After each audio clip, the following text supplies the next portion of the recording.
Suspense.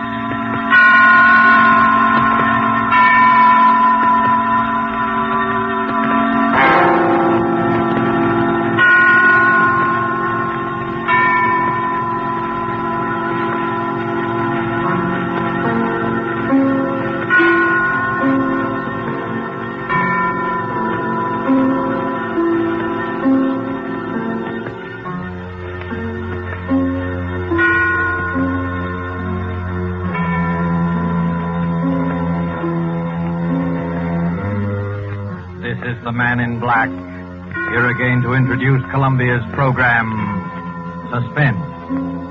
Our star tonight is one of the most compelling actresses in America today, Miss Agnes Moorehead. Miss Moorehead returns to our stage to appear in a new study in terror by Lucille Fletcher called Sorry, Wrong Number. This story of a woman who accidentally overheard a conversation with death and who strove frantically to prevent murder from claiming an innocent victim is tonight's tale of suspense. If you have been with us on these Tuesday nights, you will know that suspense is compounded of mystery and suspicion and dangerous adventure. In this series are tales calculated to intrigue you, stir your nerves, to offer you a precarious situation, and then withhold the solution until the last possible moment. And so it is with Sorry, Wrong Number and the performance of Agnes Moorehead. We again hope to keep you in suspense.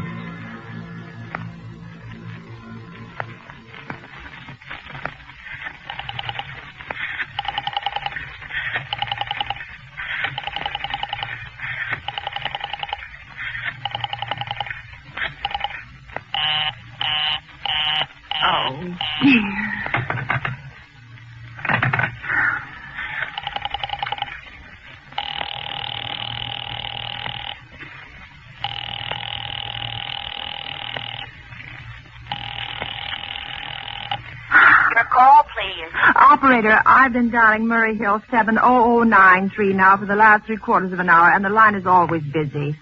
I don't see how it could be busy that long. Will you try it for me, please? I will be glad to try that number for you. One moment, please. I don't see how it could be busy all this time. It's my husband's office. He's working late tonight, and I'm all alone here in the house. My health is very poor, and I've been feeling so nervous all day. Ringing Murray Hill 70093.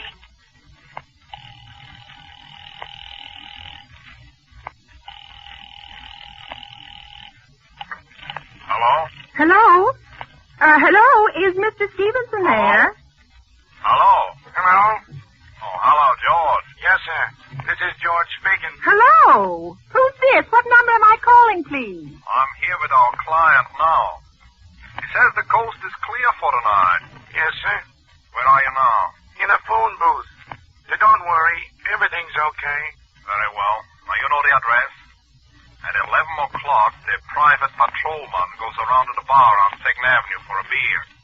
Be sure that all the lights downstairs are on, eh? There should be only one light visible from the street. At 11:15, a train crosses the bridge. It makes a noise in case her window is open and she should scream. Oh, hello. What number is this, please? Okay, I understand. Now make it quick. As little blood as possible, eh? Our client does not wish to make her suffer long. Will a knife be okay, sir?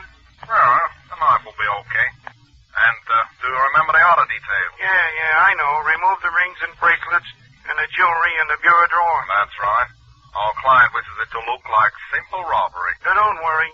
Everything is going to be okay. All right, then. Be sure to... Oh, how awful. How unspeakably awful.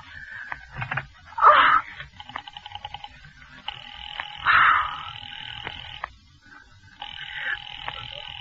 Your call, please. Operator, I've just been cut off.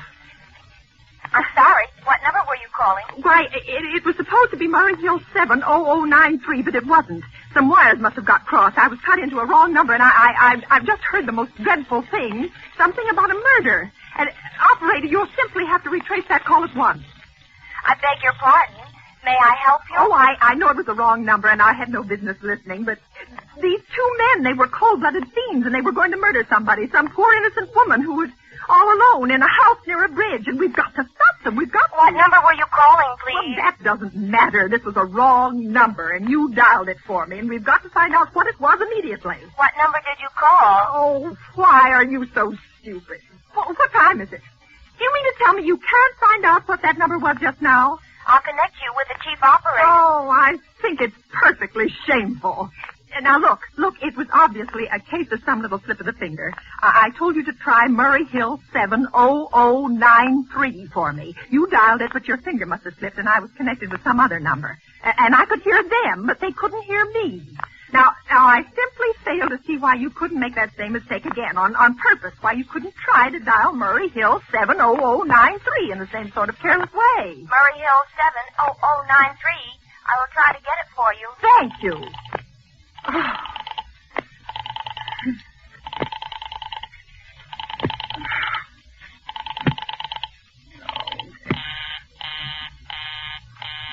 I'm sorry, Murray Hill 70093 is busy. I will correct you with 20... Operator. Operator, will you answer me? Your call, please. Well, you didn't try to get that wrong number at all. I asked you explicitly, and all you did was dial correctly. I'm sorry. What number are you calling? Oh, can't you for once forget what number I'm calling and do something for me? Now, I want to trace that call. It's my civic duty. It's your civic duty to trace that call and apprehend those dangerous killers. And if you won't... I will connect you with the chief operator. Please. Oh.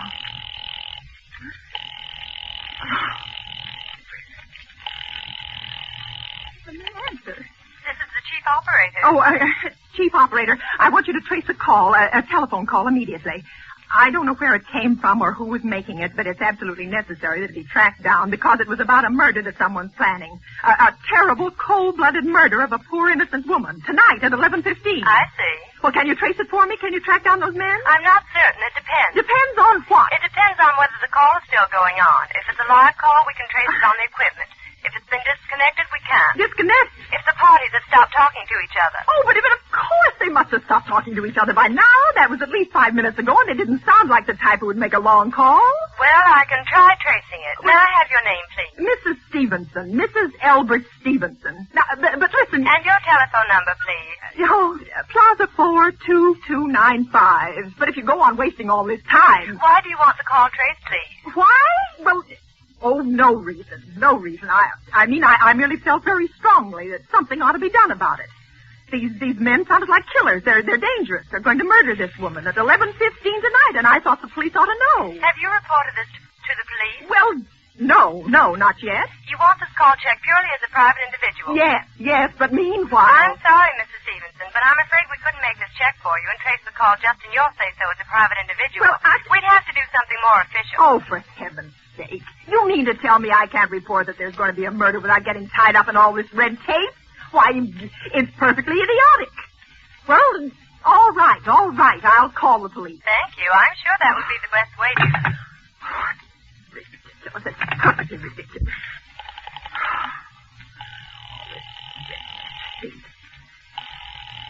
Oh.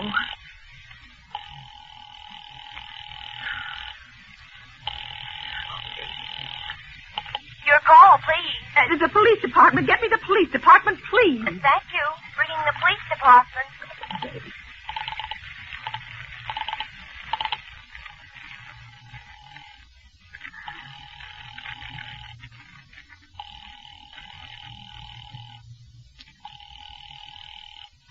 Police station, precinct 43, Sergeant Martin speaking. Police department. This is Mrs. Stevenson, Mrs. Albert Smythe Stevenson of 53 North Sutton Place. I'm calling up to report a murder. I mean, the murder hasn't been committed yet, but I just overheard plans for it over the telephone, over a wrong number that the operator gave me. I've been trying to trace down the call myself, but everybody is so stupid, and I guess in the end you're the only people who could do anything. Yes, ma'am. Well, it was a perfectly definite murder. I heard their plans distinctly. Two men were talking, and they were going to murder some woman at 11:15 tonight. She lived in a house near a bridge. Are you listening to me? Yes, ma'am. And there was a private patrol patrolman on the street. He was going to go around for a beer on 2nd Avenue, and there was some third man, a client, who was paying to have this poor woman murdered. They were going to take her rings and bracelets and use a knife. Well, it's unnerved me dreadfully, and I'm not well. I see. When was all this, ma'am? Well, about 8 minutes ago.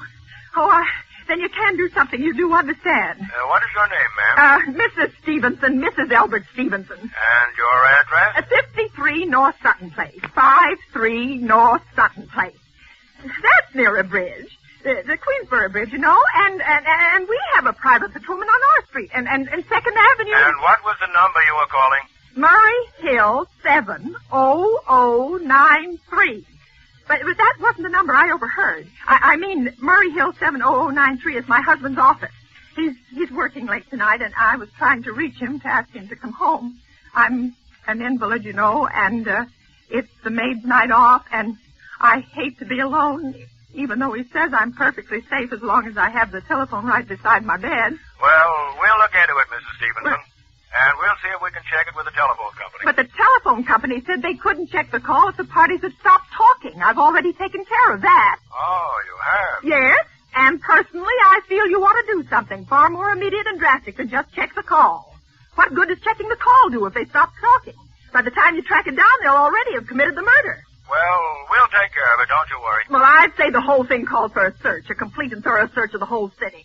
Now, I'm very near the bridge, and I'm not far from 2nd Avenue, and I know I'd feel a lot better if you sent around a radio car to this neighborhood at once. And what makes you think the murder's going to be committed in your neighborhood, ma'am? Well, I don't know. Only the coincidence is so horrible. 2nd Avenue and patrolman and the bridge. 2nd Avenue is a very long street, ma'am. I know it. And you know how many bridges there are in the city of New York alone. Oh. Not to mention Brooklyn, Staten Island, Queens, and the Bronx. I know. How do you know there isn't some little house out on Staten Island on some little 2nd Avenue you've never even heard about? Oh. How do you know they're even talking about New York at all? But I heard the call on the New York dialing system. Maybe it was a long-distance call you overheard. The telephone's a funny thing. Look, lady, why don't you look at it this way? Supposing you hadn't broken in on that telephone call. Supposing you'd got your husband the way you always do. You wouldn't be upset, would you? No, I suppose not, only it sounded so inhuman, so cold-blooded. Well, a lot of murders are plotted in this city every day, ma'am. Well, we manage to prevent most all of them, but a clue of this kind is so vague. Isn't much more use to us than no clue at all. But surely you... Unless, of course, you have some reason for thinking this call was phony, and that somebody may be planning to murder you. Me?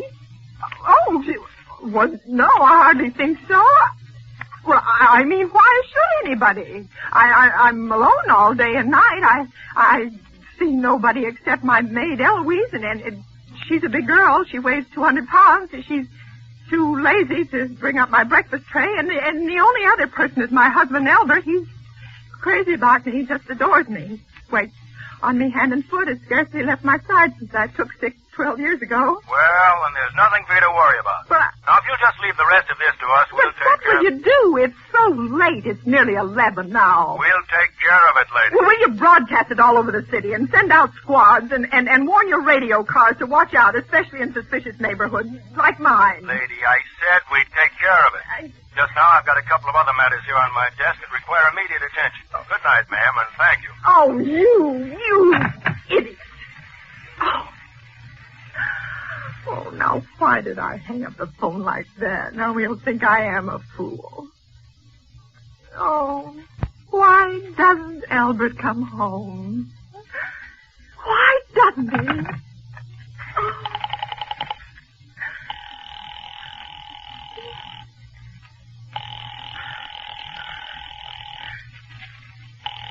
Oh.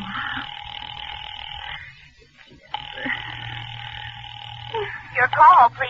Operator, for heaven's sake, will you ring that Murray Hill 70093 number again? I can't think what's keeping him so long. I will try it for you. Well, try. Oh. So nervous.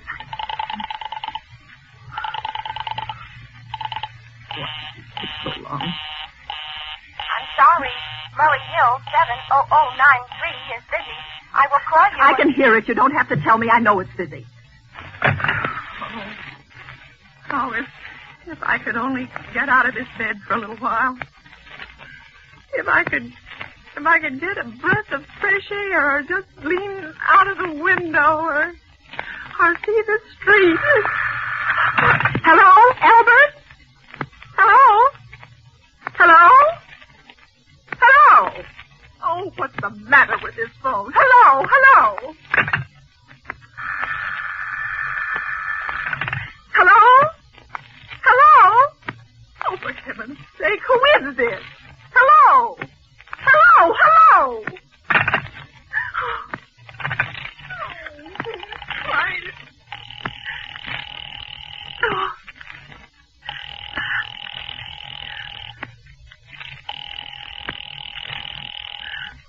Your call, please. Hello, operator. I don't know what's the matter with this telephone tonight, but it's positively driving me crazy. I've never seen such inefficient, miserable service. Now, look. I'm an invalid, and I'm very nervous, and I'm not supposed to be annoyed. But if this keeps on much longer... What seems to be the trouble, please? Well, everything's wrong. I haven't had one bit of satisfaction out of one call I've made this evening. The whole world could be murdered for all you people care. And now my phone keeps ringing and ringing and ringing and ringing and ringing every 5 seconds or so. And when I pick it up, there's no one there. I'm sorry. If you will hang up, I will test it for you. I don't want you to test it for me. I want you to put that call through, whatever it is, at once. I'm afraid I cannot do that. You can't, and why? Why, may I ask? The dial system is automatic. Oh. If someone is trying to dial your number, there is no way to check whether the call is coming through the system or not. Oh, unless the person who is trying to reach you complains to his particular operator. Well, of all this stupidness. And meanwhile, I've got to sit here in my bed suffering every time that phone rings, imagining everything. I will try to check the trouble for you. Check it. That's all anybody can do. Oh, what's the use of talking to you? You're stupid. I'll fix her. Of all late impudence. Oh, how dare she speak to me like that? How dare she speak to me like that? Oh.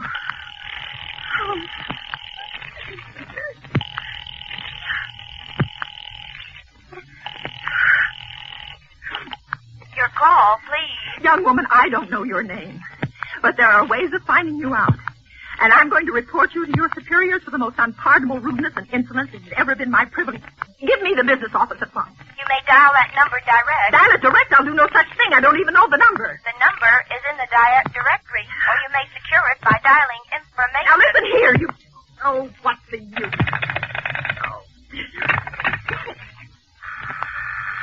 Oh, for heaven's sake, I'm going out of my mind. Hello, stop ringing me, do you hear? Answer me, who is this? You realize you're driving me crazy? Who's calling me? What are you doing it for? Now stop it, I say. Hello, if you don't stop ringing me, I'm going to call the police, you hear? The police! Oh, if Alfred would only come home. Oh, let it ring. Let it go on ringing. It's a trick of some kind. And I won't answer it. I won't, even if it goes on ringing all night.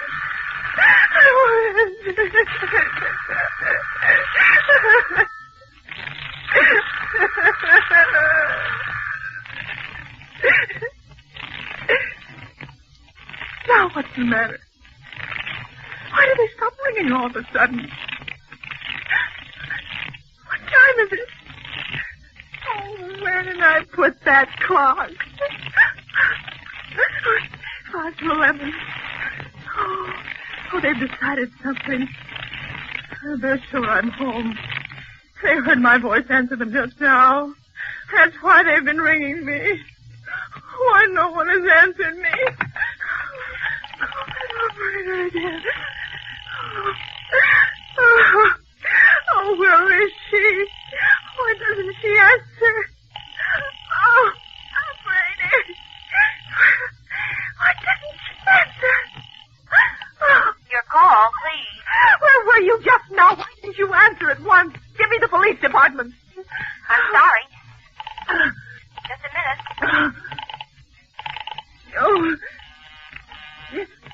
Oh. I'm sorry. The line is busy. I will call you. Busy? But that's impossible. The police department can't be busy. There must be other lines available. The line is busy. Oh. I will try to get them for you later. No, I've got to speak to them now, or it may be too late. I've got to talk to someone. What number do you wish to speak to? I don't know, but there must be someone to protect people beside the police department. A detective agency. You will find agencies listed in the classified directory. But I don't have a classified directory. I mean, I'm too nervous to I look will it up. connect you with information. Perhaps she will be able to help you. No. Oh, you're being spiteful, aren't you? You don't care, do you, what happens to me? I could die and you wouldn't care. Oh, stop it! Stop it! I can't stand anymore. Hello? What do you want? Stop ringing, will you? Stop it. Hello? Is this Plaza 42295? Yes, I'm sorry. This is Plaza 42295. This is Western Union. I have a telegram here for Mrs. Albert Stevenson. Is there anyone there to receive the message? Yes, I'm Mrs. Stevenson. The telegram is as follows. Mrs. Albert Stevenson, 53 North Sutton Place, New York, New York. Darling, terribly sorry. Tried to get you for last hour, but line busy. Oh. Leaving for Boston, 11 p.m. tonight on urgent business. Back tomorrow afternoon.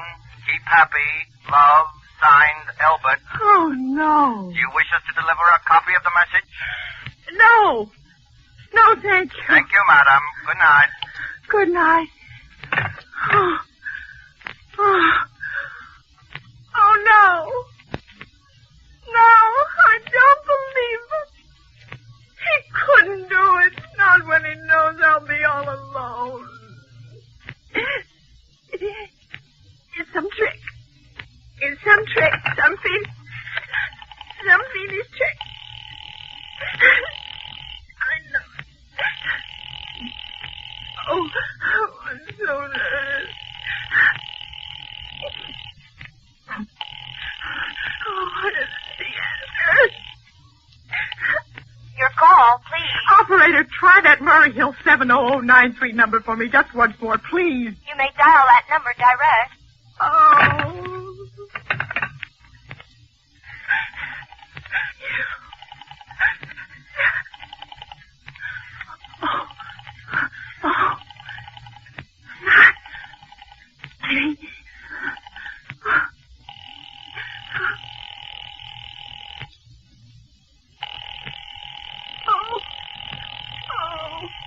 Oh, he's gone. Oh, Albert, how could you? How could you?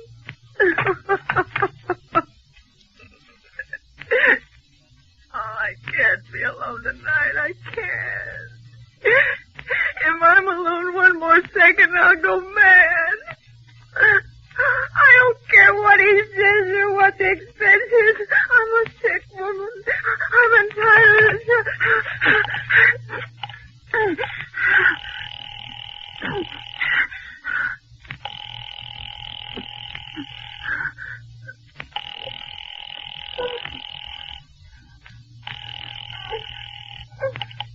This is information. May I help you?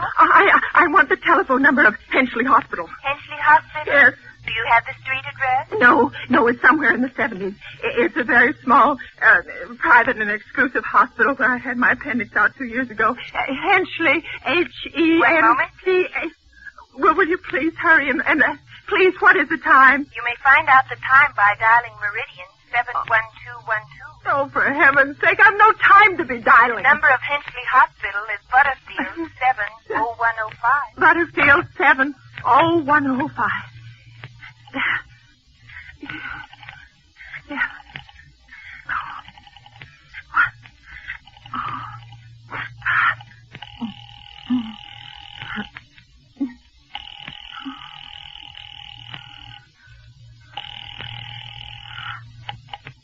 Henchley Hospital, good evening. Nurse's registry. Who was it you wished to speak to, please? I want the nurse's registry at once. I want a trained nurse. I want to hire immediately for the night. I see.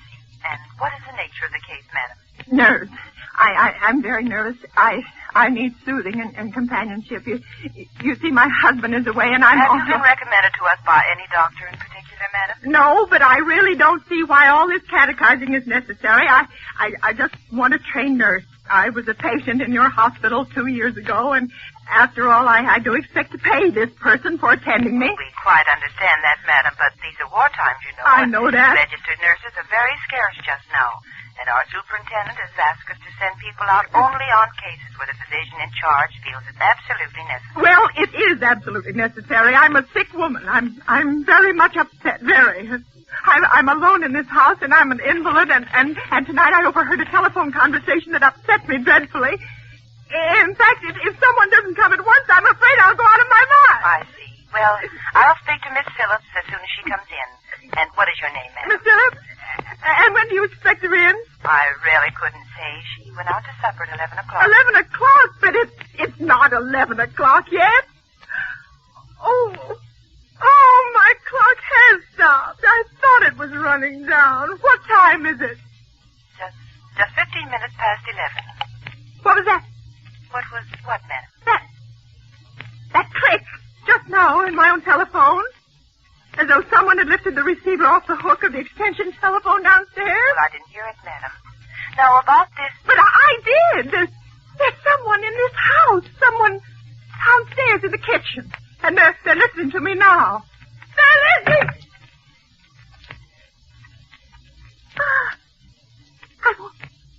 I won't pick it up. I won't let them hear me. I won't let them hear me. I'll be quiet. I'll be so quiet. And they'll think, oh, but if I don't call someone now, they're still down there. Wait, there'll be no time.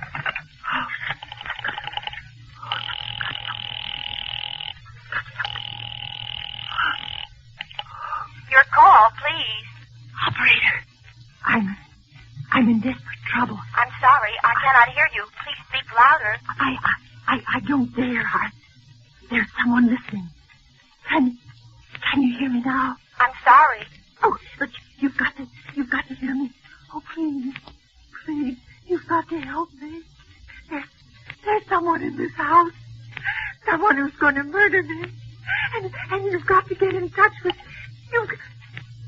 Oh, there it is. There it is. Did you hear it? He's put it down. He's put down the extension phone. He's coming up. He's coming upstairs. Okay, give me the police department. The police department. Oh, give me the police department. One moment, please. I will connect you. I can hear him. Oh, I can hear him. He's coming nearer. Oh, I know it. Hurry! Hurry! Hurry, please!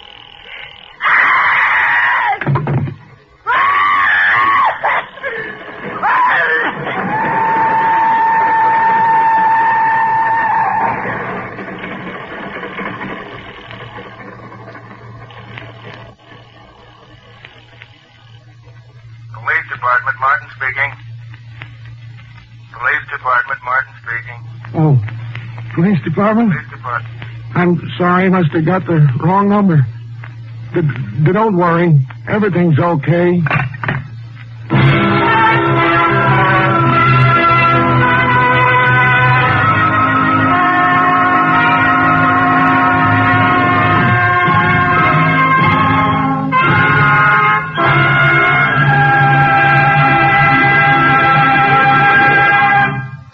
And so closes Sorry, Wrong Number, starring Agnes Moorehead, tonight's tale of Suspense.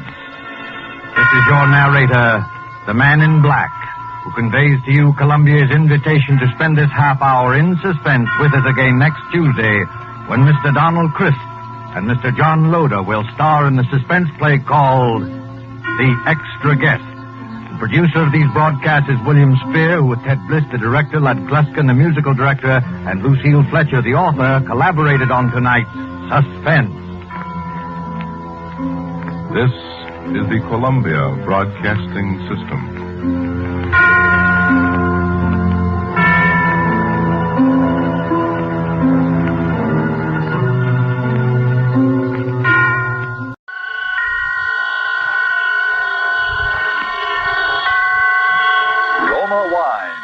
presents Suspense.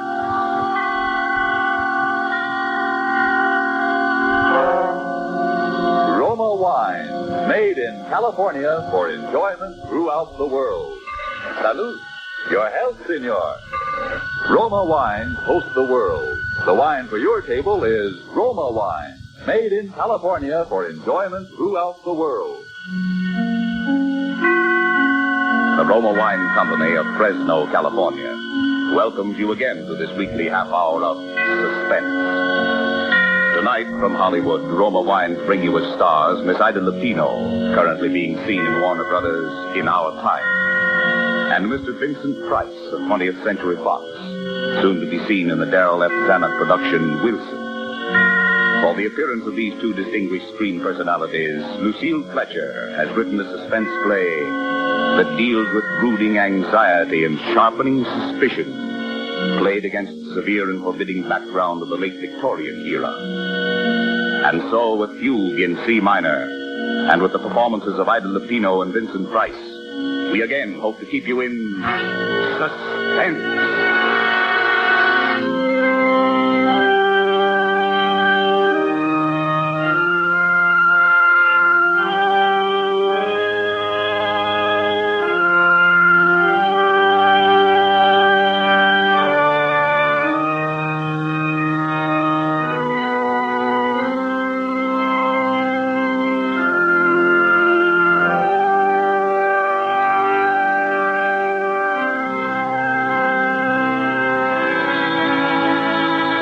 April 1st, 1900. Dear Bessie, it is just to let you know that I've arrived in Pilotsville. Lizzie met me at the station. Of course, she is heartbroken about Papa's bankruptcy, and for some reason feels that it's up to me to remedy the family situation. I told her I'd been offered a job. She swept that idea away in horror. A girl with your looks, Amanda Peabody, doesn't have to get a job. There are too many rich husbands floating around for that. Furthermore, she says she has a rich husband already picked out for me right here in Pilotsville. Don't you remember? I told you about him at Christmas time. He's a Mr. Evans, rich as Croesus.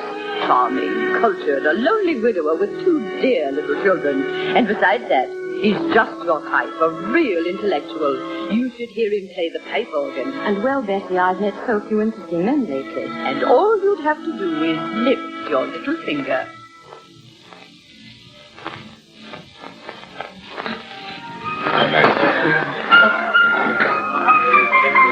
Mr. Evans. Oh, good evening, Mrs. Chumley. How delightful to see you here. I'd like you to meet my sister. Mr. Evans, my sister, Amanda Peabody. Delighted, I'm sure. It's a lovely party, Mr. Evans. Thank you, Miss Peabody. Have you just come to Pilotsville? Yes, she's down from New York visiting me after the whirl of the hectic social season. Oh, indeed? Well, I'm afraid our Pilotsville society must seem a bit dull to you, Miss Peabody. Oh, no, not at all. It's charming. I've enjoyed everything so much tonight. Your beautiful house and the music. I hear you're going to play for us, Mr. Evans. Oh, a bit. Do you care for organ music, Miss Peabody? Oh, yes, very much. I never miss a church recital. But what a luxury it must be to have your own pipe organ right here in the house. I'm afraid I couldn't do without it. It's my hobby, you know. Bach and Buxtehude, César Franck. Don't you adore their work? Amanda's very musical. You should hear her render The Burning of Rome. Oh, yes. And the delightful thing, of course, about having a pipe organ in the house is that it's everywhere. To sit at the keyboard and hear the walls, the ceilings, the floors vibrate. You see, Miss Peabody, I've had the pipes installed all over the house. Under this floor, for example, are all the choir stops. Up in the bedroom walls are the stops for the swell manual. The great 32-foot pedal stops, the giant diapasons, are underneath this staircase. My children sleep next door to the echo chamber. So you see, we live like angels here in a paradise of music. How thrilling. So ladies, come upstairs to the second floor landing, won't you? And I'll show you the console. It was made for me in Vienna.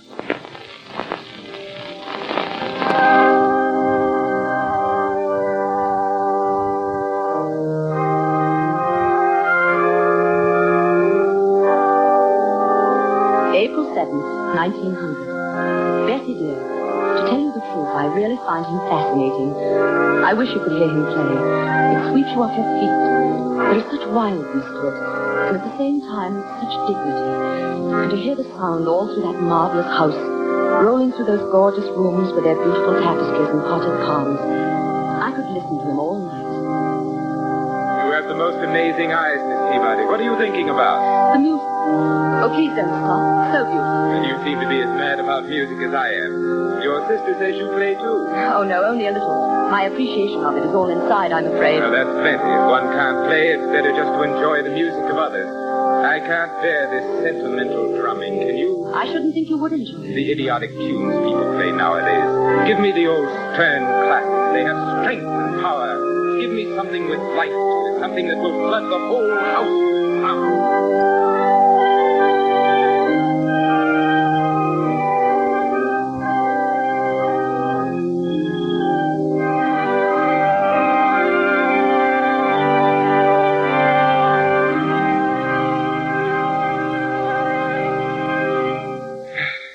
Oh, that's marvelous.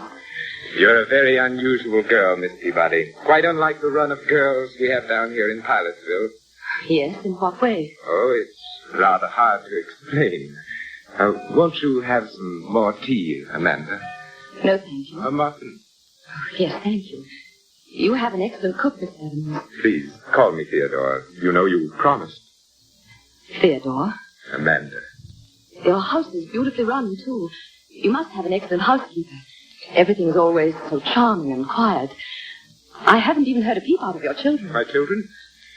Oh, yes, children. They've been away at school. You have two, haven't you? Yes, Daphne and David. What sweet names. Ordinarily, I don't approve of schools for young children, but they were rather overwrought. You see, after Mrs. Evans passed on... Oh, I can well understand. Well, they were almost morbidly devoted to their mother, and then, of course, the unfortunate circumstances of her death. But I suppose your sister, Mrs. Chumley, has told you all about that. Well, no, not very much, except your wife was killed in a street accident, wasn't she? Yes, in Philadelphia. A brewery wagon and 4 horses ran her down. Oh, how terrible. Something I don't like to think about very often. Poor, beautiful Margaret. But it's like a nightmare, Amanda, and I still can't feel reconciled. But what I was driving at, the children, they were in school when she died, and by some malicious stroke of fate, there was an epidemic of scarlet fever raging up there. The authorities wouldn't lift the quarantine to let them out for her funeral. Poor little things. It upset them dreadfully. In fact, I sometimes fear it's left a mark on them which may endure all their lives. Why, what do you mean? They suffer from delusions. Delusions about her. They think that in some way she is linked. Her soul is imprisoned in the organ pipes. How terrible. I wish I could do something about it. It's a frightful notion. They don't want me to play when they're home. That echo chamber in particular, next door to their bedroom. Yes? Well, you know, it's nothing but an empty sealed room with a few wires. Of course, it's all because they never saw her dead. But they have a notion she's, well, somehow hidden there. How ghastly. They really think that, do they? Children can think up such very strange things in their little minds. Can't they?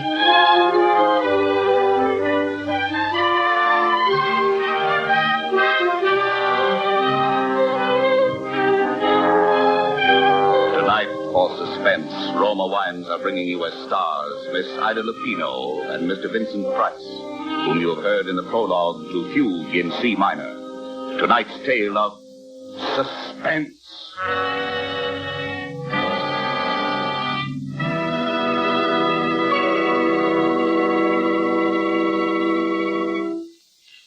Let us look in on another scene for a moment. A smart dinner party at the internationally famous Hotel Nacional de Cuba in Havana. One of the guests, a world-traveled American, sets down his wine glass and remarks that a truly fine wine always carries the unmistakable flavor of the particular vineyards from which it comes. Then laughs his Cuban host, you must be homesick for California right now, for the wine you are enjoying so much is from America, from California. It is Roma wine. Yes, it's true. Our own wonderful vineyard country in California produces in Roma wines that discriminating people in other lands esteem as an imported delicacy. Yet you, here at home, can enjoy these distinguished Roma wines for mere pennies a glassful. You pay none of the expensive overseas shipping charges and duties. Daily with your meals, or when entertaining, or any time, you can delight yourself with the wonderful flavor that comes from age-old wine-making traditions perfected by modern quality controls and tests. Yes, only pennies a glassful for a treat you are certain to enjoy. For remember, Roma wines are America's largest selling wines. Roma, made in California for enjoyment throughout the world. And now it is with pleasure that we bring back to our soundstage Ida Lupino as Amanda Peabody and Vincent Price as Theodore Evans in Fugue in C minor. A tale well calculated to keep you in suspense.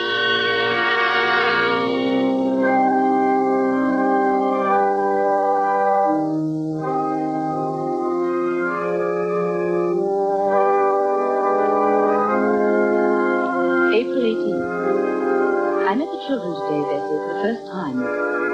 It was a shock.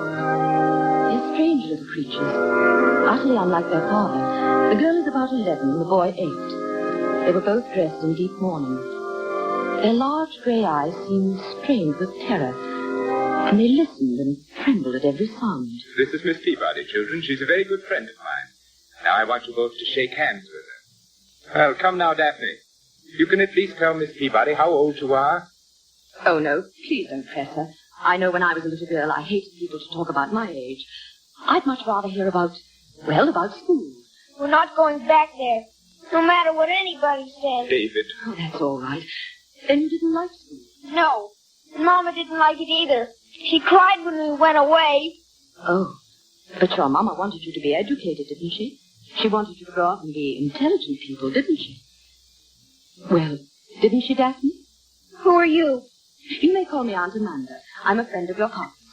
Do you know where my Mama is? Your Mama? Well, your Mama's in heaven, dear. No, she's not. Then where is she? Don't start them off again, Amanda, please. It's too upsetting. Now, come along, children. We're going to have a little music now, like old times. Do you remember when your mother was alive? We all used to play together. David, you with your cornet, and Daphne at the violin, and Mama at the piano. Well, Miss Peabody plays the piano, too, and she's promised to play Narcissus, Mama's favorite piece. Well? Perhaps some other time, Theodore, when they don't feel so strange. I tell you, I've humored them to death, Amanda. Now, come, David. There's your cornet on the mantelpiece, and Daphne... No! I insist. Now, look. I'll start the melody on the organ. David, you come in with your cornet obligato in the third measure. Daphne, you can follow me.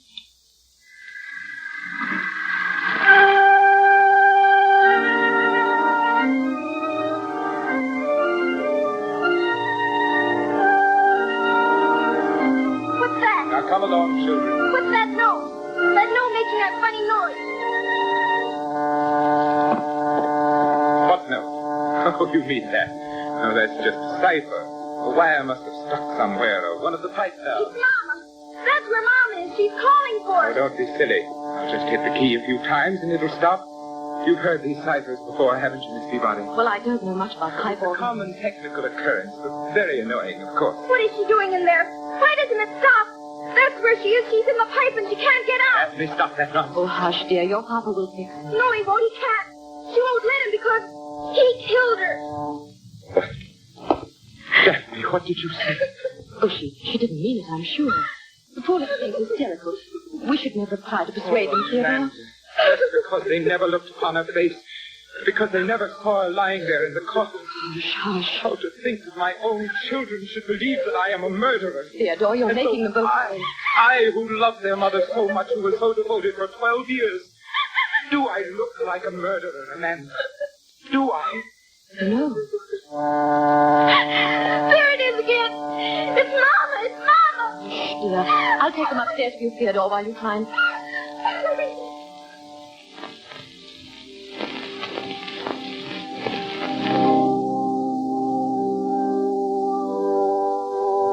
April 24th. Oh, Bessie, those poor little children. We took them out to the cemetery today to show them her grave. A marble angel guarded it. It was planted with pure white tulips. How final it was and peaceful. And yet, they began to tremble again the moment we set foot inside the house. Poor Theodore. The man is nearly out of his mind. What can he do? I keep asking myself that question. What can he do? She died in Philadelphia, you say? Yes, on May 15th. Just a little less than a year ago. And you weren't with her? No, She went there to take a piano lesson. There was this new teacher she'd heard about. She was always so self-conscious about her technique.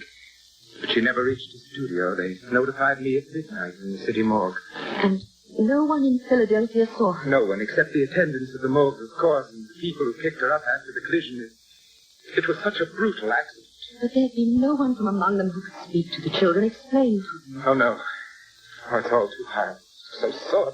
I know, my dear, I hate to make you suffer, but if we could find some way, if they could just believe.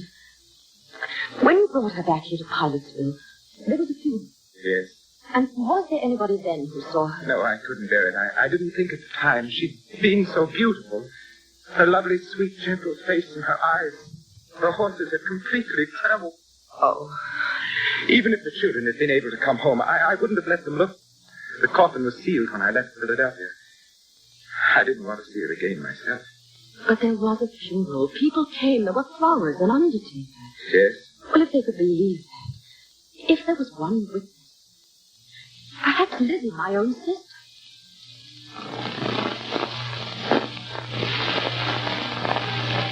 Funeral, Amanda? Of course there was a funeral. The finest funeral in town. A snow-white hearse and 25 coaches. Everybody sent flowers. The casket wasn't open, but I've been to lots of funerals where they don't open the casket. And from what I understand, she was pretty badly mangled. But it was a beautiful funeral. Mr. Evans played the organ himself. The finest selections. All the sweet old pieces his wife liked. There was Narcissus and Mighty Like a Rose and Goodbye Forever. Well, that's the way it was. So you see, David, my sister, Mrs. Chumley, was there. Yes? But how did she know it was Mama? Oh, David. She didn't see Mama, did she? Well, nobody saw your poor Mama, dear. She wouldn't have wanted anyone to see her. Mama wasn't there. She talks to us every night. She tells us to look for her. Where, dear? In the pipes. But, David, your Mama's dead. She's been dead for nearly a year. You saw her grave out in the cemetery. Now, she's happy and at rest. Oh, why doesn't Papa give us a key? If he'd only give us a key, we could go and look for her. What key, dear? The key to the pipe. There's a little door just underneath the stairs. That's where the big pipes are. And inside it's all dark. There are tunnels in there. The little rooms that go all through the house. And that's where Mama is. That's where she's hiding. Oh, David, darling, come here. No, I'll never be let out. Oh, I hate you. I hate you. David, what are you doing here? Did you strike Miss Peabody? He's sick, Theodore. I'm sure he's very... Go to your room at once. Oh, those dreadful children, Amanda. I tell you, they'll ruin whatever happiness we might have. Theodore, I love you very much. But I couldn't marry you. Not with that child's cry ringing in my head. We've got to help them. Give them that key. Let them go and look in the room where the pipes are. Then they'll see for themselves that there's no ghost. Key? Who told you about a key to that room? Why, the children. The children? Amanda, I'm going to tell you something I've never told to a living soul. It may frighten you. Yes? Margaret was going mad when she died. Oh. No one knew it but me. It ran in her family. I discovered it long after we were married, after the children were born. Otherwise, I'd never... And now you think the children? I'm afraid so. It was peeping of sound she had, just like them. Fear of the dead's return. She used to play... What's that? Why, it sounds like the organ. The motor isn't on. The console was locked when I left. Well, someone's trying to play. No one but me can touch that instrument. It's forbidden in this house. And the servants are out. Unless those children... Come upstairs, man. Theodore, open that door. Go in there and see what's happening, please. No. Theodore. I won't give in. I won't be a prey to it. Do you hear? I won't. There. It's stopped now. Yes. It's probably nothing but the wind. Theodore, give me that key. I'm not afraid. Are you saying that I am? I don't know. But I'll be fair with you, Theodore. I couldn't marry you and live here with that any more than your children can. What do you mean by Rip that? out those pipes. Rip out the whole pipe organ. Give it to a church, but don't give it here. Yes, it's not worth it. I couldn't. The whole house was built around it, Amanda. It's been the very soul and spirit of this home. It's been the curse, you mean. Theodore, I know I'd go mad, too, if I had to listen to it night and day. It's so hollow. Think of those pipes so huge down there in the darkness. Why, I begin to hear things, too. Theodore! Quiet, come up. No. Give me the key. Give me the key. Miracle, Amanda. I'm sorry I've overburdened. Well, why don't you want to go in there? Is it because you know something? You did something. What do you mean? Did you kill her? Amanda. Theodore. Very well, Amanda. Here's the key. If that's the way you trust me, we'll go down there and look around together. Come, Amanda. I'm sorry, Theodore. It slipped out. It was dreadful thing to say. It's all right, I understand. Yet it hurts a little. I've trusted you so completely, Amanda. Oh, Theodore. Yes, Amanda. Let's not go in there. I do trust you, darling. I believe everything you told me. No. This little key, to think it should mean so much. Oh. How black it is. Yes, pitch black. And cold. Oh, where are the pipes? I can't see them. Come in further. You'll see them as soon as your eyes grow accustomed to the darkness. The biggest pipes pack this well under the great staircase like giants. Yes, I'm beginning to see them now. Shouldn't we go and get a candle? Go in a little further. Now be careful. The floor is a maze of wires. Now stand there for a second. Theodore, don't leave me. I won't be long. I thought you said you weren't afraid. I'm not. It's only... Theodore, where are you going? Just upstairs to say for you. Theodore! I'd like you to hear how the music sounds in the darkness. It's quite an experience being so close to the pipes. You know, narrow, suffocating, especially when I play the great Passacaglia and the fugue of Bach. Oh, Theodore, please, I don't want to stay here. One of the Rheinberger symphonies or the great chorales of César Franck. Margaret, of course, for her Narcissus. Margaret? You're very gullible, Amanda. Then you did kill her. You killed her in this room. And you're going to kill me? Yes, simple, isn't it? Why? I don't know. One gets tired every now and then of mere music. Sometimes the classics demand competition. A scream, for example. There's something so exciting about pulling out all the stops and drowning out all human sound. Have you ever tried to match your voice, Miss Peabody, against the thunderous voice of Bach? It's most effective. And then when the struggle gets weaker and the air is almost gone and you choke and gasp for breath, to bring the music down, softer, softer. Theodore, you're mad. You're mad. Amanda, would you deny me that pleasure? No, help. I promise the concert won't be too long. It takes about 8 hours before the air gives out. But you know, I can play for days. And don't worry about the children. I think you've convinced them about the ghost. What's that? Theodore. Someone shut the door. It's locked and the key is outside. Who's there? Let me out! Let me out! Theodore. Get away from me. Let me out, you hear? Let me out! Let me out! I can't breathe! I'm suffocating. It's so dark. I can't breathe. Let me out, please! Please, I can't breathe. I can't... No. I can't. Let me out. I can't breathe.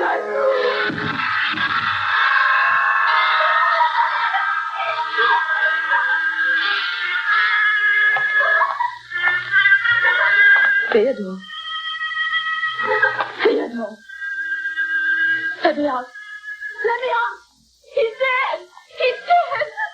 Damn me. David, where are you? Oh, please open the door. Help me. Oh, no.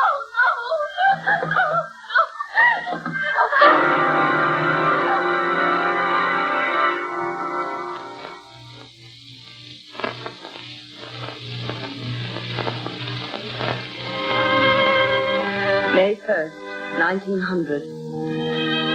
I shall be coming home in a few days, Bessie. But I still can't sleep at night. I can still hear that laughter. Still hear that cornet playing its unearthly music. And Theodore Evans once more lies dead at my feet. It was his heart. He died of fright. In those few moments, he anticipated the hideous fate he had meted out to so many. And I might have died there, too, if he had not gone so quickly. But the children hated me. They wanted to kill us both. Those terrible, pathetic children. What horrors they must have sensed in that charnel house. There were other women besides his wife. The police found them all, buried and stuffed away into unused parts of the pipe organ. Bessie, I was in that pipe room alone with him for 4 hours before that door creaked open.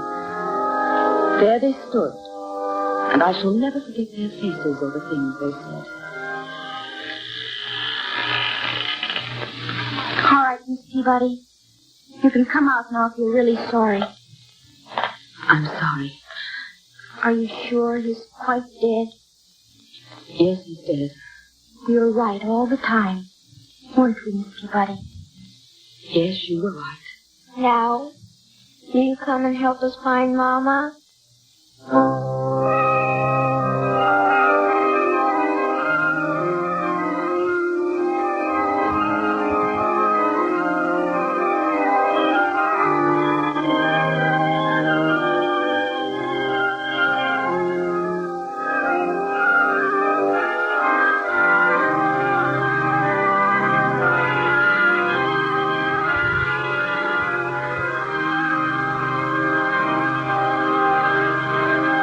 In just a moment, Suspense with Lucille Ball. Hi, Harlow. Well, look who's here. Say, it's mighty nice of you to be sitting around all week just to hear me tell more about Autolite. Oh, I haven't been waiting around all week. Why, I was way up in Oregon. Oh, that's swell. That's swell. Hey, Hap, do you know the real story about Autolite Stay-Full batteries? Well, sure, I know the real story about Autolite Stay-Full batteries. Needs water only 3 times a year in normal car use. What a battery. Stay full, that is. Why, by Cornelius, an Autolite Stay-Full battery has more liquid reserve than a centipede has legs, than an ocean has waves, than a rabbit has, well, rabbits.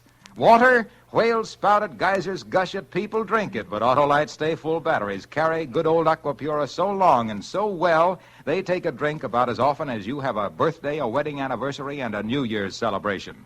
Only 3 times a year in normal car use.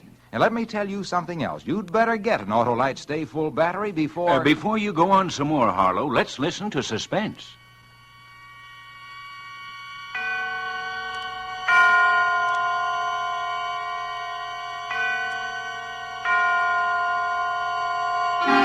Suspense.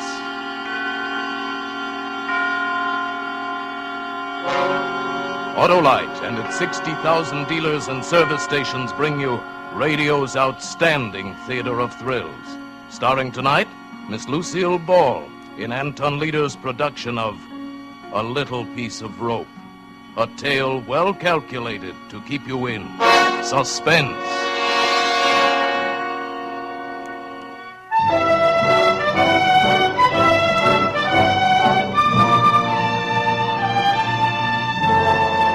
They said I'd never make good here in Hollywood. Everywhere I went, it was the same story. Sure, they'd see me, but the minute they took a look at my baby face, all I'd get was advice and excuses. No job. My last try was for a schoolgirl part. I was too baby-faced to even land that one. I was walking home, still wearing the school uniform that I'd bought to help me get the part, when I got the idea. Then I remembered another thing. It was years ago, reading an old copy of the Police Gazette in Grandpa's attic. Printed about 1880, I guess. With their falsely youthful faces, dressed as innocent schoolgirls, these vicious females haunt the vicinity of select young ladies' seminaries. And with their airs of artless girlhood, they entice and trap unwary gentlemen, some from the best of families.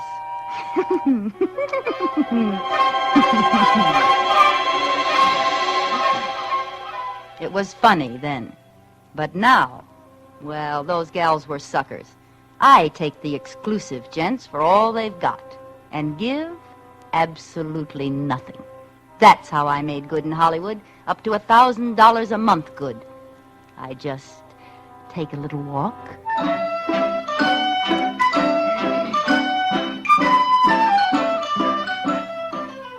I've got uniforms for all the best schools, and I still have the baby face. So help me, lots of those kids look older than I do. When school's out, I let some old wolf pick me up. They always want to park up in the hills or some other lonely place. I drop my compact. He bends over to pick it up. I let him have it with a special little blackjack I carry.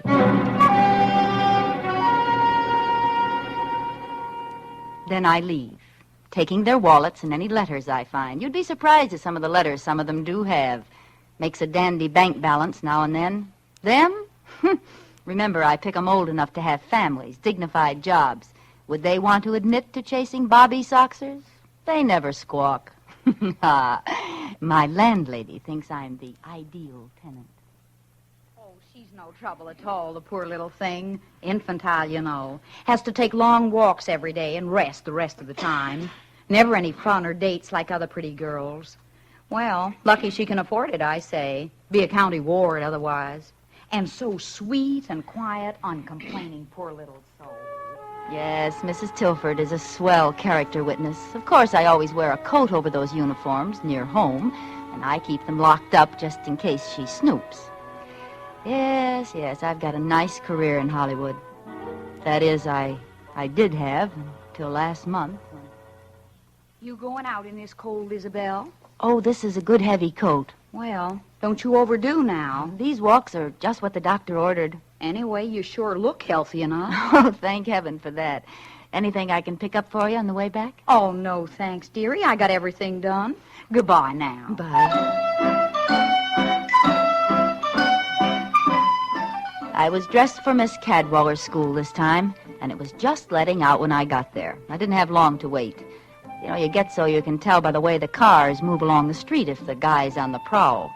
This one was driving a big black coupe, and he was a little younger than I liked, about 40, but you can't be too fussy. I stepped off the curb, pretending to look for a bus. Waiting for the bus? Why, yes, I am. Which one? The Bel Air bus. Oh, I say, that's a shame. Why? I just passed it back there. Broken axle. Oh. You know, I think I've seen you passing my house. What street do you live on? Cameron. Oh, sure. I'm just over on Benda. Hop in, I'll take you home. Well, you're a neighbor. I guess it's... Gee, thanks, Mr. Rice. Alex Rice. Insurance. How do you do? Like school? I hate it. School's no fun. I'd like... What? Oh, excitement. Danger. I suppose you think I'm pretty silly. No. No, I think you're the kind of girl who'll get excitement and danger. Really? Yes, really. Look, it's so early yet. I'd like to take the long way through the hills. It's pretty there now. Oh, yes, I'd love to. I think the hills are divine.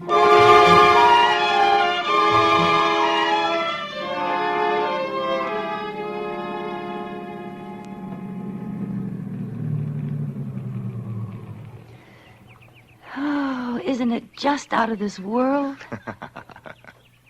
Yes. Yes, indeed. What's the initial on your bag for? The initial? Yeah. Irma? Oh. Inez?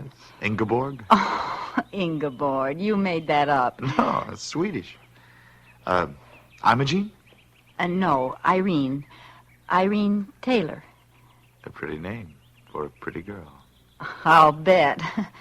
You have beautiful hair and eyes and a beautiful throat.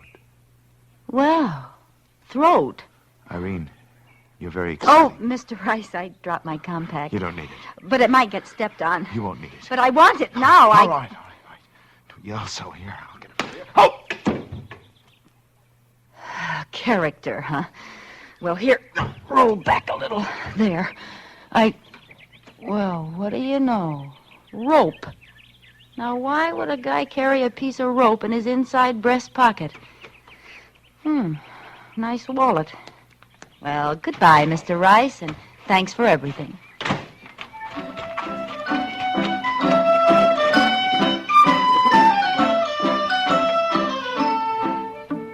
Back home, I showered and changed and settled down to see what was in this wallet worth keeping. Only about $50. What made it so thick was a lot of newspaper clippings. Oh, no, it can't be. But it was. Those clippings were all about the strangler who'd murdered 5 girls in the last year, left them in the hills with a piece of rope around their necks and never a clue. And Alexander Rice carried his press notices. Alexander Rice carried a little piece of rope in his inside breast pocket, picked up girls, drove into the hills. And Alexander Rice wasn't his name. No, his driver's license said Benjamin Carney. I had picked up and slugged the Strangler. My latest sucker was the most dangerous man in the country.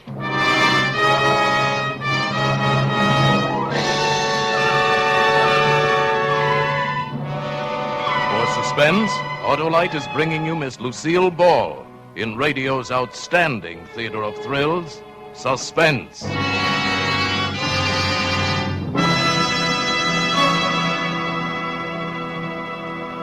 Say there, neighbor. I didn't get going very well on those Autolite stay-full batteries. Now, look here, Harlow Wilcox. Never mind. I'm right back in there pitching. Gee, if I could only tell you about every one of those 400 Autolite automotive, aviation, and marine products. Well, that takes real breath, lots of breath. And while I'm not as short on taking breath as an Autolite stay-full battery is on taking a drink, not by a jugful, even I just haven't got enough breath for that. Well, if you just stop talking so much... I can sure wind up and sound off on those Autolite stay-full batteries, though. Making camels look like topers is just the beginning with them. They've got oversized electrical capacity plus fiberglass insulation. You know what that means, my friend? Well, sure, I know what that means. It means you should find out for yourself how long these batteries are bound to live. You'd have to hibernate like Rip Van Winkle.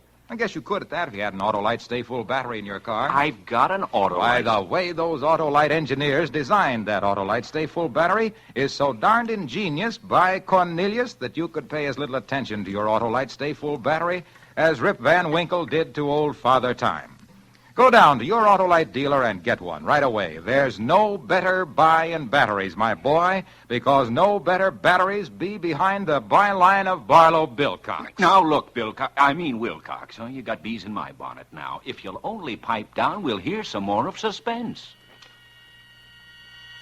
And now, Autolite brings back to a Hollywood soundstage Miss Lucille Ball as Isabel in A Little Piece of Rope.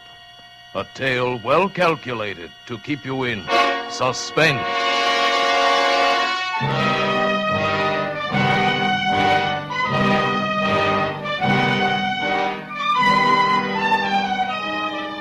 At first, I just shivered over my narrow escape. Why, if I hadn't been out to get him, he'd have gotten me. I'd be number 6 in tomorrow's headlines. Then I suddenly realized I was the only one who could identify him. I can't be silent and let him go on killing. I've got to go to the police station and tell them. I started to go out when it occurred to me I couldn't. I didn't dare go to the police and take the chance of exposing my own racket. If that ever came out, and it probably would, San Quentin, here I come. It seems they're a little stuffy about people who carry blackjacks and steal wallets and sell letters. So, instead, I went for a walk. A real one this time, and just tried to think.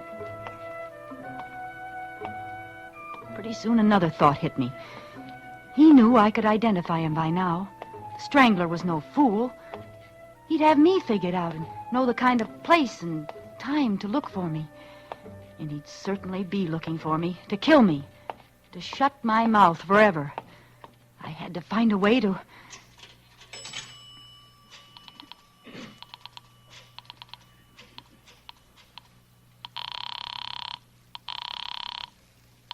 City desk, Thompson. I know who the Strangler is. Who's this? I can't tell you that. Oh, I see. Well, what can you tell me? You know his name? Benjamin Carney. Carney? C-A-R-N-E-Y, 1156A, Boydell Street. Yeah, description?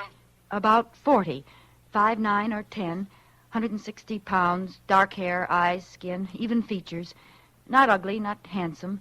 Drives a big black coupe, late model. Got it. Any identifying marks? Mustache? No, nothing. And how do you know this guy's the Strangler? I just know. Goodbye. Hey, wait a minute. So you can trace the call?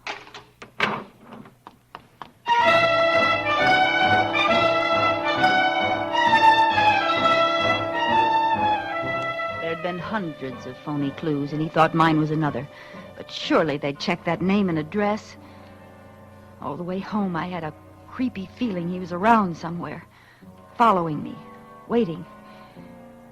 Evening paper barely mentioned my call, just listed it with several others. Radio wasn't very much better. An unidentified woman phoned in a description of the killer as a 40-year-old brunette, medium height and weight, with no distinguishing features, driving a new black coupe. Police checks revealed that such a man, with the name she gave, had moved from the address given several months before the first of the Strangler murders, but there is no further trace of him. Investigation continues, but it is believed this is another spite accusation. A Portland, Oregon woman reported the Strangler as the man who entered her hen house last night and... No use phoning again. I didn't think a letter would help much either, but I tried. Being careful it couldn't be traced to me, and mailed it to a newspaper that night. Hey, Mike, you going to the courthouse? Take this to O'Shea, will you? Another Strangler letter telling all. Why can't he just strangle letter writers? One more and I'll strangle somebody.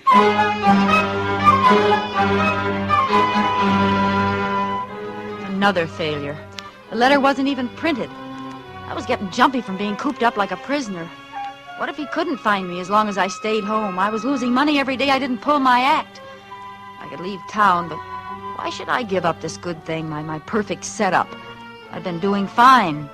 In another year, I could quit the racket, make friends, invest my money, maybe even get married. But now this had happened.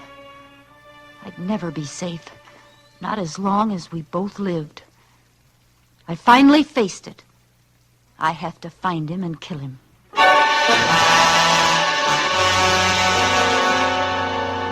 This time I put an ad in the personals column. Would he see it? Well, I'd run it till he did. A.K. Rice can book your rope act for mutual profit. Have immediate out-of-town engagement. Signed, Slugger. Rope act. Mutual profit, huh?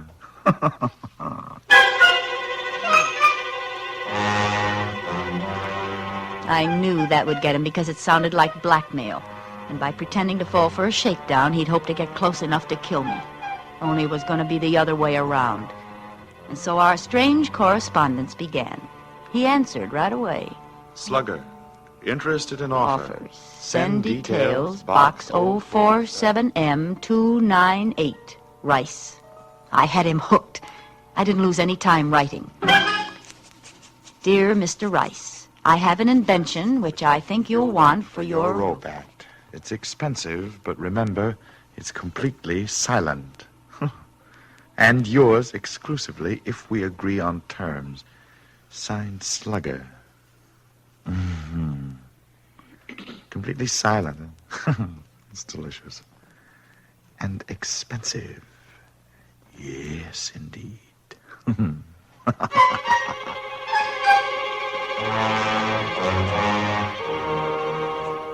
Slugger, give price and details of contract. Rice. So close now. I couldn't afford the slightest mistake now or...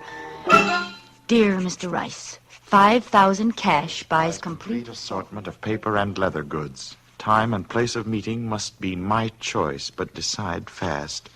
I must leave town immediately. Signed, Slugger. P.S. You should never have left that snapshot in your wallet. It's awfully good of you. Snapshot? I thought Oh, no. I didn't burn it. So, the little lady's in a jam. Needs money to hide out. And I can help her make her getaway. Oh, I can indeed.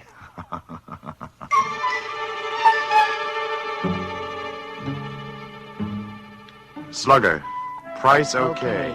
We'll close at your convenience, Rice. I've got him. My plan was as foolproof as I could make it.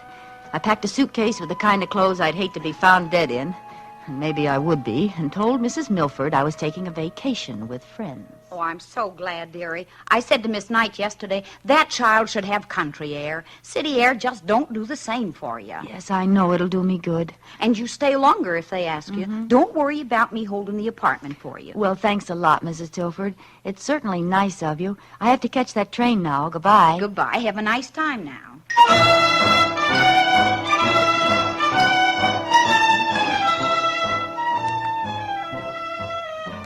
I took those awful clothes to the bus depot, changed, washed, and let the soap dry on my face till it was white and shiny and 10 years older. With my hair skinned back tight under an old beret, I saw a stranger in the mirror. Baby face was gone. Good. No one had noticed me, and looking like this, nobody would. Then I walked to another apartment I'd rented by phone last week. It was in a dingy neighborhood.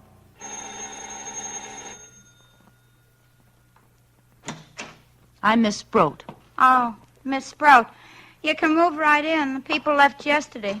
Here, this is the key. It's the first door at the head of the stairs. Fine, I'll go right up. It ain't clean yet. Them stairs bother me so. No, I'd really rather do it myself, thank you. Well, I'll just leave you alone then. Now I was Miss Annie Sproat, librarian, and I looked as much like Isabel Towns' baby face as an alley cat looks like a Persian. I sat down to write the last letter. Dear Mr. Rice, come to 609 Fitzgilbert Place at 10 p.m. Friday. And don't try to come near me, or I'll scream my head off. Tap 5 times, come in, and stand right by the door while we make sure neither of us is double-crossing the other. Have the money in an unsealed envelope. I want that traveling money, but I'd rather take a chance on the cops than on you, so follow instructions. Slugger. You fool. You baby-faced fool.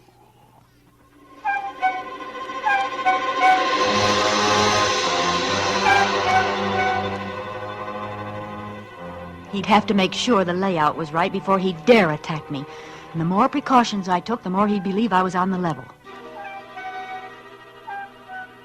Near the door where he'd stand, I put a chest with a lamp on it. That was my booby trap, that lamp. The room was so dimly lit, he'd have to light my lamp to look at the wallet. And when he pulled the light chain, he'd shoot himself. I had a gun fixed where the bulb should be, and the chain pulled the trigger. It was set to get him in the chest. Heart, if I was lucky. Dead or not, I'd leave him there for the cops, with his wallet and clippings. Pretty cute, huh? And I'd skip out the back way with all that beautiful money, go to depot, become Isabel Towns again, safe and free.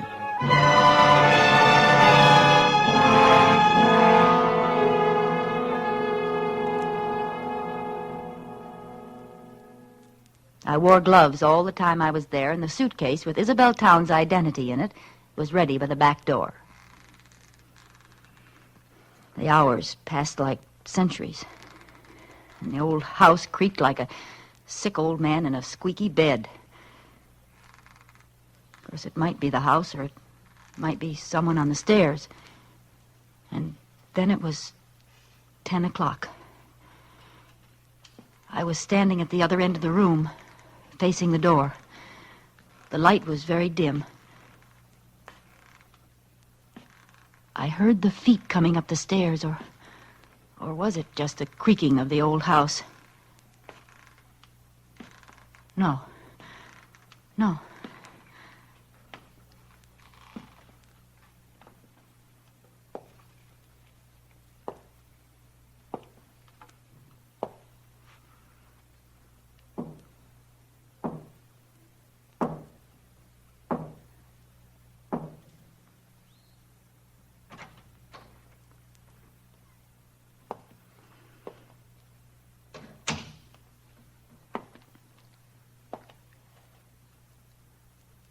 Good evening, Slugger. You see, I'm prompt, Slugger. Stand where you are. Certainly. Did you bring the money? Yes, indeed. Here, this envelope. Throw it down in the middle of the room, between us. Go ahead, throw it down. It'll stay there while you examine the leather goods. Do you have the wallet here? Yes. Throw the money. I can't reach it from here, you know. It's quite safe. All right. There. The wallet. Where is it? On that chest beside you, by the lamp.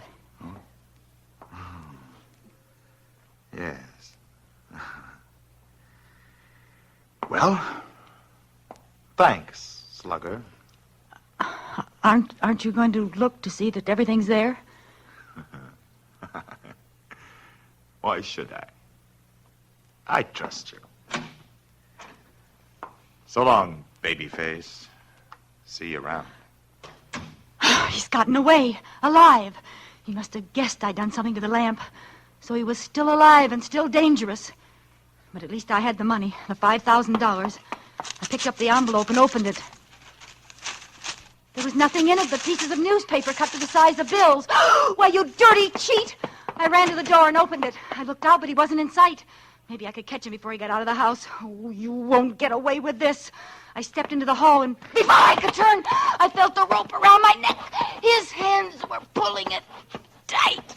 Oh, baby. I told you I'd see you around. Didn't I?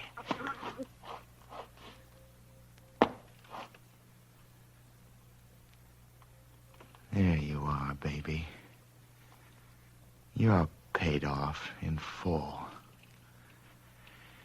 Now, we'll just go back inside.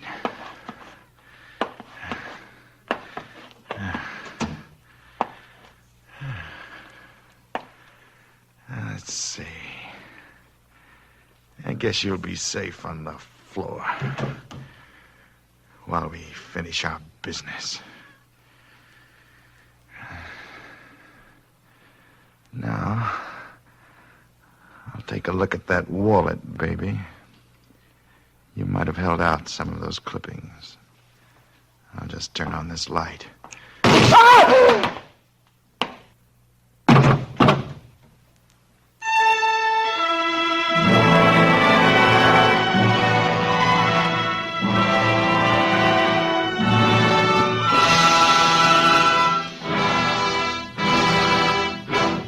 Thank you, Lucille Ball, for a splendid performance. Miss Ball will return in just a moment. Say, Hap, you going back to Oregon? Well, how long? It's a nice trip if you can get it with an Autolite Stay Full battery. You know, I'd advise you to get a sign for your thumb saying, any car with Autolite Stay Full batteries can carry me. I forgot my canteen. But how long? Of course, you could buy an Autolite Stay Full battery and simply insist that whoever picked you up use your battery. But you couldn't get back to Oregon that way. No, sirree, they'd never let you out of the car just so they could keep that wonderful Autolite Stay Full battery. Let's see, after you got to Oregon, you could go to Washington, Montana, Minnesota, Maine, New York, and But Florida. Harlow, I've been trying to tell you I've got an Autolite Stay Full battery. Oh, well, then you know that Autolite means batteries. Stay Full battery. Autolite means spark plugs. Ignition engineered spark plug. Autolite means ignition system. The lifeline of your car.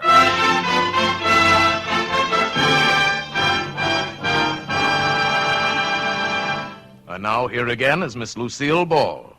It's always a great pleasure to appear on Suspense, especially when the part is so unusual and exciting. That's right, Miss Ball. The part of Isabel tonight was very different from your regular radio role on My Favorite Husband. Plug? Why not? Why not? Something like, listen to Lucille Ball as Liz Cougat on My Favorite Husband every Saturday night. Over your favorite CBS station. All right? Wonderful. And I hope all of you will be listening next week when Suspense presents William Powell in a role that's also different from the parts he's been playing lately. He's playing a man who's just stolen $250,000 and then finds out that... But you'll hear about it next Thursday when Suspense brings you Give Me Liberty, another gripping study in... Suspense.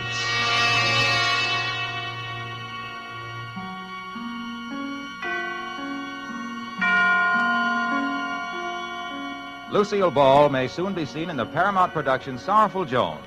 Barry Kroger was heard tonight in the part of the Strangler. Tonight's suspense play was written by Virginia Cross, with music composed by Lucian Moraweck and conducted by Lud Gluskin.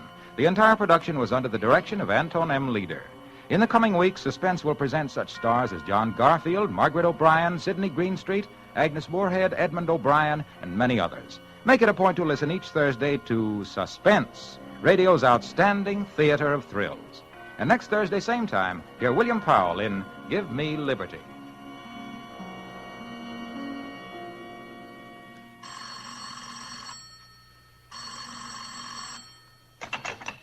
This is the Autolite Suspense Show.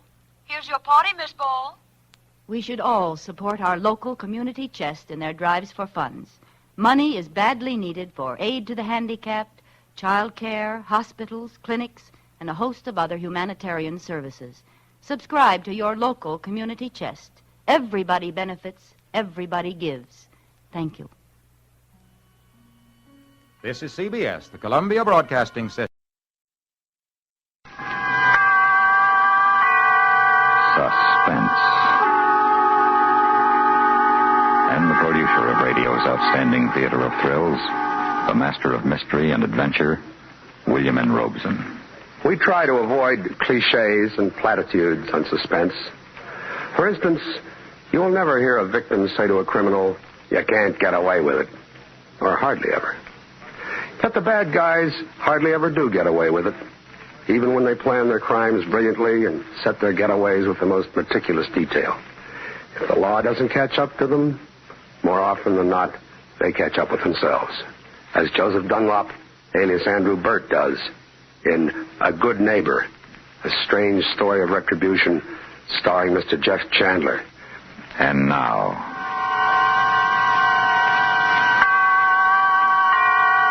Mr. Jeff Chandler in A Good Neighbor, a tale well calculated to keep you in suspense.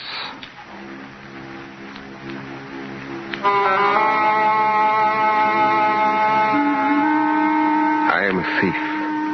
I have stolen $150,000 in diamonds from my employer's firm. Last night I left New York in a second-hand car, the jewelry in a steel box locked in the trunk. The theft will be discovered this morning. In a few minutes, I'll reach the place where I'll hide on this deserted Maine coast. Then I will take the cut stones out of the settings and put them with the other unmounted stones, and in a few days I'll leave for Mexico. There I will sell the stones to an agent I have contacted, and then I will go on to South America. My name now is Andrew Burt. I have identification cards and a passport to prove it. They were very expensive, but I will be very rich. And the police will be looking for a man named Joseph Dunlop, who has vanished from New York.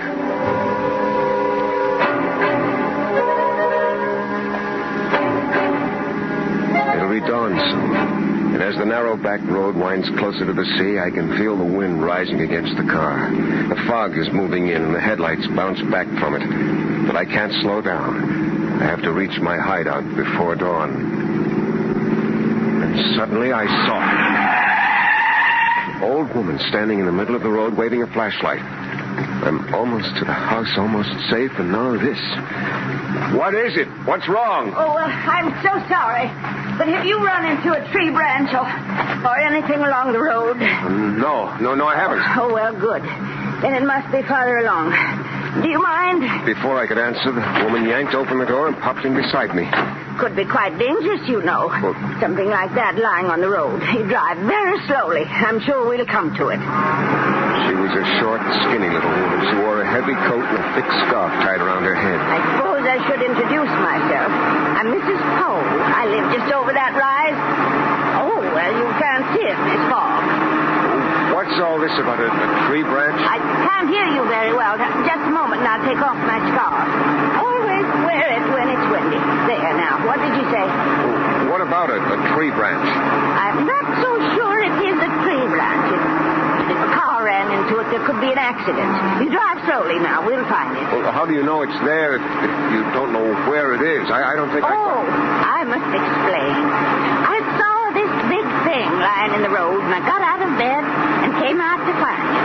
Now, when we move it off the road, I'll go right on back to bed. It's much too early to be up. When did you see it? This time I was sound asleep. I woke with a start, and I saw it right before my eyes. Second sight, young man. I have second sight. I see things before they happen. Look! I could see it through the fog. A large, gnarled tree branch lying across the road. Second sight. I didn't believe her, and yet there it was. Oh, I am right. I am. Oh, that's very gratifying.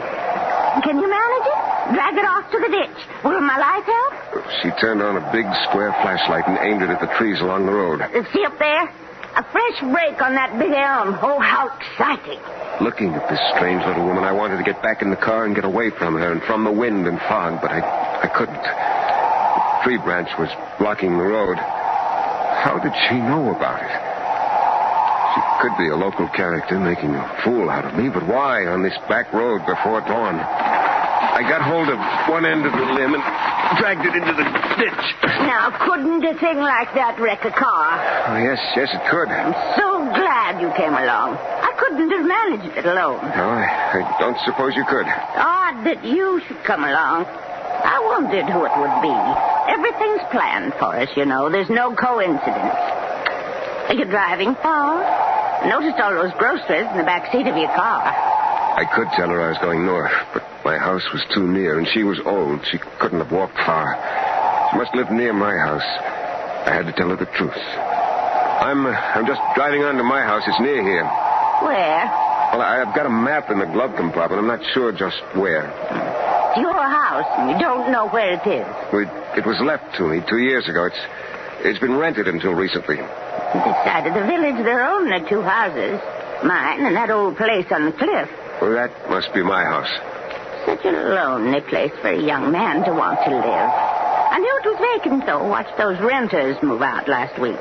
And to tell you the truth, I wasn't sorry to see them go. They weren't very friendly folks. Oh, that's too bad. Mrs.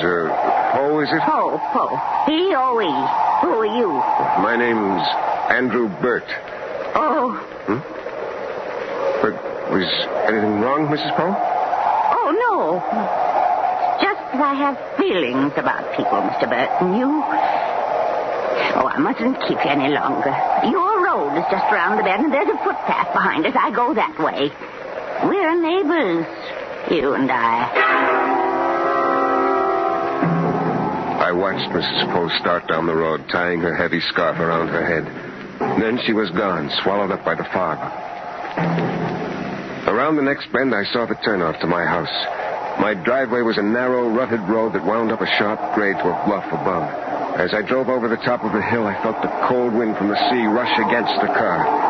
It almost seemed to be pushing, trying to hold me back. The fog was thicker here, and I couldn't see the house. My house. I had visited my great-uncle here once, many years ago, but no one knew about it now. No one except the lawyer in Boston who had traced me, and he had died a year ago. Suddenly, the fog thinned, and I saw my house. It stood square and bleak on the rocky land, 100 yards ahead. A gray, lonely house, weather-beaten and neglected. There were no trees, nothing to break the emptiness of the land. I put my car in the garage and went into the house. Inside, it was plain, almost bare, but clean and weather-tight against the wind. The wind? Did it ever stop? The wind and the fog. I'd be glad when I was finished and could leave this place. There was a note from the tenants telling me the telephone was connected and that my number was ring 2. They added the name of a man to call for ice and coal, but there was cordwood outside, and I had food to last a week. I wouldn't have to call anyone, and it was a cinch no one would call me. I won't answer it. No one knows I'm here. Mrs. Poe. Hello? Mr. Burt? Mr. Burt? Yes. Oh, well, I'm home, and so are you. That's nice. Are you comfortable? Very, thank you. Well, if you're sure. Now, if anything goes wrong, if you need anyone, you just call. I won't need anything, Mrs. Poe. I hope so, Mr. Burt. But I have a feeling about that house. Well, you're not alone, Mr. Burt. You have a neighbor. A neighbor. A meddling, eccentric old woman. I had to be careful, not give her anything to gossip about in the village. Mrs. Poe could be a very dangerous nuisance. Well, I won't let her be. I'm a thief, but if necessary, I'm capable of murder. I'm not going to let anyone stop me now. This project's been too successful. I went back to the car and carried the cartons of food into the house. Then I opened the trunk and took out the box. It was quite ordinary looking, the kind of steel box you buy for storing important papers. I locked the garage doors and went into the house, put the box on the kitchen table, and opened it. Diamonds. They caught the light and reflected it 100 times, shining and glinting in that cold, empty room. After 2 years of waiting and planning, I had them. I was rich and free. Free of my dull, respectable job and my dull, respectable employer. Quiet, cautious Mr. Radcliffe. What would he do without me? What would he do without his diamonds? All he could do was tell the police and insurance people about Joseph Dunlop, a man they would never find. I even felt a little sorry for Mr. Radcliffe. He had trusted me so much. And now, well, he had his insurance. He could buy more diamonds. I spent some time getting the place settled. In case anyone should come to the house, it would look like I was planning to stay. Once I went outside to look over my property. The wind was getting stronger, blowing the fog into the dawn, and the smell of the ocean was clean and fresh. I could see Mrs. Poe's house a few hundred yards away on lower ground. She was standing on the porch of her house, and she waved to me. I didn't wave back. I went inside and had some breakfast, then slept for a few hours. At last, I started to work. The unset stones I put in a soft leather bag in my pocket. Then I started breaking up the set pieces. I cut the links off the jewelry and gently pried the stones from their settings. Then I hammered the metal out of shape. I worked slowly, carefully, keeping the bits of gold and platinum in a neat pile on the table and laying the diamonds out in a row. Oh, they were magnificent stones. I had chosen well. It was beginning to get dark when I finished. I looked at my watch, almost 5 o'clock.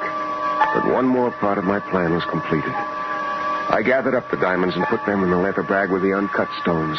Then I scraped up the bits of metal and put them in the steel box with my jewelry tools. Now I had to get rid of the box. That woman, that prying old woman. Hello. Mr. Bird? Mr. Bird? Yes. This is your neighbor. This is Mrs. Poe. Well, what is it, Mrs. Poe? I'm coming over, Mr. Bird, for a little visit. No. Well, that is, not now, Mrs. Poe. I was just going to rest for a while. I'm very tired. Oh, of course. You drove all last night, didn't you? You must have been in a hurry. Is everything all right? Yes, everything is all right. Evil comes to him who evil thinketh. I always try to remember that. Goodbye, Mr. Bird.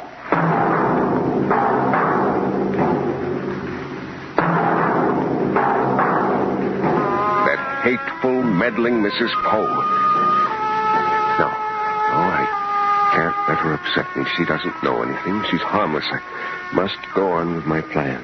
I had to hide the steel box where it would never be found. Someplace... the sea. I'll throw it into the sea. I put on my coat, picked up the box, and went outside. I looked over toward Mrs. Poe's house. Was she watching me, staring out from the darkened windows? If she wants to know, I'll tell her. I'll tell her I decided to go for a walk to make me sleepier. I started across the barren, rutted yard. Then I turned off toward the protection of a shallow draw on the far side of the house. I could follow the draw to the cliff hidden from Miss Poe. It was hard walking across the fields. The wild grass whipped against my legs and tangled my feet. The cold wind rushed against me, making every step more and more difficult, until at last I reached the edge of the cliff and looked down at the sea more than 100 feet below. No, it wouldn't work. Below me were huge rocks, boulders piled high against the foot of the cliff and stretching out to sea. I couldn't drop the box here. It would land on the rocks to be found and reported. I had to hide it somewhere else. But where? I had no tools to bury it. It wouldn't burn. If I hid it in the house, Mrs. Poe or some other busybody might find it after I'd gone. I turned and looked behind me. I could see the top of my house in the distance and the smoke from Mrs. Poe's chimney. Again, I looked down at the rocks below me, and then the earth under my foot gave way. I slipped forward, struggling to throw myself back. I fell. Sliding toward the edge, I clutched, tore at the grass. I grabbed a rock half buried in the ground. I just hung there. I was half over the edge of the cliff, lying on my face, clinging desperately to the rock. Then I inched my way forward, away from the edge, crawling carefully forward until I was back on firm ground. I lay there shaking, my face buried in the grass. And slowly I got to my feet. The box. I dropped it. I got down on my hands and knees and crawled toward the edge again. And I saw the box. It was lying in the grass close to where I'd fallen. I reached out and grabbed it, dragged it back to me. I got to my feet and stumbled away toward my house. As I made my way back along the draw, I tried desperately to think of a place to hide the box. Hide it where it could never be found. I wanted nothing to connect this house with the man I had been in New York. And then I saw the well. It was off beyond the draw. I pushed through the grass that was almost waist high, laid aside the steel box, and dropped to my knees beside the well. The top of it was almost even with the ground and covered with wide wooden boards. The few stones that had once been around the top had fallen away. I lifted one of the boards from the top and threw it aside. Then another, and another, and finally the last flat, heavy board was off. The well was about 5 feet across the top, lined with damp, slippery stones. I picked up a rock and held it over the top of the well and dropped it. The well was old, abandoned, and the water at the bottom was deep. The perfect place for the box. For a moment, I knelt there staring at the damp rocks, wondering who had put them there, how long ago. What had Mrs. Poe said? Everything has been planned for us, and the well was here for me to find. I turned and reached for the box. Huh? Mrs. Poe. But where? I can't see her. I got to my feet and stumbled away from the well. I couldn't let her find me here. Hello, Mr. Bird. I got to the drawer and started running back to the house, and suddenly I saw Mrs. Poe coming toward me. Oh, Mr. Bird. Oh, I'm so glad. Are you all right? Yes. You seem quite out of breath, and I can't hear you in this wind. Mrs. Poe took off her scarf, and we started back to the house.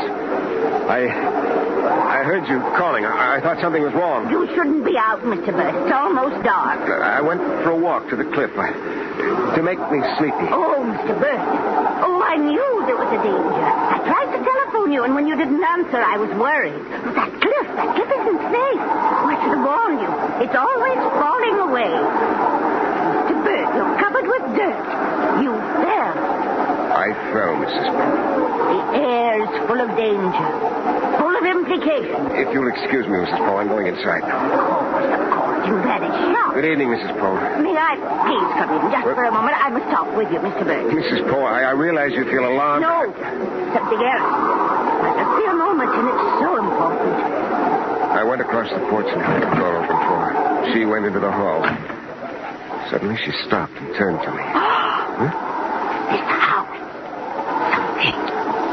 Something. Mr. Bird, I want you to get out of this house. Go to the village or come to my place. But leave here. Horses are at work, Mr. Bird. It's not safe. I understand your belief in premonitions, Mrs. Poe, but I don't agree with you. You mustn't. There's a storm coming. Leave before the storm, Mr. Bird. Why do you want me out of this house, Mrs. Poe? What is it you want here? Oh, if I could only see the danger. Oh, I've tried, but I can't see it. Wrong. The vibrations are all wrong today. Get out, Mr. Bird. You have no other chance.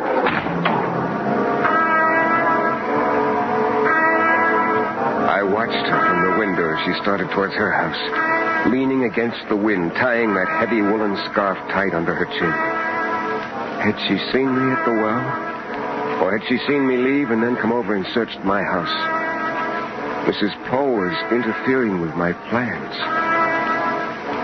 Why? She couldn't know about the jewelry. But she knew about the tree and the road. What was she after? Hounding me, watching every move I made.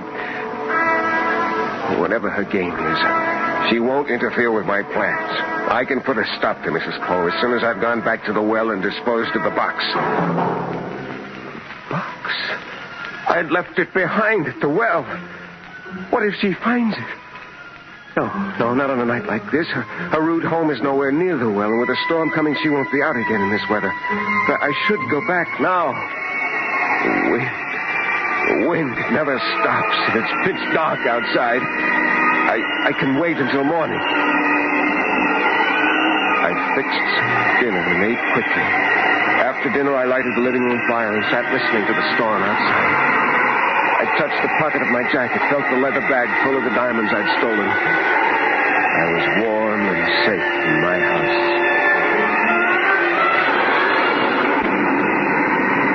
The storm grew wilder and wilder. The rain struck the house heavily, hammered against the windows and walls. I built up the fire and sat close to it. Somewhere a screen door slammed back and forth in the wind. But I wouldn't leave the bright, warm fire to fix it. Oh. Mrs. Oh, I won't answer. Let her think the lines are down. No, she'd ask the operator, and the operator would know the lines are working. Why won't she leave me alone? Yes, Mrs. Poe. Mr. Burt, I'm almost frantic. I'm coming over there. No. I'll be quite all right. I have my flashlight. What do you want, Mrs. Poe? What are you after, spying on me? Your field. I saw your field. Huh? Came to me, sir. Something is wrong. Someone is lost in the field. Stay away from here. Do you hear me? I'm leaving at once. Don't worry. I have my flashlight. Someone needs my help. Now, stop. She won't go into the field. The box is there, and I can't let her find it. She must know. She must realize it's there. She watched me this afternoon, and this is her ghastly way of telling me she knows. I'll stop. That heavy scarf she always wears, always knotted tightly under her chin. They'll think when they find her that poor old Mrs. Poe had fallen in the dark and her own scarf choked her to death. Oh, no, Mrs. Poe, you won't spoil my plans. I went outside and started across the yard. In the distance, I could see the beam of Mrs. Poe's flashlight. She must be running along a path I hadn't seen, a path that cut me off from the place where I'd left the box. I ran, too. Stumbling and sliding, I ran to the drawer and started along it toward the box. The rain and wind were driving into my face, almost blinding me. But I had to find the box. I had to. I didn't want to kill Mrs. Poe. If I could get there before she did. I was almost there. I could see the beam of Mrs. Poe's flashlight growing larger, coming at me. I turned away from the light, dashed forward into the tall wild grass. I remembered just where the box was hidden, off to the left of the boards I had lifted off the well. I tripped. I fell. I'm falling into the well. Clutched at the wet stones. At last, I broke my fall. I dared not move. My fingers held desperately to the wet, slippery stones. My legs were doubled behind me, pressed against the far side of the well as though I were kneeling in midair. Then I heard a splash. I knew it was the bag of diamonds that had dropped from my jacket pocket. It didn't matter now. All that mattered now was getting out of the well. Surely Mrs. Poe would find me soon. Soon, before my fingers lost their grip. Where was she? I moved my head carefully, slowly. Looked over my shoulder at the top of the well. It was about 5 feet above me. Mrs. Poe will see me. She'll hear me if I yell. Wait until her flashlight shines up there. Until she's close enough to hear. There it is. I see her light. She's coming toward the well. The light's growing brighter. A few more feet. It's stopping. What is she waiting for? Hurry, I'm slipping. The light's moving away. I know. She set the flashlight on the ground. Yes, I see her shadow across the beam. She's coming toward the edge now. Mrs. Poe! Mrs. Poe! My hands are slipping. I can't hold on to the rocks. Mrs. Poe! Why doesn't she hear? What? The light. There's something moving across the light. There's something at the edge of the well. A board. She's found the board. She's covering the well. No! Mrs. Poe! Oh, why can't she hear me? Scarf. That scarf around her head, around her ears, shutting out the wind.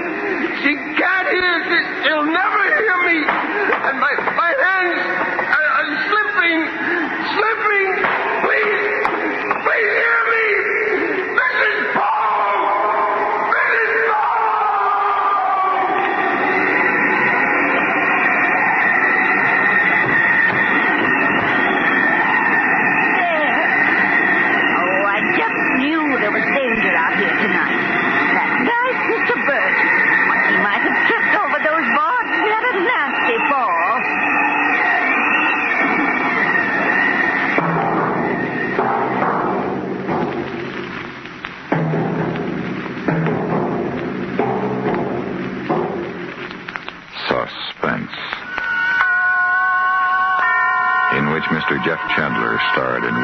Robeson's production of A Good Neighbor, a first radio play by David Reel. Mr. Chandler was supported by Virginia Gregg as Mrs. Poe. Listen. Listen again next week when we return with another tale well calculated to keep you in suspense.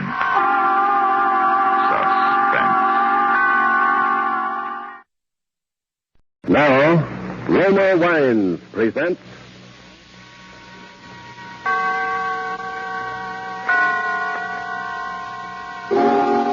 Suspense.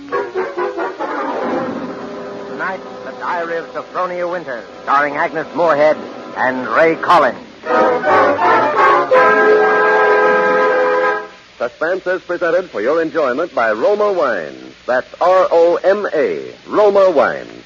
Those excellent California wines that can add so much pleasantness to the way you live, to your happiness in entertaining guests, to your enjoyment of everyday meals. Yes, right now a glassful would be very pleasant as Roma Wines bring you Suspense. This is the Man in Black, here for the Roma Wine Company of Fresno, California, who tonight from Hollywood bring you as stars Miss Agnes Moorehead and Mr. Ray Collins. Miss Moorehead and Mr. Collins will appear in A Study in Terror, written especially for them and for Suspense by the distinguished radio playwright Lucille Fletcher. But before we take you to the scene of our drama, let's conjure up a scene of our own. Let's imagine ourselves in sun-drenched Havana, dining in the gay Club Montmartre. As you listen to the music, you put down your wine glass to tell our host how much you enjoy his hospitality. Part of the credit belongs to Cuba, he smilingly acknowledges, but part of the credit belongs also to your country for producing this excellent wine, which adds so much to our enjoyment. For this is Roma Wine from California in your own USA. Now, it is a fact that connoisseurs of many other lands know the excellence of Roma wines, made in famous wineries located in the heart of the choice wine districts of California. But millions of Americans also know these things and have made Roma by far America's largest selling wines. Here at home, Roma wines are truly inexpensive. No duty, no overseas shipping costs to pay. And for only pennies a glass, your meals, your entertaining can have the added delight of superb Roma wines. You will find them of truly excellent flavor and character, fine products of age-old winemaking skill perfected by modern quality controls and tests. Ask for R-O-M-A, Roma Wines, made in California, for enjoyment throughout the world. And now with the Diary of Sophronia Winters, and with the performances of Agnes Moorehead and Ray Collins, we again hope to keep you in suspense.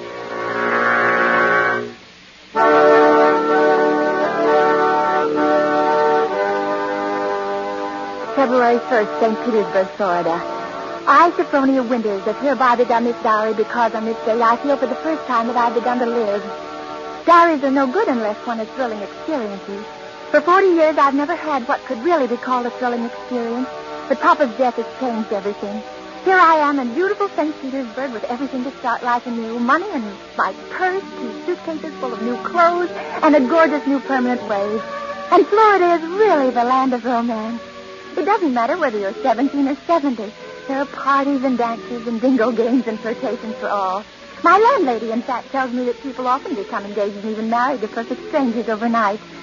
I'm still shy, of course, but just the same, it's such fun and so thrilling to think one's fate may be just around the corner. February 3rd. Oh, diary, it is beginning. This morning when I came out of my lodging house to go down to the beach, I noticed a man, a thrilling-looking man, sitting across the street on a bench. It was just as though he were waiting for me, because when I came out, he sort of started up as though he knew me. Of course, I didn't speak first, but I knew the minute I started down the street that he was following me. Well, I got to the beach and sat down with my magazines, and suddenly there he was, strolling toward me with a broad smile. Well, sitting out here all by your lonesome? Oh, yes, I am. And down here at St. Pete long? Oh, it's just 3 days. 3 days? That's a long time. It's a wonder I didn't spot you before. Mr. Johnson's the name, Johnson. Hiram Johnson. I came from Green Harbor, Maine. Run a big hotel up there summers. Well, that's my whole history in a nutshell. Oh, my name's Sophronia Winters. Sophronia? Yes. You know, that's quite a coincidence. My sister-in-law's name was Sophronia. Oh? Sophronia Johnson. You ever heard of her? She looks quite a bit like you, too. Sophronia Johnson? Mm-hmm. No, I'm afraid I haven't. Who was she? Someone very famous? I'm so ignorant about these Well, things. that's all right. Say, look at that sun, will you? I'd say it was pretty nearly time for lunch.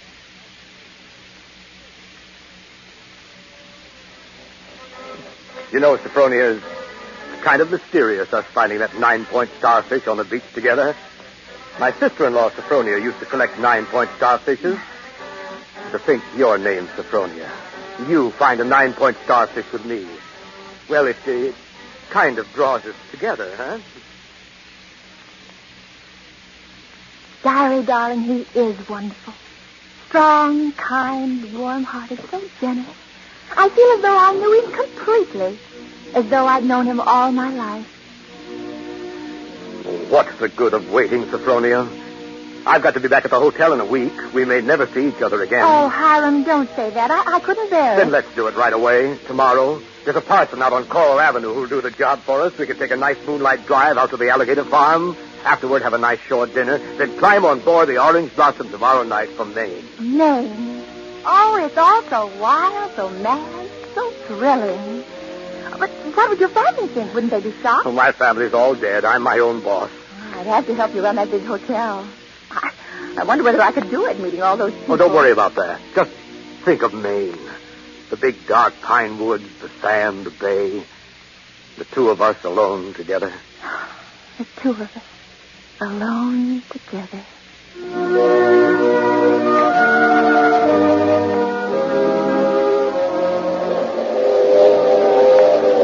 February 7th, on board the Orange Blossom.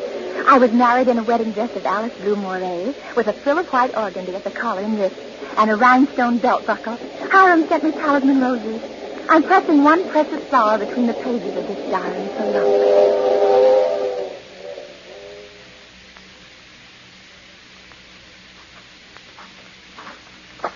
We'll see it beyond this bend in a couple of minutes. Bags heavy? No, not particularly, dearest. Oh, I can't get over that taxi man at the station. Imagine his insolence, saying he didn't want to drive. There's the place. Oh, wait a minute. I don't want to look until I put down these bags. Now, where? There. Through those big pines. Oh. It is big, isn't it? 125 rooms. So many fire escapes and balconies and porches and towers. I stayed in a hotel like that once, years ago, with Papa. It was very fashionable. And... My grandfather built that place 50 years ago. It hasn't been changed much since. No. Of course you put in modern plumbing. Not yet. Well, here we are. Walk in. What's that?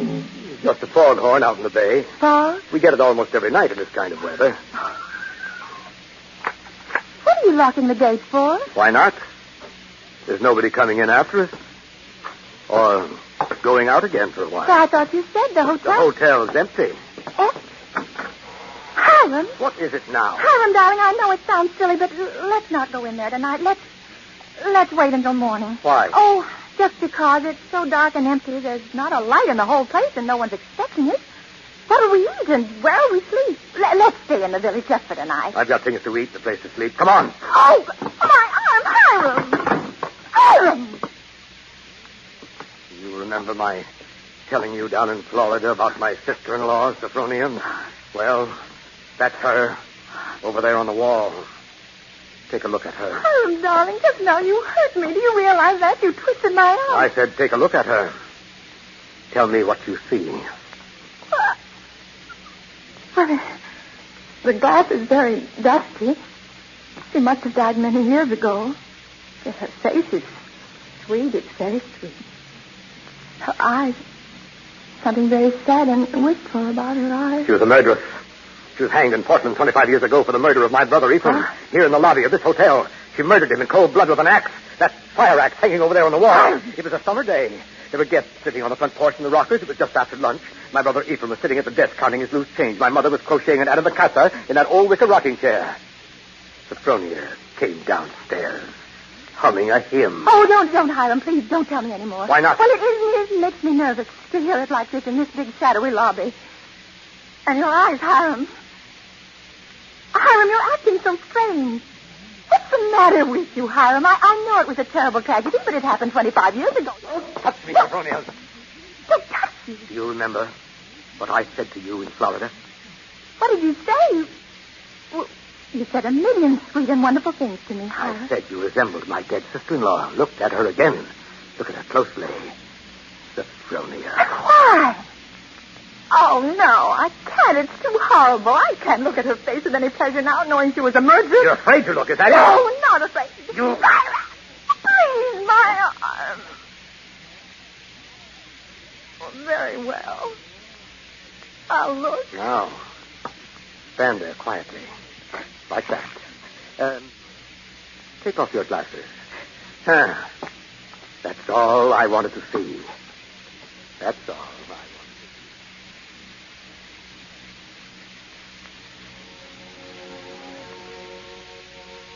February 12th, Green Harbor Hotel, Maine. I cannot understand it. I try to fathom it, but my head aches and my heart is heavy. The hotel is deserted, unchanged, and apparently uninhabited for 25 years. Wash bowls and pitchers still stand in the empty rooms, covered with spiders and cobwebs. Dust is everywhere. And the printed regulations on the walls are tattered and yellow with age. A row of broken rocking chairs on the front porch faces emptily out to sea. Can any nest be my home? Downstairs now in the shabby parlor off the lobby, playing the harmonium.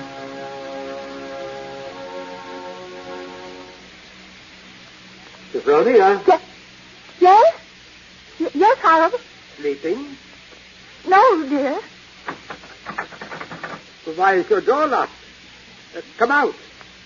I want to show you around the place. It's all right, dear. I've seen it. I've seen just about everything. No, you haven't. You haven't seen the grounds at all. The grounds? But, Hiram, it's after midnight. I want to show you where my sister-in-law, Sophronia, is buried. Well, now, not tonight, dear. Please, it's so late and I have a headache. Open the door, Sophronia. I want you to come now. No, I can't. Now go away and let me alone. I won't. It's no use carrying on like that. You see, I've got passkeys to all the doors.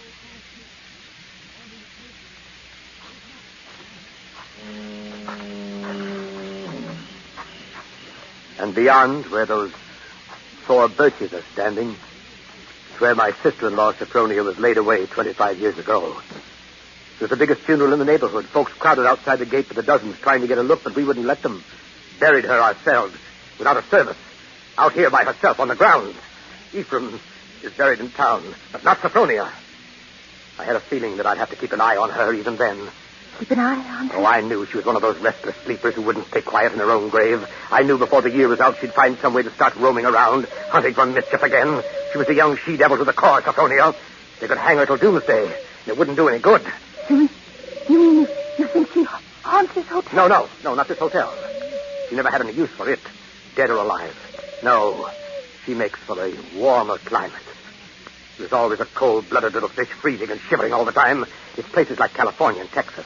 And Florida, she makes for her. Florida? Yeah, that's one of her favorite haunts, particularly around St. Pete. She likes the flowers and the sun and the romance. Hiram, I feel cold. Do you mind if I go inside now? Just a minute. I haven't explained everything. You think I'm crazy, I guess. Crazy. But I'm a lot smarter than some people give me credit for. Because, you see, I have found her. Now. 3 times. Do you, see that grove of birches over there? Under every one of them is a grave. I've found her wandering the earth in disguise 3 times. And I've killed her 3 times. And it still doesn't do any good. She's still restless.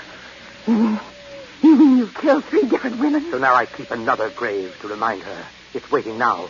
Would you like to see it, Sophronia? No, Hiram, no, please. Are you afraid to see it, Sophronia? Hiram, you don't mean to say that you think just because my name happens to be Sophronia and that I look a little like... Think what, Sophronia?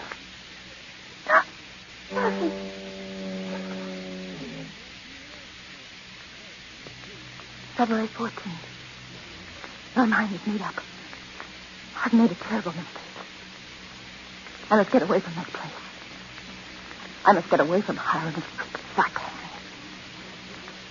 I shall wait for dusk, when he generally sits down in his parlor and plays the harmonium. I can hide a little earlier in one of the deserted rooms, and then when he's back toward the lobby, slip out the front door.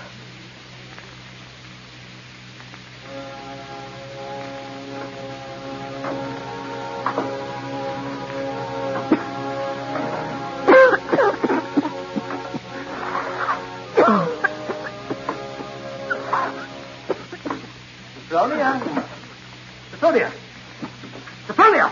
Oh, there you are. Why, what's the matter? Anything wrong? No, Hiram. You didn't want anything outside, did you? Because if you do, you'll have to ask me to get it for you. You see, I always keep the front door locked. Yes, And yes, Hiram. the back door, too. All the doors leading out into the porches and the fire escapes, and a good many of the windows. Makes one feel safe from thieves and peeping Toms. Oh, you've got a cold. Oh, that's too bad. Yes.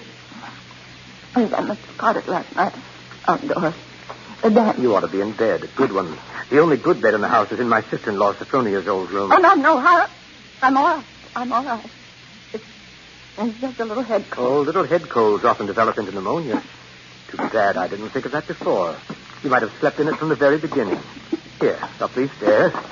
All right. What's the matter? Are you so weak? No, I'm all right.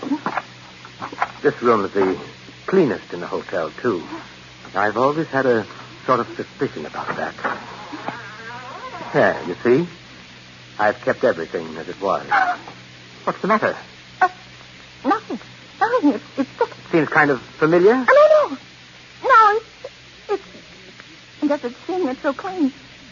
It's seeing it as though someone were living there, as though they'd only just stepped out for a moment. Just as she left us that afternoon when she walked down to murder my brother. You see her needlework on the table with a needle sticking in it? Her hymn book still open? She was very fond of singing hymns, Sophronia was. Had a nice voice, too. I used to accompany her.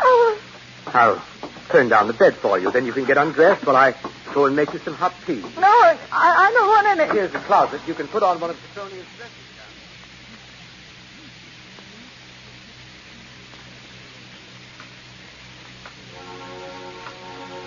Sorry.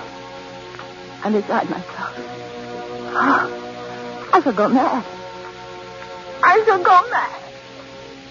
2 hours have passed since she locked the door on me. Night has fallen. I'm alone. Alone in this horrible room with its hideous little mementos of death. I'm sitting here at her little wicker table, trying to be calm, trying to write this. Somehow, when one writes about a thing, it doesn't appear so real. My hand is just brushed against her needlework, her hymn book. I can't bear having them near me. I must get them out of my sight anywhere in that closet of your drawer. Ready for your tea? No. Yes, Hiram. Oh, why aren't you in bed? You'll take worse colds, you know. Well, I'll get in bed in a minute. First, Brushing up on your needlework again. My needlework? You've got it in your hand. Have I? Oh, yes, so I have. Oh, but I wasn't working on it, Hiram. I swear I wasn't. I've never done a stitch of needlework in my whole life. I don't know one embroidery stitch from another. Now, let me show you. Look. I don't even know how to hold the needle. No, get into bed, Sophronia. You'll see that... Before we go on, Hiram, before you go on thinking, we've got to have an understanding. You've got to let me explain. I was born in 1892 in Kalamazoo, Michigan. My name is Sophronia, that's true, but they name lots of people Sophronia. I was named for my grandmother. She just died. Yeah. Oh, no, you've got to listen to me. I lived in Kalamazoo all my life. My father was vice president of the Kalamazoo First National Bank. Everybody in town knew him, and they know me. If you'd only just write a letter or send it, why, I've never heard of King Harvard my whole life and never went anywhere. No. For almost 10 years, I stayed home day in and day out, nursing Papa. He had a stroke. I wasn't out of the house. It was a red brick house with green shutters.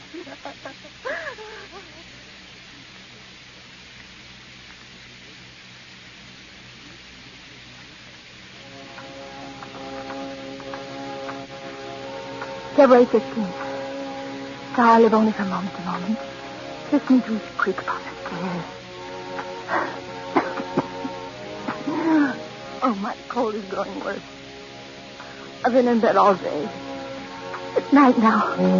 The foghorn has begun to blow.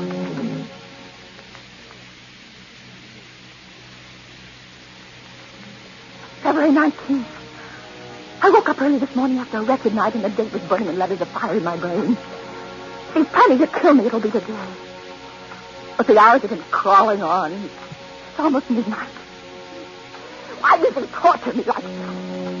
I would rather be dead than sit here in this room one moment longer. If he doesn't come in 5 minutes, I shall force him to come. I shall beat on the door. No. Brother, let me sit quiet praying that he doesn't come. Oh, I want to live. I want to live.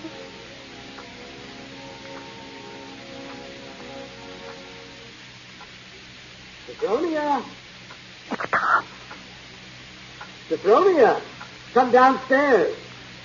I want you to sing me a hymn. Sing. I never asked you to sing for him before. But she sang. I can't sing, dear. I told you that long ago. Did you? Well, I've forgotten. And besides, how can I come downstairs when my door's locked? It's unlocked. Try it. Unlocked. Oh, no. How could it? Oh, it is, and I never knew it. I never knew it. Coming? Oh, you unlocked it sometime while I was just sitting. Why didn't I try it a few more times? Sophronia!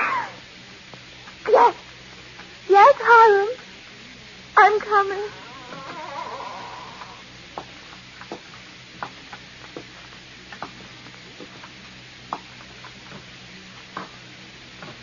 Hiram? Where are you? In here. In the parlor. What are you doing there, Hiram? Waiting to hear you sing. You're at the harmonium? Yes. All right. I'll sing. I haven't sung years, but I might as well. I'll sing for you out here in the hall. My voice will carry better. It always did carry better in the hall, didn't it, Sophronia? So you remember that, too. Of course, you know both the front and back doors are locked. Yes, Hiram, dear. Shall I sing, too, Sophronia? Would you like me to sing along with you? If it pleases you, Hiram. Work for the night is coming. Work in the morning sun. Work for the night is coming. When man's work is done. Work while the daylight darkens. Work in the summer sun. Work for the night is coming.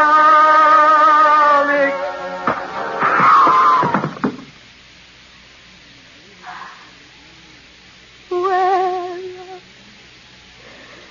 man's work is done.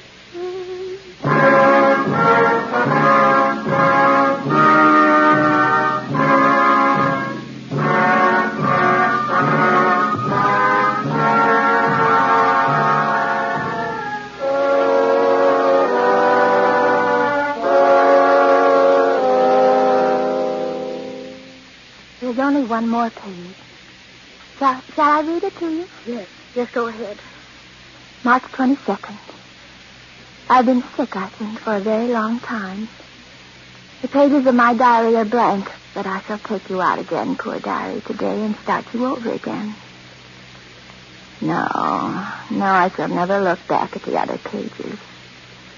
I shall only write on and on about this nice, quiet place, so that no one reading this diary will ever know that I did.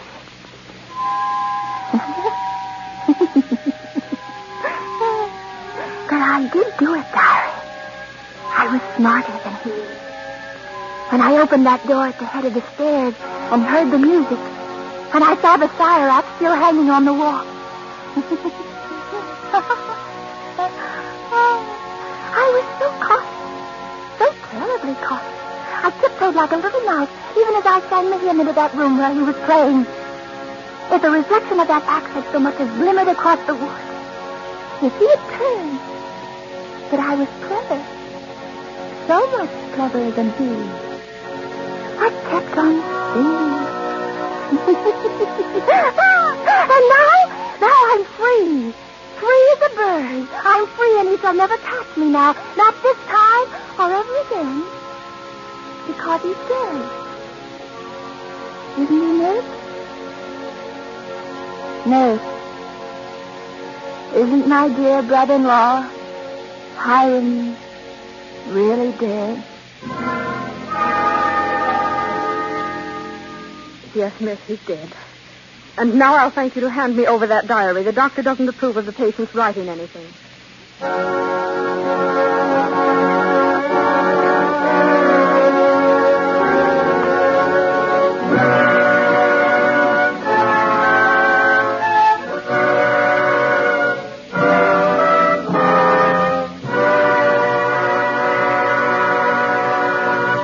And so closes The Diary of Sophronia Winters, starring Agnes Moorehead and Ray Collins. Tonight's study in Suspense. Suspense is produced and directed by William Spear. It's my job, it's my privilege, to tell you how much pleasure and enjoyment you can add to everyday living by serving Roma wines, with meals, when entertaining, or any time. And in hot weather, let me suggest Roma wine cooler offers. Just put ice cubes in a tall glass, half fill it with your favorite Roma wine, then fill it up with sparkling water. For a sweeter drink, just add sugar and stir. Ah, that, my dear people, is really something. And it's so simple, so good, and so inexpensive. It's a fact. The cost of Roma wines is only pennies a glassful. Get Roma wines today. Enjoy them regularly. If your dealer is temporarily out, please try again soon. Just be sure you ask for R-O-M-A, Roma wines, America's largest selling wine. Made in California for enjoyment throughout the world. Agnes Moorehead appeared through the courtesy of Metro-Goldwyn-Mayer and is currently being seen in their production, Dragon Seed.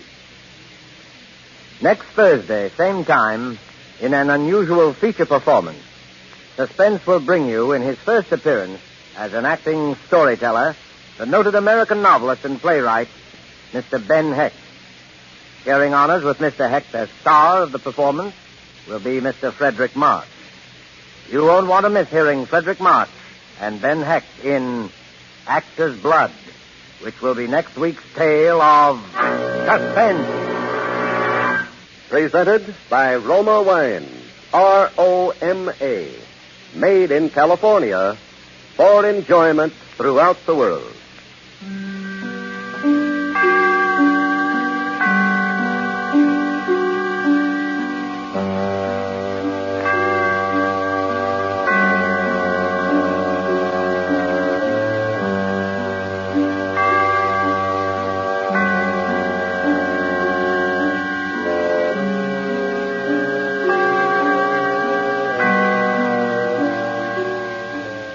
This is CBS, the Columbia Broadcasting System.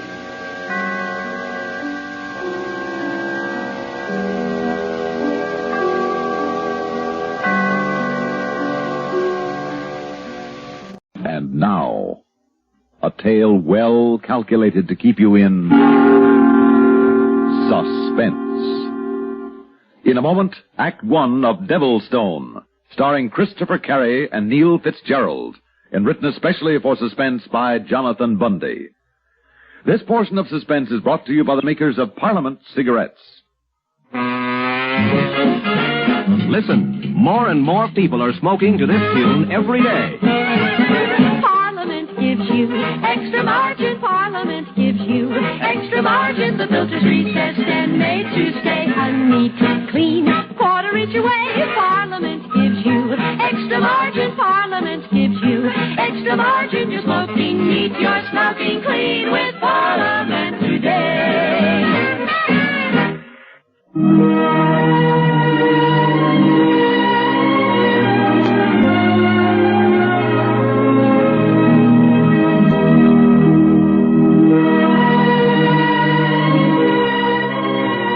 Martin. Timothy Martin.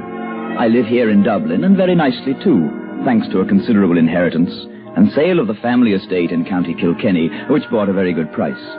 I have a comfortable cottage, a faithful manservant by the name of Evetts, and everything else I need to live an easy, contented life, and without the need of applying myself to any sort of labor. Even my financial matters are no bother to me. They're handled by a penny-pinching old solicitor by the name of Ian Carney.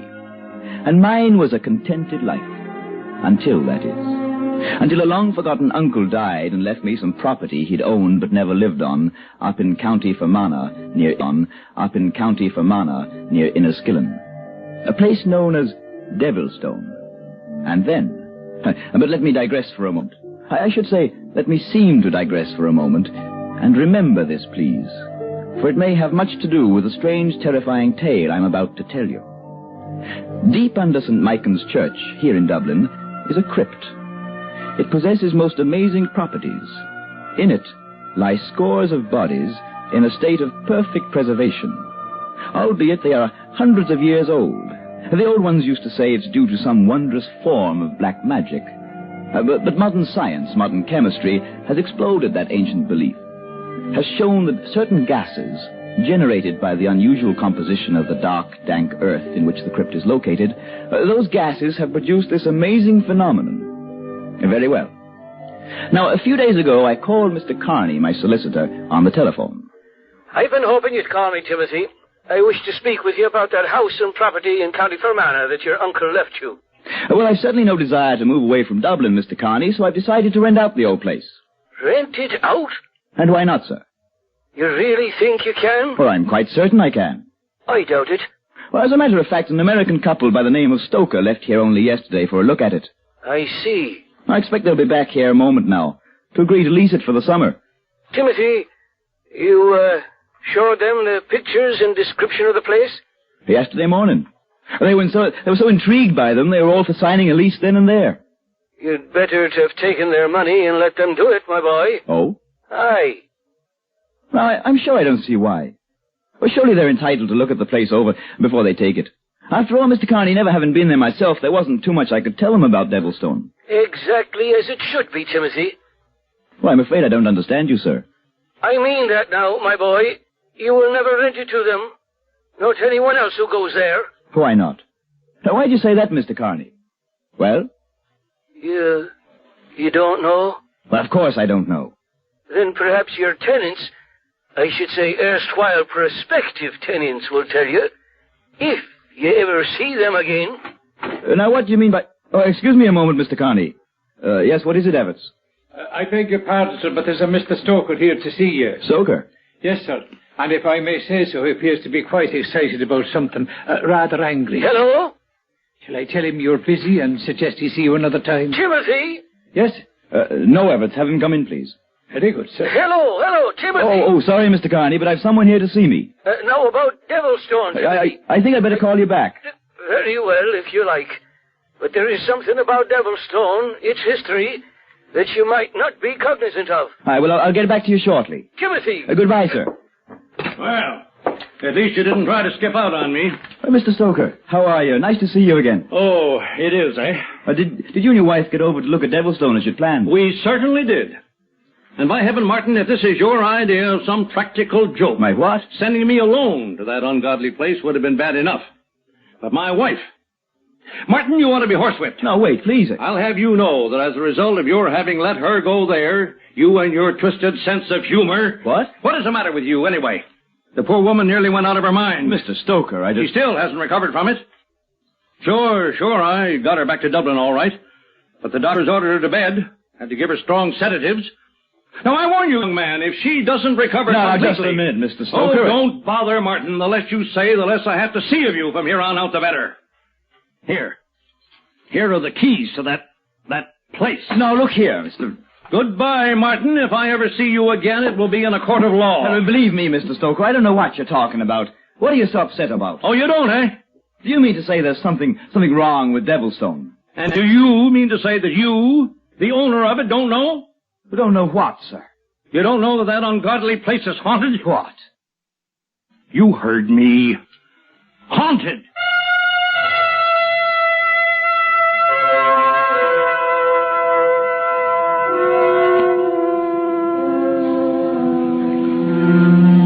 possibly have heard right, sir. Haunted. Was that what he said, Mr. Martin? Haunted? Yes, that's what he said. Oh, dear, oh, dear. Oh, I beg your pardon, sir. But really, it's too amusing. It's perfectly all right, Everts. You go right ahead and laugh, and I'll join you. Well, that's about an absurd excuse I've ever heard. Excuse me, sir. You don't think he meant it? But the Devilstone is haunted? How could he? Haunted houses went out of fashion 100 years ago. No, Everts, it was simply a silly excuse for not leasing the place. Well, now that he and his wife have had a look at it. But what an excuse. But does he think that we Irish are nothing but a lot of stupid, superstitious idiots? Quite right, sir. What? I mean, of course not, sir. Well, anyhow, it's completely ridiculous. So we'll simply forget it. Forget about the Stokers. Place an advertisement in the papers and find ourselves some other tenants. Yes, sir. Maybe we'd best reduce the rate on it a bit. Perhaps that's what scared them off. No, that could be, sir. Or who knows? Perhaps Devilstone isn't in as good condition as we've been led to believe. But can you imagine anyone coming up with an excuse so patently absurd, so completely asinine, and so utterly foolish, and expecting us to believe him, to take him seriously? Yes? What is it, sir? Everts, the truth now. Yes? Do you believe? Do you think? Possibly. Oh, no. No, of course not. It couldn't be. And yet, could that have been what Mr. Carney was talking about? Or at least implying? Mr. Carney, the solicitor? Yes. But Mr. Carney seems to be a man of good sense. He was so definite about it, though.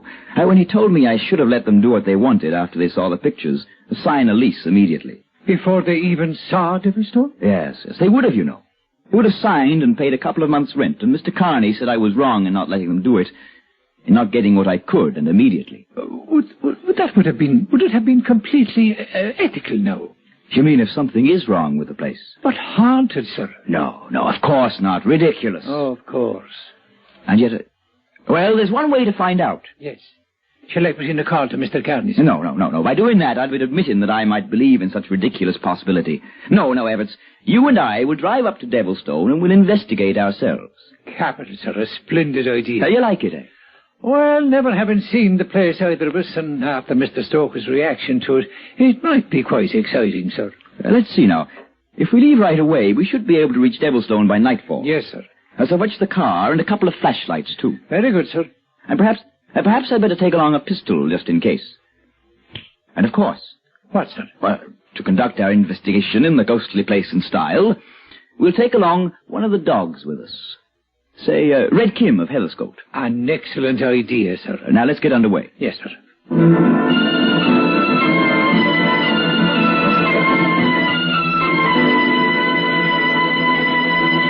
Well, Everts, if the man at the petrol station told us right, the rambling old mansion you now see before you is Devilstone. Yes. I see. Now, what kind of a reaction is that? Not a gloomy old place, if I may say so, sir. Now, don't you start conjuring up some ghosts. Even Kim apparently finds nothing particularly friendly about it. Now, look, Everts. If you're going to become superstitious about Devilstone... Oh, no, sir. Come along, we'll have a look at it. Come along, Kim. Come along, boy.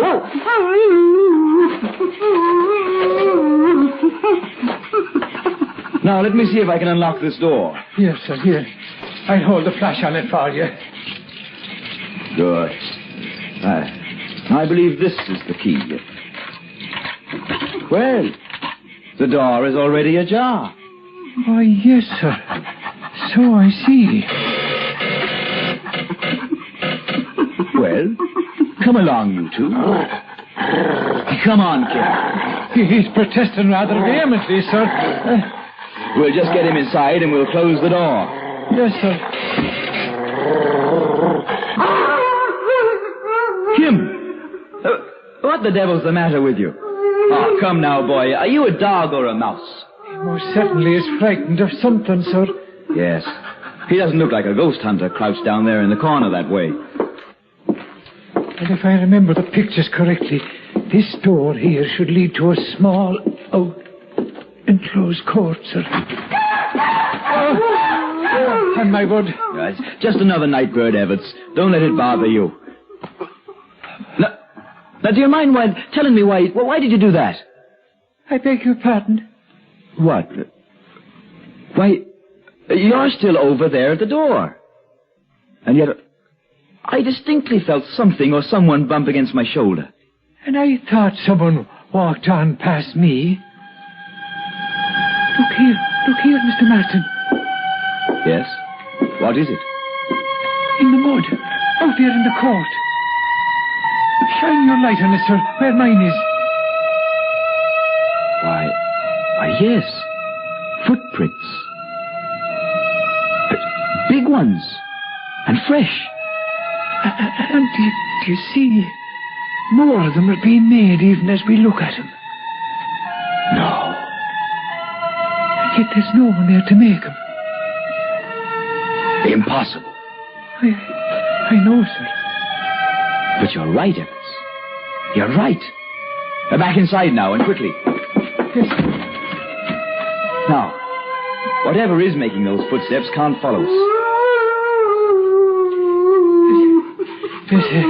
It does feel a bit safer in here. No wonder Kim is frightened. There are things like that going on. But why? And how?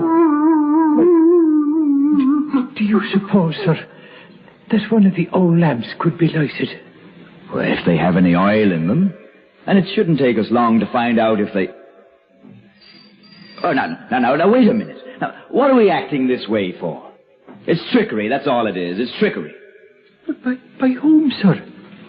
And why? Well, that is something we shall have to find out. Now, where is Kim? Oh, there he is, still in the corner. Sick with fright. Do you suppose, sir? No, nonsense. Whoever it was that scared Stoker and his wife out of here is trying to scare us now. And I mean to find him out. Yes, but the dog, sir. And if it's true about them and that there is a ghost... Nonsense. No. We'll just look about here. Where? Now what's the matter? That door. At the other end. What? Behind you. It's opening by itself into a small room beyond. Good. Then we shall start our investigation in that room. Well, are you coming? Yes, sir. Oh, clumsy. Now you've dropped your flashlight. What? I didn't, sir. I didn't. It was knocked out in my hand. It what? Honest it was, sir. I swear it, sir. Now, Evans, don't be silly. Go on back in there and get it. I really rather not, sir, if you don't mind. Oh, the door. It's closed by itself. And now we're locked in. Oh, we are, eh? Who did this? Who closed this door? Who's there? Who's there, I say? The same one. What? The same thing. What are you talking about? The same thing that struck your shoulder, that made the footprints in the mud, and that frightened poor Kim so badly. And frightened you, too. Well, I say it's trickery. Trickery. It has to be. Who's doing this? Answer me. Answer me. You'd best be gone. What? You'd best be gone. Yes. Yes. I guess we'd better. Yes, sir. No. Not a bit of it. Please, sir. Please, in the name of heaven, sir. No. We're going to stay right here, Evetts, until we find out. You'd best be gone. No. Not until we learn just what's going on and... Where's that voice coming from? I've tried to warn you. Oh, please, sir. They have tried to scare us, that's all. Tried to scare us. Yes. Yes. So that you'd leave this place. Why? Because if you do not, you will suffer the same fate as the dog. Kim? Fate? What are you talking about? Oh, look, sir. The door is opening. Yes, look. In the light of the flash that was dropped in there. Kim! Everts. Kim is dead. Then, Mr. Martin... Oh, please, sir, I beg of you. Who did this? Who did this? Show yourself. Yes. I will show myself. Look. What? Oh, look, sir. Out of thin air. Yes. I see him. Mr. Martin. Yes. All right. We'll leave. Come along, Everts. Come on.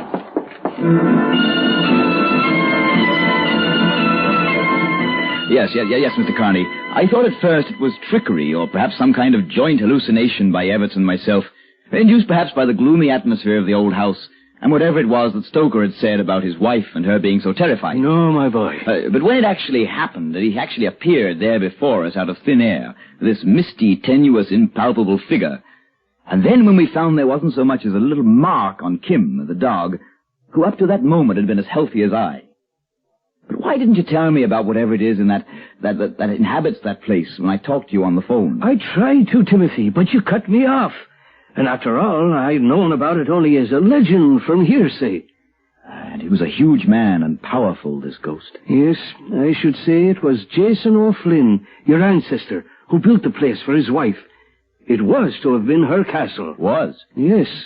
But the first day she sought to enter into it, she fell, tripped upon the threshold, she struck her head, and she never regained consciousness. I see. The doctor was summoned, did all he could for her, there in a smaller room off the main salon. Yes. But she died that night. And then Jason O'Flynn swore by the book that no one would live in that house but he, until his body turned to dust. He walked out of that little room then, and was never seen again. And ever since that time... But now you know the rest. Wait. Yes? Until his body turns to dust. His own words. And he wasn't seen to leave. No. What are you thinking of, Timothy? I'm going back there, Mr. Carney, tomorrow in daylight.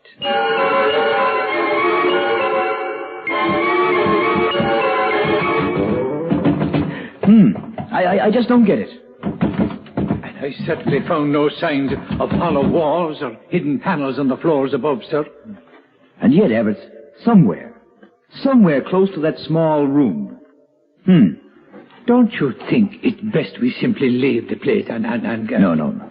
No one but he. What? Until his body turned to dust. What, sir? And although there must have been other people about, he wasn't seen to leave. And to me, Everett, that means only one thing. Somewhere in this house lies the key to this mystery. But we've been here most of the day, sir, and we've found nothing. And it's getting on towards dusk. I know. But until I find some... Oh, sorry, sir. Let me help you. The old rug was so badly wrinkled, it's no wonder you tripped. Wait. Heavens. Listen. A very hollow floor, I should say. Here. Help me fold this rug back. Yes, sir. Here now. And look. A sort of trapdoor. And fitted in the floor so tightly. Yes. And this. It looks like a seal around the edge. Why, yes, sir. And a heavy lifting ring. Well, then give me a hand. We'll see if we can raise it. Now.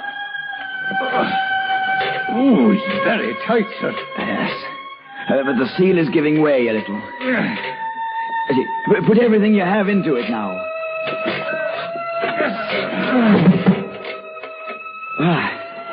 Good. We made it. The must be fetid horrid odor coming up out of that place. Yes. Yes, Ebbets. Like that in the caves, or the catacombs under St. Michael's. You mean where all the bodies and... Yes. Quickly now. The flashlight, give it to me. Here, sir. Now, look down there on the earthen floor below. Do you see? Do you see? The wrists are cut. He killed himself. No, it's he. It's the ghost that we saw. Yes, Ebbets. The body of Jason O'Flynn. And so perfectly preserved as though he died only moments ago. Oh, it's horrid. Until his body turned to dust, he said. So we know now that we've found it. So please, sir, let's leave this place. Wait, Ebbets. Wait. Do you see? Now the fresh air has reached it. Oh, good Lord. Yes. The color is leaving the cheeks. The pallor of death is taking its place. And yes, now, at long last, the body will turn to dust. No longer will Jason O'Flynn walk the night. Requiescat in pace.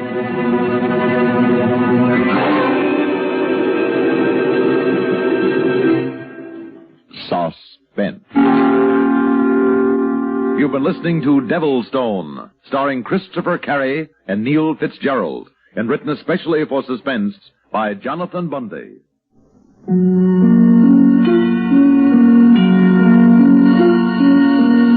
Suspense is produced and directed by Fred Hendrickson. Heard in tonight's story were Gilbert Mack, Walter Grisey, Reynold Osborne, and Frank Milano.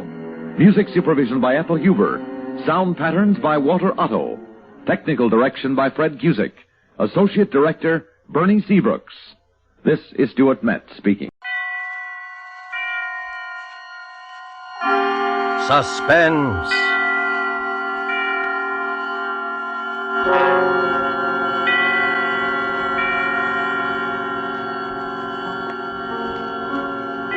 This is the Man in Black, here to introduce Columbia's program, Suspense. In Hollywood this evening, our two distinguished stars are the lovely actress Margot and the polished young actor from Holland, Mr. Philip Dorn.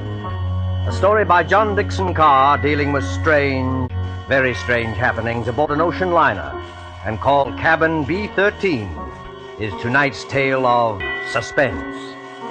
If you have been with us before, you will know that suspense is compounded of mystery and suspicion and dangerous adventure. In this series are tales calculated to intrigue you, to stir your nerves, to offer you a precarious situation, and then withhold the solution until the last possible moment. And so with Cabin B-13, and with the performances of Margot as Anne Brewster and Philip Dorn as Dr. Karl Heinrich, we again hope to keep you in suspense.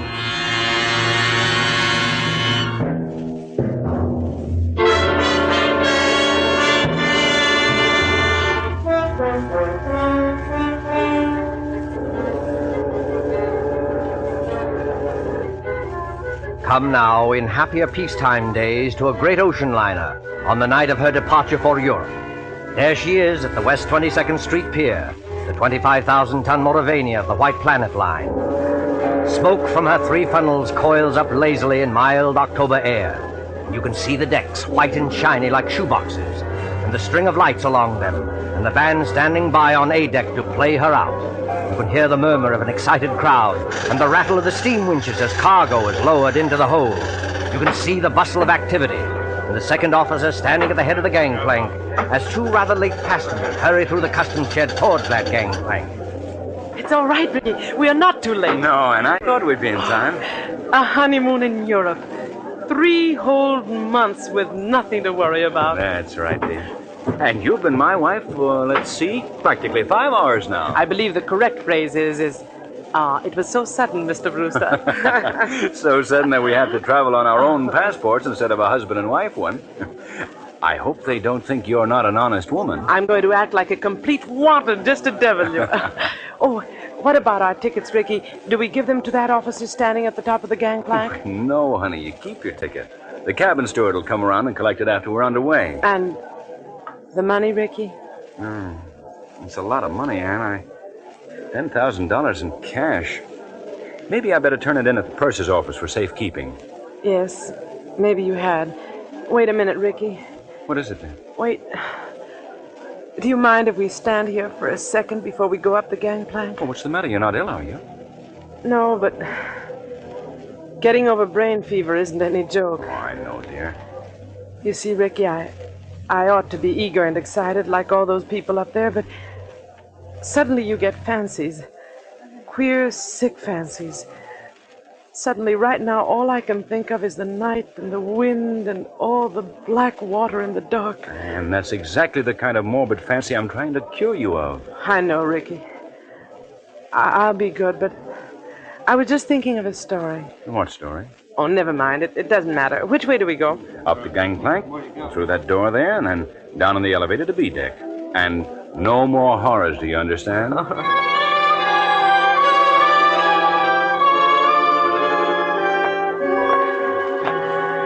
Here we are, Anne. B deck and cabin number... Good Lord. B13. B13. You're not superstitious, are you? Why, no, dear. Not about things like that. Open the door. Here we are. Lights on and... Oh, Ricky, darling. It's a beautiful cabin. Well, best I could get. Well, they've got our luggage in anyway, and... Over there, madam, you'll find a basket of fruit and some books from your obedient servant. Oh, you are nice to me. And I'm feeling so much better, Ricky. I will be all right, darling. Of course you will. But you won't find any detective novels among those books. Please, Ricky. Detective novels may be all right for presidents and college professors, but they're straight poison to you. You'll read love stories and like it. You know, Ricky, I keep thinking and thinking about that story I mentioned. Oh, what story, dear? It's an old one. You probably know it, but it was new to me. A woman and her daughter arrive in Paris and go to a hotel. Oh, you mean the old Paris Exposition story? Yes, that's it. The daughter goes out. When she returns, her mother has disappeared. And even the hotel room isn't the same. The proprietor of the hotel swears the girl came there alone and that there never was a mother. The whole room is different when she goes back to look at it. The girl goes to the police, and they won't believe her, and she's nearly crazy. Of course, it turns out that the mother has caught bubonic plague and died, and they're hushing it up so that the visitors won't keep away from the city and ruin the whole exposition, Anne, but... You've got to stop this kind of talk. I know. But imagine being in a situation like that, with all those queer eyes staring at you, wondering if you'd lost your reason, wondering if your brain had cracked and the whole world might dissolve and... Listen. That's the last call, Anne. We'll be underway any minute now. You know, Ricky, I would like to see the skyline go past and the Statue of Liberty and the rest of it. Oh, then why not go up and see it? I've got to deposit this money in the purser's office on C deck. But I don't like you to leave me. Oh, now look here, dear. You don't think I'm going to disappear, do you? I suppose I don't really. When I get these ideas, and I can't help it, Ricky, I wish you'd wallop me. Well, I'm not going to wallop you, Anne, but you've got to stop being afraid. You certainly won't disappear in a crowded ship with any number of people all around you. As for me, I defy Houdini himself to make me vanish. Don't talk like that. I'm not going to vanish, and neither is this cabin, dear. Now, run along. I'll join you on deck as soon as I can. All right, Ricky. I'll be good. In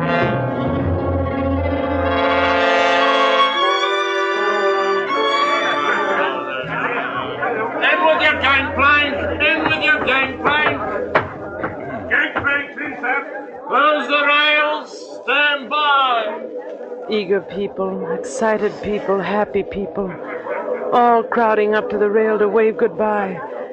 Nothing to worry about, nothing on their minds except... Except what? Oh. Except seasickness, madam? Oh. Oh, I beg your pardon. I hadn't meant to startle you, believe me. Please don't mention it. How silly of me. It was my fault. I haven't been very well. I noticed it, madam, if you'll forgive me. That was why I spoke to you. As you see by my uniform, I'm the ship's doctor. This is a British ship, isn't it? But you don't sound British. No, I'm an Austrian, madam. Dr. Paul Heinrich. At your service. I'm not very popular in my own country today. The days of colored shirts and vacant minds. I'm Mrs. Brewster, Doctor, Ann Brewster.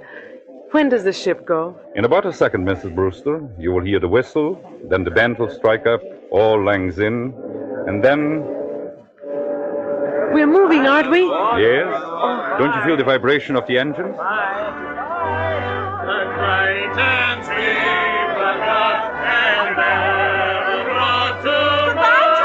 Take care of yourself while I'm Come, dear, I'll see you at Christmas. Whoa! The key to the car is in the living room table drawer. If you go out with any blondes, Tommy, I'll kill you when I get back. Goodbye, Mom. Susie. Yes, dear, of course I'll behave myself in Paris. Say, what time does the bar open aboard this time, huh?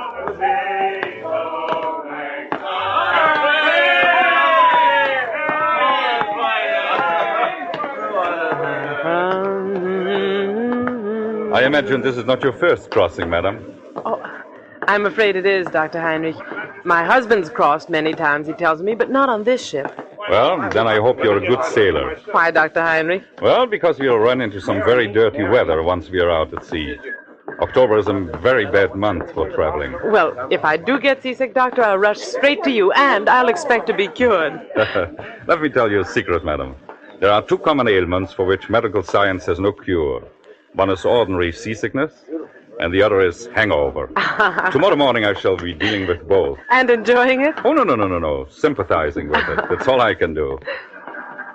How do you like the Mauravania? Oh, it's a magnificent ship from what I've seen of it. And you know they've given us a very nice cabin down on B deck, B13. What's the matter?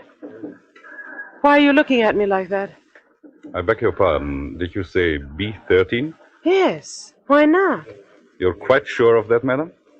Why, yes, of course I'm sure of it. I saw the number on the door. Why not?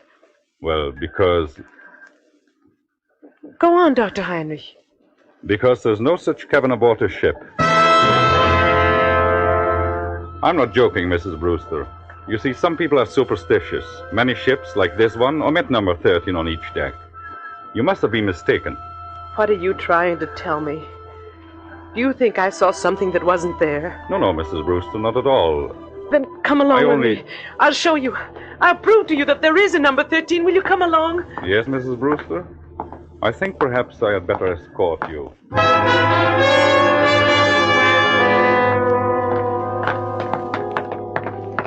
Stewardess! Yes, miss. Yes, ma'am. Come in straight away. Tell me, stewardess, this is B deck, isn't it? B deck, ma'am? Oh, yes, ma'am. No doubt about that. Dr. Heinrich and I have been all over this part of the ship looking for cabin number 13, but we don't... I've been trying to convince this lady stewardess that there's no such cabin number 13 on this ship. Why, there sure to heaven isn't, ma'am. And never has been. I've served aboard the Mauravania a matter of 8 years, and I ought to know. But I tell you, I saw it. I was in there. It was a big cabin with a private bathroom attached. The walls were paneled in light oak, and the furniture was rosewood and yellow satin, and the portholes were like real windows. No, that's not much good, ma'am. No, I'm afraid not. Most of the cabins hereabouts look like that. May I ask you, what name was the cabin booked in? Brewster, naturally. Mr. and Mrs. Richard E. Brewster. Here, let's have a look on my list. No, there's no Brewster here, ma'am. I tell you, I was in there. They even delivered the luggage. I saw it. Excuse me, ma'am, but I had a look-see in all the cabins I'm in charge of, just to see if the passengers wanted anything. And I don't remember any luggage with a Brewster label on it. Wait a minute. There may be a partial explanation of this. You see, that's better, Mrs. Brewster. I was hoping you might find one. Ricky, that's my husband. Ricky and I have only been married a very short time, and when my maid printed the baggage labels, she must have made them out in my maiden name. I never noticed at the time. Oh, what name might that be, ma'am? Thornton. Anne-Marie Thornton. Oh, Lord, miss. Now, why couldn't you have said that before? I remember it well. 2 silk cases and a little trunk. They're in B16 now. Where's B16? Right behind you, miss. You're standing practically in front of the door. Oh, thank goodness. Oh, yes, but, what about my husband's luggage? There's no gentleman's luggage in that cabin, miss. Your husband's or any other gentleman's. if you know what I mean. I won't stand for this. Where's Ricky? What have you done with Ricky? Please, Mrs. Brewster. There's one easy way to settle this. Settle it. How? Just look down the corridor. You notice the man coming towards us? The man with the 2 gold stripes around his sleeve? Well? That's Mr. Marshall, our second officer. Did you ever see him before? Yes. Yes, of course I have. He was standing at the top of the gangplank when Rick and I got aboard. Exactly. So he might be able to tell us something. Oh. Mr. Marshall? Mr. Marshall? Yes, Doctor, what's up? Would you mind coming here for a moment? Well, not at all, old boy.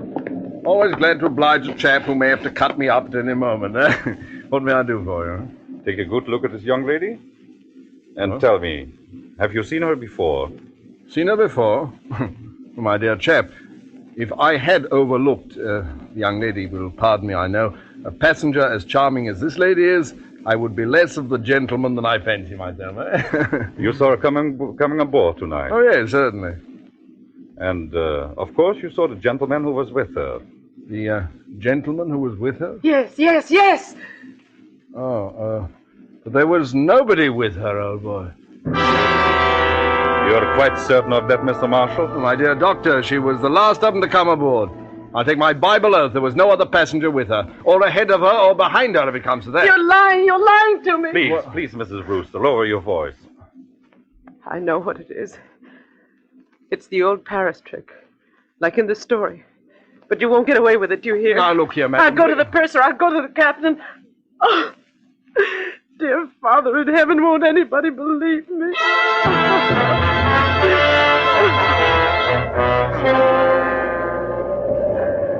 Later that night, in the captain's room just abaft the bridge, there is a conference of ship's officers. Outside, stung by spray clinging to the bulkhead rail in the dark, a frightened girl waits until the door of the cabin's room opens. Will you bring the young lady in, Dr. Heinrich, and close the door? Yes, sir. Here we are. This is Captain Wainwright. Now, just tell your story straightforwardly, and please don't excite yourself. Well, maybe we can get some decision into this matter. Will you sit down here beside my desk, Miss Thornton? My name is Brewster, Captain. Mrs. Ann Brewster. Whatever you say, Mrs. Brewster. Thank you very much, Captain. I might tell you, ma'am, I've got a lot on my mind already. My first officer comes aboard with an attack of flu. I'm facing an equinoctial gale short-handed, and now this has to happen on top of it. I'm terribly sorry I can't help that, Captain. But I want to know what they've done with Ricky. Just one moment, please, while I get this straight. By this time, I understand you yourself have personally interviewed practically every single passenger aboard this ship. Is that true? Yes, it's true. But your alleged husband is not here. Is that true? Yes, that's true, In the meantime, the purser has sent a squad of men to search this ship. They've searched every inch of it. You can take my word for that. There's nobody hidden. Your husband's not here. According to Mr. Marshall, who's standing over there... I see him. According to Mr. Marshall, he never was here. Oh, hang it all, Miss Thornton. You needn't glare at me like that. We couldn't see the chap. He wasn't there, now could we? Be quiet, Mr. Marshall. Yes, I'm sorry. No, I'm not unreasonable, Mrs. Brewster. I think you'll admit that. But what can I do? What can I say? Can you offer any proof, even, that this husband of yours ever existed? Proof? Yes, of course I can. Excuse me for interrupting, but would you mind, Captain, if I ask a question or two? No, Doctor, go ahead. I tell you, I'm going daft myself. If you were married, Mrs. Brewster, you must be carrying a joint husband and wife passport. Where is that?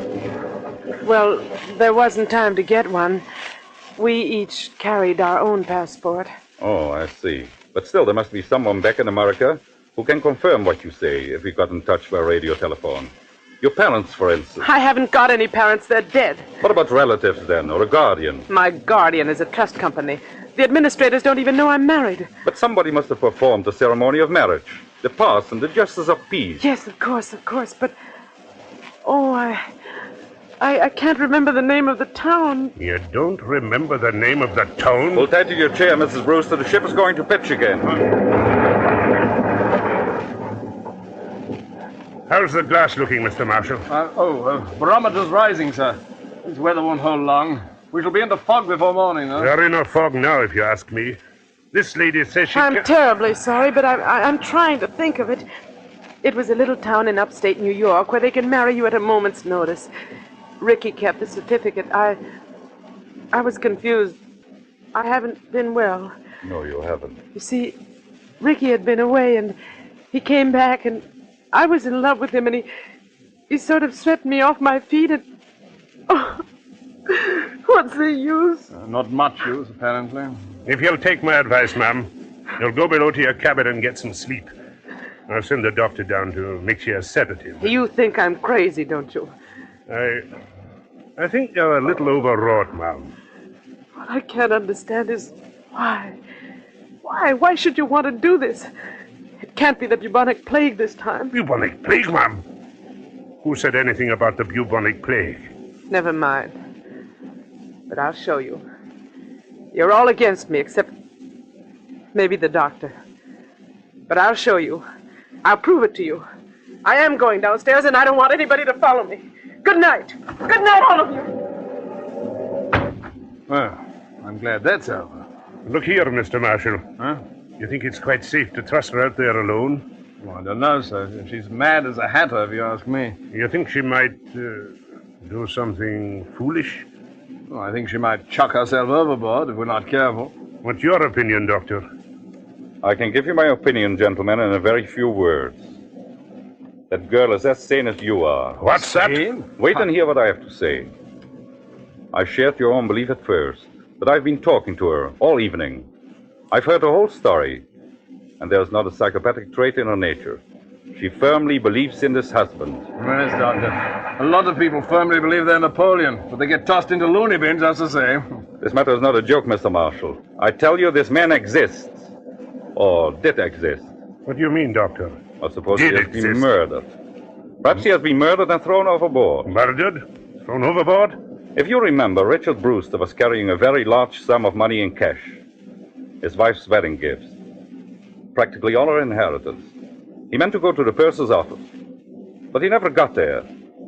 That money might have been a great temptation. To whom? To a stewardess, perhaps, or even to a ship's officer. Just exactly what are you getting at? Well, numbers on doors can be changed easily enough. Just print a small card and put it on the metal slot on the door. I still want to know what you're driving at. If you use your intelligence, gentlemen, I think you will understand how a man can be made to vanish into thin air. And why Mr. Marshall saw never another passenger. You still don't see it? No, I do not. Well, then listen, and I'll explain exactly how a situation like this...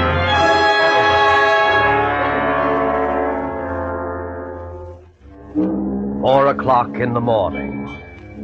4 o'clock, the hour of suicides and bad dreams. The gale has subsided, the sea is calm. The SS Mauravania creeps blindly at barely 8 knots through a thick and strangling fog. The whole ship is dark and sealed up in sleep. There's no sound in all that mournful dimness, except when the foghorn cries out a warning overhead. Even cabin B-16 is dark. Anne Brewster, still fully dressed, lies restlessly across one of the berths, her head almost touching the intercabin telephone. What was... Oh, I thought I heard... Telephone. Yes? Hello? It's me, Anne. Take it easy now. Ricky! Ricky, where are you? Quiet. Keep your voice down. Where are you, Ricky? What happened to you? Are you hurt? No, I'm not hurt, but he nearly got me. Who nearly got you? Listen, dear. I can't explain over the phone, and I don't dare go down there. Can you meet me up on deck? Yes, of course. Where? Do you know the boat deck? Boat deck? Which one is that? The top deck, where all the lifeboats are slung. Oh, yes, I know it. Well, go to the starboard side. Yes? That's the right-hand side, facing forward. Find the 4th lifeboat from the aft companionway. Yes. There's a thick fog, and nobody will see us. Ricky. What is it? Ricky! He's gone. He's gone. Excuse me, miss, but I thought I heard somebody talking in here. Stewardess, what are you doing up at this time of the night? If I might ask, miss, what are you doing up and dressed? Oh, you ought to get some sleep, miss. You really ought. It might interest you to know, stewardess, that I've just been talking to my husband. Now, look here, miss. Don't start that all over again. Please don't start that all over again. You all pretended to think I was mad, didn't you? And you nearly drove me mad. Ricky's beaten the whole crowd of you, and I'm going out on deck to meet him now. Out on deck, miss. That's what I said. Where's my coat? Don't go out there, miss. Not in the state of mind you're in. And the fog's so thick, you can't hardly see your hand in front of your face. Stand away from the door, please. Suppose, miss, I didn't want to let you go out there. I don't think that would matter much. You've probably heard that mad people have 10 times ordinary strength, and I'm stronger than you anyway. Miss, I'm a begging you. Stand away from that door.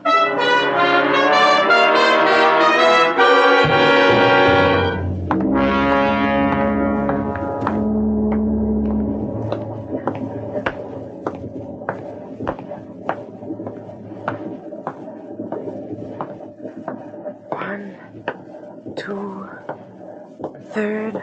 Anne, is that you? Yes. Ricky. Ricky, darling, where are you? Here, duck your head under the lifeboat. Here, take my hand. But isn't it horribly dangerous out there on the edge? There's no railing along the side of the ship. Don't worry, Anne. I won't let you fall. Look out! Oh, went overboard here. We're well aft near the propellers. The suction would carry into the propeller blades and... Now, listen. I can't hear anything except the foghorn. Yeah, but I can. There's somebody walking along the deck. And I can see a flashlight moving in the fog. You're quite right, my friend. You can see a flashlight moving in the fog. Dr. Heinrich, what are you doing here? At the moment, young lady, I'm covering both of you with a revolver. Please don't move. So, you were in the conspiracy, Dr. Heinrich. May I ask you what conspiracy? The whole ship's conspiracy to say Richard Brewster didn't exist. My dear young lady, you can set your mind at rest. There never was any ship's conspiracy against you. The people you spoke to were perfectly honest. Including Mr. Marshall, I suppose. Yes, including Mr. Marshall. And what is this all Stand about? back there. I suppose he was telling the truth when he said nobody came up the gangplank before or after me. I beg your pardon. That was not what he said. He said no passenger came up the gangplank at this time. Well, what's the difference? A great crime is arranged for tonight, young lady. No less a crime than murder. Murder? Who's going to be murdered? You are. What? That, I repeat, is a scheme. But there is no conspiracy and only one criminal. Oh.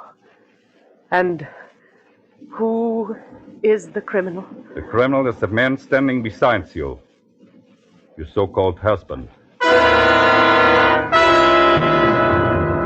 Ricky? Oh, you don't know what you're saying. I think I do. Marshall, of course, did see someone walk up the gangplank, loitering behind you. But he never dreamt of associating that person in any way with you. He saw a ship's officer returning from shore leave in civilian clothes. A ship's officer? Yes. That man you call your husband, his name isn't Richard Brewster. His real name is Blaney. And he's the first officer of the Mauravania. Are you trying to tell me the captain that can identify him. He's actually British, though he can fake an American accent very well. He has already got a wife in England, and he's planning to join her with the $10,000 he got from you. I don't believe it. I don't. Ricky, why don't you say something? Oh, he planned it very cleverly, I must admit. He never let you know he was ship's officer, did he? He's been away for some time, naturally, so he persuaded you to marry him in a hurry. Ricky, is this true? He has the money, you see. All he did was hang a dummy number on the cabin door, remove it later, put on his uniform, and walk away with his own luggage. But Captain Wainwright told us that the first officer had come aboard tonight with... With a bad attack of flu, yes. Our friend couldn't be seen in public until after he disposed of you. The best thing was to convince everybody you were insane, as he did. Then, when you went overboard tonight... They would all believe it was suicide. Exactly. But I began to suspect this Brewster, because you quoted him as telling such an obvious lie. He said he had never traveled in the Mauravania, yet he could direct you all over the ship, and even knew where the purser's office was. So I went to his cabin, found it empty, searched, and found your $10,000. Look out, Dr. Heinrich! Put it down, you fool! Put it down! Oh! He's overboard! You shot him! You shot him! Those shots, my dear, never touched him. Never touched him? No. The weight of the iron carried him over backwards when he lifted it. It was the weight he was going to use to sink your body. Ricky! The propellers! The ship's propellers! Yes, they suck you under. Oh, Doctor. Doctor, I can't stand it. It won't be easy, my dear. It won't be easy, I know, but believe me, this way is better.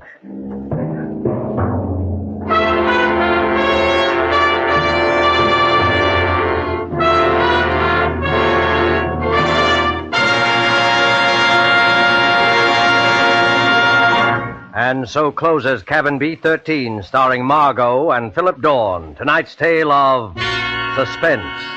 With our two stars tonight were Dennis Hoy as Captain Wainwright and William Johnstone as Ricky Brewster. This is the Man in Black who conveys to you Columbia's invitation to spend this half hour in suspense with us again next week, same time, when our star will be one of the screen year's most sensational newcomers, Mr. Gene Kelly. Mr. Kelly will be supported by Hans Conried and William Johnstone. The producer and director of Suspense is William Spear, who with Lud Gluskin and Lucian Morawick, conductor and composer, and John Dixon Carr, the author, collaborated on tonight's Suspense.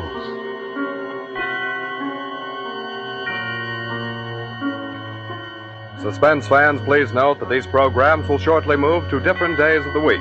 Suspense will come to listeners in Eastern and Central time zones on Thursdays, beginning December the 2nd, and to Mountain and Pacific time zone listeners on Monday, beginning December the 6th. Remember, Thursday, beginning December the 2nd in Eastern and Central time zone, and Mondays, beginning December the 6th in the Pacific and Mountain time zones for Suspense.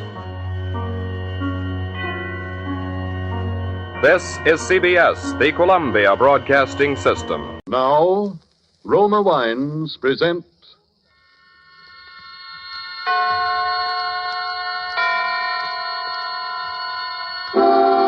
Suspense.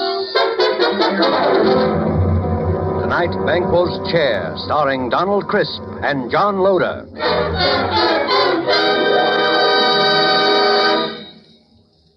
Suspense is presented for your enjoyment by Roma Wines. That's R-O-M-A, Roma Wines.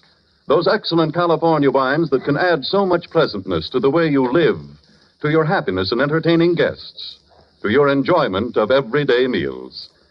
Yes, right now a glassful would be very pleasant, as Roma Wines bring you Suspense. This is the Man in Black, here to introduce this weekly half hour of Suspense. This evening, Roma Wines bring you as stars two distinguished gentlemen from the Hollywood sound stages, Donald Crisp and John Loder. Mr. Crisp and Mr. Loder are here to enact for us a strange and startling drama in which they, in the interests of justice, made use of an unusual method to wring a confession of guilt from a criminal. But before we raise the curtain on Rupert Croft Cook's story, Banquo's Chair, which is tonight's study in suspense, here is a message from your host. Let us picture a scene beneath a radiant Caribbean moon at the fashionable Hotel Nacional de Cuba in Havana. An American dinner guest has just raised his glass in a toast to Havana, its traditions, its beauty, the superb dinner, the wine. His Cuban host replies, true, the traditions, the scenery, and the food you enjoy, they are Cuban. But the wine of which you speak so highly, that is of your country. It is the famed Roma wine, made in your own California. Yes, it may surprise you that California produces Roma wines of such uniformly superb quality that they are imported by many foreign countries. But millions of Americans do know and enjoy the excellence of Roma wines daily, with meals and when entertaining. These millions have made Roma America's largest selling wines. They know, too, that Roma wines are amazingly inexpensive, only pennies a glass, for wines of such distinguished character. That's because here in America you pay no high import duty, no expensive shipping charges for Roma, wines that combine age-old winemaking skill with modern testing and quality control. So ask for R-O-M-A, Roma wines, made in California for enjoyment throughout the world. And now with Banquo's Chair, and with the performances of Donald Crisp as Sir William Brent, and John Loder as Arthur Grange, Sir William's friend who relates the story to us, we again hope to keep you in suspense.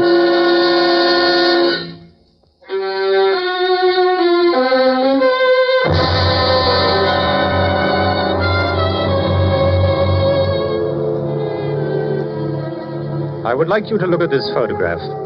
It's the picture of Sir William Brent, ex-head of the English Criminal Investigation. I knew Sir William well, and he always terrified me.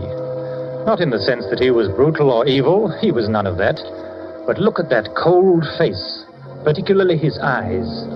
When he looked at you, you flushed with guilt. Every misdeed you ever committed in your life floated over your face. A glance from him made you feel as if you were stark naked. He saw you with all your defenses down. I'm going to tell you about Sir William's last case. A case that, well, even recalling it sends real shudders through me. I swear it's true. I wish I never had, but I saw it with my own eyes. I witnessed it in all its dreadful details. One night about 11 in the evening at the club, a boy came up to me. Telegram for you, sir. I ripped open the envelope and read the telegram. Dear Arthur, will you come and dine with me at Turret House, Sydenham on Thursday? There will be several guests, and I think I can promise you an unforgettable evening. Signed, William Brent. I was annoyed. I don't like to receive telegrams so late in the evening. And Sir William could easily have phoned, unless he didn't want to go into details with me. I decided to phone him.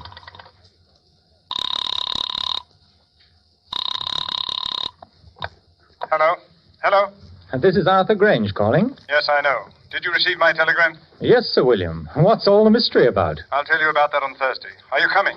Yes, I'll be there. Very good. I particularly want you to be there. Oh, you sound so mysterious. I'm thinking of coming armed or bringing a couple of bodyguards. No, it wouldn't be necessary to bring bodyguards. But you had better come armed. Well armed. Yes, bring a revolver. Good night.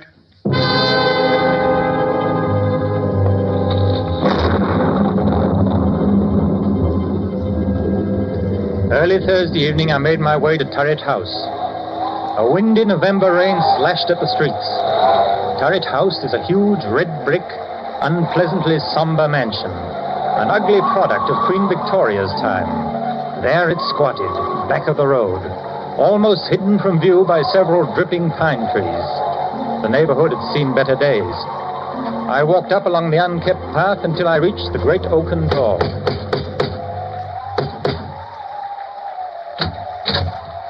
Good evening, Mr. Grange. I was waiting for you. Hello, Lane. Nasty night, sir, isn't it? It's not much warmer in here. There's a fire in the dining room, sir. Good. Whatever made Sir William move into this drafty dungeon? Oh, we haven't moved in, sir. It's only temporary. Sir William just rented it. We still live in the West End. Oh, I see. Have any of the other guests arrived? Yes, Mr. Grange. Miss Stone is here. Oh, hello there. Oh, you must be Roberta Stone, the mystery writer. I'm Arthur Grange. How do you do, Miss Grange? I've read all of your stories, Miss Stone, and enjoyed them tremendously. Oh, that's very nice of you. Thank you so much. Listen, just what's going on here tonight? I don't know. Sir William sounded awfully mysterious. Didn't he, though? He told me to come armed. He told me the same thing. Here's my gun. I must admit, I've never fired it in my life. It scares me to death. Why do you suppose he picked a spot like this to give a dinner party? Oh, it's the scene of the crime. Huh? What crime? Murder. A particularly unpleasant one. Really? I must say the murderer couldn't have picked a more ideal setting. Well, good evening, Roberta. Arthur. Hello. I'm glad you're both on time. Hello, Sir William. Nice apartment you have here. A sort of mausoleum and dining room combined. You're a bit afraid, aren't you? Of course not. Why should I be? Your eyes give you away. What's all this about? You invite us to this God-forsaken damp dungeon and tell us to come armed? Now, don't be upset, Arthur. It's only a precaution. Who's the other guest, Sir William? Well, there are two more guests. But first, I'll tell you all about it. Lane, will you serve the drinks? Yes, Sir William. Now, I'll tell you what's going to happen tonight. This house, Turret House, was the scene of the Sydenham murder, a very famous case. Yes, of course, I remember it. That's right. No offense, old man, but wasn't it the only case you never solved? Arthur, I solved the Sydenham case, but I couldn't bring the criminal to justice because of insufficient evidence. You mean you knew who the murderer was? Yes, of course. It was the nephew. The nephew? Then why in the world didn't you put him in... Because the nephew had an absolute and unimpeachable alibi. To have arrested him would have meant a waste of time and money. And a release in the end. Besides, according to English law, a man acquitted can never be arrested again on the same murder charge. The nephew, John Bedford, will be here to dine with us. And oh yes, the victim, Miss Ferguson. What? Hey, wait. Do you mean Miss Ferguson wasn't actually murdered? Miss Ferguson is quite dead. Has been dead these 2 years. You mean you're going to have the body of Miss Ferguson here while we eat? Well, this promises to be a very gay dinner.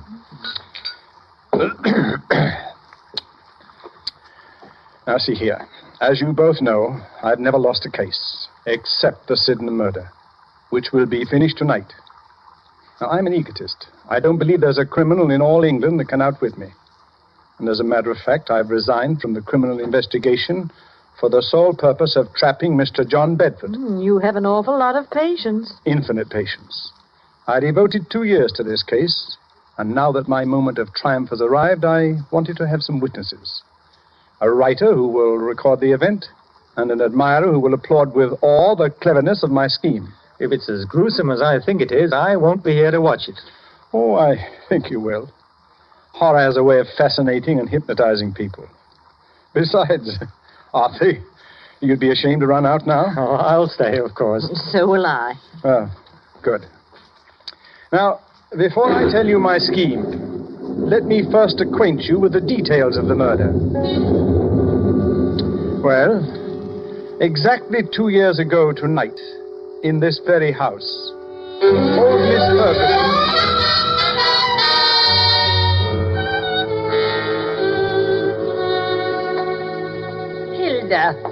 Hilda, where are you? Oh, where is that foolish maid? Yes, Miss Ferguson. Why don't you answer when I call? Well, I was in the kitchen, Mum. It's after 10 o'clock. You should be on your way home. Well, I was just about to leave. Has my nephew called? No, Mum. Mr. Bedford hasn't called since yesterday. I told him he couldn't come in, just like you said. I don't ever want to see him again. He's no good. He's an evil man who will come to an evil end. You're never to let him in here, Hilda. He won't ever come in this house if I can help it. No, Mum. Now you'd better run along. And make sure all the doors are bolted. Yes, Mum. I'll change my will. Won't leave him a penny, I won't. Good night, Miss Ferguson. Oh, good night, Hilda. Good night. Who does he think he is? In the morning I'll change the will. That's what I... Who's there? Who is it? It's I, Aunt Martha. Your own affectionate nephew. What are you doing in my house? You're not at all pleased to see me. Your only living relative, too. I'd like you to leave at once or I'll call the police. I'd rather not, Auntie. I want to have a talk with you. You don't want to talk to me. All you want is money. Yes, Auntie. I want money. And lots of it. You've got all the money you'll ever get out of me. You won't even get a penny after I die. I'll see to that. Perhaps you'll appreciate the value of money after you've worked for it. Why are you wearing gloves? I've made up my mind, Auntie. What are you doing? Keep away. You're an old woman, Auntie. All that money is no good for you. You can't ever use it. I'm young. Money means life to me, a rich and gay life. You're old, Auntie, and you're going to die soon anyway. No, it can't be. You're not going to do that. Yes, Auntie, I am. Oh. You don't want to live anyway, Auntie. You're lonely, sick, and old. I'm doing you a favor. Nobody can hear you, Auntie. I'm your heir, your only heir, Auntie, your next of kin. The estate is going to be mine, Auntie. All of it.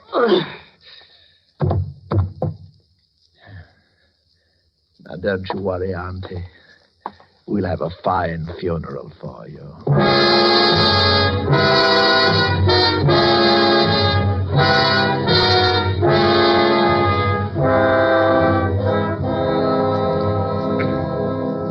Yes, that's pretty much the way old Mrs. Ferguson was murdered. Hilda found the body the next morning. I immediately went to work on the case. All the evidence pointed to John Bedford. Everyone believed he committed the crime. He almost admitted it himself. I had him brought into my office for questioning. Well, how do you do, Sir William? Cigarette? Thank you. Well, how does it feel to kill your own aunt? May I have a light, please? Yes, of course. Thank you. I wouldn't know, Sir William. You see, I never killed anyone. Have you? I have, Mr. Bedford. I've sent quite a few to the gallows. So I understand. What was your relationship to Miss Ferguson? She was my aunt. Well, don't be flippant. Well, to tell you the truth, sir, my aunt didn't like me. She thought I was a spendthrift and a useless parasite, and she was quite right. Now, I believe it's customary to ask the accused his whereabouts on the night of the crime. Yes, it is. And won't you tell me? In jail. I had a little too much and got into a bit of a tiff with someone. That's quite an alibi. Oh, quite a fact. It was hardly possible for me to be in jail and kill my aunt at the same time. Unless, of course, my aunt came into my cell and allowed me to murder her, after which she walked back to Turret House as a ghost, dragging her body behind her. Hardly possible. Don't you think you ought to check, my Sterling? I already have. You've done a very skillful job. Too bad you couldn't use your talents for something constructive. Well, then, why don't you arrest me, Sir William? No, Mr. Bedford. I have time. Plenty of time. Well, you'd better work fast. By the time you get around to me, I'll have spent all of my aunt's beautiful money. It's not the money we're after. It's you and your beautiful life. Good day, Mr. Bedford.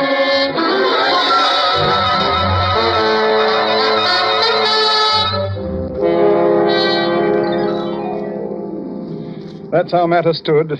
I refused to let my men arrest him. But how in the world could he have murdered his aunt when he was in jail? Perhaps he bribed the prison guard to let him out for an hour. Well, that's excellent, Roberta. I believe that's exactly what happened. Unfortunately, the guard died of pneumonia soon afterwards, which left us no further source of evidence. As far as I can see, Sir William, you haven't a leg to stand on. You're quite right, Arthur. I haven't. Except that every man, particularly a criminal, has an Achilles heel. I discovered John Bedford's weakness. Sounds like I'm going to have a good story. What is it? He's very superstitious. Well, how did you learn that? I've never suffered a defeat in my life. John Bedford was the first setback. Here was a clever, calloused criminal who laughed at me. No one had ever done that before. Bedford knew I could do him no harm, and he made the most of it. Carefully and patiently, I thought it over. I looked upon Bedford as you would look upon a Chinese puzzle. There is no such thing as an impregnable defense. A few months later, I went to visit Bedford.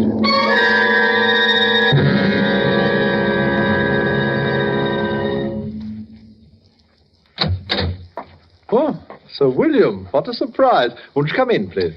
Thank you, Mr. Bedford. Oh, I'm really honored to have the great Sir William Brent pay me a visit. You're not after any more clues, I hope. It does get rather tedious. Yes. No, not at all. I know when I'm licked. Well, I don't want to appear smug, sir, but everyone has his Waterloo. Do you have a drink? No, thanks. I suppose you're curious about why I came here?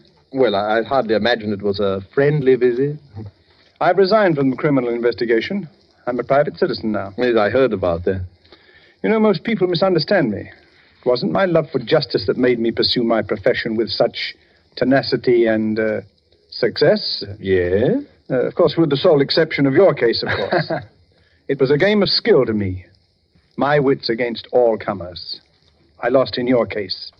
But then we've all got to lose sometime. I don't believe you, Sir William. You're still after me.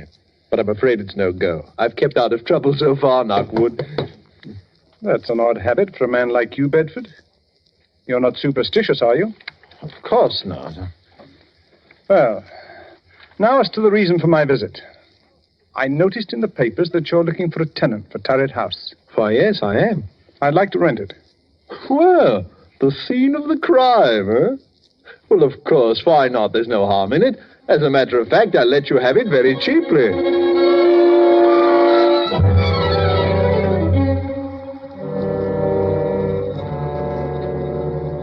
And that's how I rented this house. The house where the murder was committed. But what's your plan? It had better be a good one. Mr. Bedford sounds like a hard customer.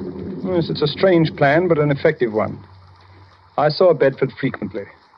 Our acquaintance blossomed into a kind of friendship. An armed friendship, of course. He knew I was out to get him, and I wanted him to know that. He's vain, very vain, and this game intrigued him. I also learned he's a very superstitious. Tonight is the anniversary of the murder, and tonight Mr. Bedford dines with us at 8 o'clock. It's nearly 8 now. Now, this is the plan. You know May Wakefield, of course. Naturally, the Shakespearean actress. That's right. Now, during dinner, Miss Wakefield will enter the room in the precise likeness of Miss Ferguson, the murdered woman. We, of course, will pretend not to see her. We remain outwardly unconscious of her. Only Bedford will be aware of her presence. I believe Bedford will confess. But this is the anniversary. I'd imagine he'd keep away on this night. He's giddy with success. And also the fact that Roberta Stone, the famous writer, is here with us. Tweaks his vanity. He'll be here, and promptly. I don't like this. Well, this is just like one of your stories. It doesn't become you to be frightened. Well, I won't run away. Now, there's one more thing. During dinner, the electric lights will be switched off at the main, and candles will be lit. We must have the correct atmosphere. You understand now? You are not to see May Wakefield. She doesn't exist for us. Is that clear? Well, I'll look right through her. Oh, it gives me the creeps. Ha! That's Bedford. The appearance of John Bedford suddenly made the whole scene grimly real. He was a tall, well-built man in his late 30s, immaculately dressed and perfectly groomed. At first sight, his face seemed pleasant enough, but on closer scrutiny, his gray eyes were hard and cold. He looked all of us over with arrogance and superiority. I heartily wished I was elsewhere. This was one scene I had no desire to witness. After the introductions were over, we sat down to dinner. Is it still nasty outside, Mr. Bedford? Oh, getting worse. Looks like we're in for a few days of this. It's too bad. I was going to do some riding tomorrow. The soup is excellent. Oh, yes, indeed. Your cook should be congratulated, sir. The soup is a masterpiece. Poor Alice. She's been my cook for 20 years, but she's given me notice. Absolutely refuses to stay here. Says this house is haunted. Roberta, you might make an interesting story for you. You might speak to her. Oh, really? Alice swears that she's seen the figure of an elderly lady with finger marks on her throat walking about the house. Come now, Sir William. This is too good. Such an obvious attempt to frighten me. Sir William is convinced that I murdered my aunt. Please, Sir William, a little more subtlety. Surely I deserve it, huh? Perhaps the cook did see the figure. It might interest you to know, Mr. Bedford, that I don't believe in ghosts. And I'm sure my cook never saw this elderly figure. It's all in her mind. Well, I am afraid your little attempt didn't work, sir, but I must admit your graceful admission of its failure.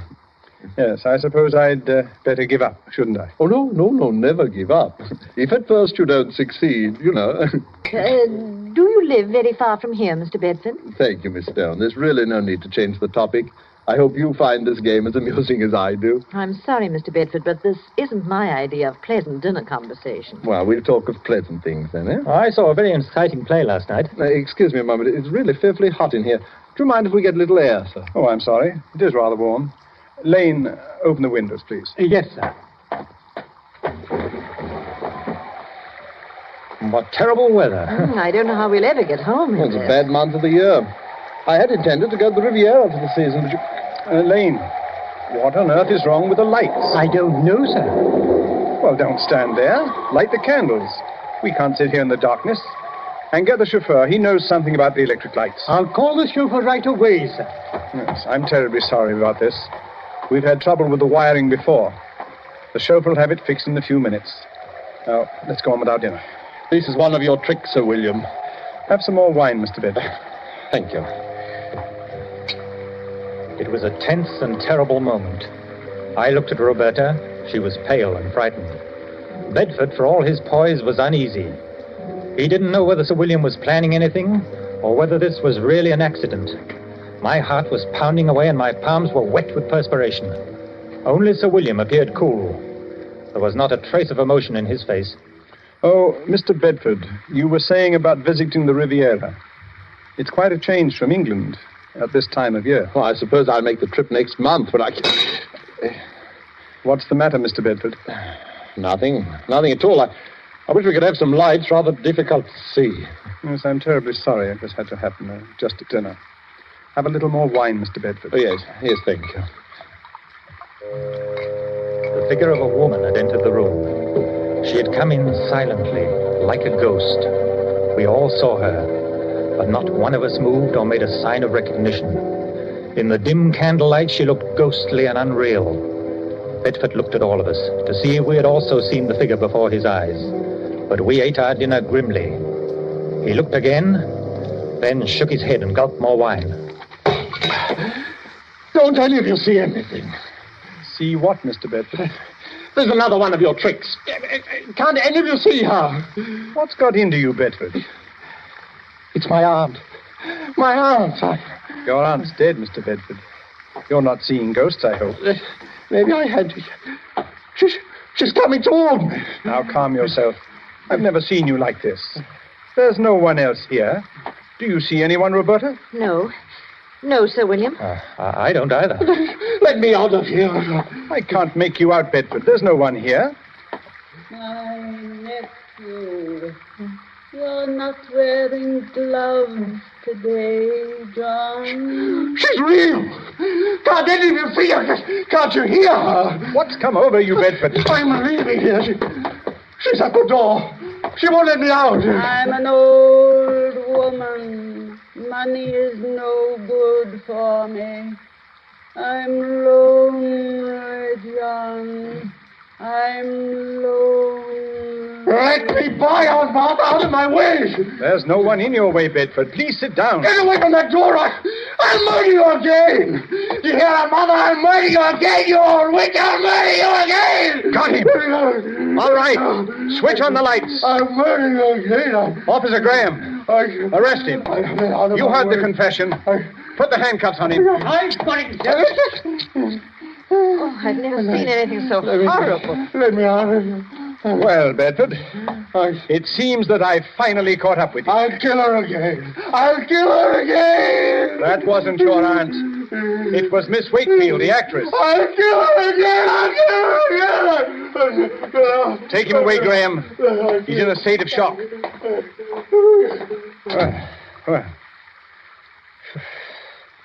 Well, shall we continue with our dinner? I hope you're fully satisfied, Sir William. Quite. It's been a long job, but it has ended as I knew it would.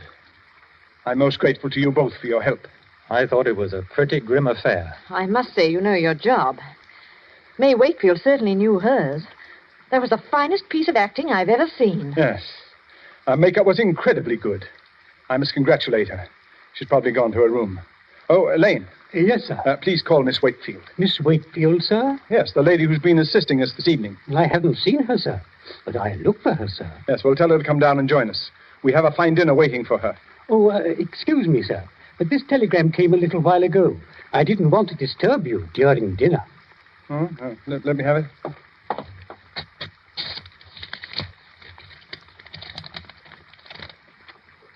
Sir William, what's wrong? Good. I'll read it to you. Extremely sorry. Severe influenza makes it impossible for me to leave my bed tonight. Will tomorrow night do? Signed, May Wakefield. Lord help us. If it wasn't May Wakefield, then who was that figure here tonight? There was no answer. I looked at Sir William, staring at the telegram. His face was grey and stony. On his left temple, a crooked blue vein stood out. It twitched once or twice, and then was motionless. He looked as though he'd seen a ghost.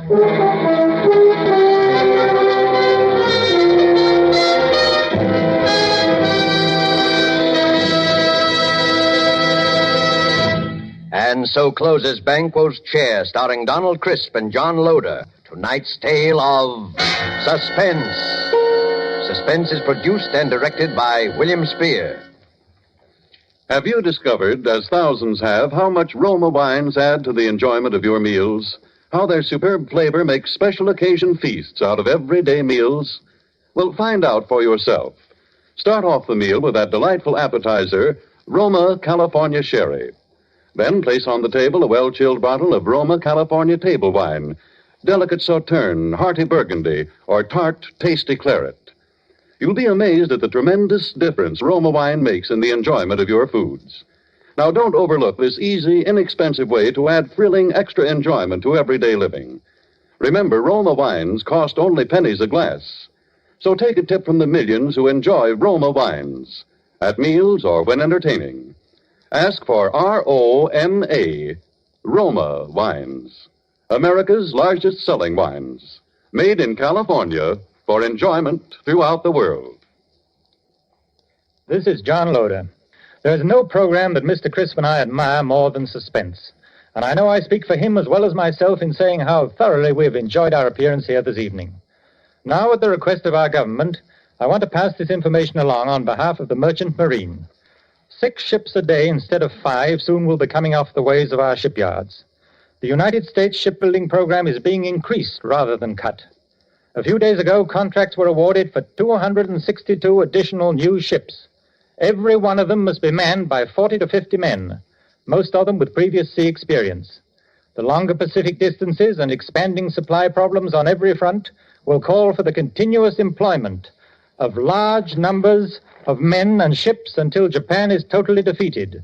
The universal demand for a strong post-war merchant marine makes post-war opportunities in these jobs fully as great as in any American industry today. Next Thursday, same time, you will hear Mr. Charles Lawton as star of Suspense. Presented by the Roma Wine Company of Fresno, California. Roma Wines, R-O-M-A. Made in California for enjoyment throughout the world. This is CBS, the Columbia Broadcasting System. Now, the Roma Wine Company of Fresno, California presents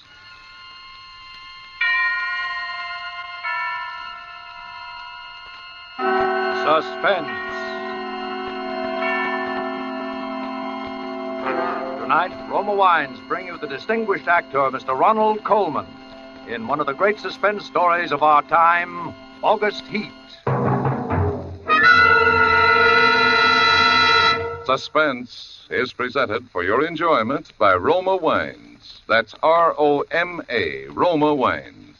Those excellent California wines that can add so much pleasantness to the way you live, to your happiness in entertaining guests, to your enjoyment of everyday meals. Before we bring you Ronald Colman and our suspense play, here's a brief message from Elsa Maxwell, famed for her great charm as a hostess. When food looks appetizing, it almost always lives up to expectations. When even so simple a main dish as a steaming, fragrant bowl of spaghetti or beans is surrounded by bright green salads, golden rolls or muffins, and brilliant Roma California burgundy, the food is more enjoyable, more delightful. And for a summery touch of the outdoors, a vase of flowers, perfect color complement to the deep, rich beauty of Roma burgundy. You'll enjoy the fruity, robust taste, the tart piquancy of distinguished Roma burgundy served cool. Truly, a masterpiece of fine winemaking. Like all Roma wines, Roma burgundy is unvaryingly good, always high in quality of bouquet, color, and taste. The happy reward of selected grapes, brought slowly to perfection, gently pressed, then carefully guided to flavor fullness by the ancient skill of Roma's noted wineries in California's choicest vineyards. Yet all this goodness is yours for only pennies a glass. Remember, more Americans enjoy Roma than any other wine. R-O-M-A, Roma Wines. Yes, right now a glassful would be very pleasant, as Roma Wines bring you a remarkable tale of suspense. And with August Heat, W.F. Harvey's matchless narrative of premonition and the brooding terror of twilight and the unseen, and with the performance of Ronald Colman, Roma Wines hope indeed to keep you in suspense.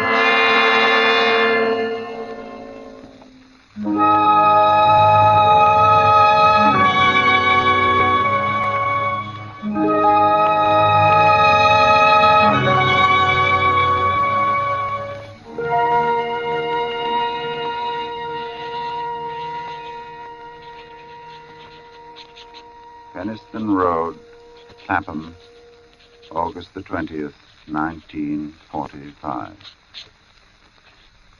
I have had what I believe to be the most remarkable day in my life.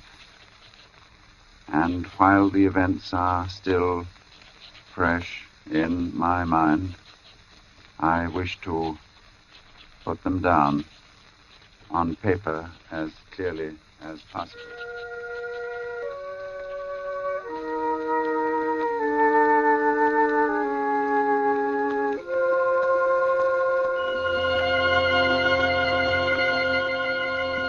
Let me say at the outset that my name is James Clarence Withencroft. You must remember that in order to have the full implication of my story.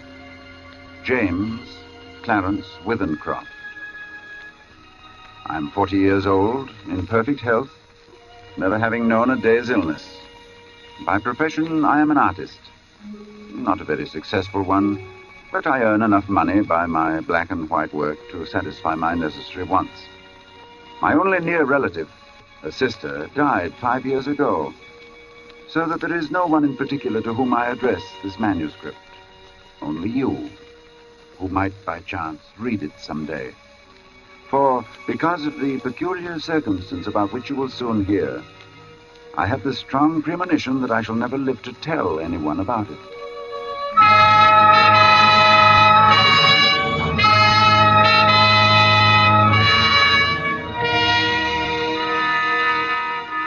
I breakfasted this morning at 9 at the usual time. It was no different from any other morning.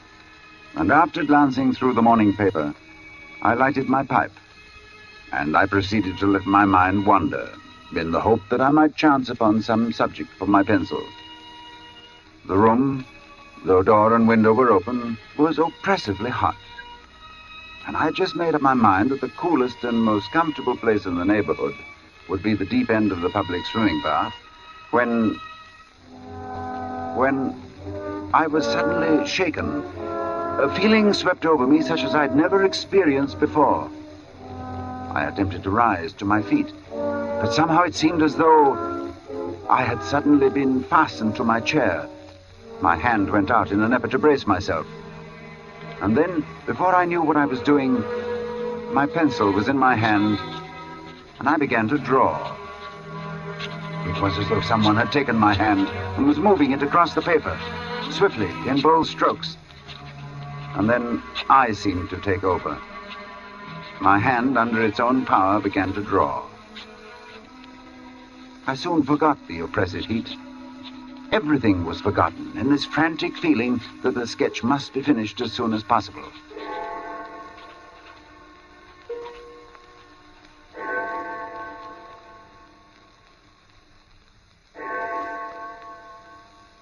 I had no idea how long I worked until I heard the clock of St. Jude's in the distance. It was 4 o'clock, and I had started just after breakfast. Now, for the first time since I'd begun, I actually seemed to see what I had been sketching. I was surprised. The final result was, I felt sure, the best thing I'd ever done. It showed a criminal in the dock immediately after the judge had pronounced sentence. The man was fat, enormously fat. The flesh hung in rolls about his chin. It creased his huge, stumpy neck. He was clean-shaven, or perhaps I should say a few days before he must have been clean-shaven. And he was almost bald. He stood there before the judge, his short, clumsy fingers clasping the rail, looking straight in front of him. The feeling that his expression conveyed was not so much one of horror as of utter, absolute collapse. There seemed nothing in the man strong enough to sustain that mountain of flesh. And then I saw that the sketch wasn't complete, for the man's other hand seemed to be clutching an instrument of some kind, a weapon, but it hadn't been completed. I had made this sketch, and yet I had no recollection of what I'd intended the man to carry in his other hand. I took up my pencil again, and I attempted to fill in the fuzzy outline, but it was useless. It was as though my fingers had suddenly turned to lead. I sat down, and I felt the moisture slowly forming on my forehead. And once again, I was conscious of the oppressive heat. Then I knew that there would be no finishing of the sketch, at any rate not for the moment. So I rolled it up, and without quite knowing why, I put it in my pocket. In spite of my peculiar inspiration, I was filled with a rare sense of happiness which the knowledge of a good thing well done gives.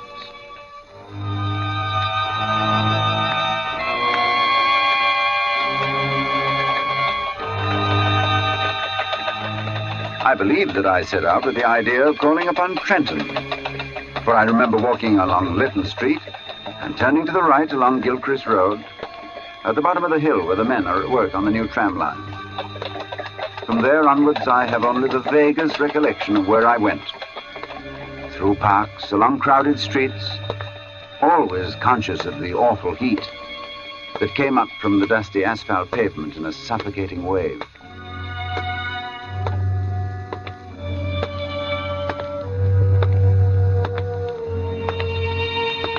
And I remember, too, the hollow sound of my footsteps as I moved along. Although walking aimlessly, I somehow knew that there was a goal, a something to which I was drawn. I longed for the thunder promised by the great banks of copper-colored clouds that hung low over the western sky. I've really no idea how far I walked when a small boy roused me from my abstraction. You got the time, mister? 20 minutes to 7. Thanks. Hot enough for you, sir? Yes. When he left me, I began to take stock of my bearings. I found myself standing before a gate that led into a yard bordered by a strip of thirsty earth. There were flowers, purple stock and scarlet geranium, and great numbers of bees droned over them. I stood looking down at them for a moment, and then, for some reason, I looked up. Over the entrance to the place, there was a board with the inscription, Charles Atkinson, Monumental Mason, worker in English and Italian marbles.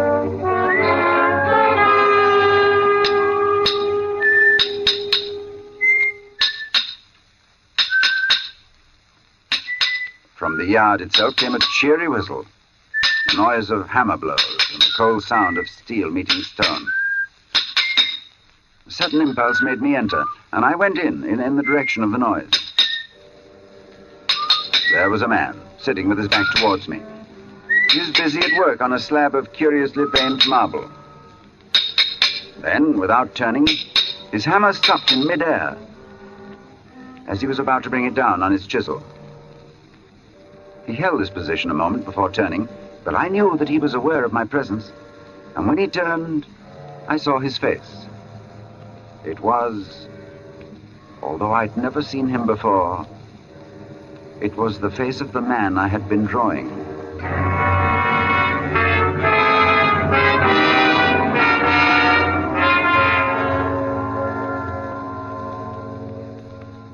Yes, it was the face of the man whose sketch was in my pocket. He sat there on his low stool, huge and elephantine, the sweat pouring from his scalp, not speaking. Then he took a red silk handkerchief and he mopped his brow. Although this face that looked up at me was the same as my sketch, the expression was absolutely different. Suddenly the puzzled expression left his face, and he smiled, as if we were old friends. And he walked over and he took my hand. Good day, sir. Good day. I'm sorry to intrude. Not at all.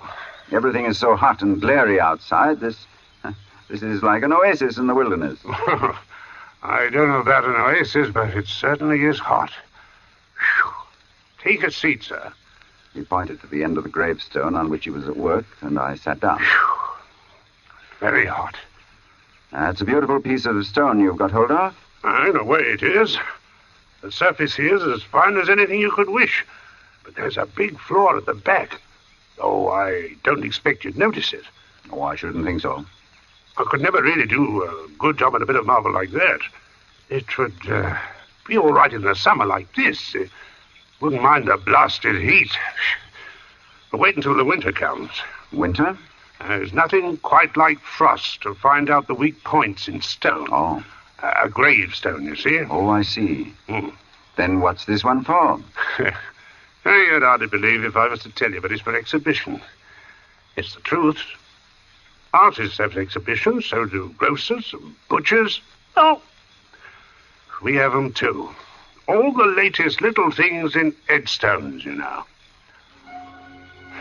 He went on to talk of marbles, which sort of marble best withstood wind and rain, and which were easiest to work. Then of his garden and some new sort of carnation he had bought.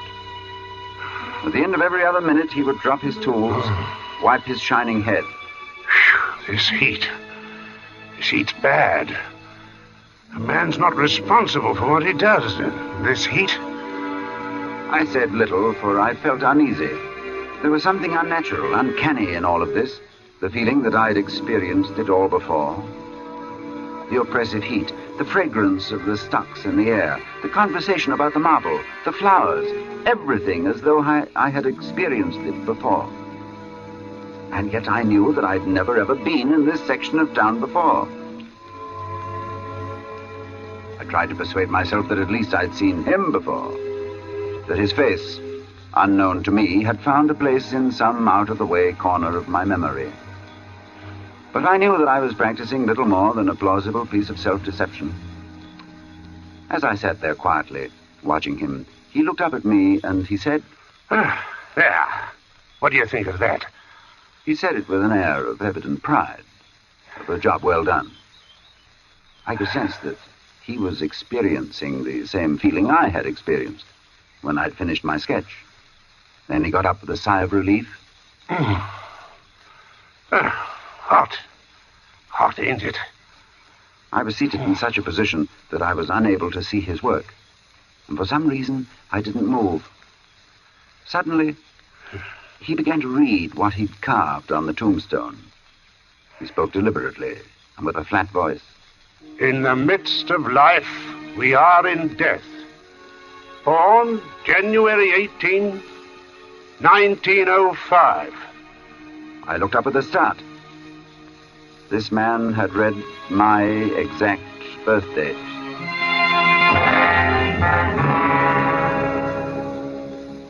He passed away very suddenly on August 20th, 1945. That's today. We usually use the present date on these exhibition stones. Do you usually put a name on them, too? Yes. Sacred to the memory of James Clarence Withencroft.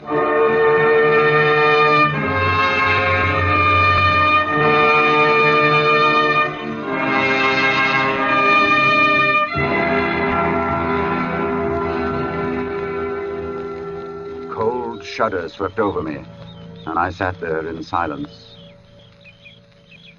The sound of birds and crickets seemed loud in my ears as we stood there, looking at each other, saying nothing. And then he mopped his brow again. Hot. I was finally able to speak.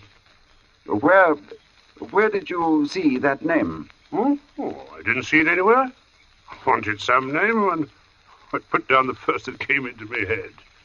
It's a strange coincidence, but it happens to be mine. Huh? That's your name? You're James Clarence... Withencroft, yes. Wow. And the dates? I can only answer for the birth date. It's correct. Oh. That's a rum go. I made a sketch this morning of you. Of me? But you've never seen me before. No. Oh. I took my sketch from my pocket and I showed it to him. As he looked, the expression on his face altered, until it became more and more like that of the man I had drawn. And it was only the other day before that I told Maria there were no such things as ghosts. Neither of us had seen a ghost, but I knew what he meant. Then I spoke to him. You probably heard my name someplace. Yes. You must have seen me somewhere and forgotten it. Yes. Were you at Clacton-on-Sea last July? No, I've never been to Clacton in my life. Oh. And we were silent for some time again. And we stood there looking at one another and at the two dates on the gravestone And the birth one was right, and the other was today. Well, come inside and have some supper.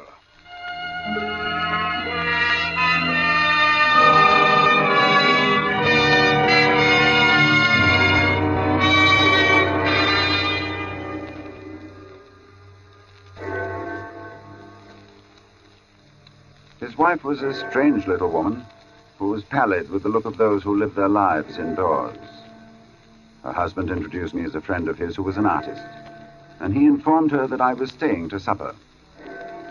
I spoke, making some comment that I hoped I wouldn't be an intrusion, and she looked up at me and she said, "You have a pleasing voice, Mr. Withencroft, and you're welcome in my home. I'm sorry Charles has not brought you here before."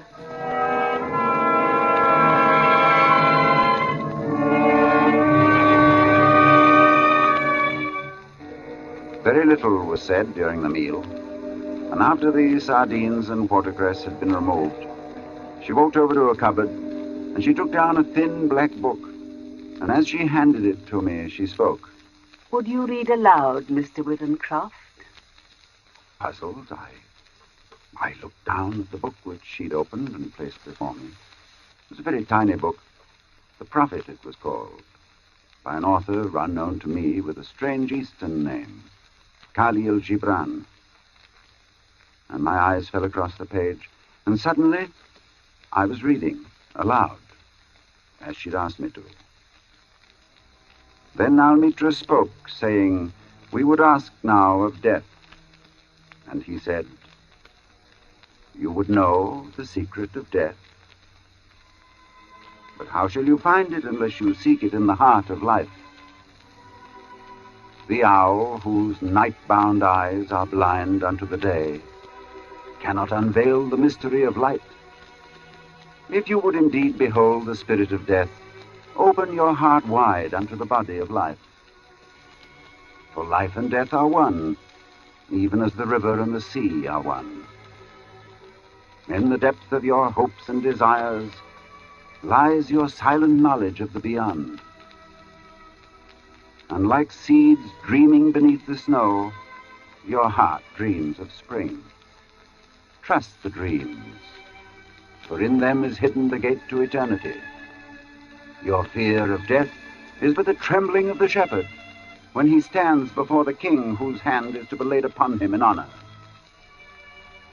Is the shepherd not joyful beneath his trembling, that he shall wear the mark of the king?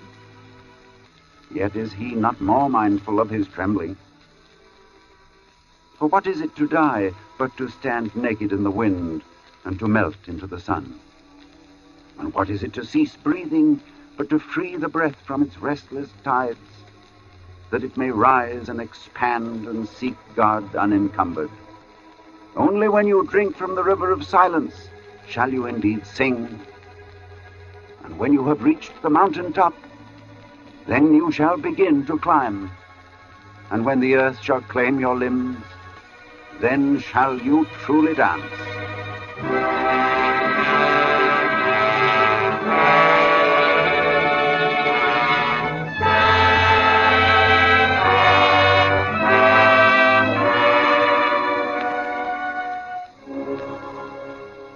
When I looked up, Mr. Atkinson had gone. But his wife stood before me, and as she took the book, she spoke.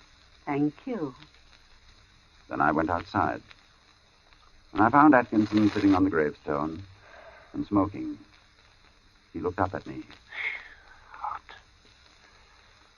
Hot. Man's not responsible for what he might do in this heat. She never asked anyone to read aloud before.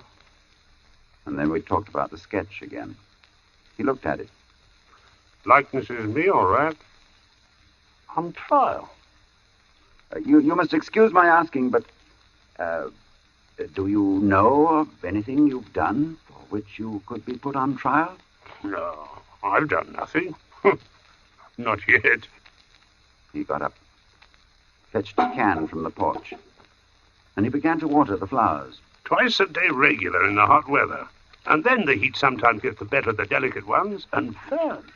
Good Lord, they could never stand it. Where do you live? I told him my address. It would take an hour's quick walk to get back home. And he stopped watering, and he faced me squarely. It's like this. We'll look at the matter straight.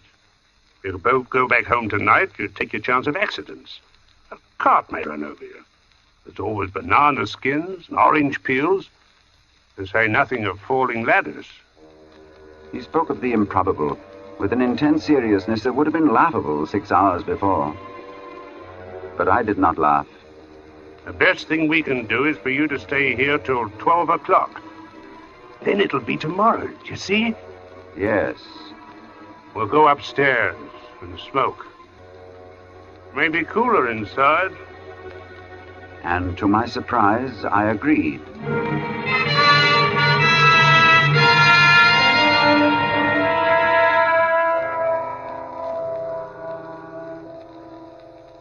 We are sitting in a long, low room beneath the eaves.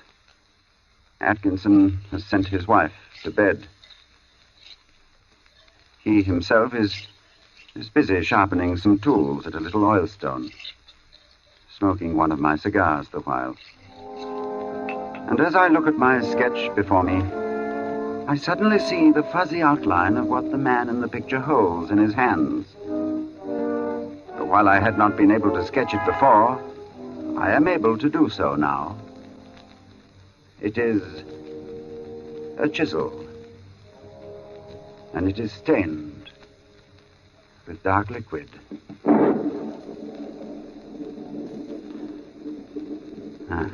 The sketch is completed now. The air seems charged with thunder, and I hear it in the distance. It is ominous, but it carries the hope of rain.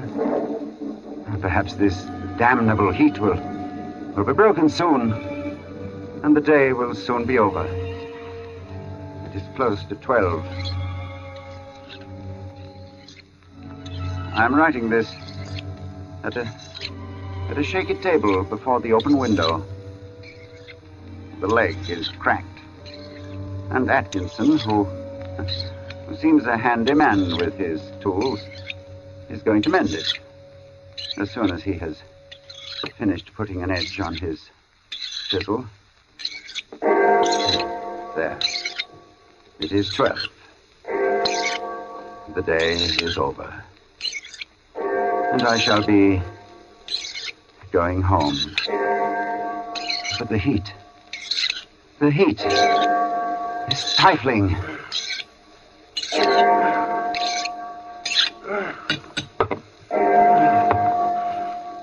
This heat is enough to send a man mad.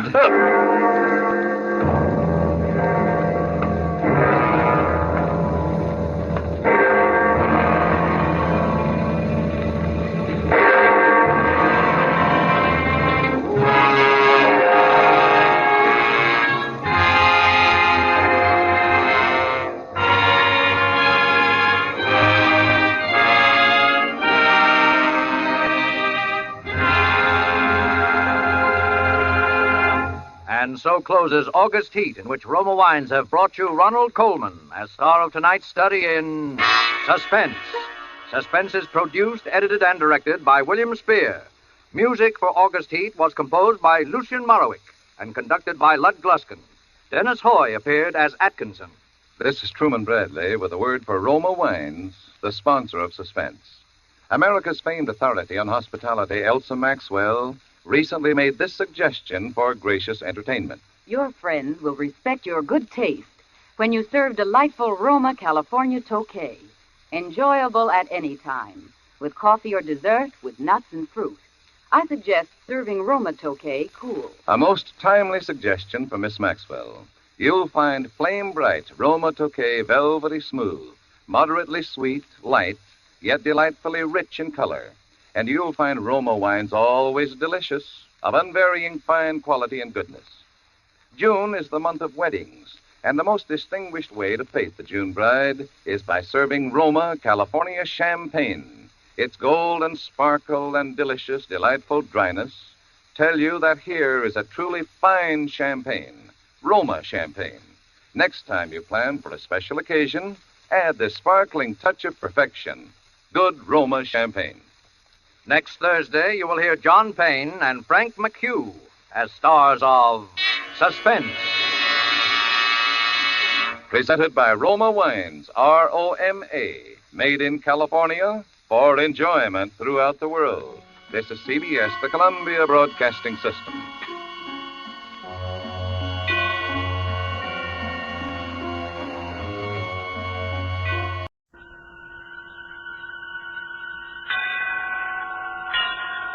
And now, tonight's presentation of radio's outstanding theater of thrills, Suspense. Tonight, we bring you a story of a hired killer who had a deadline to meet. So now, starring Mr. William Conrad and Mr. Stacey Harris, here is tonight's suspense play, A Matter of Timing.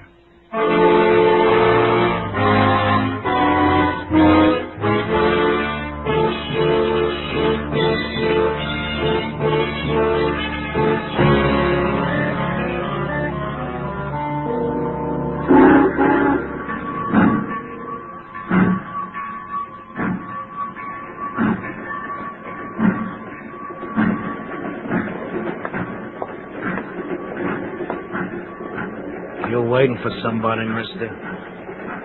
Maybe. I'm supposed to meet somebody here. You the guy? Just a minute. You have the other half of this dollar? Yeah. Let's go. Where to? Well, the town where you're supposed to work. How far? About 60 miles.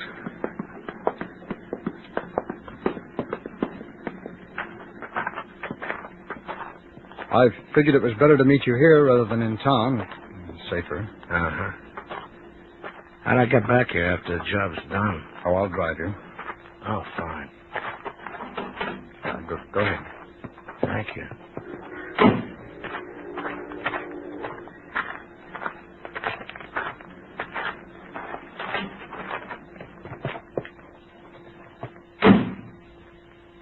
Well, I suppose you know what you're supposed to do. Yeah. Kill somebody. Who? My partner.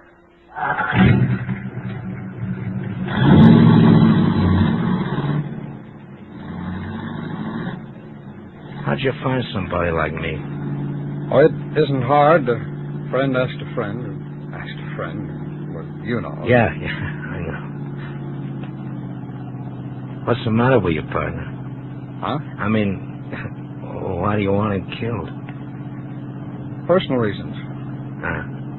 You want his wife? No. Oh, you've been dipping into the till and you got your fingers caught. What's so important about the reason? That's not. Only I get curious why people want to have other people killed.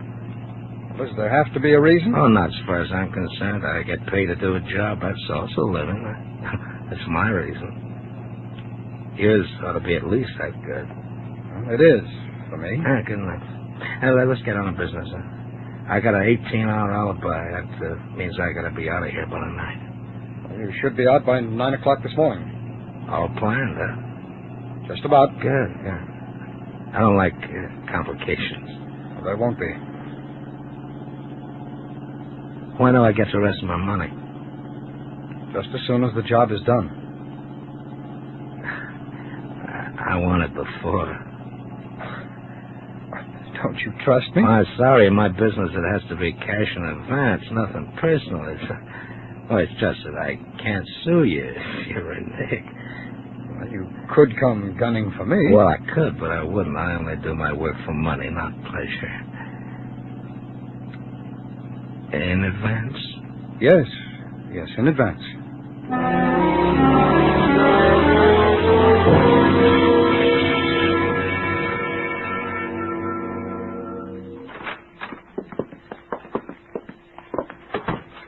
Well, this is where you'll do the job from. You own this store? No, it's leased. Your name on a lease? No, it's leased by a client of ours. I had a key made a few weeks ago. Yeah, you got to key the front door, too? No, we don't need it. Come here. Can you shoot through the corner of that broken window? If it's not too far away, yeah. Oh, it'll come out of that apartment house. Right there, across the street. Yeah, I can do that. But, I still don't like you pointing them out. I wish you'd have gotten a picture. Well, I couldn't get one without a good reason, and I couldn't think of a reason. Yeah, but a little picture. Do you have a picture of your best friend? Well, no, but I know how to get one. Well, that's because of your business. I don't know how to do these things. You know how to get me. No, I didn't. No, sir, it cost me plenty just to get a friend of a friend of a friend, like I said before. Okay. All right, well, let's get this thing figured out and get it over with, huh? All right, he'll come out of the doorway across the street at almost exactly 8 o'clock. I know because I've been checking it carefully for a very long time. And then you point him out, huh? That's right. Now, you do what you have to. We go out the back way like we came in, and I drive you to Helmsley where you catch a train back. Well, look, not that it means anything to me, but are you covered? As far as the police are concerned, I mean. If you mean motive, yes, I haven't any. Mark's half of the business goes to his wife, and so does his insurance. There's nothing in it for me. Well, then why do the job? Because he thinks he's smarter than me. You mean you'd have a man killed because he thinks that he's smarter than you are? Well, that's not the only reason. Well, what are the others? Well, just because. You're nuts. Don't say that. I figure I can get the rest of the business away from Mark's wife after he's gone. That's another reason. Oh, then you're getting rid of the one you can't outsmart, is that it? Well, if you want a basic reason, yes. Did you whitewash the storefront windows? No, they've been that way ever since it was leased. I suppose somebody comes to look it over. Well, that's impossible. My client is away for the season. Okay. That's enough talk for now. I better get ready. It's 5 to 8. I thought you people always used automatics. That's only a movie. Revolvers are more accurate. Well, I only thought that... Just be quiet, please, huh? Next time you talk to me, I want you to point the man out. Okay?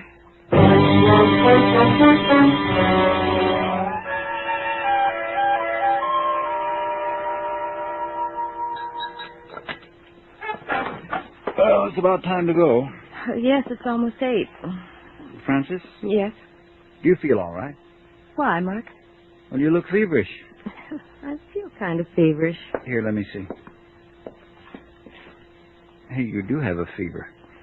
I'd better call Dr. Borden. Oh, no. I don't think you have to. Besides, What, dear?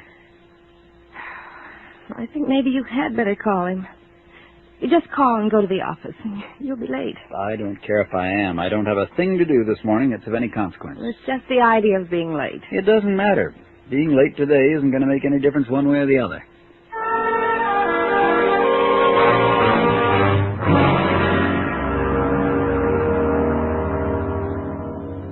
It's 8:45. I don't know. Maybe he left before 8. I just don't understand it. Look, I'm not going to sit here all day. You better do something. Do what? That's your problem. Well, all right, I'll call the office. Maybe he's there. I wouldn't do that if I were you. Oh, well, why not? Never call. Go in person, huh? Showing up at your office doesn't look suspicious. Phone call does. What about you? Well, I'll wait in your house or your apartment, whatever you got. You what? Well, why not? I don't want to be seen around town any more than I have to. Now, do you have a back door to your place? Yes. All right, let's go there then. I'll wait till you contact Well, me. how do you know I want you in my place? Look, I got a service to render. As long as you think I can do it, you're going to take care of me. Now, let's get with it, huh? You take me to your place and then go to the office. You contact me there.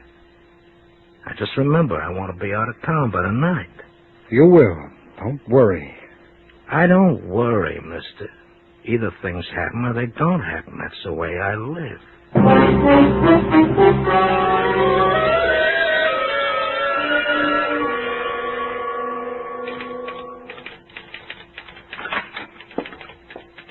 Mr. Longman. Oh, good morning, Miss Bunner. Miss Bunner, Miss Callender in? No, sir. He should be here any minute, though. Oh, when did he leave? He didn't. He just hasn't come in this morning. Not at all? No, he called and said his wife was ill, and he'd come in after the doctor had been over. Oh, I'll see about that. Good morning. Oh. Sorry I'm late. It's all right, Mark. How's Francis? She'll be okay. Just a touch of the virus. Oh, that's good. Come on into my office, Carl. I want to talk to you. No, what's up? Just something I want to talk over. All right.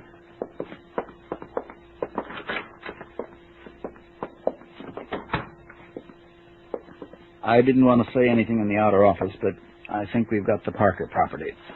Oh, how do you know? Well, the phone rang just as I was leaving the house. It was old Josh Parker calling from Crestview. He's ready to settle at our price. Well, when do we see him? Not we, me. I made an appointment for 7 this evening. I'm so careful I didn't even tell Francis where I was going. If the Carter outfit ever found out, they'd offer Parker another $5,000 and we'd lose the deal. Well, what made him decide to sell now? I didn't even ask. All I'm interested in is buying. Then you'll be there at 7? Yes. Now let's get busy and draw up the papers. This mustn't leak out, Carl. I'd rather you not say anything to anybody. Now, what makes you think that... Don't worry, Mark. This means as much to me as it does to you.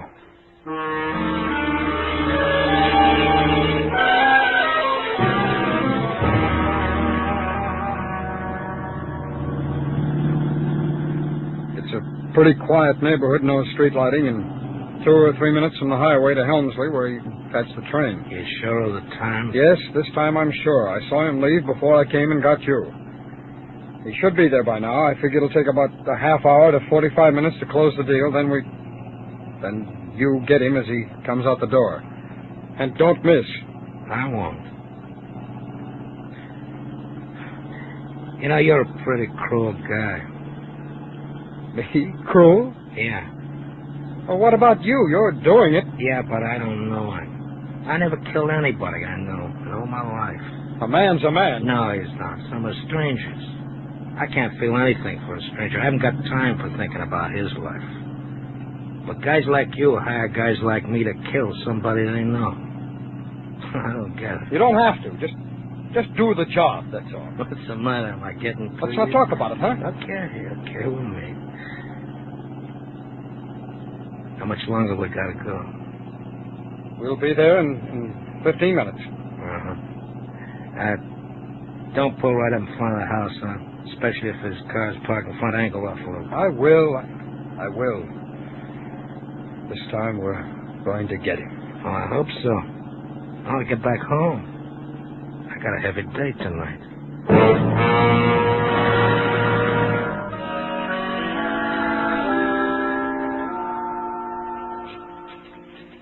Joshua Parker. Well, I guess that's it. Yes, sir, and here is your check, sir. The balance of the money will be deposited to your account. That's good. I suppose you're wondering why I decided to accept your deal, Well, I must confess I was rather curious. Well, I'll make it brief. Our daughter Molly, you remember, well, she had a baby boy last week. Called us and asked us to come on out to the coast and see our grandson. Well, we figured we might as well go for a nice long stay and maybe even retire. So we decided to sell. Oh, well, when do you expect to leave? Tonight. Catching the 9:25 out of Helmsley. Had the storage men in today. They'll pick up the furniture and all tomorrow. Well, how are you getting to Helmsley? Taxi, I guess. Oh, I'll be glad to drive you. Oh, no. That'd be too much trouble. No trouble at all. It'll be a pleasure. And by golly, we accept. I'll get Mrs. Parker to rush it some, and we'll be on our way.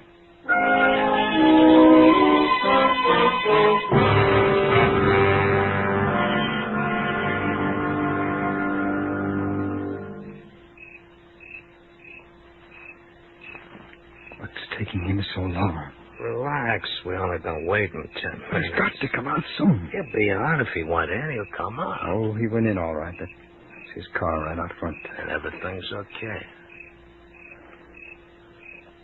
Is there enough light? Yes, there's enough light. Here he comes. The tall guy? Yes, that's him. Who's that with him? That's Parker and his wife. I've gone to the car with him. Well, that doesn't matter. Shoot. I can't. He's covered. Those What? people are on this side of him. Come on, shoot. I can't, I tell you. I can't. I'll hit them, too. I don't care. Well, I do. Shoot now! No good. Shoot! Too late, buddy. The boat sailed. Well, what do we do now? I don't know about you, but I'm getting out of here. No. Look, this job's jinxed. I'm not pushing my luck any further. You can't go. I need you. Get somebody else. Here, I'll give you half your dough back. I don't want the money. I want you to kill him for me. No. But you must. You see, he's got to die. Why don't you kill him? Because I can't, that's why. Sorry, mister, I'm leaving. No, we'll make it next time. You can't guarantee that. I'll pay you double. In advance? Yes, in advance. Okay, I'll stay. Yeah, let's be getting back to your place, huh? I'd like to get a little sleep.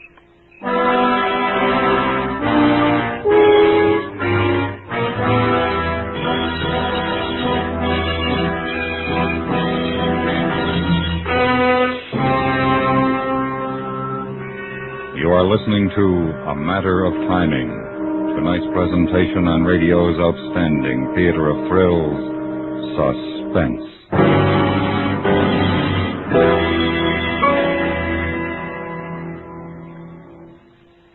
Sometimes charity begins at home. There are times, however, when charity comes to an abrupt end there.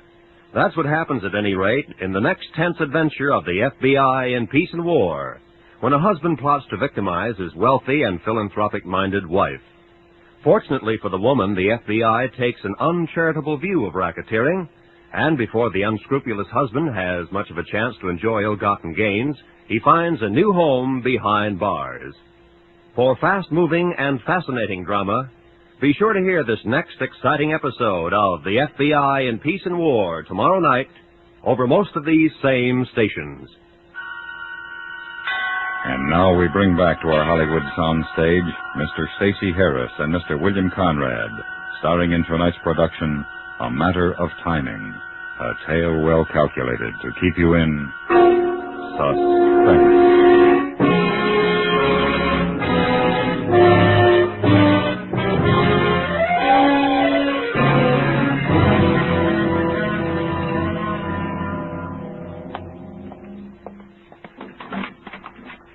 Thank you, dear. I wish we hadn't stayed out this late. It's after midnight, and you had the doctor over this morning. I don't think this party was such a good idea. Oh, I'm sorry, dear, but it's been so long since we've been to a party like that. I just couldn't seem to break away. Oh, it's all right, honey. I enjoyed it, too. You never did tell me where you went earlier this evening. Didn't I? No. I suppose if I hadn't asked, you never would have told me. All right, I'll make it short and sweet. I bought the Parker place. Oh, Mark, how nice. And that's what you and Carl did this evening. Carl wasn't there. Why not? Well, Fran, you know how he is, always overselling. If he'd kept quiet last month, I think we could have gotten it then and cheaper. What did he think about you going alone? He was perfectly content. We drew up the papers, and I went alone. He didn't seem to mind. Mark? Yes? Do you think Carl feels all right about you doing all the real selling in the business? Why should he mind as long as he gets his share? The Parker place nice. Oh, yes, very. Mark, why don't we move into it? Move? Why? Oh, I'm tired of living in the city on the 3rd floor. Nothing to look at out of my front window. Nothing really to do all day while you're at work. The way you say it makes it sound like you live in the slums or something. Oh, no. I know this is nice, maid service, all the things a lazy woman could want. But somehow I wish we had a lot of things we haven't got. Like what? A garden, trees, fresh air, even a garage for your car. You know how hard it is to get garage space, even at a price. That's what I mean. Move over. Sorry. Even with all the money you're willing to spend, we haven't got a lot of the things I think we should have. All right, I'll tell you what. Tomorrow we'll take a drive out to the Parker place. If you like it, we'll move into it. Do you mean it? Of course I do. I just thought of something. What? Is there a chance Carl might think you went to the Parkers alone so you could arrange for us to have the place ourselves? No, of course not. Going alone is normal procedure lately. He just doesn't handle any of the big deals anymore. If he's so little help to you, why do you continue with the partnership? I don't know. Loyalty, maybe. He's still my friend. Well, I don't know. I guess I can't do that to a friend. I hope he realizes that. I hope he doesn't. Carl's a pretty intense guy, and he might go off the deep end if he thought I was carrying him. Come on, let's get to bed. I don't want to be late for work tomorrow. I've got a lot of things to do. Including the trip to the Parker place. You realize this means paying Carl for his half of the property. Do you think he'll mind losing a possible profit? No, I don't think so. Carl owes me a lot for some of the things I've done for him, and I don't think he'll mind paying me back.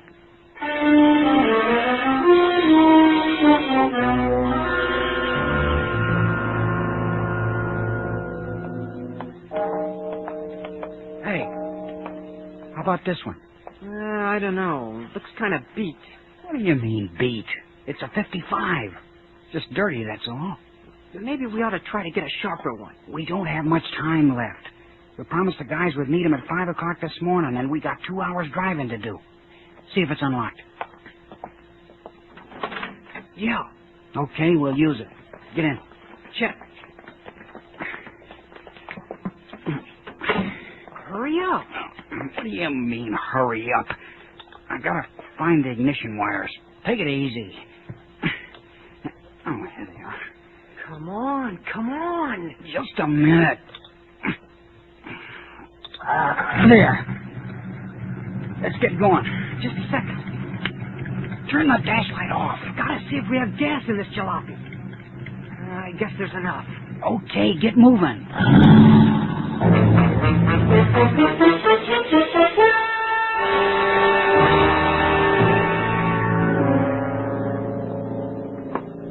Why 7 o'clock in the morning? You told me before he doesn't leave the house till 8. I want to make sure we don't miss him this time. If he comes out of the house, I won't miss him. What about last night?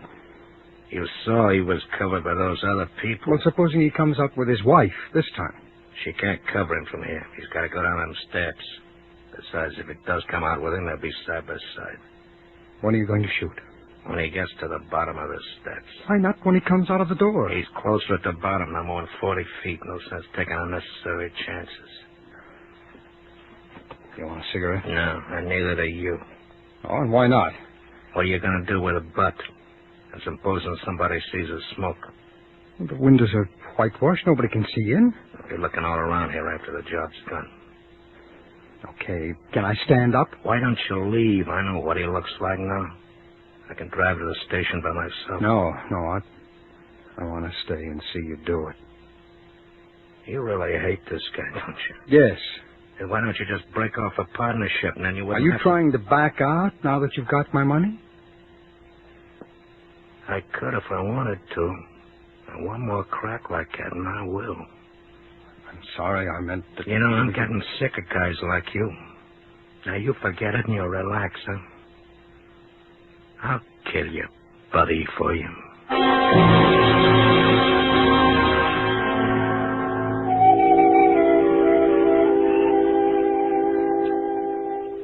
More coffee, Mark?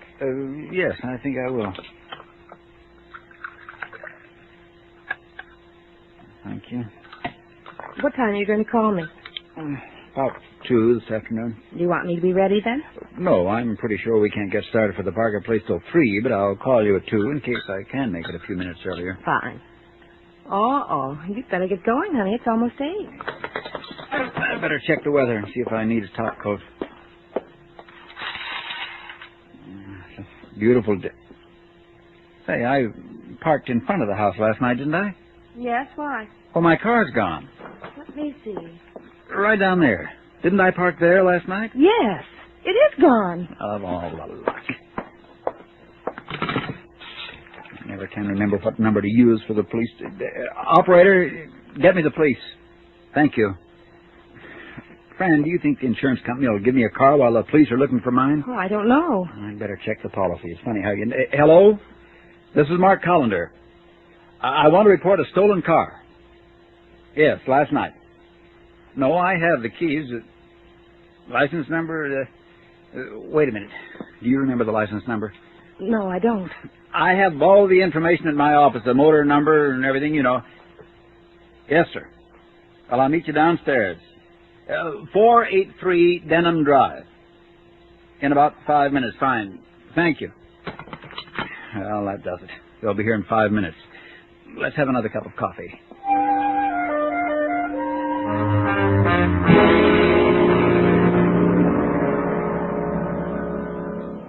It's after 8. You sure? I know he didn't leave before 7. How do you know? Well, he just never does. Well, he better not. I'm catching a 9:45. Win, lose, or draw. I don't like the smell of this job no more. It's just a few... There he is. There he is. Shoot, shoot. When he gets to the bottom of the stairs, now shut up. Shoot him. Don't miss. Shoot now, please. When he comes down. Oh.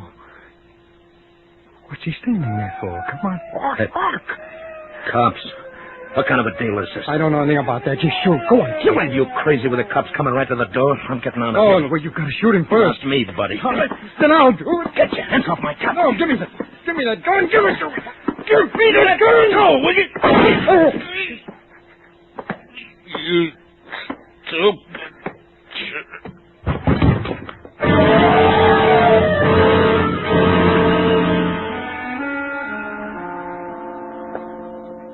But the man was a known killer. If we could only find out what Carl was doing there with a gunman.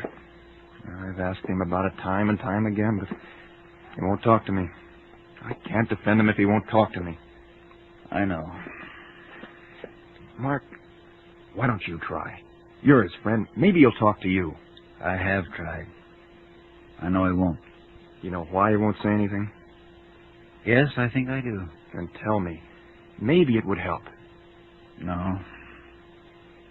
It wouldn't do any good. It wouldn't do any good at all.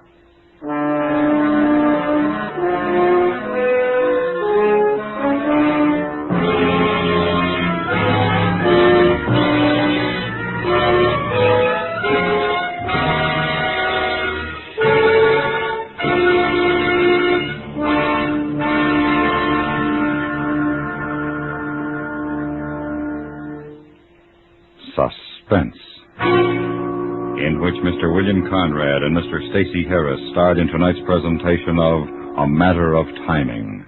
Next week, we bring you a story of a convict ship and a bargain that ended in death. We call it A Sleeping Draft. That's next week on Suspense.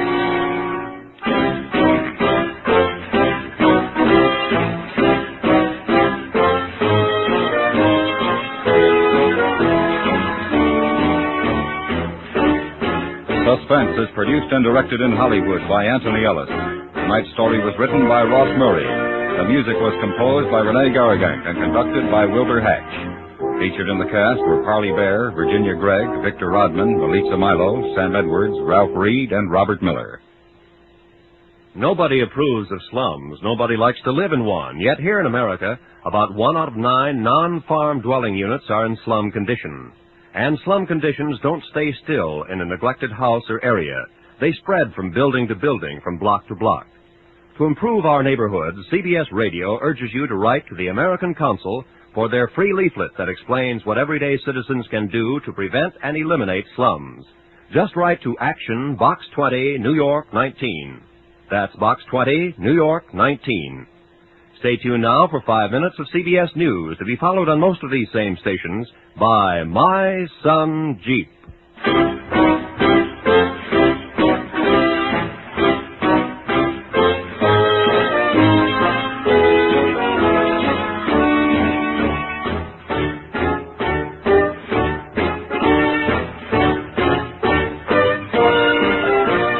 America listens most to the CBS Radio Network.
Roma Wines present Suspense.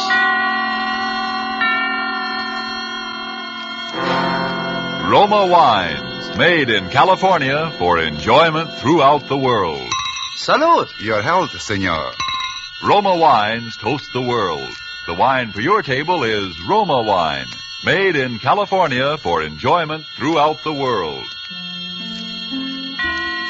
This is the Man in Black, here for the Roma Wine Company of Fresno, California, to introduce this weekly half hour of Suspense.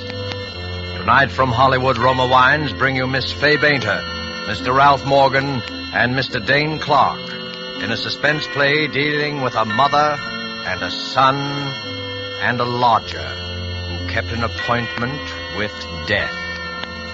And so, with Life Ends at Midnight, and with the performances of Fay Bainter as Mrs. Bates, of Dane Clark as her son Walter, and of Ralph Morgan as Mr. Chalmers, we again hope to keep you in suspense.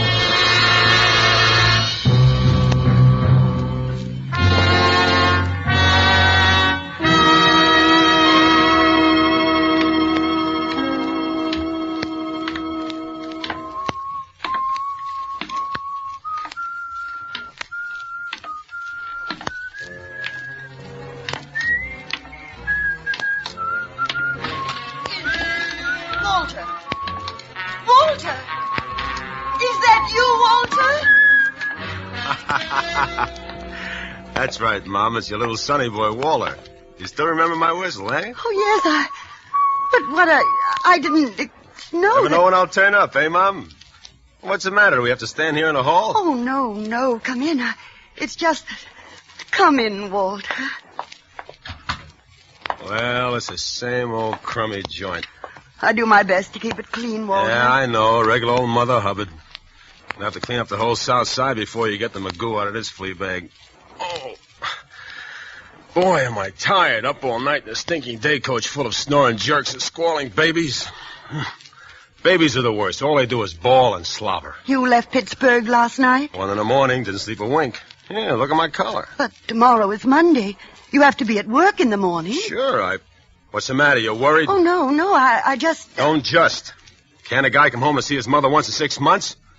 That's a mother for you. You break your back, you sit up all night to see your mother for 1 day, and she tells you you have to be at work in the morning. How do you like? Walter, I'm sorry. I didn't miss you so. I just worried about... Yeah, I know. Well, don't worry so much. It makes me nervous. Here, sit at the table, dear. You must be starved. Oh.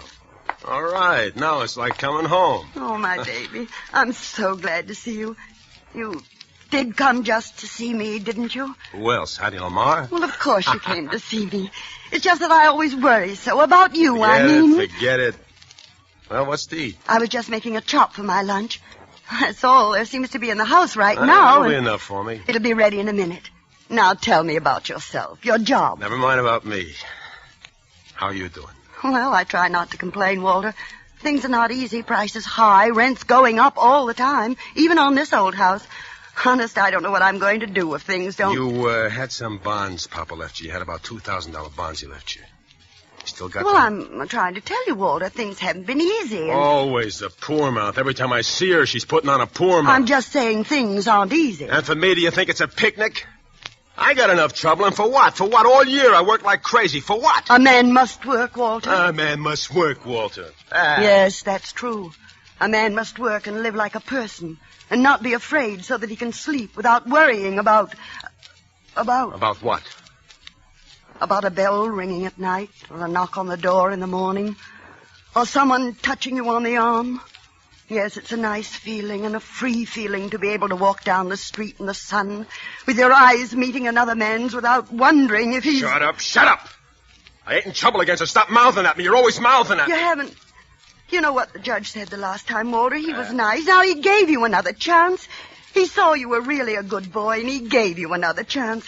He got you a nice job, and you promised to... You must... Oh, you're all right, Walter. You didn't... Meatball.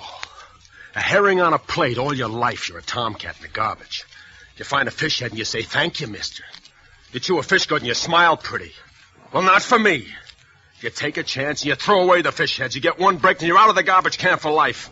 You're through with time clocks and shiny pants. You're in the higher brackets and nobody gets you. Yeah, you're a mister with a future. You hold your nose when you walk from the day coach to your compartment. You leave the stinks behind in a port of dusty air in front of you, and that's for me. One break. One break and you're as hot as a rocket shooting diamonds for sparks. Walter! You're a P-38 in a world full of flivvers. A buck gets you two gets you four. Walter! Good for one blonde to kick her and a kisser. Walter! It's all right. I took another chance. I tried to run it up. No dice. I gotta make it good. Tomorrow morning, I gotta make it good. The books at the office will show it, and I gotta make it good. How much? $1,500. $1,500? By midnight tonight, $1,500. If I miss that 12:20 for Pittsburgh, it's all up. I might as well take gas. $1,500? By midnight tonight? Where am I going to get it, Walter? The bonds. You got the bonds, Papa. The bonds? How do you think I got you out of the last trouble? Bribes, bail, paying back every dime. Where do you think I got it? I'll get 10 years. You heard the judge last time. What can I do? What? 10 years and start. 10 years. There won't be no reform school this time. Walter, Oh, look, Walter. please, Ma, please, get me the money. I'll get it for me. I'll be good. I'll work hard. I won't give you no more trouble, but help me now. Please, Mama, please, will you? Where can I get it, Walter? I've nothing left. Nothing. I don't care where you get it. It's your fault, and you gotta help me. I only wanted to help you, Yes. and now I'm gonna... Yes. It is my fault. I've always protected you, but I can't protect you anymore. I'll give you the few dollars I have. Go away. It'll be enough to help you run away. That's all I can do. You're holding out on me. You're worrying about your old age. You're making yourself a cushy little...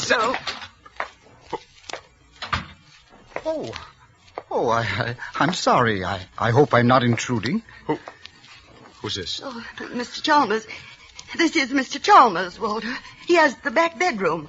This is my son, Walter, Mr. Chalmers. How do you do, Mr. Bates? I feel that I know you very well. Your mother and I sit here in the kitchen sometimes over a cup of tea, and she talks about you for hours and hours. Yes, I can see why Mother is so proud of you. How do you do, Mr. Bates? Yes, you're a fine-looking young man. Mrs. Bates, if you'll excuse me, I'm just going to the corner for my paper. I think that little man with the tiny mustache, you know who I mean, the insurance agent, I think he might call again to collect. Please tell him to go away. You will do that for me, Mrs. Bates. Yes, Mr. Chalmers. Thank you, Mrs. Bates. Tell him not to come back any more. I don't want to pay any more on the policy. You remember I told you my nephew was very sick in Spokane? Yes, Mr. Chalmers. Well, the poor young man passed away, yes. I was going to leave him a few dollars when I died. But now, well, I have no one left at all. And, well, $1 a week. You'll tell that to the little man with the tiny mustache? Yes, Mr. Chalmers. Thank you, Mrs. Bates. Good day, Mr. Bates. Walter, I have $40 in the house for the rent. You can take that. Drop me a card when you get settled someplace. Let me know where you are. I'll send you some more as soon as I can get it. Maybe later I'll be able to straighten it out. Maybe later I'll be able to speak to your boss. I'll promise to pay back every dime, but you must go away. You must.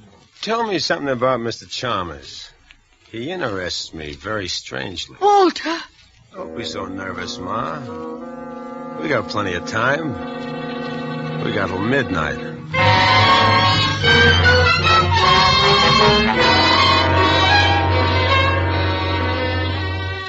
Tonight for Suspense, Roma Wines bring you as stars Fay Bainter, Ralph Morgan, and Dane Clark. You have heard them in the prologue to our suspense play this evening, Robert Tallman's story, Life Ends at Midnight.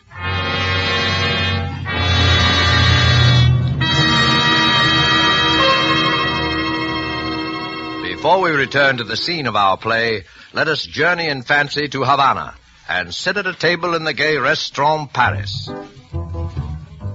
At the next table, we see perhaps a farewell party given for an American visitor.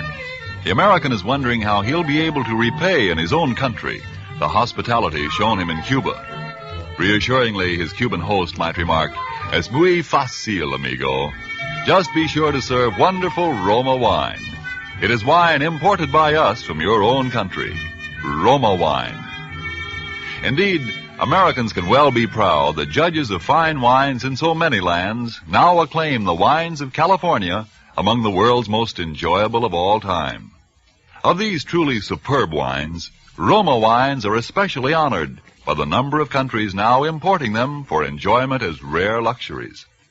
But Roma wines are not lacking in honors bestowed them here in America, because Roma wines are America's largest selling wines. If you aren't already one of the millions enjoying Roma wines regularly, as a delicious beverage any time, to add sparkle to any meal, to smarten your entertaining, make your own taste test to choose your favorite, choosing from Roma wine's many different wine types. When you learn their modest cost here in America, with no import duty to pay, no expensive shipping charges to absorb, you'll know why we say Roma wines are for your daily enjoyment. I'll spell out the name for you. R-O-M-A, Roma wines, made in California for enjoyment throughout the world. And now it is with pleasure that we bring back to our soundstage Fay Beta, Ralph Morgan, and Dane Clark in Life Ends at Midnight, a tale well calculated to keep you in suspense.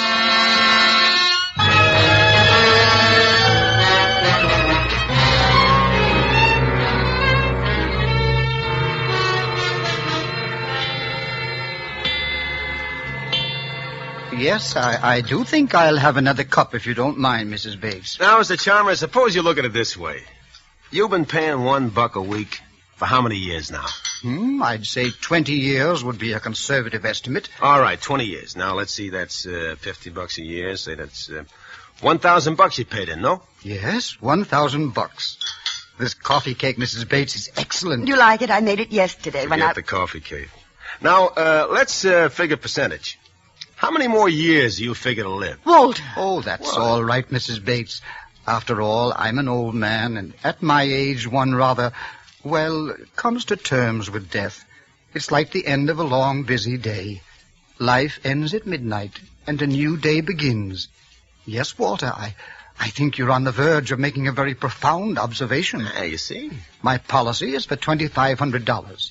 And in the days that are left to me, I certainly will not be required to pay in as much as I have already paid out. That's the exact point. And if you drop it now, will you get anything back? No. You got a straight life with no cash-in value. If you drop the policy now, the insurance company is the winner. But say you live another couple of years. You pay a couple of hundred more. And you leave the $2,500 to somebody. Now, which is a smart thing? I leave it to you. Yes, I should like to think that when I'm gone, I've left something behind for someone. Mr. Chalmers? Oh, yes, I'll always remember him for this. It's nice to live on in somebody's memory for a little while after we're dead.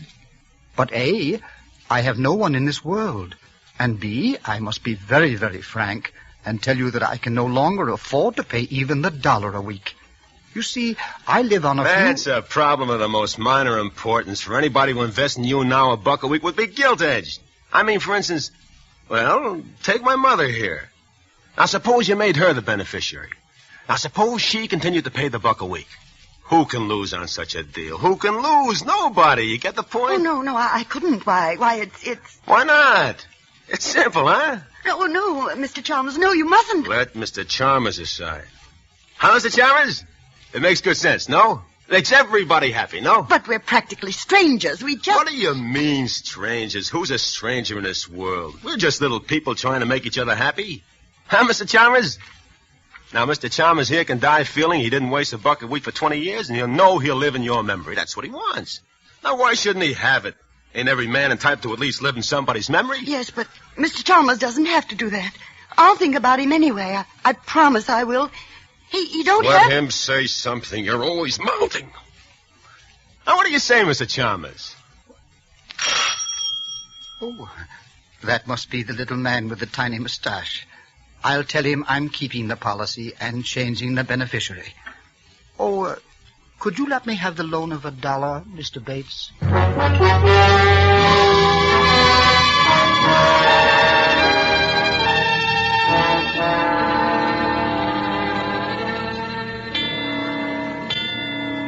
Hey, hurry it up. up, will you? The old man's coming home in a minute or two. He takes his nap about this time. I want this ready for him. Oh, relax, Sonny, relax. I can't finish this job today. What are you giving me? It'll take a joint and another length of pie. Oh, fix it up. You're a good plumber. You can fix it up for now.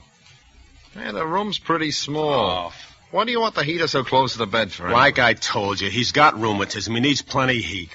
Well, I can run a rubber extension, but with gas, I don't like it. Okay, so with gas, you don't like it, but with gas, we gotta run this heater. The old man's got rheumatics. He can take plenty of gas. Huh? The heat, I mean. He needs plenty. What are you doing now? Tightening this joint. Look, it's tight enough. Here's your $3 and... Okay, you're the boss. Bring your tools the next time. I won't be in here next time, Sonny. What are you giving me now? You can get somebody else to do your dirty work after this. So long, Skippy. Skippy? Well, come on, Skippy. Pull yourself together. We got work to do.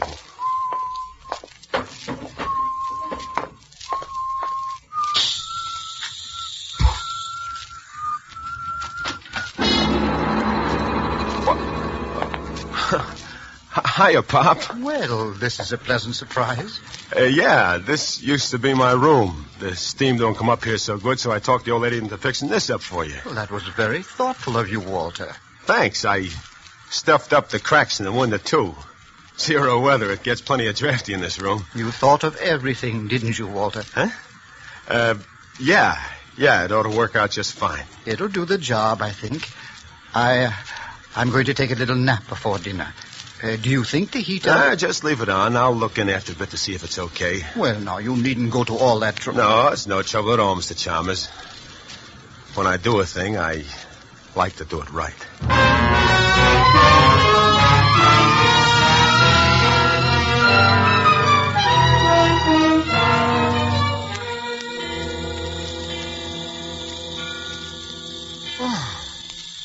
Well, who's there? Is that you, Walter? Yeah, go on back to sleep, Pop. I'm just turning the heater off. It's getting stuffy in here. Oh, you're a good, considerate boy, Walter. Oh, I'll skip it. Go on back to sleep.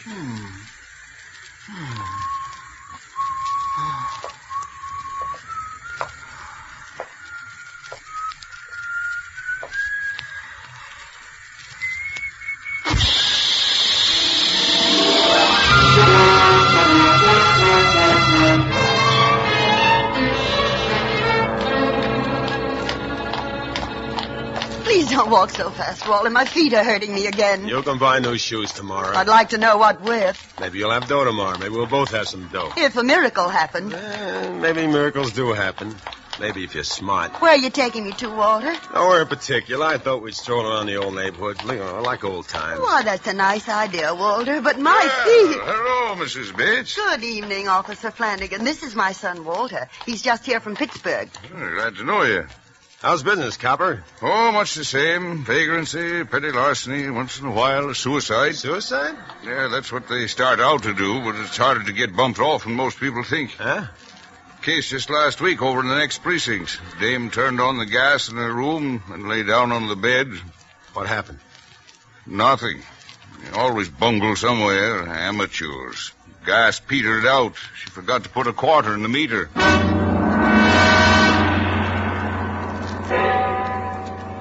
7 o'clock. I got to call in. Well, good night, Mr. Bates. Good night, Officer. Nice to meet you, Walter. Ma, Yes, Walter. when did you put a quarter in the meter at home? Why, I don't remember. Goodness, I'd better get some change. Never mind the change. Come on. Walter, why did you ask about the gas meter? What do you think? Walter, you didn't... That isn't why you put the heater in, Mr. Chalmers. What do you think? I don't think anything. I just pray. That quarter ran out Save before... your prayers. Because if that didn't work, I'll try another way. Either that old Clark is dead before midnight or I spend 10 years in stir. He's going to be dead before midnight, see? And if you try to make any trouble, you'll be pushing daisies right along with him.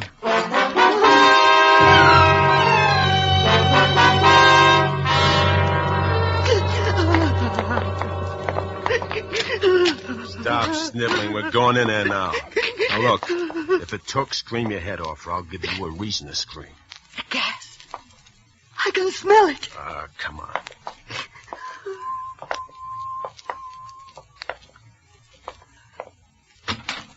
Well, good evening, Walter. Mrs. Bates. I was just on my way out. Oh, Mr. Chalmers, you're all right. You're all right. Of course he's all right. What's eating you? I have a slight headache, it's true, but a brisk walk in the open air will cure that, I'm sure. Hey, will you look at this? What is it, Walter? Well, this hose on a heater. Huh. Got unhitched. No wonder you got a headache. I thought I smelled gas. Boy, it's lucky for you Mom forgot to put a quarter in the meter. Providence works in strange ways, doesn't it, Walter? Well, I must be getting on. I'll be coming home rather late, Mrs. Bates, so I'll just let myself in. How late? Well, I thought I'd stop at the neighborhood picture house for dinner. That'll be around 9 o'clock.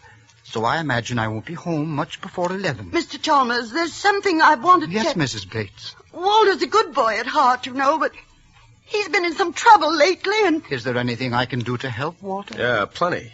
I'll tell you all about it when you get back. Come on, you better run along now, Mr. Chalmers. You don't want to be late for that picture. Yes, of course. Well, good night, Mrs. Bates. Mr. Chalmers, Good night, Mr. Chalmers. Yes, good night. Oh, Walter, Walter! Walter, no! No, no! You were going to tell him, weren't you? Walter!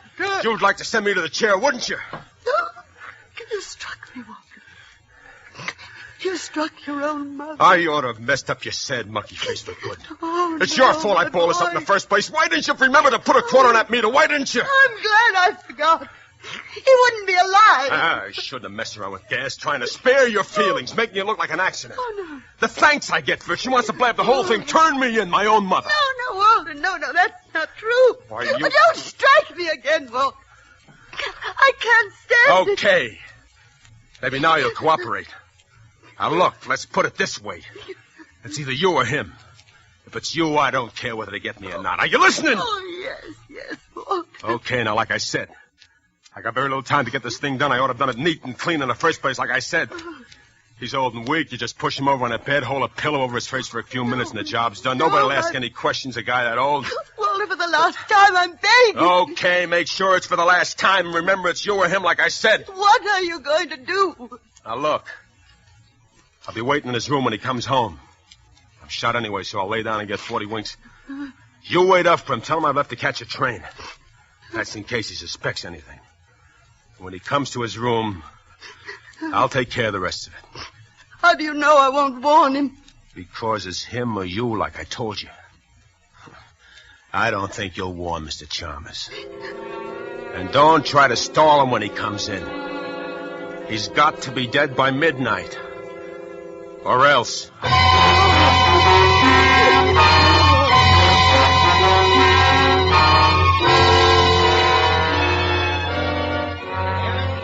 It's evening paper here.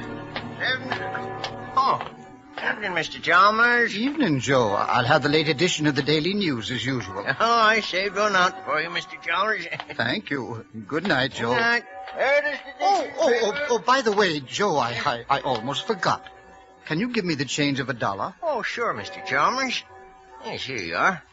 50, 75, 85, 90, and $1. Well, thank you.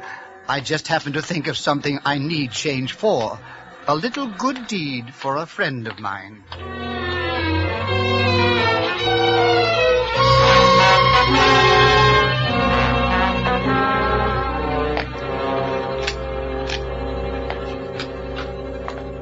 Oh, Mr. Chalmers. Well, I didn't think you'd be up so late, Mrs. Bates. I waited up especially. I wanted to talk to you about Walter. Mrs. Bates, your eye, it's all discolored. Yes, the light burned out in the bathroom, and when I went to replace it in the dark, that is, I bumped into the door. Now, I would have thought Walter would have done that for you. Oh, no, Walter didn't. I mean, Walter's left already. He had to catch the 12:20 for Pittsburgh, you know. But it's only 11 now. The clock... Perhaps he had some things to do on the way, I mean. Of course. Well, I'm afraid I must be getting on to bed. No, not just yet. I mean, won't you sit down for a minute and have a cup of tea with me? Well, I'd like to, but tea keeps me awake, Mrs. Bates. I'll be getting along to my room now, if you don't mind. No, don't go into that room, Mr. Chalmers. Why, Mrs. Bates, whatever's the trouble? My son Walter, there's something I must tell you. Forgive me, Mrs. Bates, but I'm an old man and I need my rest. If it could possibly wait until morning... No. It can't wait until morning. It's got to be told before midnight. What was that? Sounds like someone moving about in the back of the house. It's one of the shutters. It's loose. The wind... Oh, you were saying, Mrs. Bates? Nothing. I can't tell you after all. I'm afraid. I'm afraid to tell it. Afraid. There, Mrs. Bates. Perhaps in the morning. Try to get some rest. You're going in there now? I think that will be the best thing to do all the way around. Don't you, Mrs. Bates? Good night. No, wait. Mrs. Bates, What is it, Mrs. Bates? That smell. Gas. Walter!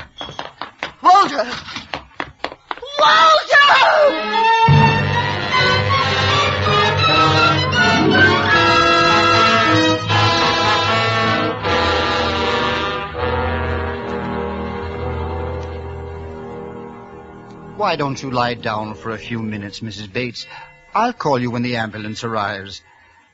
Listen. It's striking 12. Dead before midnight. That's what he said.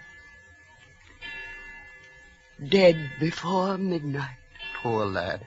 Fell asleep. If only I hadn't remembered to go back for that change. You did it.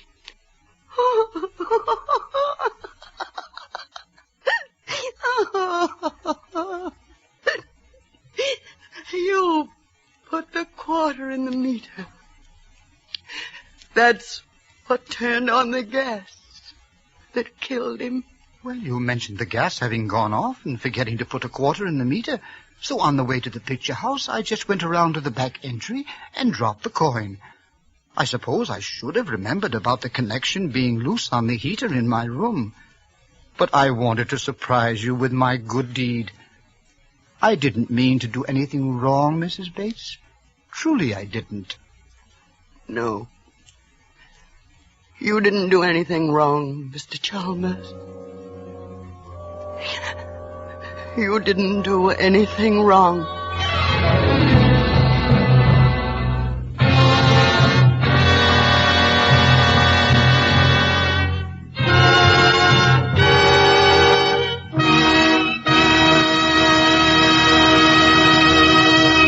And so closes Life Ends at Midnight, starring Fay Bainter, Ralph Morgan, and Dane Clark.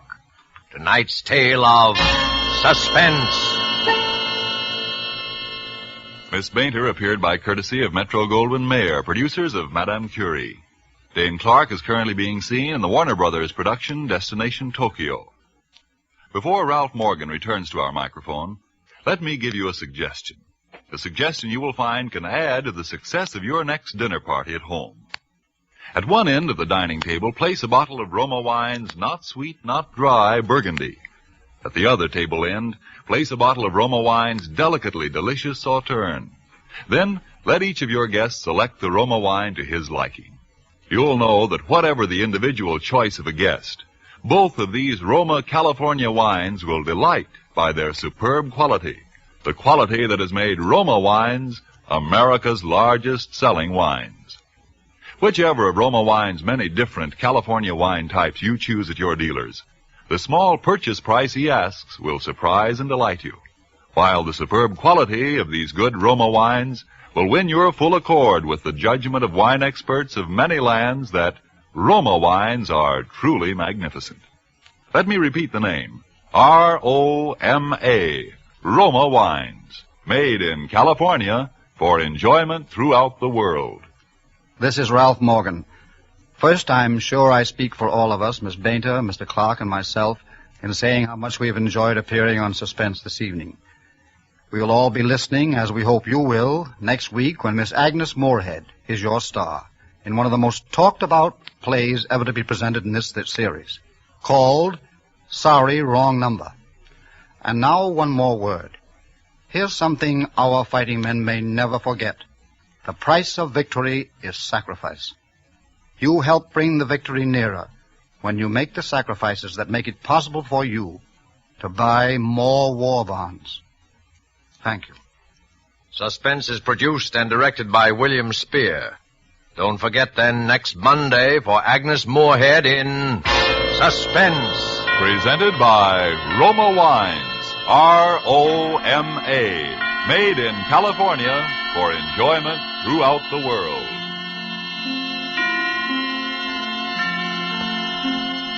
This is CBS, the Columbia Broadcasting System. And now, tonight's presentation of radio's outstanding theater of thrills, Suspense. Tonight, we depart from the usual to bring you a play from one of the greatest authors of science fiction, Mr. Ray Bradbury. It is the story of a last voyage in a spaceship and the 6 men who took it. So now, starring Mr. William Conrad, here is tonight's suspense play, Kaleidoscope. She was a spaceship cargo carrier, 7 years old, with over 1.5 million miles lost in her wake.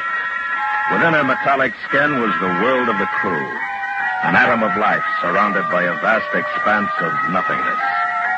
The ship and the crew were owned by the company, a third-class vessel operated by third-class personnel, and each of us hoping that in our day would come promotion to second class, or even to first in the great hushed passenger liners, which were also owned by the company.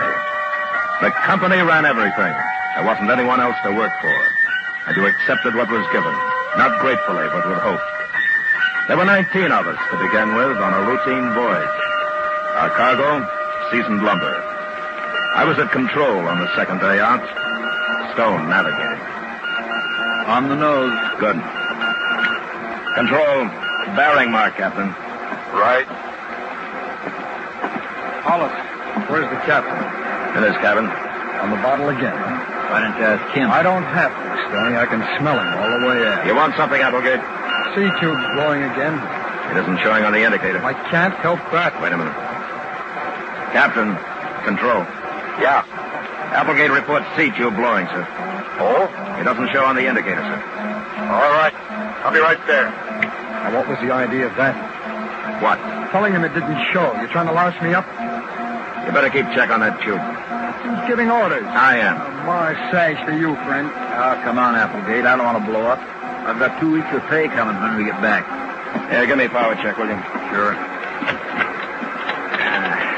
Something must be haywire with the indicator. Get it straightened out, Hollis. She's not firing in sequence, sir. Heating up, too. Let me see.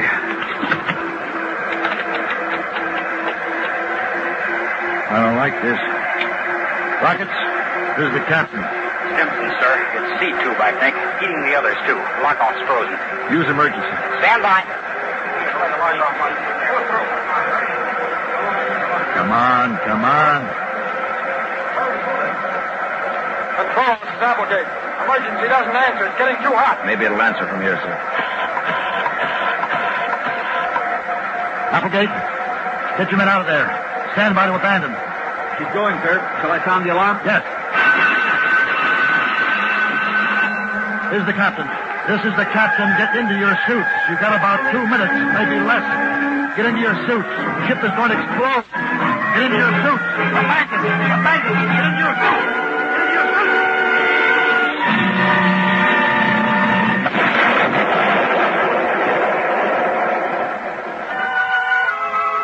The concussion cut the spaceship up the side like a giant can opener.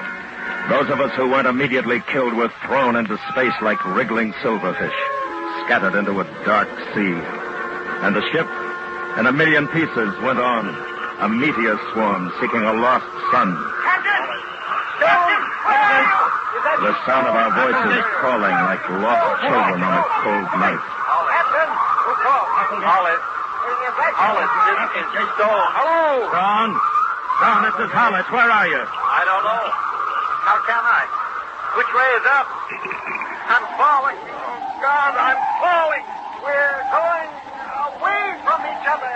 Who is that? This is the captain. Who is that? Lester! Captain! Where are you? Captain! We were hurtling in space in every direction. And now, instead of men, there were only voices. Voices communicating by radio phone. All kinds of voices, disembodied and impassioned in varying degrees of terror and resignation, all moving away from one another. We were wearing our sealed-tight spacesuits with glass tubes over our faces, but there hadn't been time to lock on the propulsion units. Not time enough. And without them, we were meteors, senseless, each going to a separate and irrevocable fate. This is the captain. I want a roll call.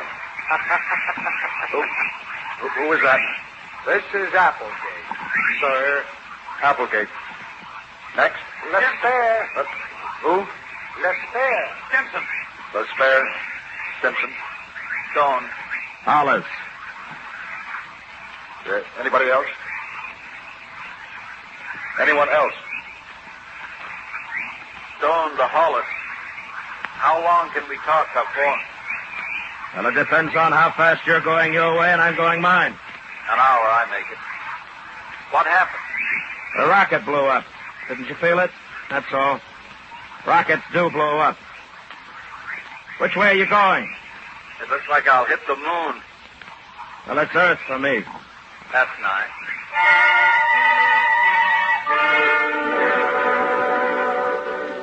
Back to old Mother Earth at 10,000 miles an hour. I would burn like a match when I hit the atmosphere. Well, Stone's going to the moon. I know where I'd like to see Applegate go. I don't want to die. I don't want to die. It's a long way down. Who's that? I don't know. Stimson, I think. Stimson, is that you? This is Hollis. It's a long, long way, and I don't like it. I don't like it. Stimson, this is Hollis, Stimson. Do you hear me? Stimson? Yes? You take it easy now. I don't want to be We're all here. in the same fix. I don't want to be here. I'm afraid. There's a chance we'll be found. I heard that. Oh, what a liar you are, Hollis. You shut up, Applegate. Come and make me. Come on, Hollis. Come and make me shut up. I don't believe this. I don't believe any of this is happening.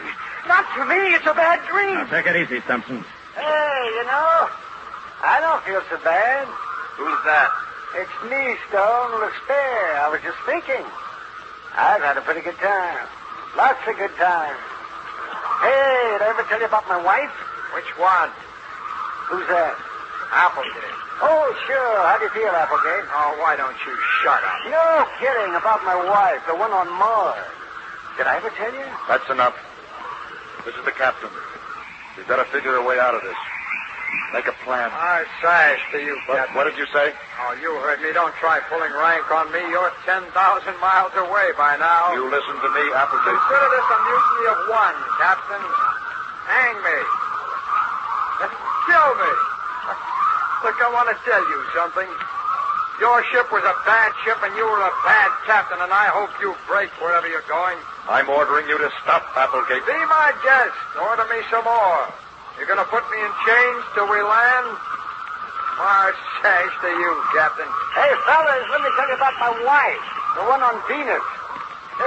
It doesn't matter now. I guess anybody can know now. Oh, listen, I had it real good. One wife on Mars, another on Venus, one on Jupiter. Oh, boy, what a time. Hey, Stone. Yeah? Remember the time we put into Marsport for repairs? I remember. Well, that's when I met the first one.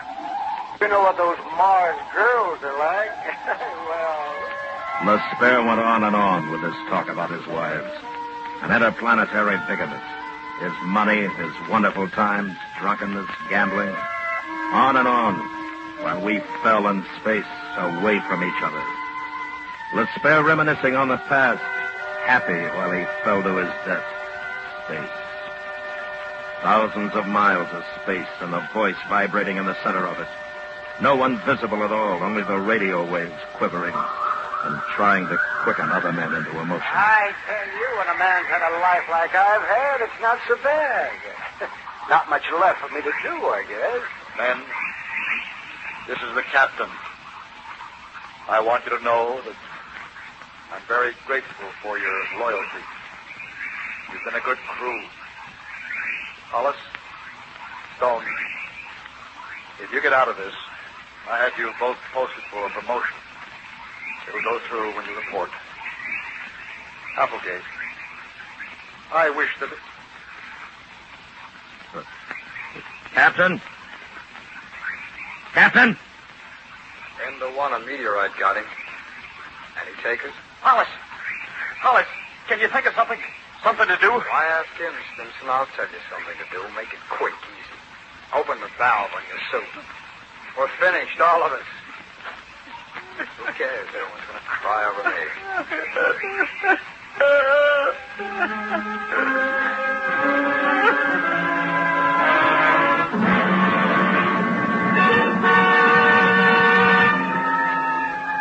And we fell through space, 5 of us living, each in his orbit of loneliness, moving away from the other. From this outer edge of my life, looking back, there was one remorse, and that, only that I wish I could go on living. All dying people feel that way, Hollis. What? Oh, Stone, I didn't know I was thinking out loud. It's funny, as if I'd never lived. Yeah, I know. Hollis? Hey, Hollis.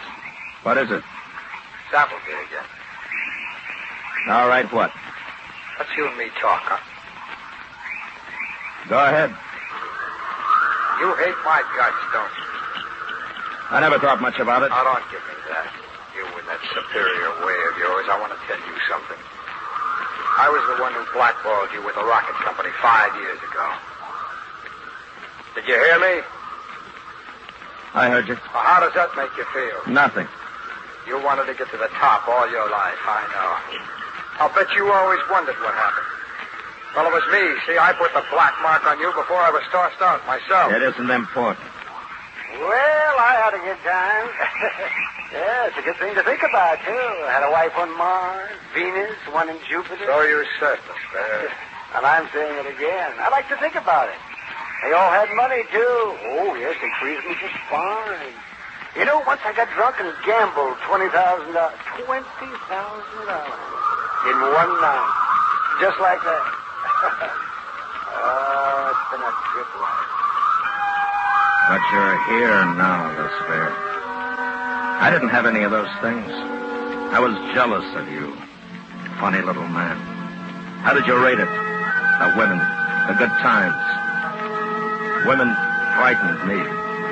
And I went into space always wanting them. Jealous of you for having them. And money. And as much happiness as man could want. Well, I'm not jealous anymore, though. Because it's over for you just the way it is for me. Now it's like it never was. It's all over, Despair. It just never was. You hear me, Despair? Who's that? It's Hollis. Do you hear me? You're out here, Despair, falling, dying. It's all over. It's just as if it never happened, isn't it? No. It happened. When anything's over, it's just like it never happened. Where's your life any better than mine now, huh? Now's what counts. Is it any better? Is it? Yes, it's better. How? Because I've got my thoughts. Good thoughts. I remember. Good. What good? What good are they? You gonna be rescued? You gonna live more than a few hours? I'm resting easy. I've had my turn. I'm not getting vicious at the end. Not like you. Vicious? Vicious? Take it easy, Hollis. I know how you feel, Hollis. I don't take it personally. You're all right. I always thought that. Hey, what? What's the matter? I can see something. Stone? Yeah, I can see lights. They look like lights. But where? What? Where? Where are you? Must be a ship. Maybe they'll see us. Which way are you going, Stone? It's lights, I tell you. I can see them plain. Which way? Which way? Where are you, Stone? Where? Guess what? Huh? What? Stone? What? I got myself into a meeting meteor swarm, little asteroid. Meteors? Yes, I think it's the Myrmidon cluster. You know, Hollis, the one that goes out past Mars and in toward Earth once every 5 years. Well, I'm right in the middle. Stone! Stone! It's like a big kaleidoscope. That's what I thought with the light. All kinds of colors and shapes. It's beautiful. All that metal. I'm going with them. They're taking me with them. I'll be... Stone! So long, Howard. So long. Good luck, Stone! Don't be funny. I looked. There was nothing. Only the great diamonds and sapphire and emerald mists and velvet inks of space. And then in the sudden calmness of his going, there was a kind of wonder in the thought of Stone going off in a meteor swarm. Out past Mars for years and coming in toward Earth every 5 years. Passing in and out for the next 1,000,000 centuries. Alice? This is the spare. You all right? Yes, I'm fine. I can't hear you so good. You there? Alice? This is Hollis. I'm okay. You? Alice, there must be something wrong with the phone. Alice? Can you hear me? Say something, will you? Turn up the booster. Turn up your booster. Alice, can you hear me? Yes, I hear you. Hey, that's fine now, yeah. Oh, I thought you were gone. Who are you talking to? The Stone. Hey, who else is around? Applegate. Applegate. I'm here. Simpson. Simpson. Hey, Simpson. I guess he's gone, too. Spare, can you see anything? I wasn't looking, I was thinking. I figure I'll hit Mars. Mars. Wouldn't that be something if I landed in the wife's backyard? She'd get a kick out of that. That's pretty funny, huh? Is that you, Applegate? No, I thought it was you. Howard? No, it must be Simpson. Simpson? Simpson! I want to wake up! Mama! Mama, I want to wake up! Make him stop, will you? Simpson! Shut him up! Simpson! Simpson, will you listen to me? Now, Simpson, listen to me. Applegate's right. It'll be easier. You open your valve. Open it. Listen to me, Simpson. Open your valve. Now. Do it now. It won't hurt. Only a second, Simpson. Open your valve, Simpson.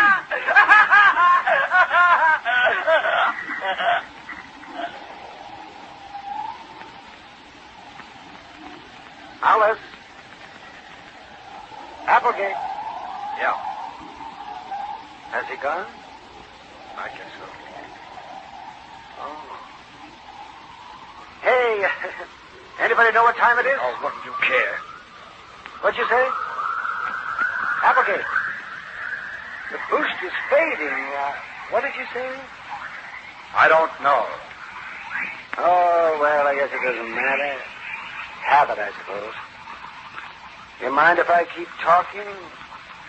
Kinda passes the time.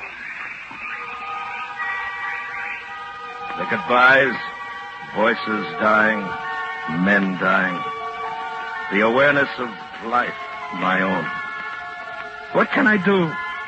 Is there anything I can do to make up for a terrible and empty life? If only I could do one good thing to make up for the meanness I collected all these years. And didn't even know it was in me. Hollis? Hollis, this is Applegate. Yes? Hollis, that was right what you told Stimson to do. I said it to make him feel bad, but you did it right. I murdered him. No, you didn't. Listen, Hollis. This isn't good, this thing between you and me. It's a bad way to die. Are you listening, Hollis? Yes, I'm listening. I lied. I didn't blackball you. Can you hear me? Yes. Listening to your talk when you were saying those things to the spare about it not mattering. And he said about you being vicious? Made me ashamed. I've been like that, too. It's all right. I understand. Can you get Spare? No. No, he was gone an hour ago. Can you hear him? No. Last thing I heard, he was singing a dirty song. Quite a guy. Yeah. You're fading out. You too. What? I hope everything's okay with you, Applegate. I hope you go to heaven or wherever you want. I hope for you. You're getting soft, Hollis. Better open your valve. So long. Take it easy, Applegate. So long, Hollis. Don't do anything I wouldn't do. Applegate! Applegate!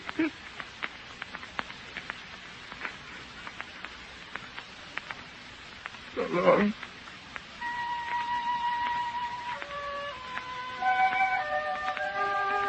Any time now, I'll hit the Earth's atmosphere. I'll burn and be scattered in ashes all over the continental lands. And I'll be put to use. Just a little bit, but ashes are ashes, and they'll add to the land. I wanted to make something of my life. To be liked. To do good for people. To make them happy. Now it's all gone. I wish I could do a good thing. Just something for me to know about. When I hit the atmosphere, I'll burn like a meteor. I wonder if anyone will see me.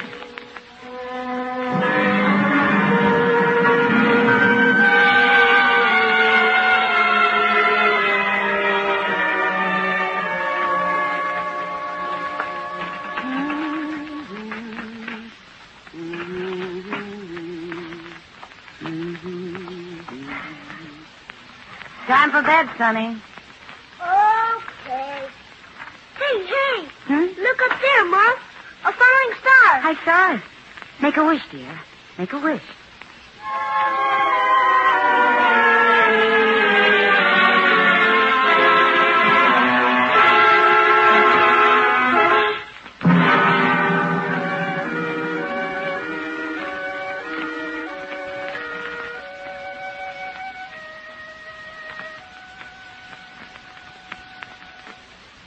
Suspense, in which Mr. William Conrad starred in tonight's presentation of Kaleidoscope, written by Ray Bradbury.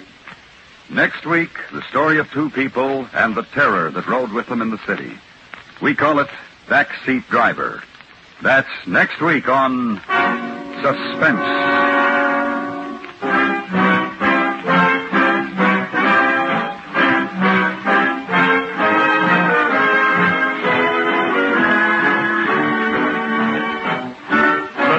Produced and directed by Anthony Ellis, who adapted tonight's script. The music was composed by René Garrigan and conducted by Wilbur Hatch. Special technical effects by Robert Chadwick. Featured in the cast were Stacey Harris, Parley Bear, Howard McNear, John Daner, Sam Edwards, Georgia Ellis, and Master Jonathan Ellis. This is the CBS Radio Network.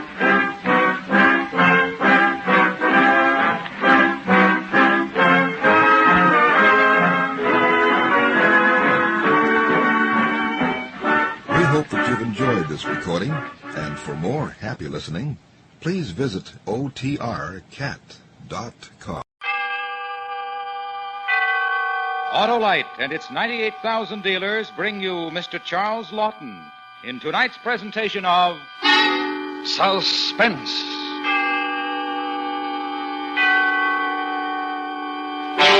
Tonight, Autolite presents a story about a man whose name was synonymous with death. A true story, which we call Jack Ketch. Our star, Mr. Charles Lawton.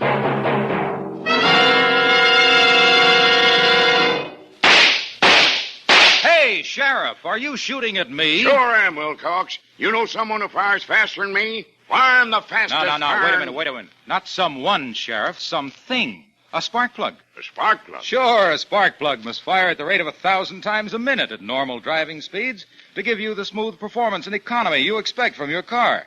And that's why you should have your spark plugs in your car checked regularly by your Autolite spark plug dealer. Well, suppose he finds they aren't in perfect shape, Wilcox. Well, if they're worn out or wrong for your style of driving, he will replace them with ignition-engineered Autolite spark plugs. The spark plugs that are world famous for quality and performance. How do I locate my nearest Autolite spark plug dealer? Just look for the dealer displaying the Autolite spark plug sign. Or call Western Union by number and ask for Operator 25.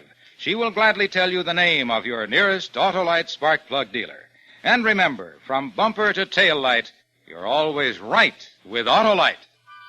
And now, Autolite presents transcribed Jack Ketch, starring Mr. Charles Lawton, and hoping once again to keep you in suspense.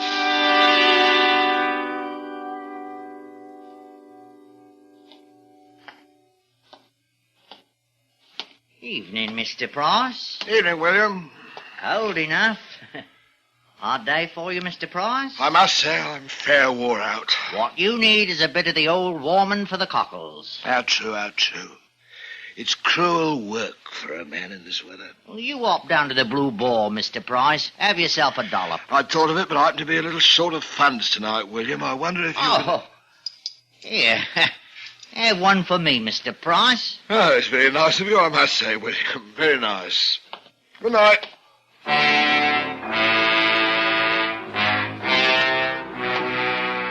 Nasty little rat, that William Hartley. Got to keep an eye on him. Hartley. What right's he got to look at me like that? I know what he's thinking. Get my job. Fat chance of it. I'll see him turned off first. God, I got a thirst. Should go home, I suppose. Betty will be grousing out of all Nick. Let her grouse. I got my rights. Blue Boar for me. Evening, one and all. Evening.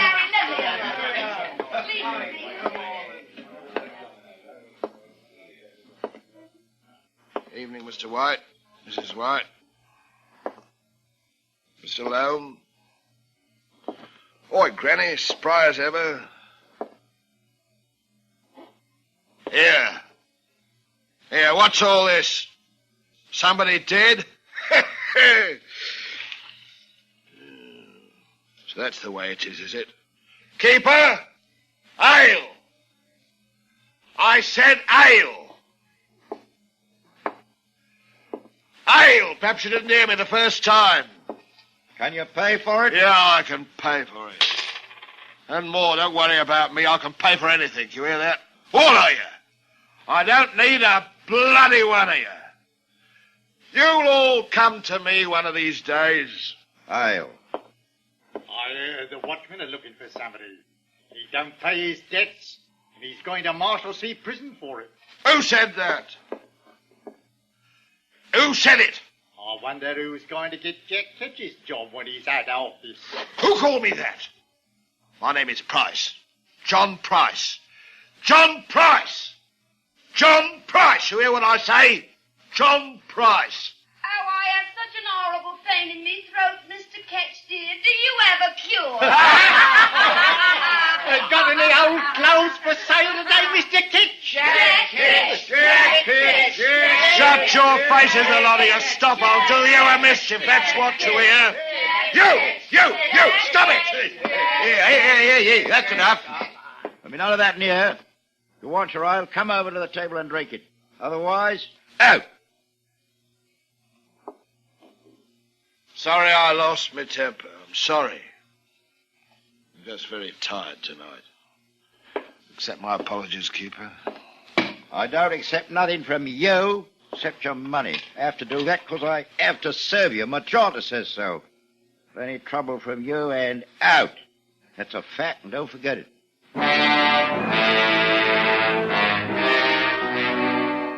Why do they do that? Why? It's always like this. Either they won't say a blinking word or behave in that awful way. Can't they understand? I'm just like anyone else. I do me job, same as anyone. It gets lonely, a man sitting by himself, swilling ale all by himself. Oh, I wish I had some money. I mean, some of the actual coppers. I'd have friends then, lots of them. What was it they were saying about the watchman looking for me? They can't do that. I'll pay the debts what I owe. If I could only get a good job or two. Why don't they let a man alone? It's not fair.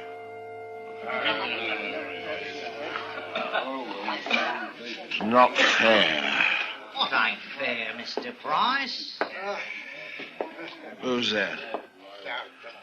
Oh, William Hartley. You, eh? Got off late tonight, didn't you? That's right, Mr. Price. Having a bit of a guzzle, eh? I will not stand familiarity, William Hartley, and kindly remember your place and station. No offence intended. None taken, I owe. Granted. Mind if I sit down with me mug? I don't mind.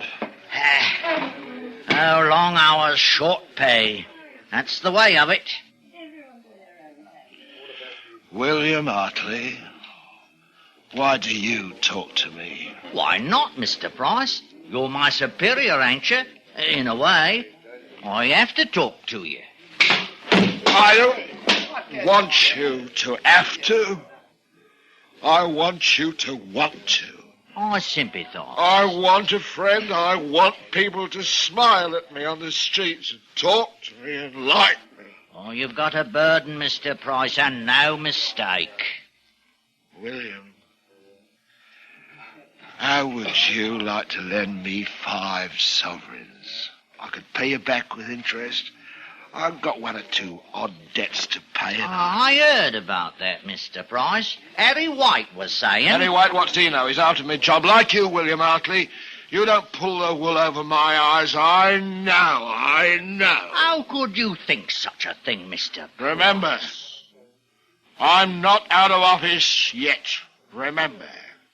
You stay nice to me, William, because I have a position. How about a couple of sovereigns? I know you got it, so there's no use... I'd like to oblige, Mr. Price, so help me I would. But my wife's expecting again, and you know how it is with another mouth to feed. How about a copper's worth of ale, then? You know, I was going to buy one for you, Mr. Price, but when I reached into my pocket, I found I'd just enough for me own mug. William Hartley, you're a dirty, sneaking little liar. Oh, Mr. Price. Don't you never find yourself in trouble? Because if you do, it's John Price is going to be there, taking loving care of you. Oh, Harry, you are a one. Now, you stop it. Anyone would think that we... Hello, Mr. White. Mrs. White. Good evening. Come on, Elizabeth. Time to be going out. All right, Harry. I said hello, that's all. I didn't do no harm, just hello. Well, hello, that's all.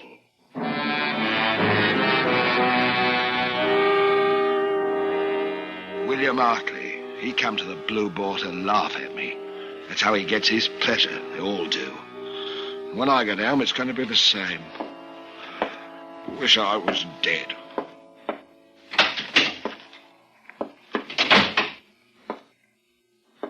John Price? That you? Where you been? I had a piece of mutton on the table at 6 o'clock. Hello, Pet. How's the kid? Where you been? Why? I should have knowed. You been boozing at the Blue Boar. Spent every blessed penny. I was tired, Pet. I thought a sup would help. Sup? Sweetheart, we got a few shillings put by, haven't we? Oh, no, you don't. He's desperate, Bet girl. They'll have me in debtor's prison. I had the talk tonight. Do you good. Don't say that, love. I only need it for a week or 2 at the most. I've got to raise every penny I can. That money's for me and the kid. You don't touch a farthing. I lose me job. Don't make me laugh. Your job. Call that a job? I'm ashamed. I'm ashamed to have people know my name. Now, Bet, I'm your husband. It's your duty to obey me. You give me what money you've got in the house, or I'm... Or what? What'll you do, Jack Ketch? Betty! What'll you do to Mrs. Jack Ketch? You murderer! Murderer! My husband? What's he do for an honest living? Why, he's a murderer. Mother, what does Daddy do? He's got a lovely job, Sonny. Didn't you know? Yes, dear old Dad turns people off for our bread. Here's Jack Ketch, the groom of the ladder, the public hangman. Hangman! I'll smash you!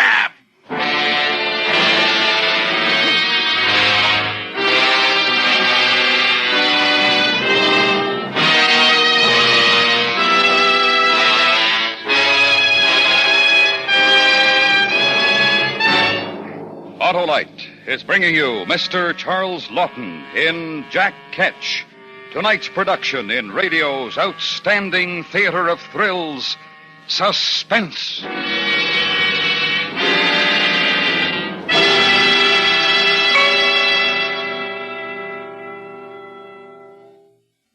Say, Wilcox, what's this I hear about the Autolite resistor spark plug? Why, Sheriff, it's acclaimed as the most able, amazing, and ambitious advance in spark plugs for automotive use in the past 20 years. Yes? Well, inform me why, Wilcox. Well, you see, Sheriff, the Autolite resistor spark plug has something extra.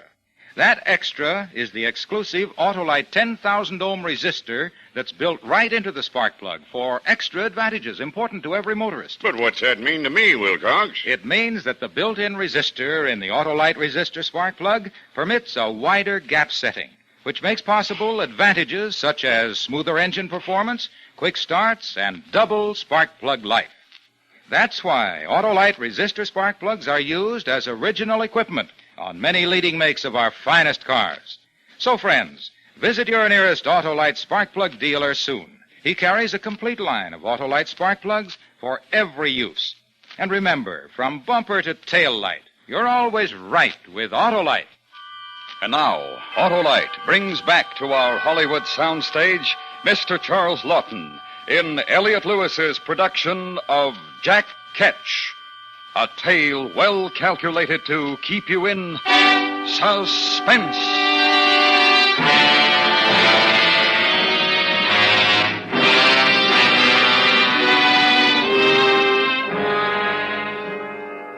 I suppose it was wrong to beat her like that, but what's a man to do? So what with my debts and what I done to Bet, here I am in Marshalsea prison. Not the first time I've been here, but what a stinking hole. Phew. All of us together, the muck of London, men, women, and dogs. There's one lad that ain't so bad coming yesterday. He's got learning, a gentleman, you can see that. Thomas Lovelace, his name. He's in debt to his eyes. £2,000. I'll be here until I rot, Price. I wouldn't say that, sir. There's always hope. You've been here before? 3 times, sir. This is my 4th, and always for debt. Of course, there was the matter of my wife, Betty, this time. What did you do for a living, Price? Shh. Why, what's the matter? Hadn't you noticed the others? They never talked to me, sir. Hadn't you noticed? No, not particularly. I'll tell you why. Because I was in the employ of His Majesty. In service to the Crown, that's why. That's why they don't talk to you? I suppose you weren't either, sir, when I tell you, but you'll find out in a day or so anyhow. What's the use? I'm the hangman. Hangman? Hangman? But I thought that Jack... Shh! That's what they call me. Oh. I thought so. Go on, sir. I won't trouble you. You're a gentleman. You don't want the likes of me. Well, you haven't got a very savory reputation, you know, Price. It was me job. Somebody had to do it. I've heard that you rather enjoyed it. That is a lie. And what about the poor devils who paid you to put them out of their misery quickly? Well, I was happy to oblige. Poor souls. Sometimes they give me a few pence to help them through the awful passage to heaven. But Lord bless you, I did my best. And if they didn't have any money? Well, I wouldn't hold it against them, you know. Of course, I'm not denying that a nice, neat rack or press job was worth a few shillings extra, but wouldn't you have taken the money, I ask you now, wouldn't you? I wouldn't have had your job, Price. Not for £1 million. Oh, well, that's the way of it. Each man to what he knows. Right, Mr. Lovelace. My profession is hangman. Yours is to be a gentleman. Am I right, sir? And we're both in debtor's prison.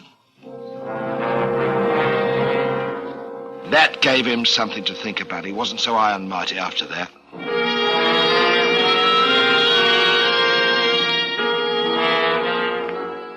He never had visitors, and I didn't neither. That is, not till one day, 3 months after I first come here. And it was William Hartley. And I didn't like the nasty weasel smile on him. Well, Price, I heard about your misfortune, and I came to sympathise. How thoughtful, William. How do they treat you in here, eh? Like a bloomin' earl, can't you see?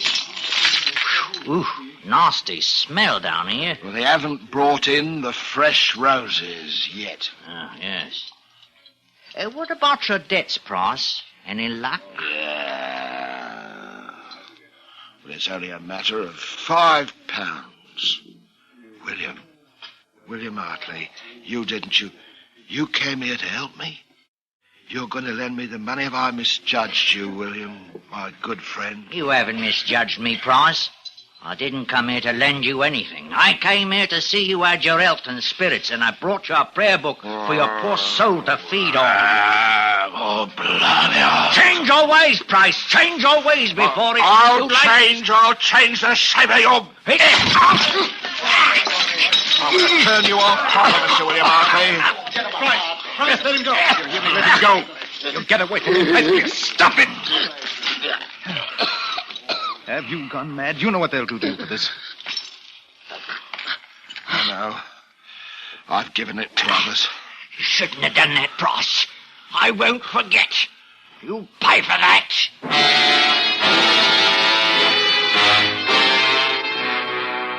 I paid 30 lashes and slumgullion for a month. I wasn't going to forget William Hartley, never in my life. It was Mr. Lovelace who saved me a crust or two of bread when I was brought up from the black hole. It was the best meal I ever had. Then things was the same again. The weeks went by. I wrote a song ballad. Mr. Lovelace did the words in writing for me. I called it The Man of Destiny's Hard Fortune, whereby his hopeful harvest is like to be blasted. Nobody bought it, though, and I still didn't have the money to pay me debts. And I heard about Betty and the kid. They'd run off and left me. That's when I made up my mind to get out of Marshalsea. That and William Hartley. I'd pay a little call on him. I told my idea to Mr. Lovelace one night.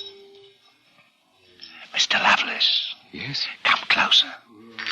Listen, I'm getting out, see? Now, you've treated me right. I'm willing to take you with me. But how can you? We've got these chains. It's impossible. No, it ain't. They take 'em off in the afternoon when we exercise, don't they? All right. That's the time. But how? Leave it to me. You want to go with me? I'd rather die trying and stay. All right, so here's what we do. There's a wood shed next to the gate in the yard. Doors always open. When we have our constitutional tomorrow, we hop in there and wait till it's dark. One of the keepers will see it. Yeah, there's a new one on. I've been watching him. He's been drunk for a week, easy as pie. You wait.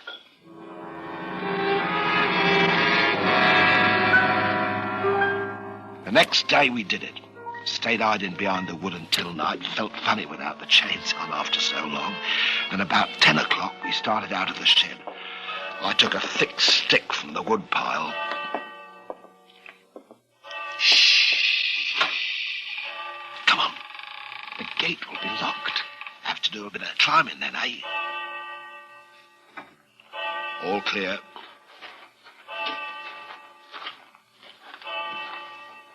Look, keeper, he's asleep. We have to pass him, supposing he wakes up. He won't.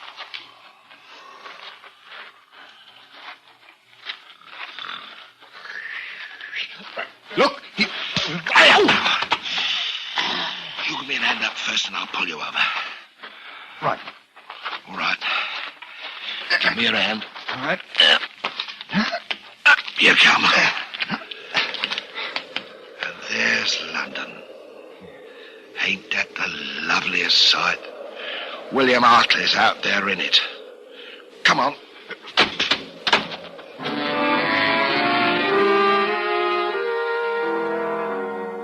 stayed together until we were well out of sight of the prison.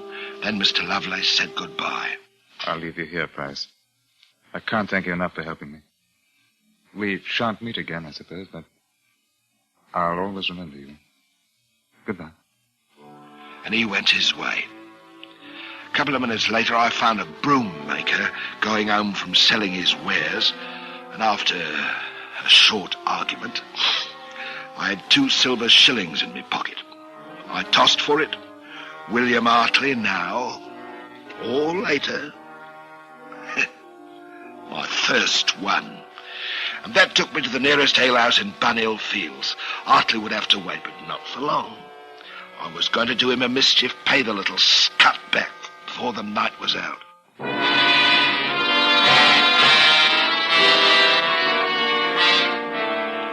It was 2 hours later that I left the alehouse with a lovely swishing in me belly and happiness in me head.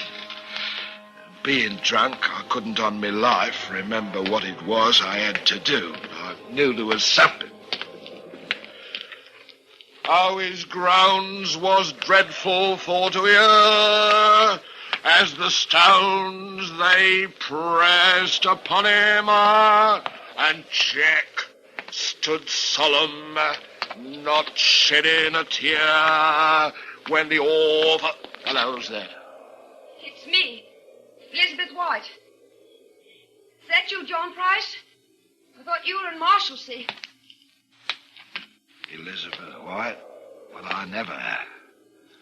What you doing in Bunhill Fields this time of night? I had an order of gingerbread to deliver. You frightened me. Who, me? Why, I'm all right, you know. I've had 1 or 2, but nobody can say John Price can't behave like a gentleman. Oh, you are wicked. Oh, I wish I was married to a sweet woman like you. Oh, how I envy your husband. Now, Mr. Price. I apologize. Humbly. Do you hate me? Of course not. I never hated you. It was Harry didn't want me to talk to you. I mean, you know, because I'm hangman. Well, you're not anymore, anyway. I'm really very gentle at heart, you know. Just misunderstood by one and all. I suppose. Elizabeth, I've always had a liking for you. Mr. Price. Have you got a little money put away? We could make it a business arrangement, just you and me. I'd pay you next month.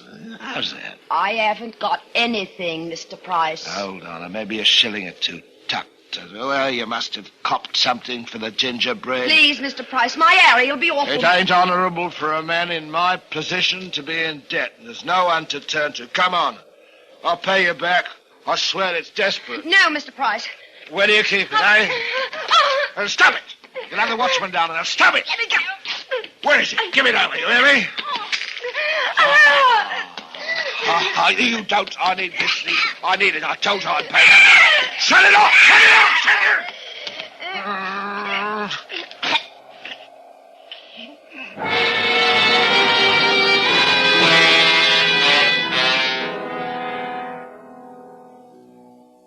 Well, here we are again. Newgate this time. The watchman got me, but it was too late for Elizabeth White. Afraid I done her in. Poor soul. I'm to hang for it, so there you are. I can hear them coming for me now. I'd like a last swig or something to see me on my way.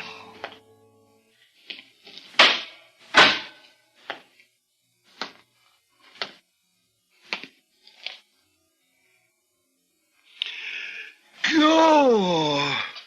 William Hartley. Are you ready, John Price? You nasty little winkle. You mean you're the hangman? I am. Oh, blimey, I was coming back to turn you off, you maggoty worm, and I forgot her. You wouldn't be here now. I bear you no malice, John Price. Yeah, you won't make no hangman. Not for long, you won't. You wait. They'll start calling you Jack Ketch. You wait. It's me duty. I always knew that someday I'd find me calling to protect the people from such poor wretches as you. I have found it. Oh, blimey, I might have known it. Bar me too. Well, I haven't got a brass farthing for you, and my clothes won't fetch tuppence, so blast you. I don't want neither. It's me job, John Price. Turning you off is me job, and that's what I'm about to do. You've come to a wicked end, as I knew you would. Well, if I am going to nab the stifles, and it's William Hartley's going to do it, I'm better off dead. Here, William. You write something for me on the wall. I've got some charcoal. What? What do you want me to write?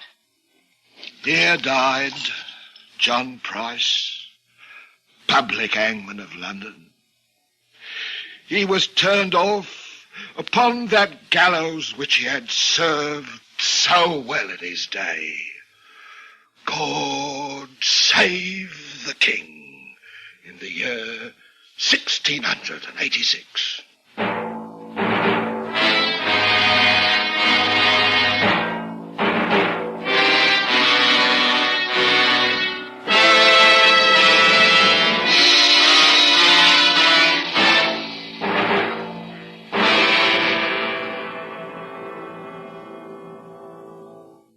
Suspense. A true story presented by Autolite. Tonight's star, Mr. Charles Lawton, will return in just a moment.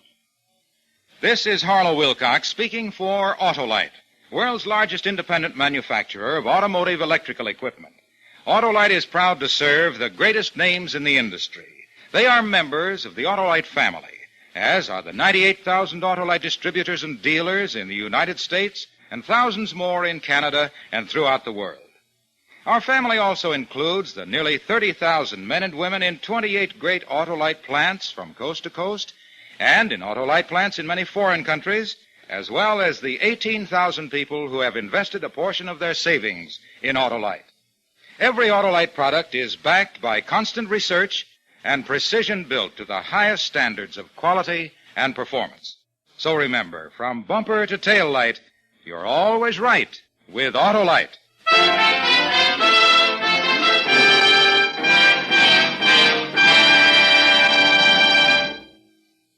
This is Charles Lawton. Next week, the third member of our first drama quartet will be your guest. Mr. Charles Boyer will appear as a man who successfully played both sides of the law. Vidocq's last case is the story, and it will be heard next week on Suspense. Jack Ketch was written for Suspense by Anthony Ellis. Suspense is transcribed and directed by Elliot Lewis. Music was composed by Lucian Morwick and conducted by Lud Gluskin. In tonight's story, Joe Kearns was heard as Hartley. Featured in the cast were Joan Banks, Doris Lloyd, Ben Wright, Raymond Lawrence, and Ramsey Hill. Charles Lawton may be seen in the fall tour of the first drama quartet's presentation of Don Juan in Hell by George Bernard Shaw. For the location of your nearest Autolite spark plug or Autolite battery dealer, or your nearest authorized Autolite service station, phone Western Union by number and ask for operator 25. Switch to Autolite. Good night. This is the CBS Radio Network.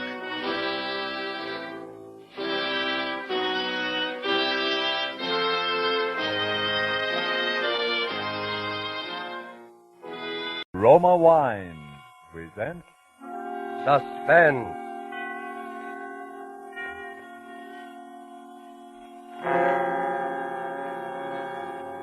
Roma Wine, made in California for enjoyment throughout the world. Salud. Your health, senor. Roma Wines toast the world. The wine for your table is Roma Wine, made in California for enjoyment throughout the world. This is the man in black, here for the Roma Wine Company of Fresno, California, to introduce this weekly half hour of Suspense. Tonight in Hollywood, Roma Wines bring you a distinguished all-feminine cast of stars headed by Margot, Miss Elsa Lanchester, and Miss Janet Beecher. The suspense play which stars these ladies, and which is produced and directed by William Spear, is called Finishing School. This despite the absence of male participants in Ethel Lena White's story, we can promise you there is nothing dainty about the proceedings.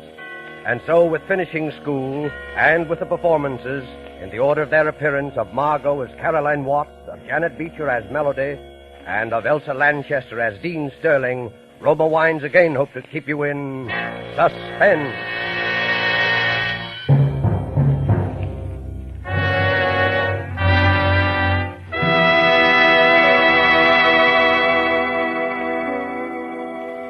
I can see them so vividly now, just as I saw them the very first time.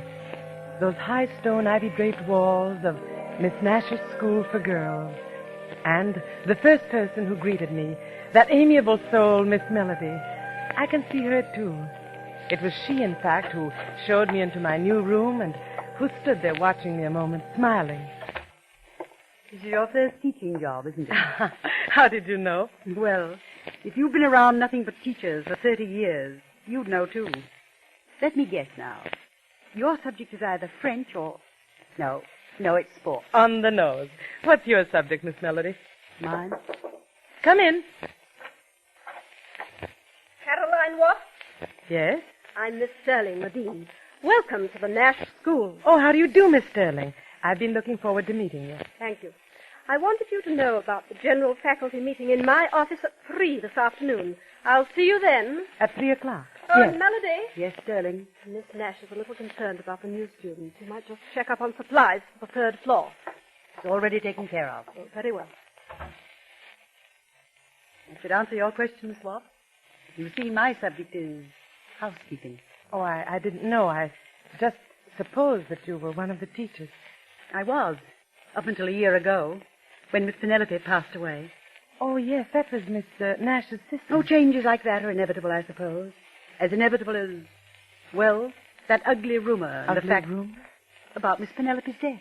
But I hadn't heard any rumor or anything about her death. Oh, then I'm sorry, Miss Watts. I assumed you were that familiar with the school.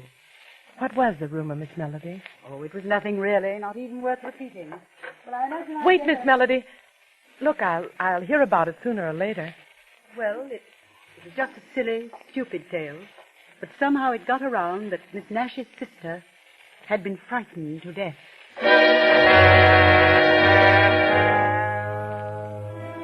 This, then, was Caroline Watts' introduction to the Nash Institution, a place which future events proved to be, with a vengeance, a finishing school.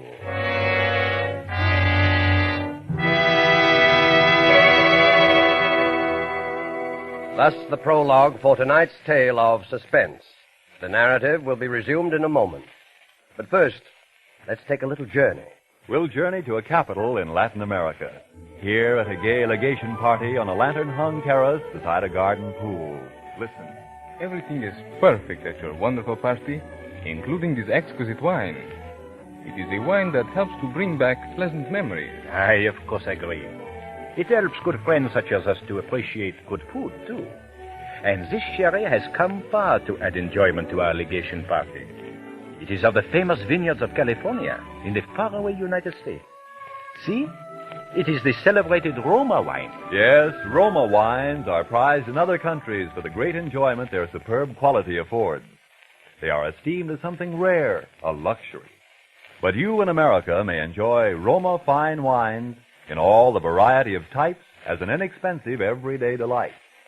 So trifling in cost are these fine Roma wines here in America that you can be a most generous host, offering to each of your guests his or her favorite, a delicious tangy California sherry, a fine California claret or burgundy, or a heavier, sweeter California port.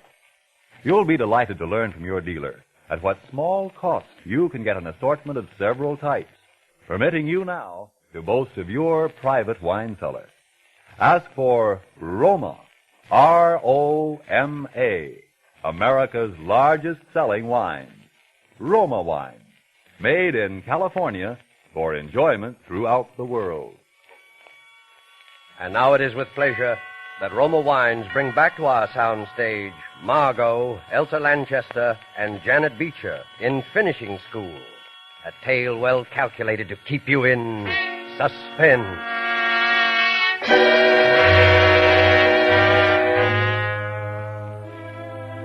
frightened to death. Miss Nash's sister. Well, if I had known then what I know now, I would have been able to judge with real accuracy the importance of Miss Melody's remark. But the excitement of my first classes left little room for other thoughts. A week or so later, out on the athletic field, one of my students, Flora Nash, the niece of the owner, became quite ill. I sent her to the infirmary, but within 10 minutes she had returned. Miss Sterling, she said, had ordered her back. I was furious, and, well, I told her I was going to have it out with that woman. Miss Watts, wait. I know it isn't my place to say this, but please, for your own sake, don't antagonize Sterling. Oh, now, really? I tell you, I know what I'm talking about. Listen, you know Miss Melody, don't you? Of course. Miss Watts, she practically started this school with my two aunts. When Miss Penelope died, everybody thought she'd move up to take her place. But she didn't. Somehow or other, Sterling saw to it she was left with the job of housekeeper. Miss Watts, don't have any trouble with that woman. Please. Oh, all right, Flora. I'll go see Miss Nash. Oh, no. Why, Flora, Miss Nash is your own aunt. But Sterling would find out. Please, you mustn't. Oh, I never heard such nonsense in all my life. Hurry straight to bed.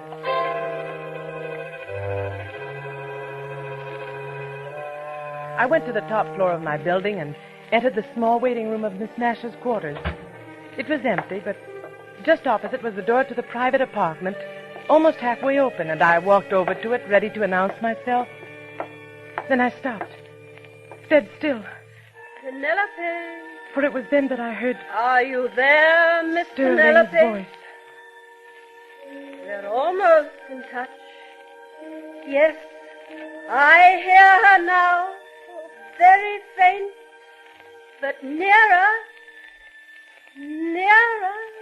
It was an incredible sight. Miss Penelope. Seated at a table wholly unlike the elderly but austere white-haired lady I'd seen before was Miss Nash. Her eyes were closed, and swaying gently, she seemed utterly transfixed as she listened to Dean Sterling's low murmur. We're here, Miss Penelope. We're waiting. Yes. Speak to her, Miss Nash. Speak to her now. Oh, all right. Can you hear us, Penelope? Miss Sterling says you have predicted some tragic accident for another of our loved ones. And then Sterling turned toward me. What are you doing here?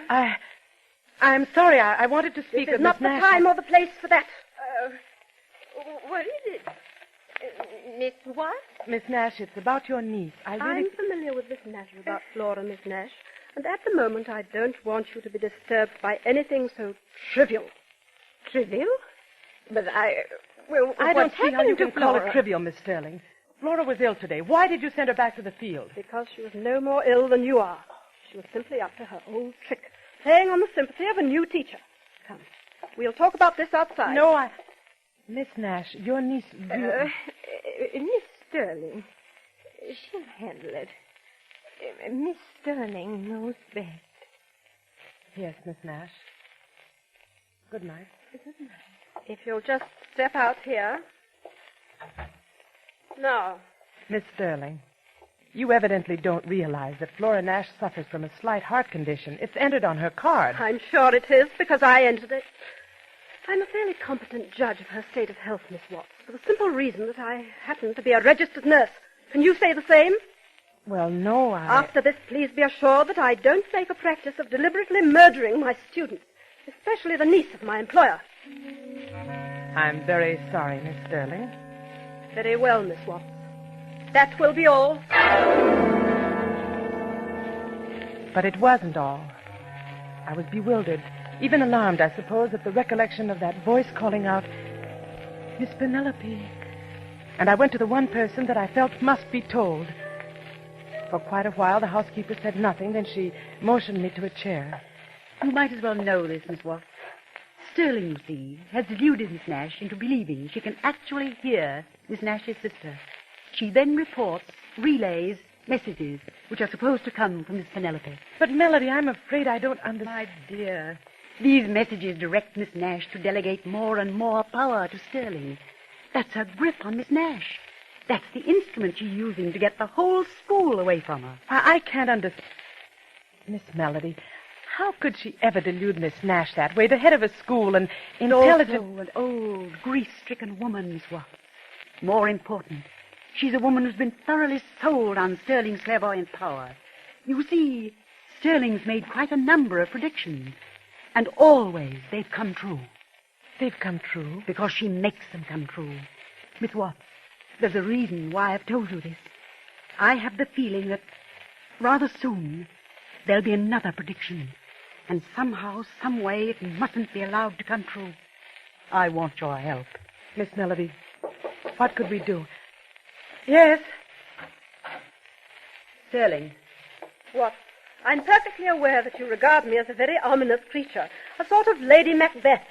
And no doubt your special charge, Flora Nash, shares the same view. So, bring her along when you come to my cottage tonight. Your cottage? Yes, there'll be some other girls. I'm having a little party. Well, I hadn't... What's the matter? Don't you want to? What?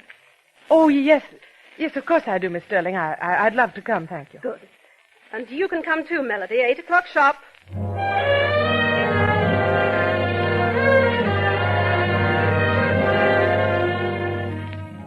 We were prompt, Flora and I, and the sharp tenseness and alertness we carried with us into that cottage vanished almost at once. To my surprise, I discovered that when Sterling chose to be, she was one of the most compellingly charming women in the world. And that night, she chose to be. Flora, since you're the one student in the whole pack of teachers, we'll make you the guest of honor. Now, what would you like to do? Gee, I don't know, Miss Sterling. Anything, I guess. Have you any ideas, Miss Watts? Well, we can always play cards. That, of course, is exactly why we shouldn't. Sterling, I've got it. What? Remember last spring, that seance you gave us? Oh, no. No, I don't think so, Helen. In the first place, I haven't picked up a single new trick. Oh, that's all right. It'll all be new to Watts and Flora. Come on, give them a chance to see you demonstrate your real powers. Yes. All right, then. Oh, no, I'd rather not. Flora, you're not scared, are you? A little, maybe. Don't be. It's all in fun. It's like watching card tricks.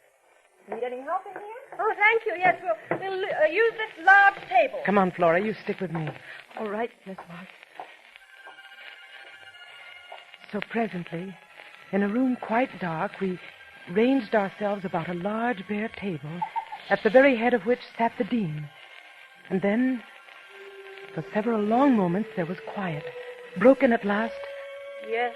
by the low drone of Sterling's voice. Yes. I hear you. Yes. Yes.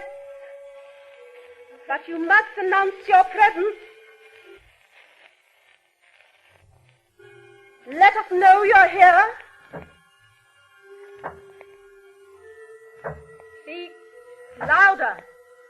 Louder. Your name is Coleman. Miss Watts. Coleman Nash. That's my great uncle. And you're trying to warn? To warn?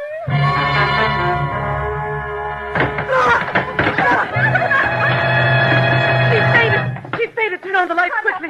It's her heart. Get the doctor quick. Call him somebody. The phone's in the bedroom. And Helen. Yes? I'll want some digitalis. You'll find it in the medicine chest in the infirmary. Here are the keys and hurry. Hurry. Back, Sterling. Here, Watts. Here, let's pick her up. We'll put her on the sofa. That's it. Must have been frightened. Yes. Frightened nearly to death. There. Miss Sterling, you did this deliberately. Deliberately? You knew that girl's heart condition. Why, Watts? You can't anticipate a thing like that. I was simply going to tease her, warn her not to fake any more illnesses. Yes, well, you see how she's faking this one. You planned this, Miss Sterling. The party, having her here, finding out her uncle's name. I happen to know her uncle's name. It was a joke, a game. Everybody knows that. A game. She's coming to. You tell these women it was a game, but will you tell that to Miss Nash? You don't know what you're saying. Oh, yes, she does. You'll show Miss Nash the proof of another successful prediction. Melody. You'll have her completely at your mercy. Flora's the only remaining heir to the school. The only person who stands in your way. Caroline, don't leave. Oh, it's all right, Flora. I'm only going to get my coat. We'll be right back. Please, don't worry about a thing. Come along, Miss Melody.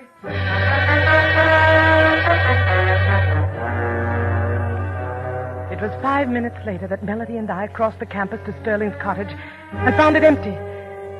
We learned that the doctor had arrived, had prescribed for Flora, and ordered her to the infirmary. Sterling alone was left in charge of the girl. That's where Melody and I found her, directly before Flora's room at the infirmary. We wasted no time. Literally, we pushed her aside and hurried into Flora. Can't you see she's asleep? The doctor gave her something to make her sleep. Is that what this is? What? This bottle on the nightstand. You can see from the label what it is. Digitalis. A heart stimulant, Miss Melody. And not, oddly enough, a deadly poison. The doctor left it here, and it's been given to Flora every 2 hours. Now, will you please be good enough to leave? Yes, I'll leave, but I shan't go far. I expect to stay very close to this girl until she's safely under someone else's care. You're completely mad, aren't you? That's an odd remark, Sterling, coming from you.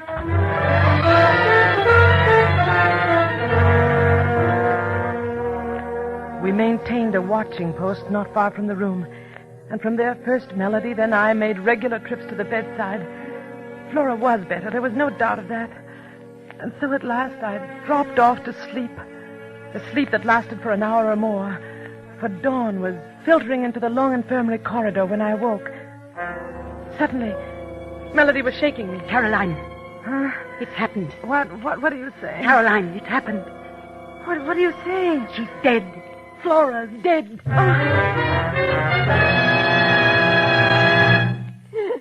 Oh, Sterling, just tell us what happened. It was only a few minutes ago. It was time for her medicine, and I went over to wake her up for it. Her heart, it had just stopped beating. The medicine? The digitalis, you mean? That's right, Melody. Where is it? What? Where is it?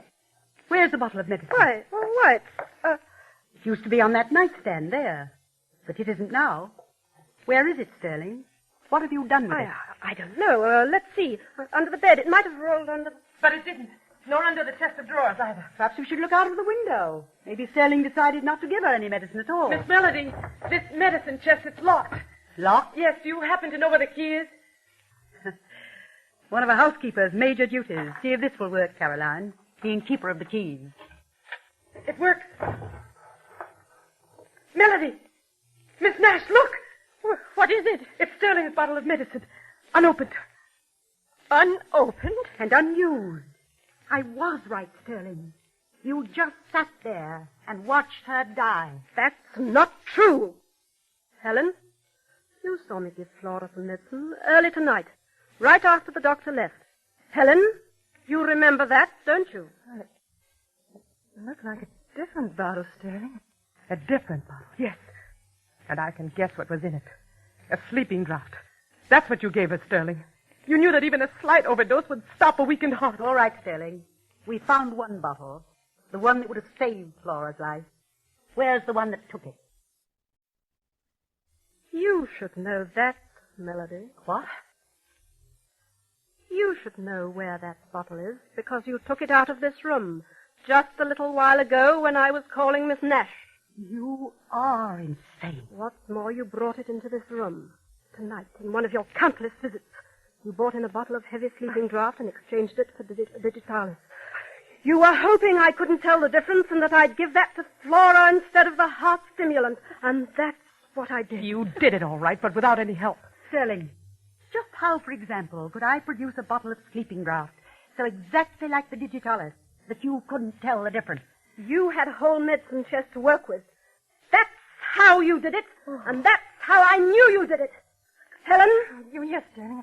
I know what you're thinking. It just came to me. Go on. When we were at the cottage, when you sent me over here for the bottle of digitalis. That's it. There wasn't any. There wasn't any in that chest. Of course not. Sterling didn't put it there until tonight. Well, that's not the point, Melody. She couldn't have put it there at all, because she had no way to get into the chest. You see, when Sterling sent me over here, she gave me her keys. Well, I forgot to give them back to her. Here they are. I still have them. In other words, Melody, you were the only one who could put the digitalis bottle there in the chest. Very true what you said before. One of a housekeeper's major duties is being keeper of the keys. Miss Melody, that isn't true, is it?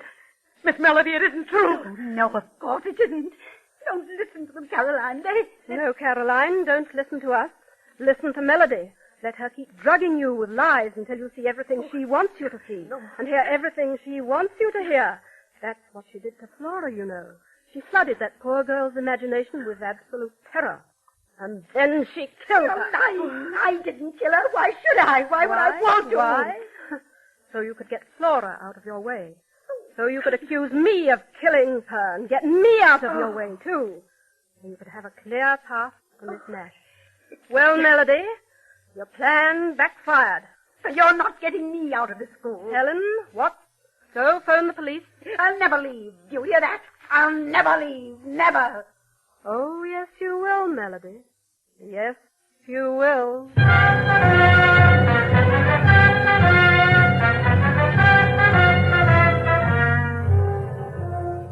And Sterling was right, too.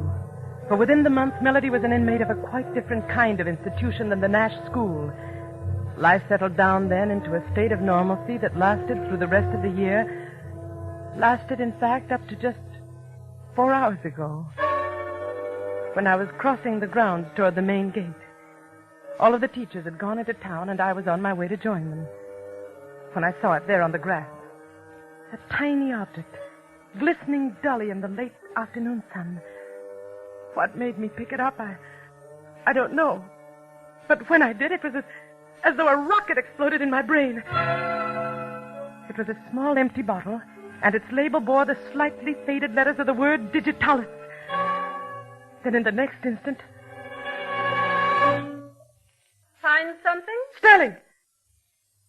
Yes, I have found something, Sterling. This bottle labeled digitalis. You know, I'll bet anything in the world a good chemist can find traces of a sleeping drug in it. You mean? Then you found it. Melody's bottle. Melody's bottle? My guess is that Melody's bottle, as you put it, never will be found because it never existed except in your mind. What?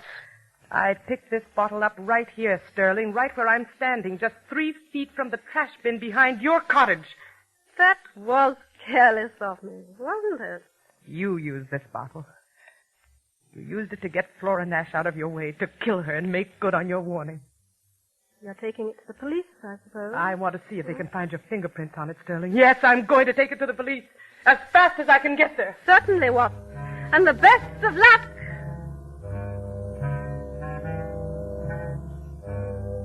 She went on inside her cottage, and I struck out across the grounds for the main gate and the road into town. I reached the gate just in time to hear the school caretaker bang it shut. Miss Sterling, he explained, had just telephoned the order. An early closing hour. I remembered the service driveway then, the other passageway through those high stone walls which had compassed the grounds, and I found that it, too, was locked. I was a prisoner. And then it was right then that the solution came to me. I should have thought of it before. Miss Nash herself was in those grounds, right on the top floor of my own building. I would take the bottle to her. I would show her the proof. I flew up the stairs, down the corridor, entered her small waiting room, and then stopped.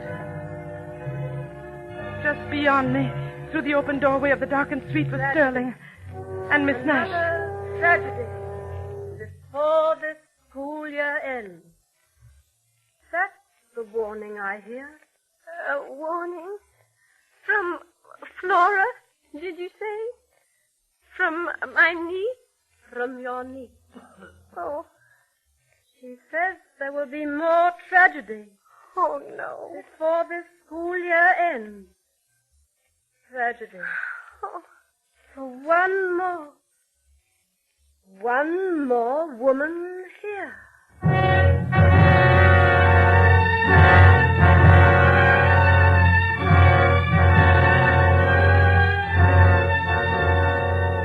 My strength left me completely then. I don't know whether I fainted or not or how I got back to my room. But I'm here in it now. And it is just 10 minutes before midnight. 10 minutes before this school year ends. My door is locked. She has locked it from the outside. But now that door is going to open. And she's coming in.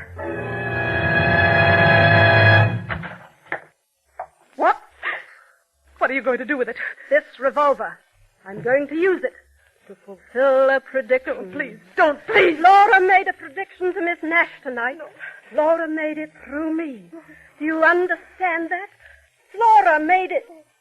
I heard her. I really heard her. Saying that there would be one more death before the school year ends. Please! And that prediction is going to come true. Now!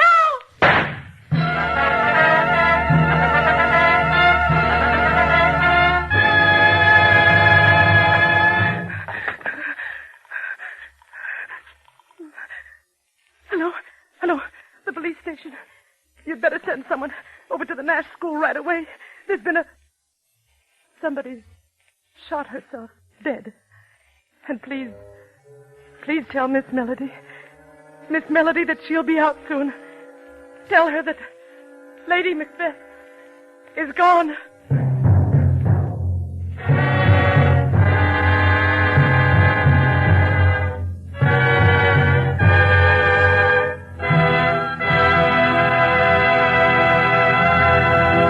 And so closes Finishing School, starring Margot, Elsa Lanchester, and Janet Beecher. Tonight's tale of Suspense.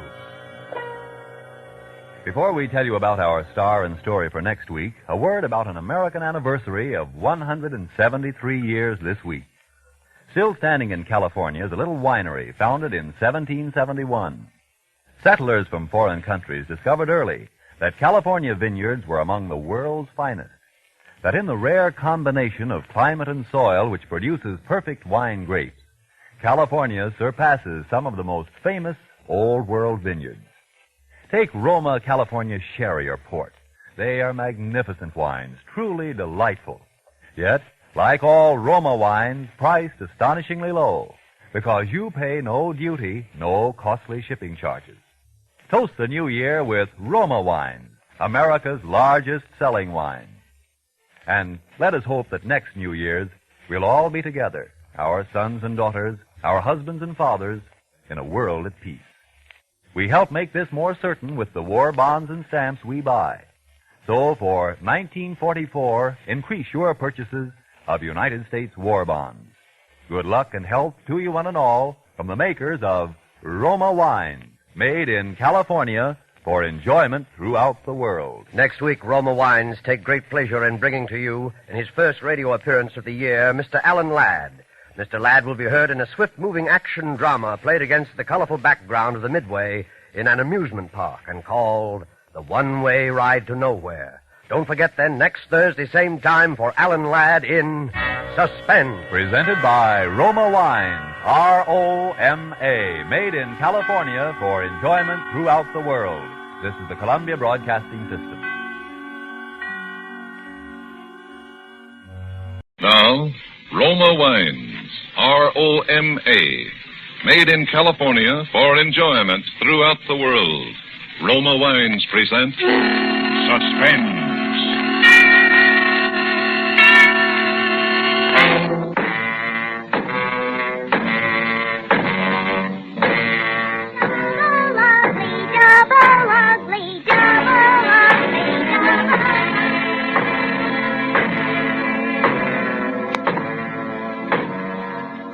Ever hear of a man named Eberman? Matthew Eberman, his name was. He had his name in the papers quite a lot, Matthew did. There's kind of a funny story concerning Matthew, too. Had to do with murder. Matthew was an ugly guy. Ugly as a mud fence, and he hated that. He hated everyone telling him how ugly he was. Why, ever since he was a kid.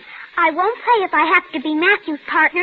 He's so awful looking it makes me sick to have to look at him with those terrible big hands. Well, I won't play, and I'll tell him so to his face. Matthew Eberman, you're the ugliest, most horrible-looking boy I've ever seen. You're double ugly. That's what you are. Look at you. Look at you. Double ugly, double ugly, double ugly.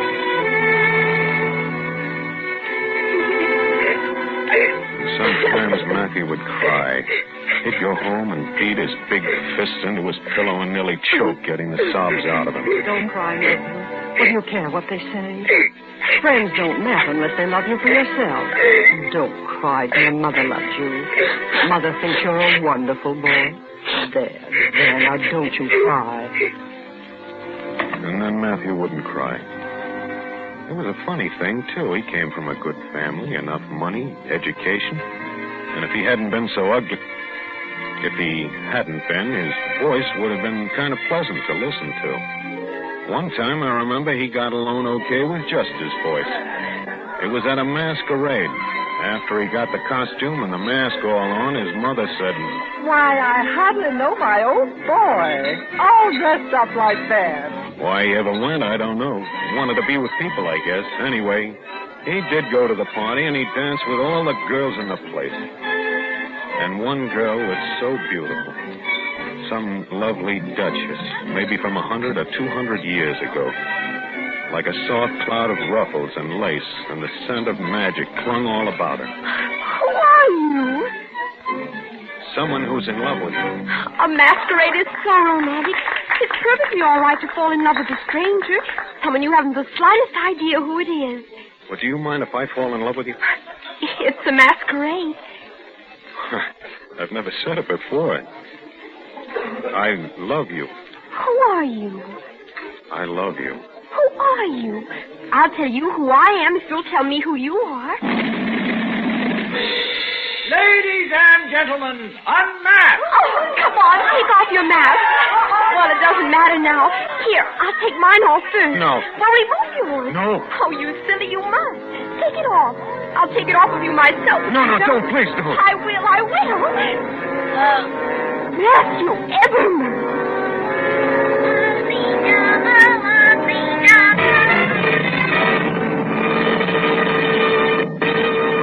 Some lovely duchess.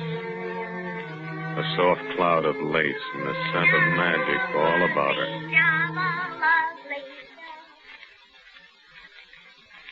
Matthew's mother died. Matthew went away from town. It was after that he had to do with murder.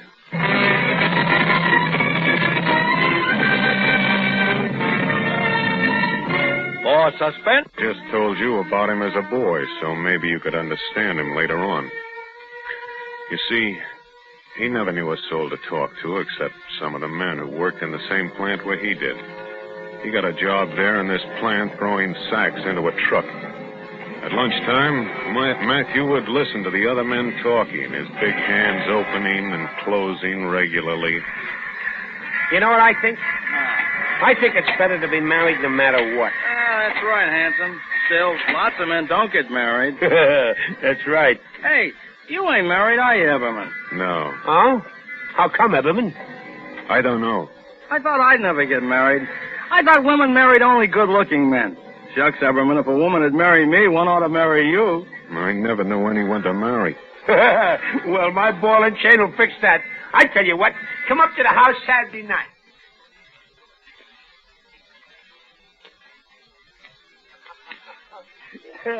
Yeah, Everman's the one I was telling you about that don't know no one to marry, Hazel. Why, Mr. Everman, ain't you ashamed? There's lots of girls around that's just dying to get married. Ain't you never wanted a home? Now look at our little place. Ain't it cute? A man needs a woman's touch and vice versa. Yeah, that's the truth, Everman. Sure. Now look at Hanson here, Mr. Everman. He wasn't no use to himself at all alone. And now we got a really good life worked out. Oh, now, Hazel, honey, don't force. Oh, that's all right. Let her talk. I would have anyways, Mr. Everman. Hanson don't hold no water with me. The fat wife talked, and Matthew listened. And he began to wonder if maybe there wasn't something in what she said. It was lonesome. He could quit the plant if he wanted. He had all that money his mother left him when he died. He only worked because it was so lonesome. And then Hazel said, Now, let's see. Who'd be a good girl for you? What type do you go for? Tennis court? No, I know. Sally Mason.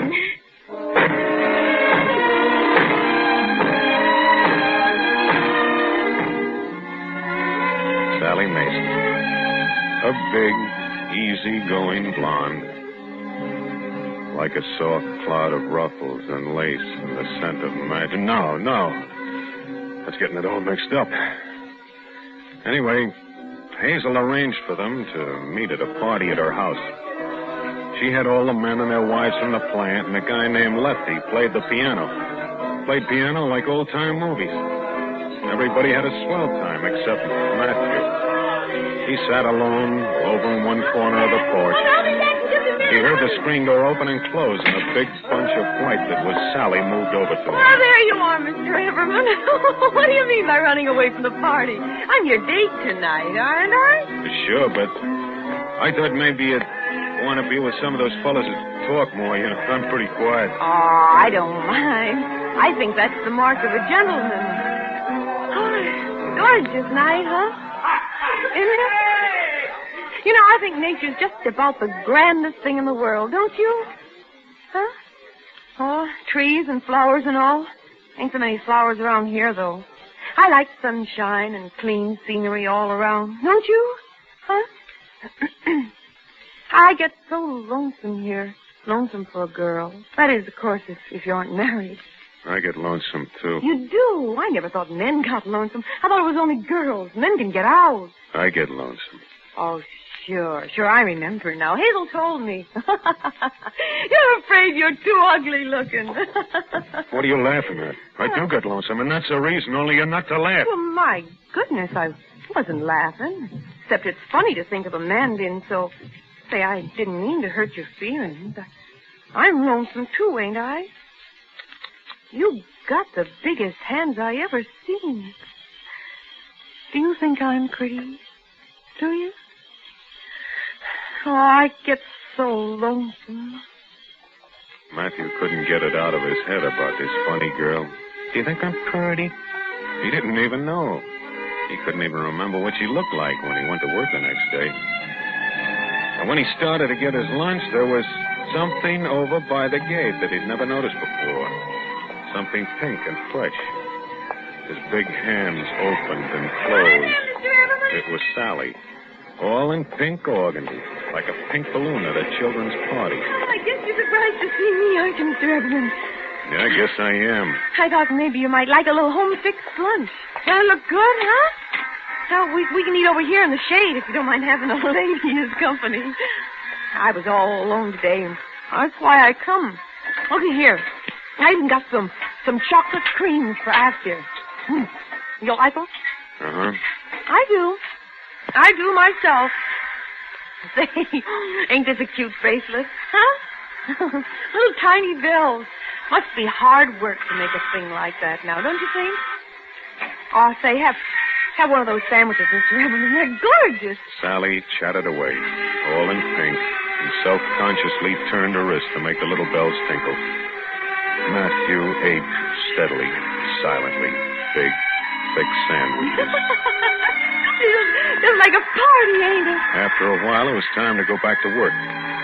Matthew stood up and didn't know what to say, just looked. Sally's face was kind of shiny from the heat, and the pink had gone limp and bunched. But a breeze picked up the loose strands of her hair. Her foot twisted like a little girl. You know, you never once called me by name. It's Sally. I know. Oh, call me by name. I like being called by name. I will. Well, can't you do it now? Oh, it won't hurt none. I gotta go back to work. Okay. So long. So long.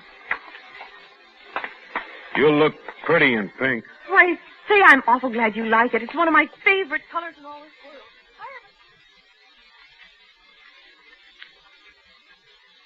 The men and their wives at the plant watched the romance develop. Gonna get hitched, Mr. Everman? It's better to get married no matter what. No matter what. Matthew never asked Sally to marry him until the day he saw her out by the fence where she lived, talking to Lefty, the man who played the piano at Handsome's party the first night they met.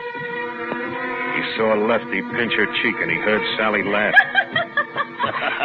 Lefty, you say the silliest. Oh, you can't expect a girl to take you serious. Now, oh, no, don't. Stop that. Oh, come on. You're terrible. You take your hands off. What's the matter? You don't take know. your hands off. Oh, Matthew, look what you've done to Lefty. Why, you knocked him out cold. You're not to fool around with guys like that. I don't like the woman I'm going to marry fooling around with guys like that. Mary. Oh, Matthew. Why, that's the one thing in the whole wide world I always wanted to be.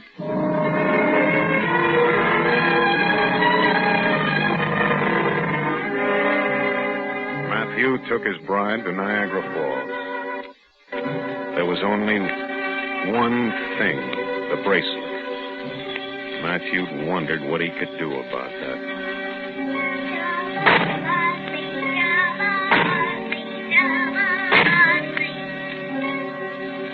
The little house was a white cottage, located pretty much by itself, quite a distance from the plant.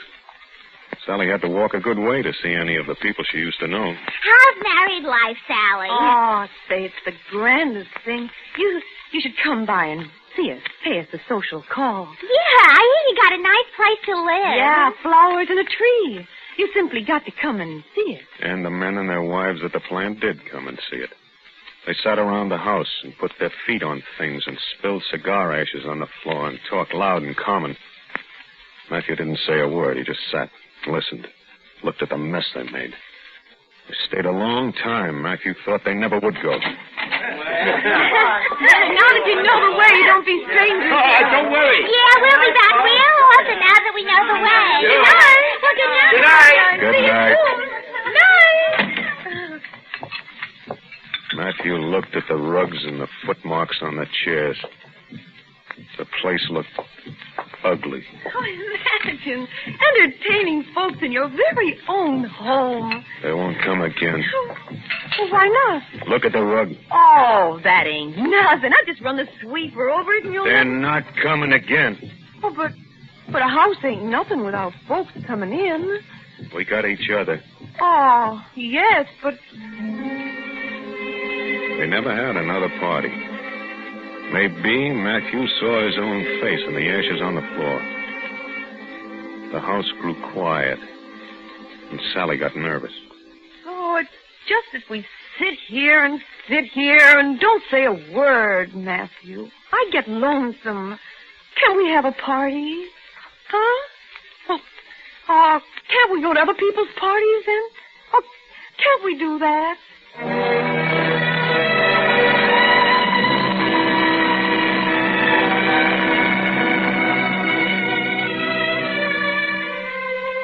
The yard grew up in weeds, and the flowers didn't do so well, and the tree didn't grow.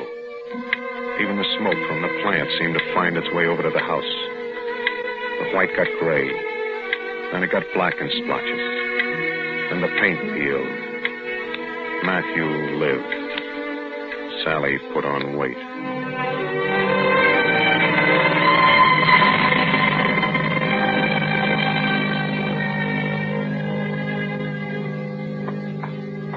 Pretty pink ribbon I got to match my hair.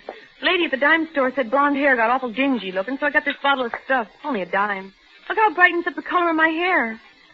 Huh? Oh, have a chocolate cream, Matthew. These creams come from the dime store, too. I can't even notice the difference from the ones you used to buy me. He walked away. He always walked away. He wanted to tell Sally how much he wanted to be close to her, but he couldn't. She filled the house with frilly things and all the fussy doodads that go with it. You just won't believe what I got to show you, Matthew. It's just like Joanne Crawford had in the magazine. Look, it's a genuine toy poodle. Just like a little ball of fur, ain't he? Hello, beautiful. Oh, such a wondrous little lollipop, my baby. Would you like a little chocolate cream like the one with me? Oh, Matthew, eat a scream. Look at him eat some cream. Would you like them, don't you? Here, have another one. And in case he gives, huh? Oh, no, Mommy. These marshmallow mustn't bark. What is it, baby? What's the matter, Mommy, little baby? Matthew walked away. Watch your canaries jump on their perch, Matthew. Hey. I just don't understand those birds, Matthew. They don't sing a song like canaries are supposed to. Now, you naughty bad boy, scaring your yitsy sisters like that. I just won't talk to you again. Don't you make that funny face in the muddy. Oh, Mommy didn't mean to hurt the feelings. Oh, Matthew, isn't it a scream? Here, little angel. Here, little furry angel. Let's divide it. A chocolate cream, huh? Yeah, it's for you. Oh, no. You mustn't all up. Oh, for goodness. Oh, look at that, Matthew. All down my neck, gee. Here now. Here, you just go and you sit in your puppy's lap. Don't you like to sit in your daddy's lap, angel baby doll? Why, Matthew, you hit him. Oh, Matthew, don't do that way, Matthew. What are you crying for, Sally? You shouldn't have hit him. Oh, look at him. Don't you cry away your face, or Mommy won't either. No. Looky, Matthew. He's just like a kid, ain't he? I think maybe kids wouldn't make it so lonesome. No.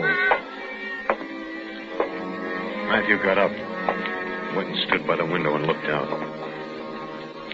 I like the house, but I get lonesome. Lonesome? In your own home? Why go to those awful parties with ashes and footmarks on the chairs and the men with their arms around Sally? She shouldn't have allowed that. She belonged to him. She was the only person who ever did belong to him. Hadn't she come to him in the plant yard that day? Sure she had. She liked him. You're the only one that's afraid you're too ugly. She shouldn't be singing that song that Lefty plays. That Lefty pinching her cheek and laughing at him. She shouldn't have allowed that. Mom's hit the angel head. You wanted her to leave that dog alone. Why couldn't she treat him like that? Matthew looked out the window. It's too bad about the paint and the smoke that came over from so far from the plant. The weeds all around. He was surprised to see the tree look bigger. Maybe he hadn't noticed the tree for a long time. Matthew! Yeah? What are you doing, Matthew? Thinking? Oh. He looked at her. Where was that pink and fresh thing he'd seen before at the plant? The face shining from the heat and the loose strands of hair caught in the breeze. Once called me by name. I like being called by name. A big, fat, blonde lump. Oh, these creams come from the dime store, and you can't even tell the difference. Where was that pink and fresh thing by the gate? Sally was standing by the canary cage and wiggling her wrist again. She hadn't done that for a long time, since Niagara Falls. Look, Matthew, I found that bracelet with the bells on it. I thought it might make the canaries sing. Come on, birdie doos. Do you think they're sick, Matthew? I've never seen them so quiet before. Listen to the bells, birdie babies. Tinkle, tinkle, tinkle, tinkle. Matthew's hands were opening and closing at his sides, like they were grasping for something to hold and never finding it. I just don't understand those birds at all. You've gotten fat, Sally. Oh, it don't matter. I don't care. Nobody cares if a married woman gets fat. That's what Hazel says. I like Hazel. She's good company. I don't get down her way much now, though. Her ankles swell up from these French heels. Cute shoes, though, ain't they, Matthew? Makes the foot look small. The ankles swell up, but it does make the foot look small. Furs swell up, too. I don't know what's wrong with them, I do. Oh, I wish I could get these birds to sing. Oh, I'm bored. Aren't you happy with me, Sally? Yeah, but we never do anything. Oh, I get crazy here all the time. I just get so I can't stay still another minute or I'll scream. If we had some kids, then maybe we'd mean more to each other. Have something to talk to each other about. And kids is awful good company, and then conversation about kids is good company, and good talk between a man and his wife. Not you want to run. He want to kick the walls, tear the house down, anything. Mommy's little baby now, almost in fall.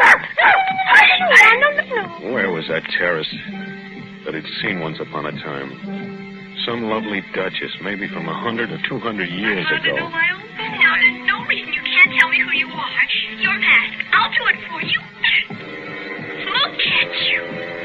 Maybe if he grabbed Sally, held her so close, that would make a difference. Ugliest, funniest boy I've ever seen. Have you ever? Why did it have to turn out this way?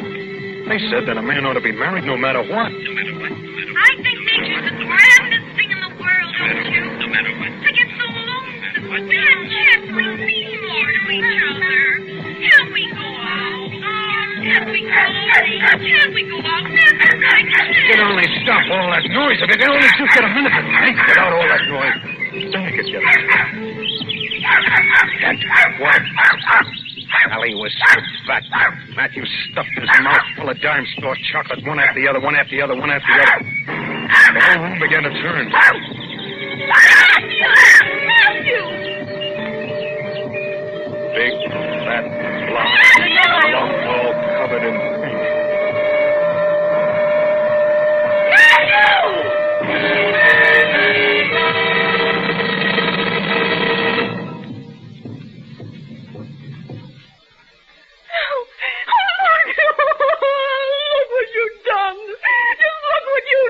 Matthew looked around the room. No trees, no flowers. The canaries and the dog were quiet. Oh, Matthew, they was like kids to me. Little helpless babies. And you, just look at your hands. They're red, all red, wet, yellow. You look so ugly. The big blonde was still as could be, except her wrists. But her face hated him. She said he was ugly. Ugly. Can't you even say that you're sorry, Matthew? Matthew! Don't do like that with your hands. No! I don't want you near me, hear me? You'll get those awful hands of yours all over my negligee. Matthew! Matthew! Put your hands down! No!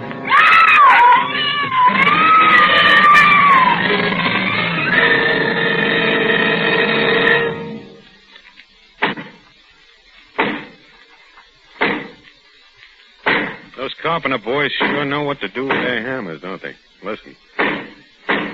I guess they're getting ready for in the morning, cutting down a tree to build a thing like that. Well, that's the story of Matthew Eberman, I guess. There's just one thing that I'd like to ask you, please. Sure. Anything you want. What can we do for you? Well, my name, it's all right to print that, but... Sure. I guess maybe you'll wonder how I could tell you all this, like I was talking about somebody else. Well, it's because Matthew Eberman wasn't ever a person I really wanted to be. He was somebody I knew and I didn't like. I hated him, just like everybody else did, because he was ugly. There's no excuse for what he did, poor old Matthew. Hate he makes so many lonely people. And it makes ugly people, too. Ugly and mean on the inside. I guess the best thing would be if everybody would... Wouldn't it be a nice world if people would... My name, see, that's all right, but no pictures, please. No pictures in the papers, huh? You know, mean an awful lot to me. You understand, don't you? There won't be any pictures in the papers, will there? Just promise me that and I'll be so great. No pictures.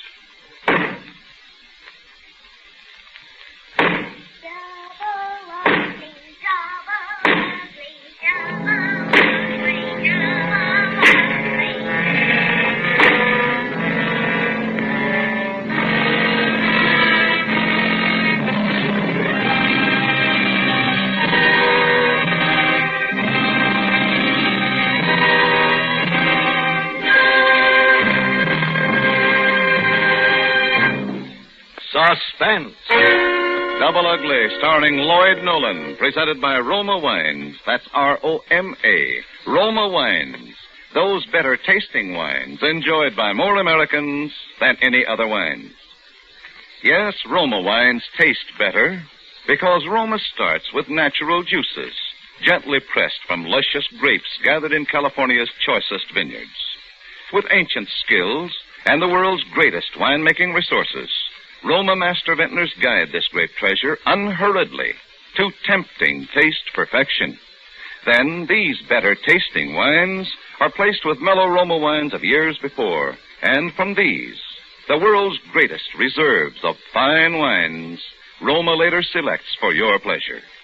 With the holiday weekend coming up, be sure you offer your guests their choice of glorious Roma California sherry, rich Roma port, and golden Roma muscatel. Served cool.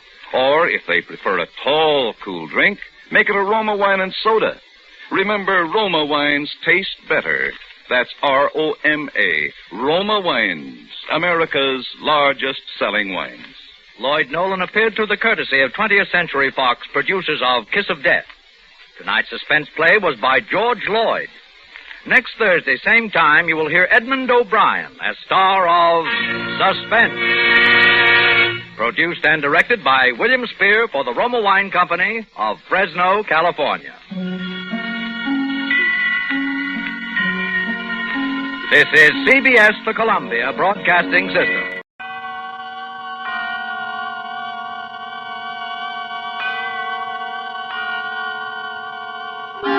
Suspense. Autolite and its 96,000 dealers present Mr. Dan Daly in 6 Feet Under, a suspense play produced and edited by William Spear. Harlow, did you know that in the springtime a young man's fancy turns to... The world-famous quality and performance of ignition-engineered Autolite spark plugs? Well... Autolite, you know, is the world's largest independent manufacturer of automotive electrical equipment.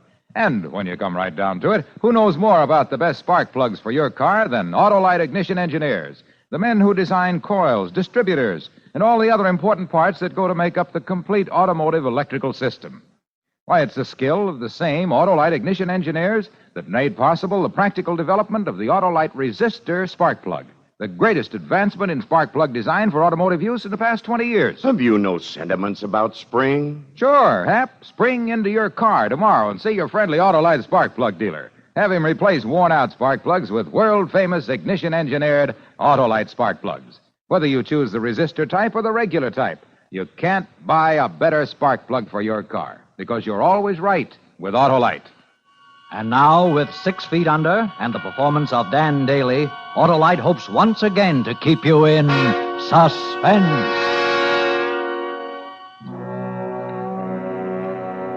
You'll never know what it's like down there. You're 6 feet under 10 hours a day without food or water, with that light on your face so the yokels can pay their dimes and stare down at you. It's like being dead, only you know what's going on. The pump that feeds the air down to you seems to be keeping time with your heartbeat.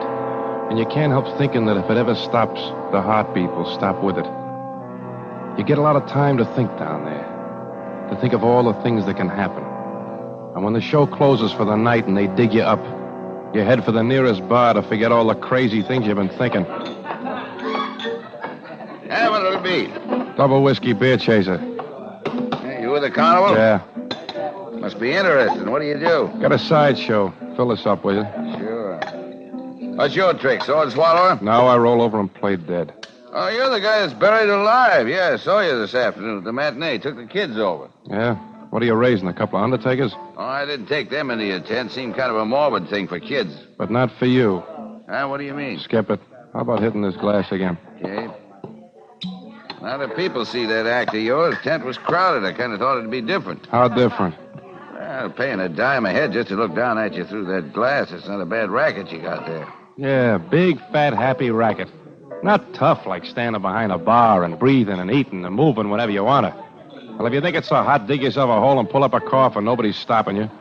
If you want another drink, call me. Just leave the bottle. I'm still alive. I can pour my own. Suit yourself, friend.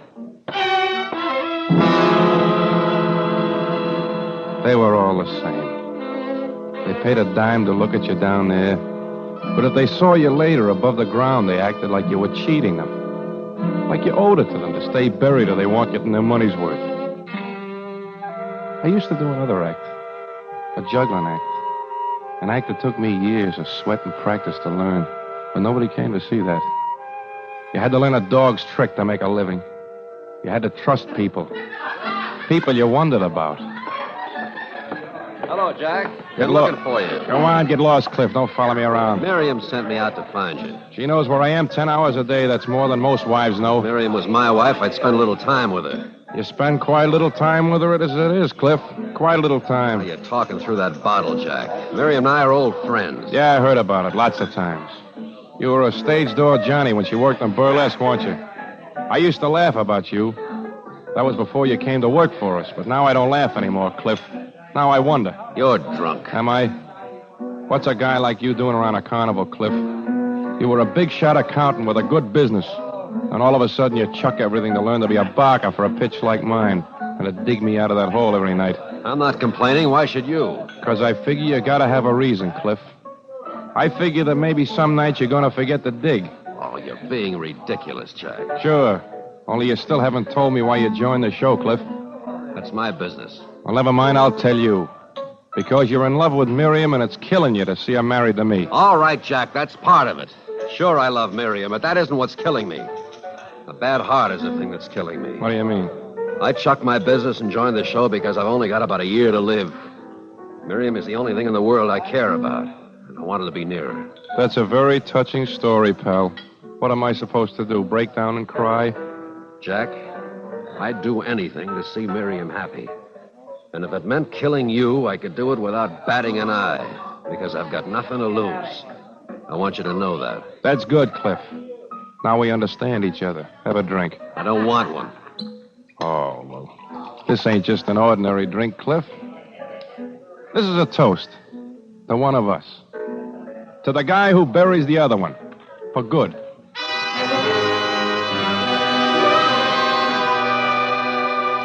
It was a fool thing to do. A mistake. Because he'd play his cards closer now. If I told him to pack up and get out, he might take Miriam with him. And I was crazy about Miriam. Something was wrong between us, but I was still crazy about her. I had to know I had to wait and find out if he could take her from me. And that meant I had to keep him around. And every day he'd have me helpless down there in that hole like a baby. I didn't want to drink anymore. I went back to the tent and tried to sleep, but I kept having that same dream over and over again. Not a picture dream, but a dream in sound. The sound of that air pump that kept me alive down there. It got slower and slower, and then it stopped. And I woke up choking. I jumped out of bed. Jack! Yeah. Jack, is that you? Yeah, Miriam. You go back to sleep. Is something wrong, dear? Oh, I had a dream, that's all. Go back to sleep. Oh, well, maybe if I may just... I don't want any hot milk. I'm going out for a while. Jack, I hope you're not... Where would I get it this time of night? I'm not going to drink, so save the lecture. Well, you don't have to snap at me like that. That's all you've been doing lately. Have I? Well, nobody's died from it so far. I don't get you at all. Don't you? Well, maybe you're not trying hard enough. I'm going for a walk. Jack! Jack!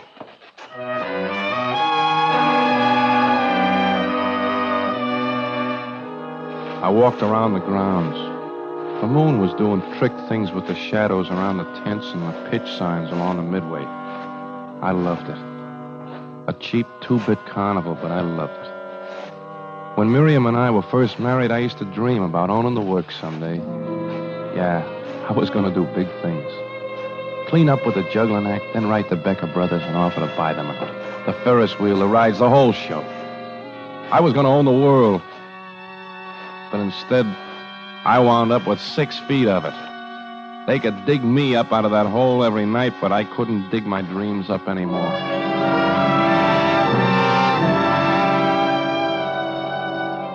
Finally, I went back to my own tent and slept until showtime.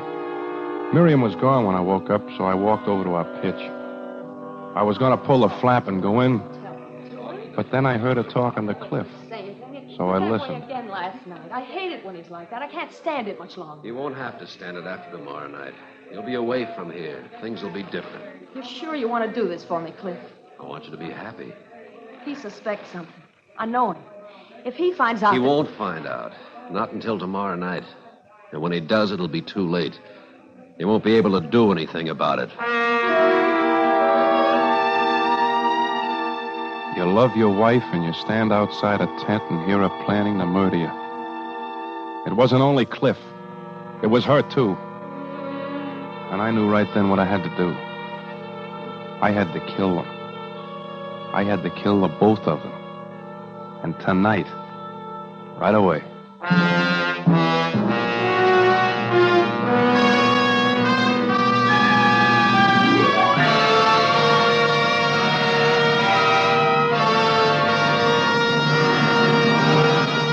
Autolite is bringing you Dan Daly in 6 Feet Under. Tonight's production in radio's outstanding theater of thrills, Suspense.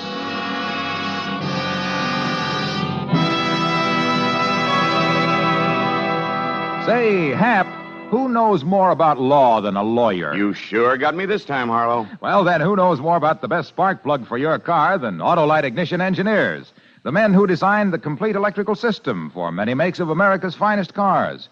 They engineer spark plugs just as they engineer coils, distributors, and all other ignition parts to work together as a perfect team. Go on, Harlow. Well, it's the skill of the same Autolite Ignition Engineers that made possible the practical development of the Autolite Resistor spark plug, the greatest advancement in spark plug design for automotive use in the past 20 years. And the newest addition to a complete line of transport, aviation, marine, and regular automotive spark plugs engineered by Autolite in sizes and heat ranges for every purpose. I guess I've learned my lesson. So, friends, see your friendly Autolite spark plug dealer. Have him replace worn-out spark plugs with world-famous ignition-engineered Autolite spark plugs. And whether you choose the resistor type or the regular type, you can't buy a better spark plug for your car, because you're always right with Autolite. And now Autolite brings back to our Hollywood soundstage our star, Dan Daly, in 6 Feet Under, a tale well calculated to keep you in suspense.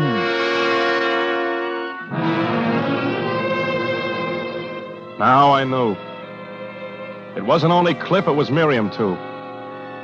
It was like getting hit in the stomach when you didn't expect it. You love your wife and you stand outside a tent and hear her planning to murder you. I walked around the grounds in a daze. I tried to tell myself that I was wrong, but your own ears can't lie to you. Jack! Oh. Hey, Jack! Oh, hello, Bonnie. Hey, I've been screaming my head off at you. You hypnotized or something? Sorry, Bonnie, I was thinking. Oh, call for Cliff on the phone in the office wagon. You want to take it for him? All right.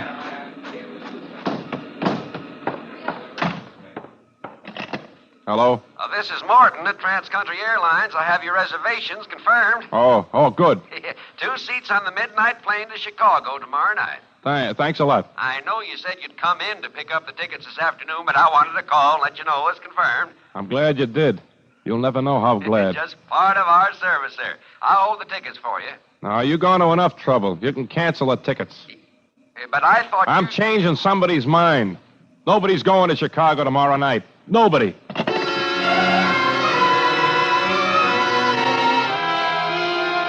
When you see something coming and you know it's too late to stop it, you get calm. You watch it like it was happening to somebody else. I had to kill them. I had to kill the both of them. Tonight after the show. After they brought me up. I'd have 10 hours down there to think of a way. I went into the tent and watched Cliff getting the hole ready for me. I wanted to laugh. Is this all right now? Yeah, that's deep enough. Cliff, I want that speaking tube hooked up today. Oh, what's the matter? Getting lonesome down there? I thought you didn't like to talk to the customers. Today I feel sociable. I had a glimpse into the bright and cheery future. Hook it up. You're the boss. Where's Miriam? Getting a new roll of tickets from the wagon. When there's a crowd out there on the Midway Cliff, Calliope going on the merry-go-round and all, can she hear my buzzer? Well, why wouldn't she? It's hooked up right from the box to the ticket cage. But you never use it, so what difference does it make? It could make a big difference if nobody was in the tent and the air shut off on me. A big difference. Let's check it. All right, there's a button in the box. Press it. Counter's just outside the flap. We can hear it from here. Are you pressing it? You see me, don't you, Cliff? I don't hear anything out there. Neither do I. It must be a loose wire or something. No, Cliff. It's the batteries. Because I checked while you were digging and the batteries are gone. Oh, that's right. I forgot. When we were moving from the last town, my flashlight went dead. I borrowed the buzzer battery. But you forgot to put them back. Oh, I'm sorry, Jack. It slipped my mind. You never use a buzzer, so I didn't think of it. You thought of it when we needed the batteries. Jack, I tell you it was a mistake, that's all. Look, the Midway's opening up. There's no time to start an argument. Yeah, there'll be time for that later, tonight. We can talk it over tonight, Cliff. That suits me. Come on. Let's lower the box. All right. I'll go get a new set of batteries. You might as well climb down, slide into the box. I'll cover you when I get back.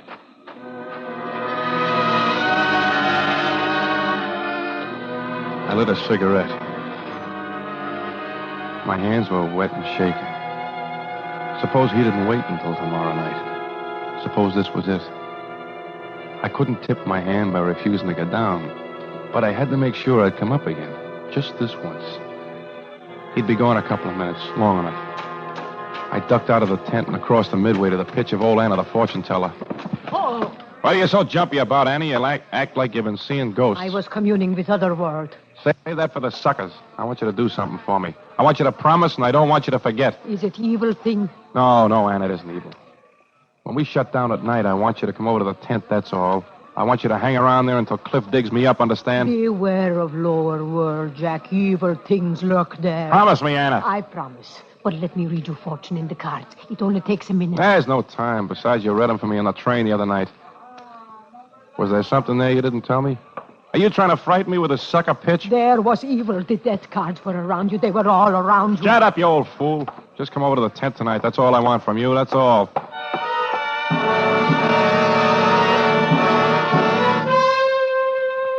I had to grab a hold of myself. A crazy old woman with a deck of greasy cards. I've been with tent shows too long to let a thing like that get me. I went back to the tent, got down into the hole, and slid into the box. Cliff lowered the narrow view shaft that the customers looked through. I fastened it to the hole just above my face. Then he started to shovel the dirt in on top of me. I could hear it hitting the box. There isn't another sound like it in the whole world. Then it was all done. Cliff looked down at me through the glass, and the smile on his face made me cold. Then he was gone, and I was alone with the sound of the air pump. In a few minutes, the customers started to come in, and it wasn't so bad. If anything went wrong, they'd be able to hear me through the speaking tube, just as I could hear them. Come on, Mother. Come on, look at it. Oh, you look. It gives me the creeping whizzle-dizzle. Well, you're the one who wanted to come in. Come on, it can't hurt you. Look, you can talk to him right through this here hootenanny. Well, can you hear me down there? Yeah, I can hear you. Is it... well, are you all right? Yeah, I'm all right. See, just like I told you, there's nothing to it. That's all we see for our money? Sure, the whole darn thing's a jip. Well, so long down there. We'll all join you someday, sooner or later. Oh, Dad, what a thing to say. I think they'd give you a little more for your money, though. That's the way it was. Hour after hour, face after face, until all the faces blurred and ran together. Their voices came down with the same questions and the same disappointed wisecracks. But they kept paying and they kept coming. It was getting on to late afternoon because the crowd was beginning to thin out. Everybody would be headed home for dinner by 5:30, and the gang working on the midway would knock off and go to the commissary tent for chow. At 6:30, the crowd would drift back again. The big crowd with the men home from work. And by the time they were gone, old Anna, the fortune teller, my insurance policy, would be standing by, and Cliff would have to dig me out whether he wanted to or not. I was glad to see the crowd go for a while. It gave me the next hour alone to think and plan things out. Then it hit me. The next hour alone. I'd forgotten that part of it. I looked up. There were no faces in the viewing glass. I felt around with my hand, and I found the buzzer button in the ticket cage. I pressed it again and again, but Miriam didn't come. Sure. This was it. They were up there now, getting ready to do whatever they were going to do. Then they'd walk away over to the commissary tent. And they'd eat and laugh. Nobody'd suspect them. It'd be an accident. I tried to think of something else. They wouldn't have the nerve to go through with it. And then I knew I was wrong. Because all of a sudden, there was complete silence. Somebody had cut off the air pump. I twisted and turned, and I pushed against the lid of the box like a madman. But it didn't budge. There was more than a ton of earth on top of me. The pressure on my chest increased, and I couldn't breathe. Flashes of red and blue color were whirling around in my head. I looked up, gasping for air. And there was a face staring down at me. A child's face. See my baby turtle, mister? What are you doing down there, mister? Kid, get somebody quick. Go outside and get some help. I'm smothering. Don't just stare at me. Call somebody. You hear me? Stop looking at me. Get somebody. He kept staring at me, his eyes wide and frightened. He moved his mouth once, but he was frozen with fear. And all of a sudden, his face was gone. He was gone. I made one last hopeless try at the lid, and then suddenly I didn't care anymore. I relaxed. All the colors in the world exploded in my head. Then they all ran together. There was a roaring sound. Everything went black.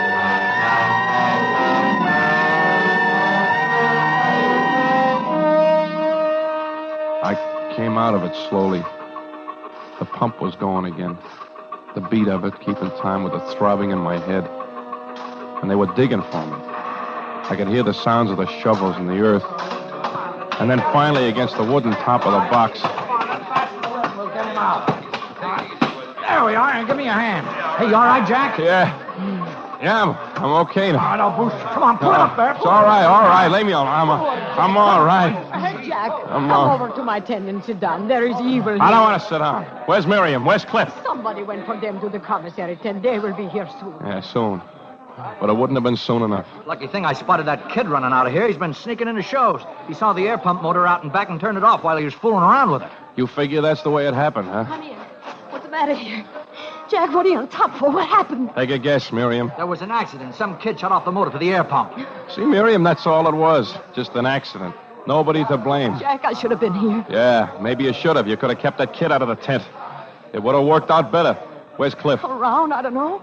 You could have been killed down there. That's what I figured, too. I could have been, but I wasn't. Don't worry about it, baby.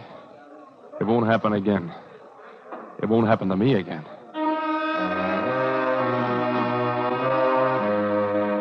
It was my game now. I was up walking and breathing. It was my game. I played the tender husband. I wasn't going to show her my cards now. That came later. When she calmed down, I kissed her. Then I went looking for my last answer. The kid who had turned off the motor. There were kids all over the place, all looking the same, the way kids do. But I'd remember his face. You're bound to remember a face when it might have been the last one you'd ever see. Then I spotted him going into the House of Fun. I nodded to the ticket taker and went in after him. I caught him in the room with the tilted floors and grabbed him. Ow, mister! Let me go. Take it easy, kid. You won't get hurt. I didn't do nothing honest. Why'd you turn that motor off? I was just fooling with it and it stopped, that's all. I didn't know what it was. Who told you to turn it off? Nobody. Let me go. Stop, kid. Tell me the truth or I'll give you a buck. I am telling the truth. Tell me. Tell me who told you. Stop biting me and tell me. Oh! I'll tell my pop. He'll fix you. Let me go. I'll let you go when you answer me. What do you want me to say, mister? A man told you to turn that motor off, didn't he? No. I mean, yes. All right, yes. kid. All right. Here's your dollar. I don't want no dollar. I want to go home.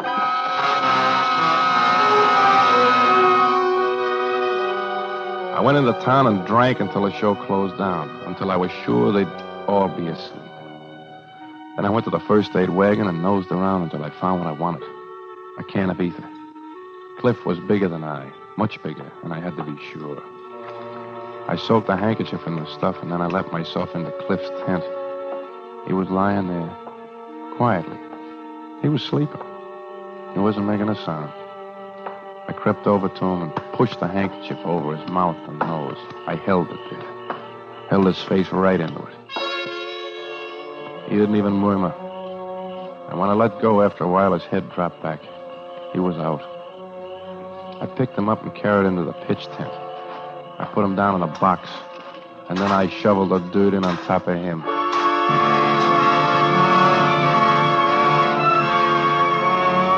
I left the air pump running. I wanted Miriam to see him down there. Him instead of me. Then I could stop it waiting up for me when I was back together. Well, it's about time you got back. I've been worried sick about you. Worried about me, baby? That's silly. I can take care of myself. That accident this afternoon. I'm still shaky. Yeah, I can see why you would be. Jack, there's been something wrong with us. Maybe it's my fault. I want to straighten it out. Everything will be straightened out all right real soon. Come on. Let's go for a little walk. But it's after midnight. I know, but I got a surprise for you. Something I want you to see. What is it? Over at the pitch tent. Come on.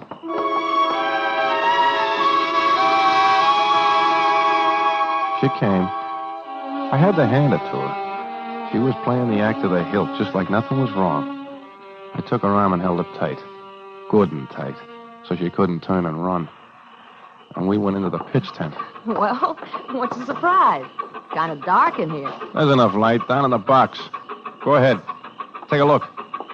Well, the hole, it's filled in. Yeah. The show has a new star for a one-night stand.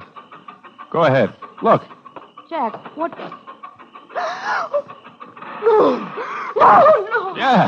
Yeah, baby. Yeah. How do you like it now? That's the way I was today when that motor cut off. Get him out. Oh, it's my turn to cut the pump off. Only nobody will be able to fix it this time. No, don't you crazy. Sure, I just ripped these wires out and he gets what I almost got. What are you killing him for? Why? I knew what you were up to. You'll never take that midnight plane tomorrow. You'll never run away with him I now. wasn't running away with him. The tickets were for us. You hear me? For you and me. Well, there you forgot to tell me about it, baby. Couldn't. Cliff was lending us the money to buy the show. He said he'd be mine anyhow someday.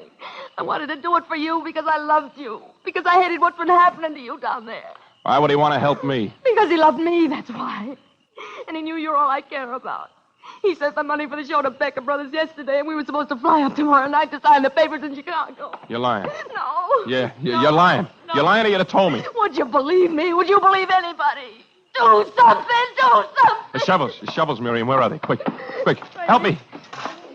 Miriam, dig. Help me, dig.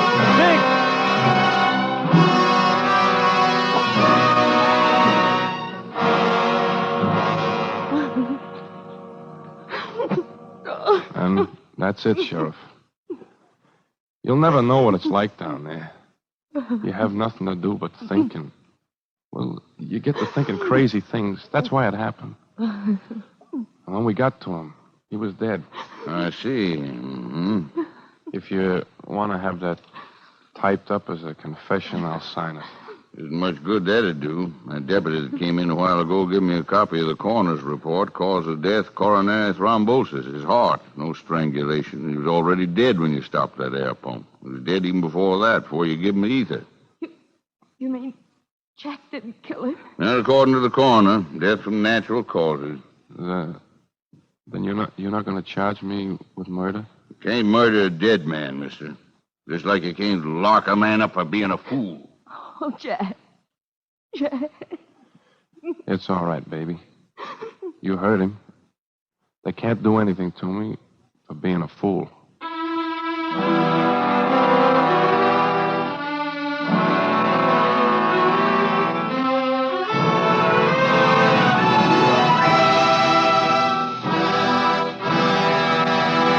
Suspense, presented by Autolite. Tonight's star, Dan Daly.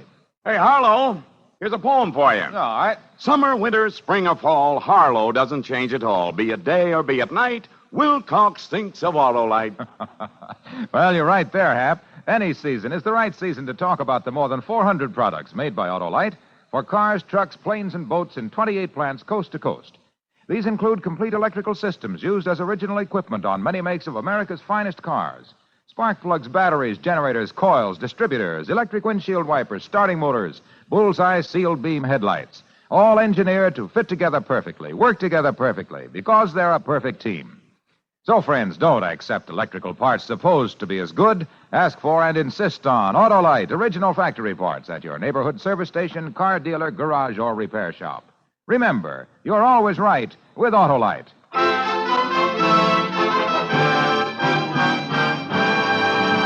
Next Thursday for Suspense, our star will be Ray Milland. The play is called Pearls Are a Nuisance, and it is, as we say, a tale well calculated to keep you in suspense.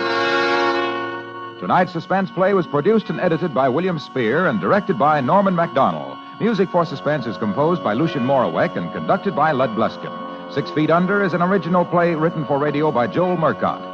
Dan Daly will soon be seen with Ann Baxter in the 20th Century Fox Technicolor production, Ticket to Tomahawk.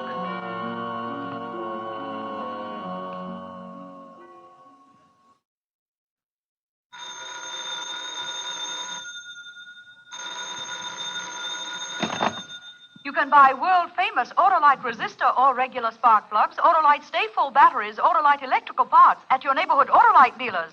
Switch to Autolite. Good night. This is CBS, the Columbia Broadcasting System.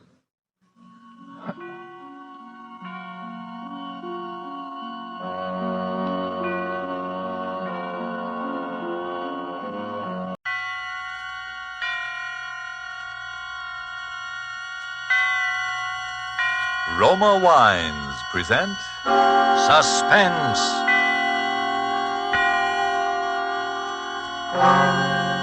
Roma Wines, made in California for enjoyment throughout the world. Salud. Your health, senor.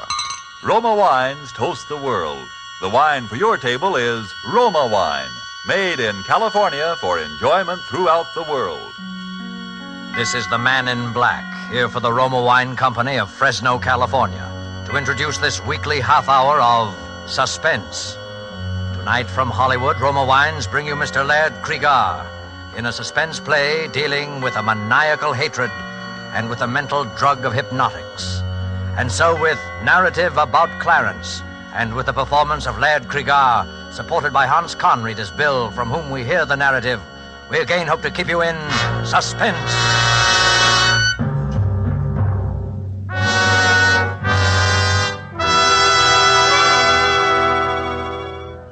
I never wanted to kill anyone. Not till he came along. I didn't even want to kill him at first. I kept thinking there must be some other way.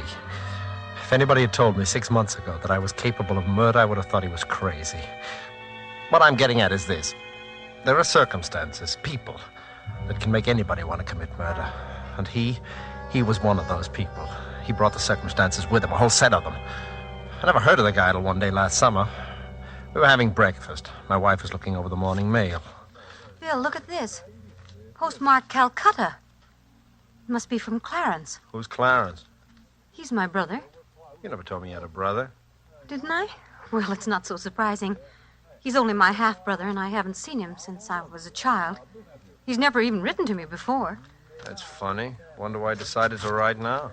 I can't imagine. Well, what's he say? He's coming to America. What for? Now, Bill, don't be like that. Well, you're not going to ask him to stay with us, are you? Well, what else can I do? He says he's coming straight here from the boat. Well, so what? There are several first-class hotels in this town. Well, I'll just ask him kind of half-heartedly so he can refuse if he wants to. Good girl. There's just one thing that worries me. What's that? He says at the end of the letter, I'm most anxious to meet your daughter, who it has been revealed to me closely resembles her grandmother. Well, Jeannie does look like the pictures of your mother at that. But how does he know? He couldn't even know we have a child. Unless... Unless what? Well, unless someone told him, or... unless it was revealed to him in some mysterious way. I didn't like that. I didn't like it at all. If there's anything I hate, it's a fake. And if that guy with his wing collar and his high-toned accent didn't look like a fake, then nobody ever did. But he wasn't a fake. He didn't arrive at our house. He seemed to materialize in the middle of the living room. Well, Lillian, don't you recognize me? Why, yes, Clarence. How are you, Clarence? This is Bill, my husband. I know. I hope you'll forgive my rather unconventional entrance. As your doorbell is out of order, I didn't bother to push the button. Oh, hello. I didn't know the doorbell was out of order, Lillian. Neither did I. Well, won't you sit down, Clarence? Oh, yes, thank you. Have a good trip? Excellent. But let's not dwell on the past. I have plans, Lillian. First of all, I intend to settle here in this town, permanently. How nice. I intend to resume my career in America where it left off 15 years ago. Oh. Your wife's look of distress, William, is owing to an unfortunate incident that occurred 15 years ago and made it expedient for me to leave the country for a while. It was all a misunderstanding, Bill. I don't quite know what you're talking about. She's told you nothing about me? How strange. Well, only that you're a doctor and that... Doctor? What an inadequate word.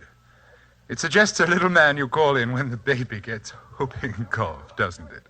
Well, what's the matter with the little man I call in when the baby gets whooping cough? Well, he is, shall we say, limited. Yes, that's the kindly word for it.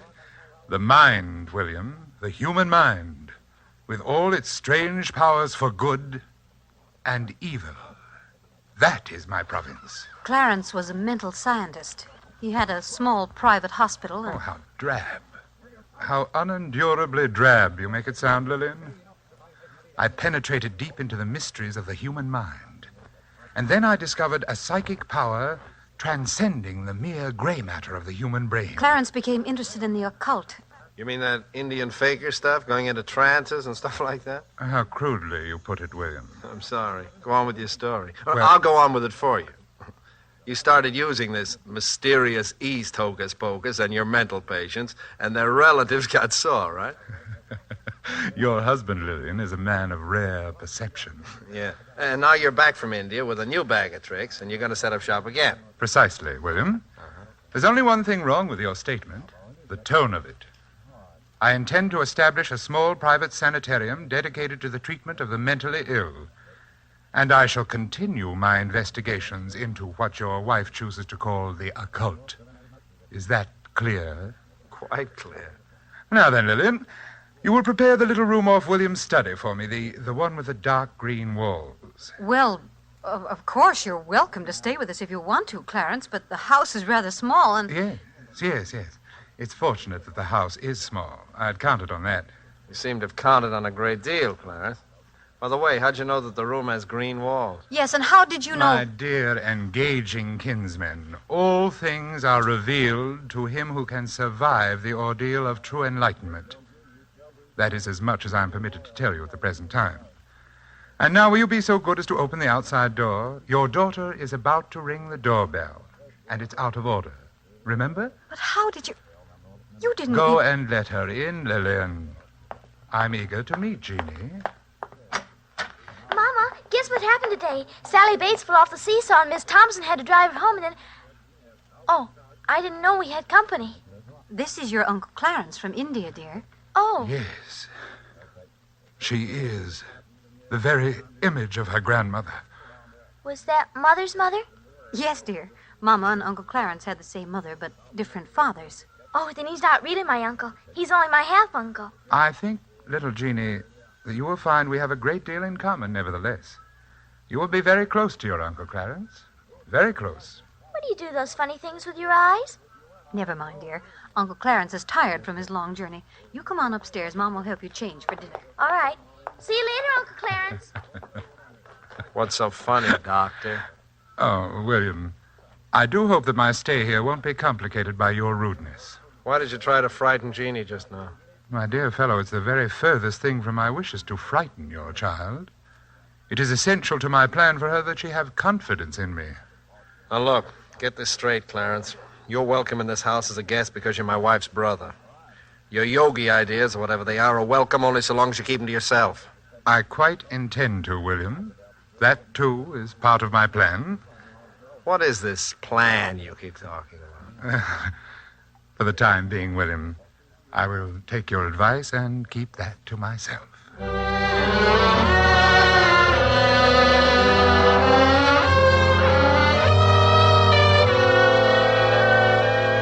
Tonight for Suspense, Roma Wines bring you as star Mr. Laird Cregar, whom you have heard in the prologue to Narrative About Clarence by Dwight Hauser and Robert Tallman. Tonight's adventure in Suspense.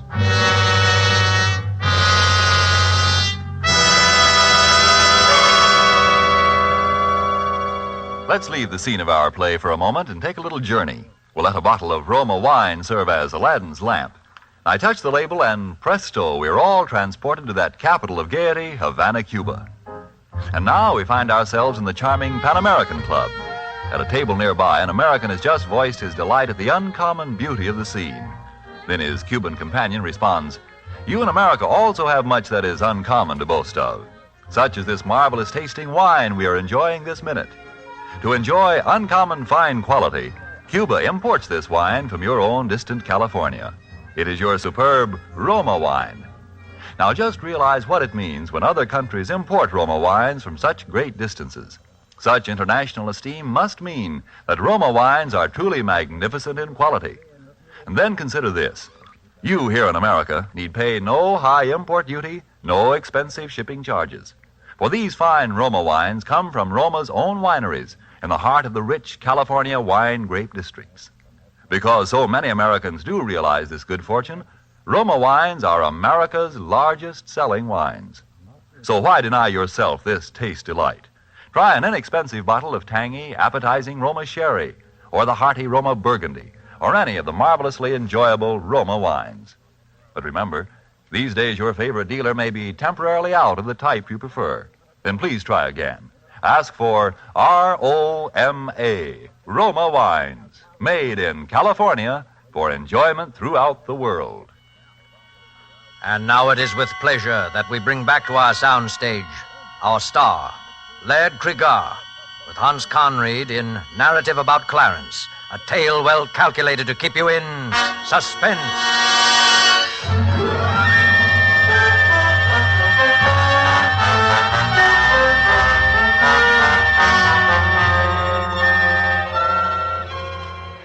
Well, you see now how I was beginning to feel about my dear half-brother-in-law, Clarence. At first, it was nothing but just pure hatred. I didn't have any cause yet for fear. And then came that day with little Jeannie. Doesn't take much imagination to know what happened before I got home. Mama, I'm all ready for school now. Hello, Jeannie. Oh, hello, Uncle Clarence. Did you see Mama? Your mother's gone out for a while, but... Well, there's some good in everything, isn't there, Jeannie? This gives us a chance to get acquainted. Well, I'll be late for school. Oh, bother the school. I bet Sally Bates wouldn't worry about school if she had an uncle visiting her who'd come all the way from India. India? Do they really lie on beds of nails and all those things? No. Those are just the fakirs. They do those stunts for money, like your circus performers over here. I never saw anything like that at a circus. Did you ever see anything like this, Jeannie? Just a ring, isn't it? Like a cat's eye. Oh, it makes me dizzy to look at it. If you look at it long enough, you'll see all the mysterious secrets of the East. I'm afraid to look again, Uncle Clarence. That light in it, like a cat's eye, scares me. Oh, come now. A big girl like you afraid in the broad daylight.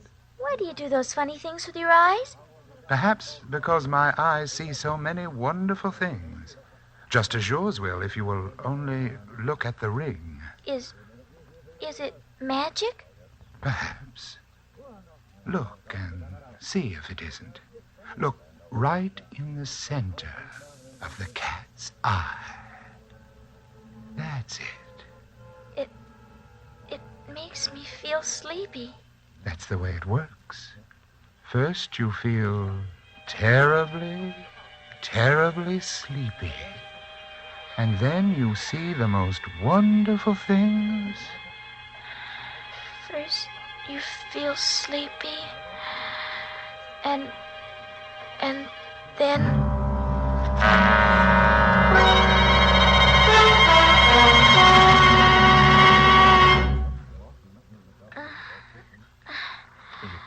What's the matter with her? She's coming around now. And then you see... She's coming around her. Jeannie, what's happened to you?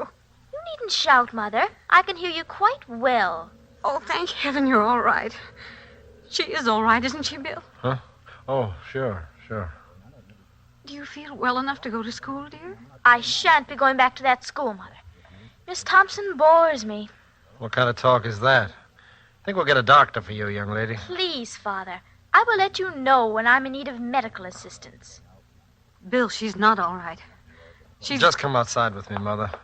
You go to sleep again now, Jeannie. Bill, her whole personality has changed. She speaks with that strange accent and a vocabulary like... Tell me, where was Clarence while you were getting that car out? Why, in his room, I suppose. You ever notice that ring he wears? Yes. It's a cat's eye, isn't it?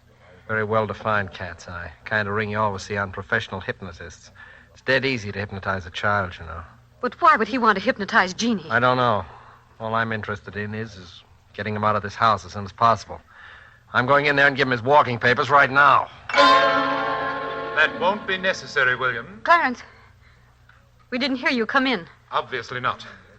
William, I believe I remarked to you on a previous occasion that I hoped my stay here would not be complicated by your rudeness. It won't be, Clarence. Your stay here is at an end. Lillian, I want to talk with you alone. You can say anything you have to say to me in front of my husband, Clarence. I dare say. It is my wish, however, to speak with you alone. I've had enough. I'm sorry, Lillian. I don't care whether he's your brother or not. I'm telling him to get out of here and get out now. I'll call a taxi while you're packing, Clarence. The irate brother-in-law. What a tiresome exhibition. I'm surprised at a woman of your intelligence becoming involved with such a boor, Lillian. All right, you asked. No, don't do it, Bill. Clarence just doesn't understand. He's been away for so long. I'm sick of hearing your excuses for him. The time's come for a showdown. No, William. The time has not come for a showdown. Not for a while yet. I will let you know when that time comes. You'll let me know? Bill, please. Let me explain to Clarence alone if he likes. I won't leave you alone with him. Oh, don't be melodramatic, William. I'll kill you, so help me. Bill, please, please. All right, I'm sorry. I'll give you 10 minutes, Clarence, no more. 10 minutes will be ample. I think Lillian and I can come to an excellent understanding in 10 minutes. Those 10 minutes seemed like an eternity. I could hear Lillian's voice, speaking very quietly as if reasoning with him, and his hateful, velvety accents replying. And then quite suddenly there seemed to be only one voice, Clarence's. I looked at my watch. The 10 minutes were up. The door opened. Clarence stood there in the doorway, and he was laughing. What have you done to her? What have you done? Lillian was lying on the sofa, unconscious. Her eyes were rolled back hideously so that only the whites of them showed. She's not dead, William. Only thinking over our conversation. Bring her out of it, you hear me? Bring her out of it, or I'll... What will you do, William? I'll kill you! You're not hurting me, William. You're hurting her. What? Look at her. See how she writhes in agony. See how she clutches her throat. You win, Clarence. Of course. How could you hope, with your poor, undeveloped Occidental mind, to match wits against me, who have penetrated the deepest mysteries of the occult? Mysteries of the occult? You're nothing but a cheap hypnotist. Any vaudeville mind reader could do the things you do if he was sufficiently lacking in human decency. Be careful, William. I shouldn't like to have to punish you for your rudeness. What do you want of us? I'll give you anything I own if you'll just take it and go away. It's not so easy as all that, William. Because, you see, I want the lives of your wife and child.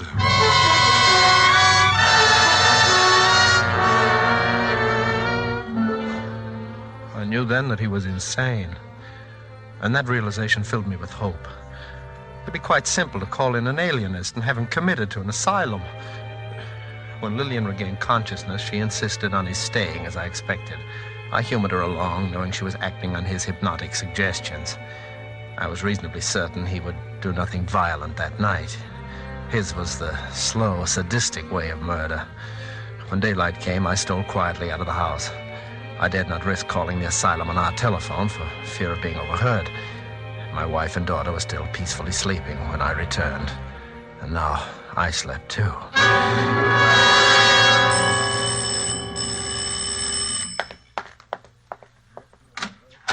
Good morning. I'm Dr. Miller of the State Institute. Yes, I know. Come in, please, Doctor. Are you the person who put in the call about... Yes, it would be better not to speak too loudly, Dr. Miller. We might be overheard, and that might cause difficulties. Oh, yes, I see. Well, tell me about the patient. I told him the whole story, word for word, as it had happened. I should have known better.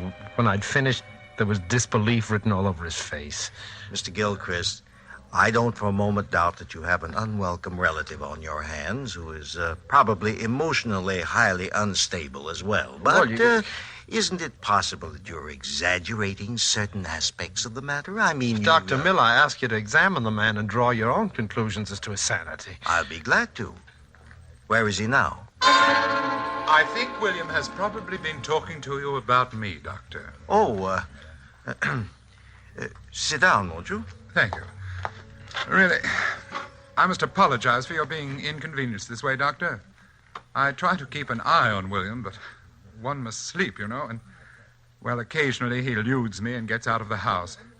I suppose he's told you that I'm a hypnotist and that I wish to murder his wife and child. Why do you think he told me that? Well, it's always the same story. Well, why should I believe your story rather than Mr. Gilchrist's?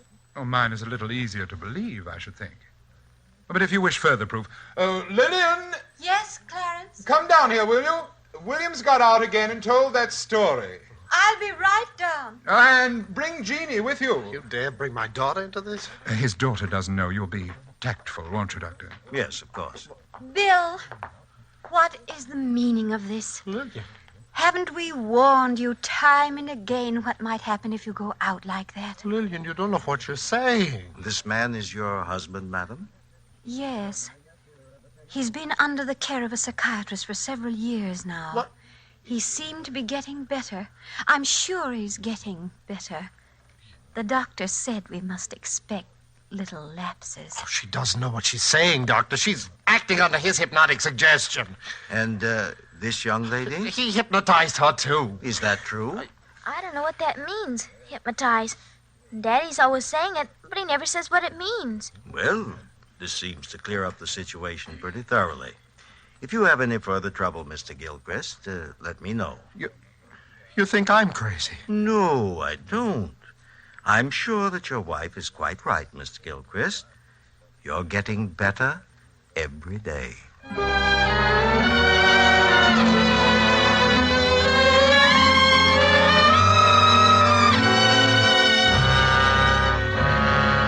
He was insane, and diabolically insane. I had to face the unalterable fact. There was only one way to cope with him, and that was to kill him. But I had to do it while my wife and daughter were out of the house. I couldn't risk facing him with a gun. I didn't trust myself not to fall under his hypnotic spell. The way I decided on was, well, it was the best way I could think of. When I'd finished my preparations, I waited for Clarence. Good evening, William. Clarence, for the last time... William, I'm very tired, and I have a very busy day ahead of me tomorrow. I have no wish to repeat that very tiresome conversation with which you invariably begin, Clarence, for the last time. This is the last time, Clarence. Tonight, nothing will stop me.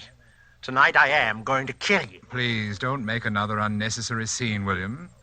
You know that trying to hurt me only hurts your wife. Oh, she's no longer hypnotized, Clarence. You stayed away too long. She and Jeannie are safely out of your reach now. What makes you so sure of that? Are you sure of anything anymore? Dr. Miller thought you were insane. Are you quite sure you're not? I'm crazy enough to know that I've got to kill you. Well, do it quietly, William. I'm going straight to bed and to sleep, and I don't want to be disturbed. Good night.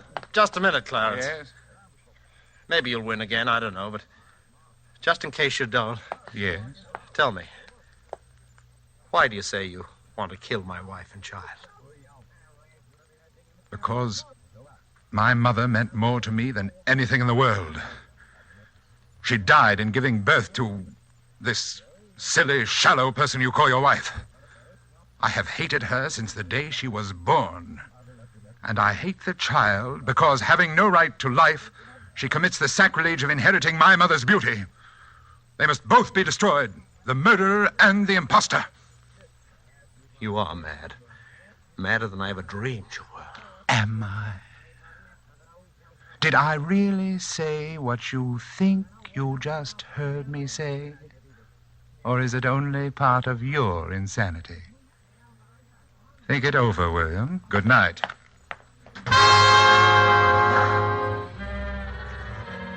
I had everything ready. The heavy boards to nail across the door, the cotton waste, and a gallon of benzine.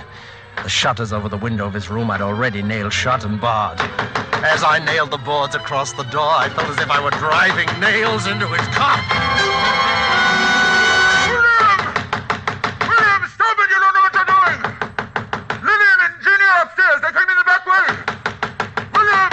Where are your great powers now, Clarence? William, you fool! Can the secrets of the East help you now? You're trapped, Clarence. You're out of your mind, William! In a moment, the whole house will be in flames. You'll be burned alive. You don't know what you're doing, William! Listen, Clarence, listen. I'm striking the match now. You smell the smoke, Clarence? Never mind. You will in a moment. Oh, I wish you could see the flames now, Clarence. They're roaring up the stairwell.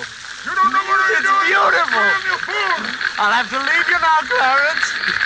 It's getting too warm in here for me. But you should be used to the heat, though, after all those years in India.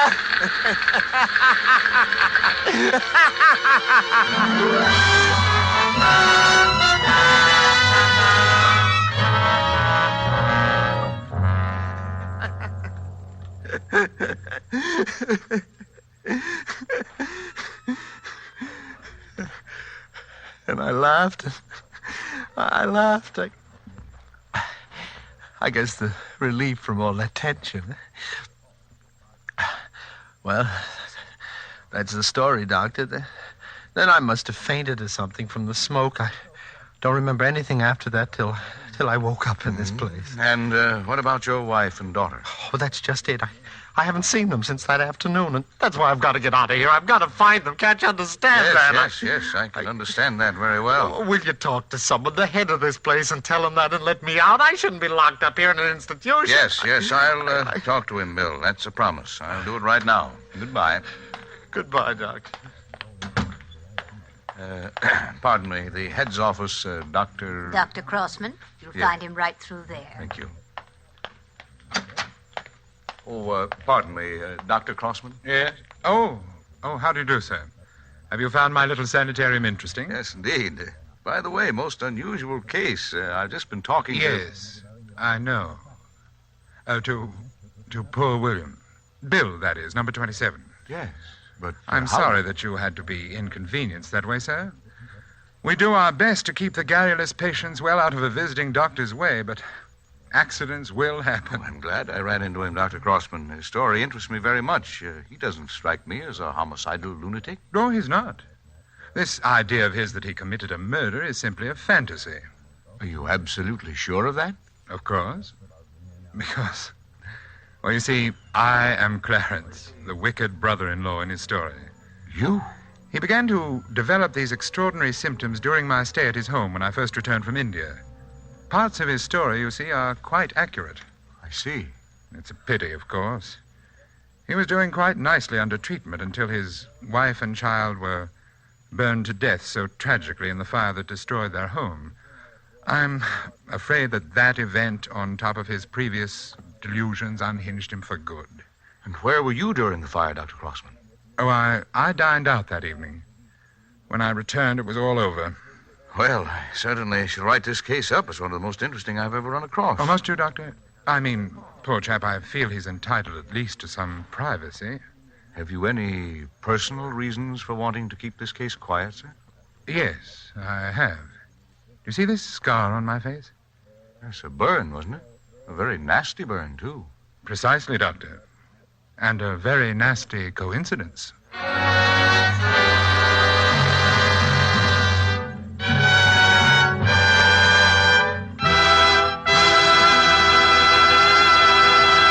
And so closes narrative about Clarence, starring Laird Cregar with Hans Conried, tonight's tale of Suspense.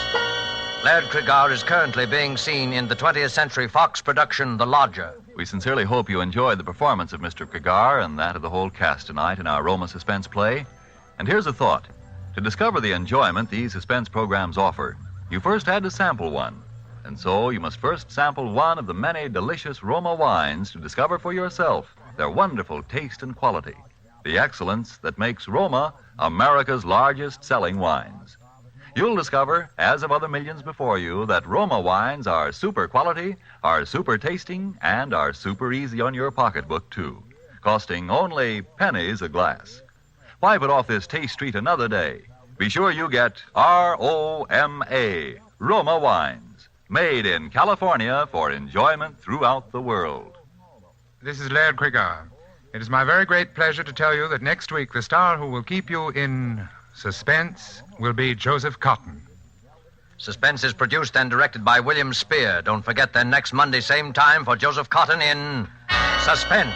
Presented by Roma Wines, made in California for enjoyment throughout the world.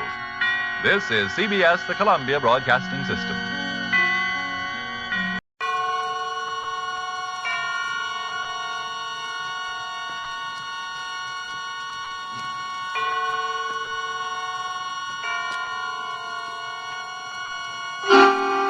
Suspense.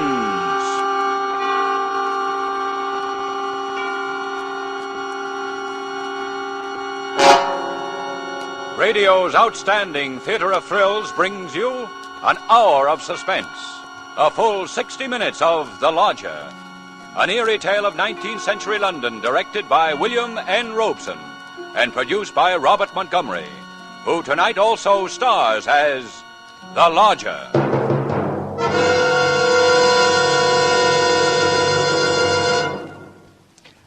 This is Robert Montgomery, with a few words about a city. A sprawling, furious city, which had slackened its pace to allow the miasma of horror to settle even to its furthest corners. I say horror, but there was a fascination, too, for there is always a fascination where there is violent death. The city? It was London, and the year was 1888, a London terrorized by the fifth in a succession of horrible murders.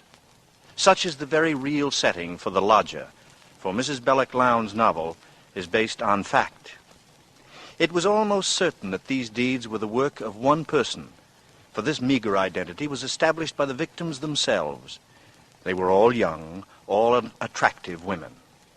It was the killer, still at large, who absorbed the imagination of the great city, the killer who had taken special pains to make it clear that some obscure and terrible lust for vengeance possessed him. And because of him, laughter was forced, conversations waned, and there were silences where there should have been good talk between neighbors. Only in homes, doors bolted and blinds drawn, was the talk easy, as, for example, in the home of Ellen Bunting. In particular, Ellen Bunting. Ellen was no different from all the middle-aged housewives dwelling in London's squalid Whitechapel district. Her home was a small segment plastered into a block-long tenement in Marylebone Road. Ellen read the newspapers as avidly as she said her prayers, so she knew all the facts of the case. And she knew it was quite proper to refer to the wielder of the knife as the Avenger.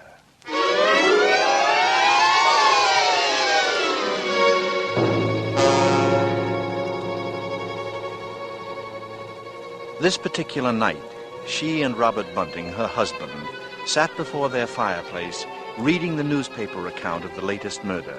The Avenger had struck again.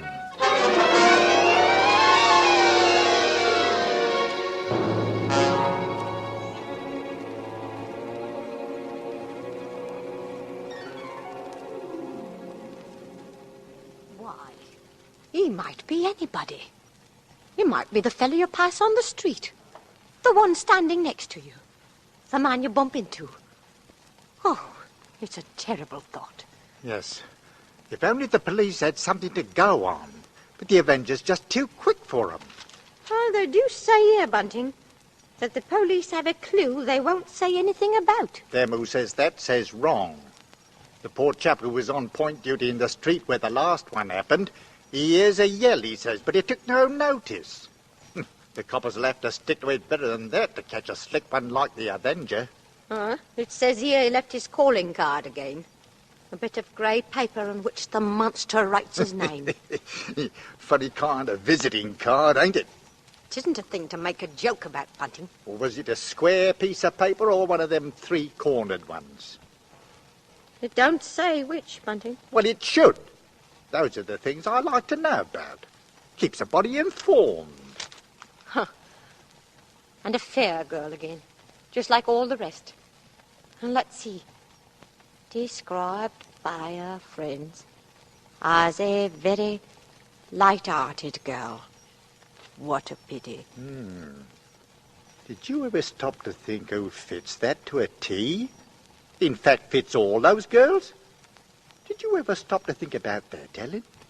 Why, no. Who? My own Daisy. Yes.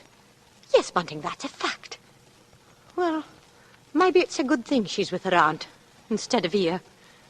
London ain't a safe place for any girl right now. Just the same, I can't help thinking how fine it'll be to have her back. Now, Bunting, you know that Daisy seems like my very own, even if she is my stepchild. But I'm telling you, there's no sense even thinking about having her back right now. We just can't afford it. I know that, Ellen, only, well, maybe we could manage it some way. Oh, haven't I scrimped myself half crazy trying to keep us going? But you don't care about that, do you? No, your Daisy's more important to you than I am. And No, Ellen, that don't sound like you. We haven't had a lodger for months. Nobody even comes to look at the rooms anymore. Oh, but things will work out, Ellen. And They ain't never going to work out. Soon we won't even have a roof over our heads. Oh, I'm sorry, Robbie. No. Well, don't go worrying another second, old girl. Well- the first thing you know, you won't be pretty no more. Eh? Well, you'll have your face all wrinkled and... Now, see here, Bunting. Oh, come now. Let's see you smile. Oh, leave me alone. I won't. Oh, get on with you. Now, who do you suppose that could be? It's awfully late for visitors. Bunting, do you think it could be somebody looking for rooms? Why, it just might be. You want me to go to the door? No, I'll go.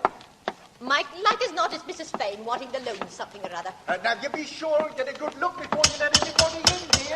I'm coming. Yes, sir? Is it not true that you let lodgings? Yes, sir. Won't you come in, sir? Thank you. Could I take your cape, sir? Thank you. However, there's no need. I am looking for rooms. Quiet rooms. Above all, they must be quiet. Oh, yes, sir. You'll find all my rooms quite quiet, sir. All of them? How many are there? Well, just now I have 4 left. The house is empty, save for my husband and me, sir. Oh, that sounds very suitable. You'll pardon me, sir, but the door... I am happy that you closed the door, madam. It's not safe to leave one open in London these days. That is a thing you should remember. It would be so easy for anyone to slip in. I assure you, sir, you needn't be afraid of that. Now, your bag. May I take No. No, I'll hold it. If you'll be so good as to show me the rooms. Oh, yes. Yes, sir. They're right up these stairs, sir. Thank you. This way. Thank you. You see, sir, there's just my husband and me here, and we're ever so quiet. And I'm sure you'll find these rooms to your liking, sir. Here we are. Now, I'll just light the gas. There. Ah. It's very good. It is pleasant, isn't it, sir? Capital. First rate, quite first rate. Exactly what I wanted. You must understand, madam, that I am a man of science, and I often require the presence of great heat. This seems like a capital stove. Oh, it is, sir. And the sink. It will be exceedingly useful to me. Exceedingly. And these pictures, sir. There's not many rooms with such pretty pictures, are there now? The 3 Graces. They've been in the family for years, sir. Yes. I'm tired. Tired, very, very tired. Indeed, sir. Then you mean to take my rooms? Where's my bag? Surely I had a bag when I came in. It's over there, sir. By the door where you put it when we came into the room. Oh, yes, I beg your pardon, madam. But there is something in that bag which is very precious to me, something I procured with infinite difficulty, and which I could never come by again without getting into great danger. I'm sure of it, sir. Now about the rooms. Oh, yes. I'll take them.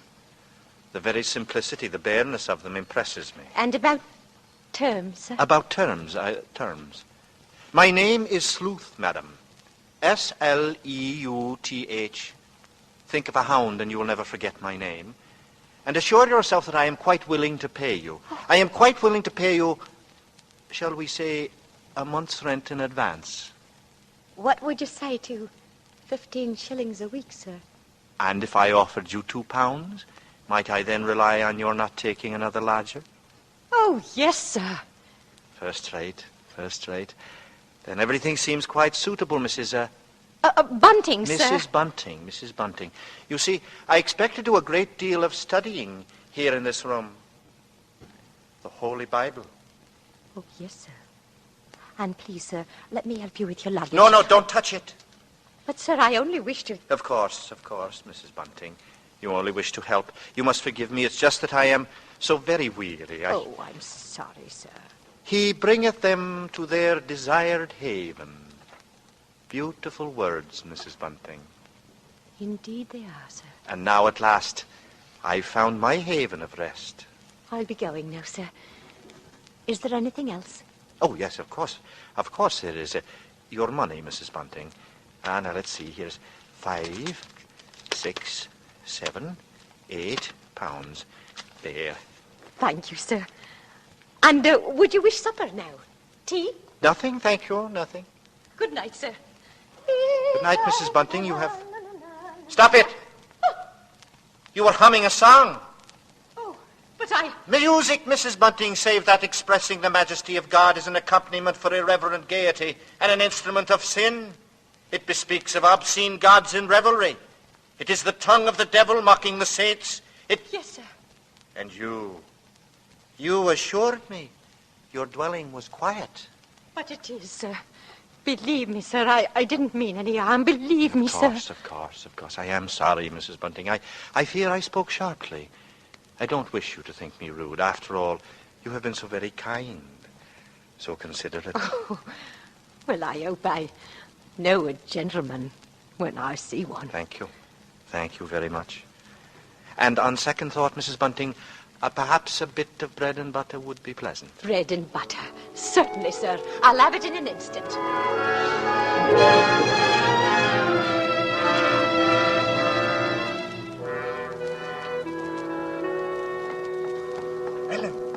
Ellen, did he take the room? Come into the kitchen where he won't hear us. Ellen, he took it. Tell me, he took the room, didn't he? Yes, Robbie. We're all right now. Look, £8. A month in advance. Oh, it's wonderful. It's wonderful. Ellen, Ellen, you see what this means? Yes, Robbie. You can have Daisy now. You can bring her home. Here, hand me that dish. Right. Do you know something, old girl? We're not going to worry too much about Daisy being in danger, that Avenger fellow.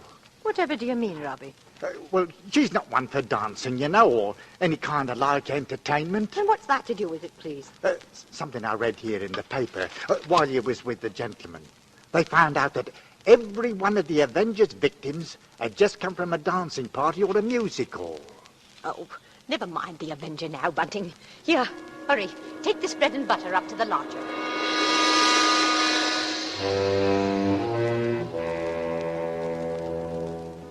That was the first and the last time Mr. Bunting served the lodger. The man who called himself Sleuth made it at once clear that he preferred to be waited on only by one person, and that person his landlady. He gave her very little trouble. His oddities were something to occupy her mind. They amused her. And Mr. Sleuth had none of those tiresome, disagreeable ways with which landladies are only too familiar. To take but one point, Mr. Sleuth did not ask to be called unduly early. It was a great comfort not to have to turn out to make the lodger a cup of tea at 7, or even 7:30. Mr. Sleuth seldom required anything before 11.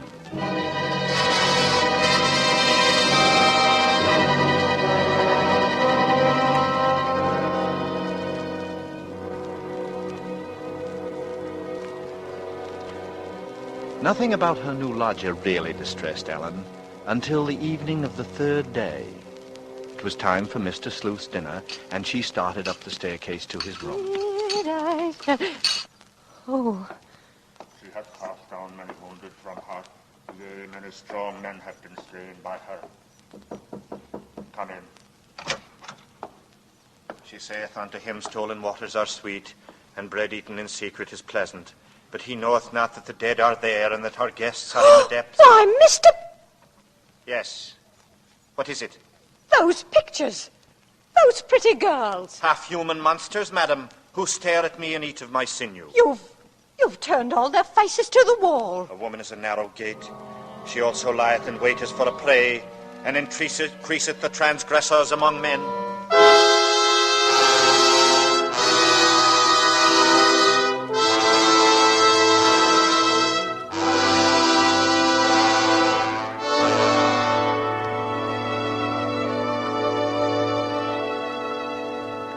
And that maneuver, that strange action, was the beginning of Ellen's concern. Logically, it was nothing. Mr. Sleuth simply had a queer kind of fear and dislike of women. And where one's lodger is concerned, a dislike of women is better than, well, the other kind.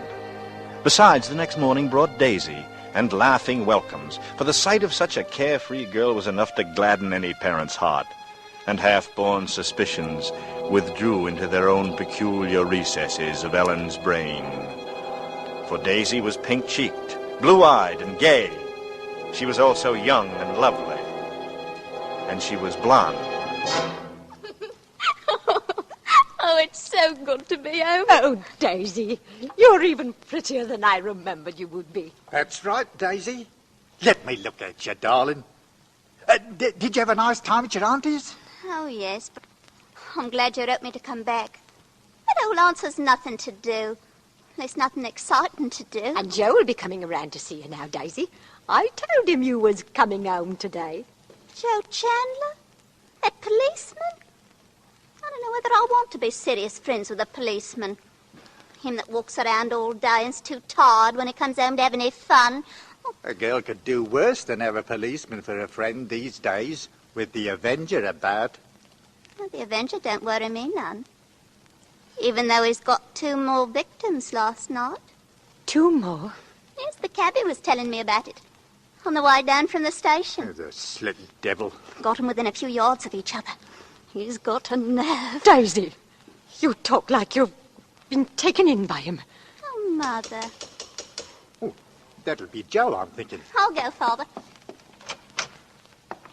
Daisy. Hello, Joe. It's nice to see you. Oh, Daisy, I've missed you something terrible. It's nice of you to say so. Won't you come in? Thank you. Good afternoon, Mrs. Bunting. Mr. Bunting. Hello, Joe. Daisy was just telling us she heard from a cabbie that the Avengers struck again. Aye, that he has. Well, tell us about it, Joe. Have they got any clues? Well, they have and they haven't. But the Yard is circulating a description at last. Well, go on, tell us, Joe. Well, it ain't given out to the public yet. But I guess you folks aren't the public. Oh, no, of course not. Tell us, Joe. Well, this is the way we got it at 8 o'clock this morning. Wanted. A man of age approximately 28, height 5 feet 8 inches, complexion dark, no beard or whiskers, wearing a black diagonal coat, hard felt hat, high white collar and tie, very respectable appearance. What I likes to know is why on earth didn't the people who saw him try and catch him? Well, it's this way, Daisy. No one person did see all that. You see, at such time when the murders took place, not much of anybody was about, especially on a foggy night. One woman declares that she saw a chap walking away from the spot where's done, and another one says the Avenger passed her by. And, well, the inspector who has charge of that sort of thing looked up what other people said, and, well, that's how he made up this wanted. Well, did they find the murder weapon yet? No, but from the condition of the bodies, they know what it's like. What is the condition of the body? Daisy. Well, Daisy, you ought to see the way Joe! I guess I'd better not go into that. But I can say that the inspector described the murder weapon as a peculiar kind of knife. Keen as a razor and pointed as a dagger. And the Avenger knows how to use it. Oh, I'd give anything, Joe. I'd give anything to see the likes of a knife like that. You cruel, bloodthirsty girl. Ellen. Of course I'd like to see it. It'd be fine looking at a knife like that. Well, if they catches him and you come along with me to see our Black Museum at the Yard, you'll certainly see the knife. The Black Museum? Why, whatever do they have a museum in your place for? Oh, it's a regular chamber of horrors, where they keep all sorts of things connected with crime. Things like knives murders have been committed with? Oh, much more than knives, Mr. Bunting. Why, they've got there in little bottles the real poison what people have been done away with. Cool. And can you go there whenever you like? Why, of course. And I can take you, too. And your daddy, if he wants it. Well, what do you say to today, Joe? The 3 of us. Daisy and you and me. I don't expect Ellen would want to go. 'Twould turn me sick. Well, I guess I could. Sure you could, Joe. Ellen ain't on in this turn. She can just stay home and mind the cat. I'll beg his pardon. I mean the lodger. I won't have Mr. Sleuth laughed at. I'm sure it's very kind of you, Joe, to think of giving Bunting and Daisy such a rare treat.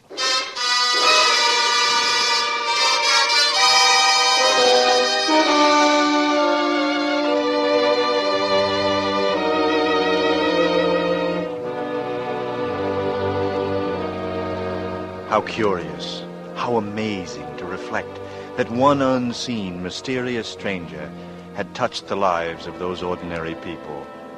Ellen and Bunting and Joe and Daisy.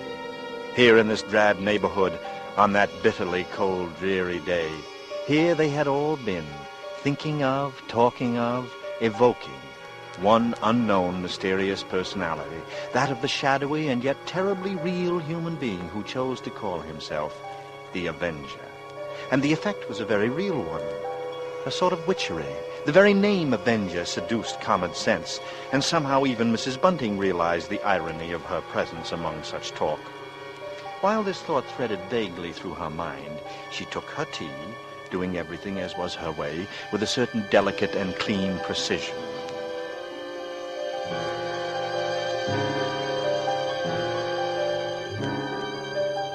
A sound startled her. Shuffling, hesitating steps were creaking down the house.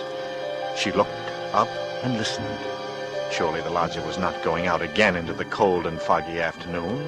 Of course not. Mr. Sleuth was evidently about to do something that he had never done before. He was coming down into the kitchen. Yes, sir? What can I do for you, sir? I hope you didn't ring, sir. No, I didn't. The truth is, I didn't know you were here, Mrs. Bunting. My gas stove has gone wrong. Yes? So I came down to see if you had a gas stove. I'm going to ask you to allow me to use it tonight for an important experiment I wish to make. You'll find it very cold down here, sir. It seems most warm. Warm and cozy after my cold room upstairs. For the matter of that, you ought to have a fire in your bedroom these cold nights. Certainly not. I dislike an open fire. I thought I had told you as much. Yes, I remember. Very good, sir. I'll be out of the kitchen in half an hour. You can use it then, sir. Thank you all the same, Mrs. Bunting. But I shall come down later. Altogether later, after you and your husband have gone to bed tonight. I assure you I will pay you something for the use of the stove, Mrs. Bunting. Oh, no, sir. I wouldn't think of charging you anything for that. That's very generous of you. Sometimes I believe that you are too generous towards me. I feel I have become a burden to you. Have I, Mrs. Bunting? Oh, no, sir. Then I'll bid you good afternoon, Mrs. Bunting. Yes, sir.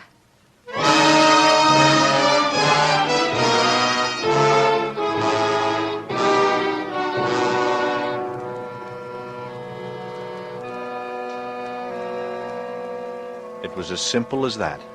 A simple request by her lodger. But another part of Ellen's mind seemed to be working independently of requests, asking her insistent questions.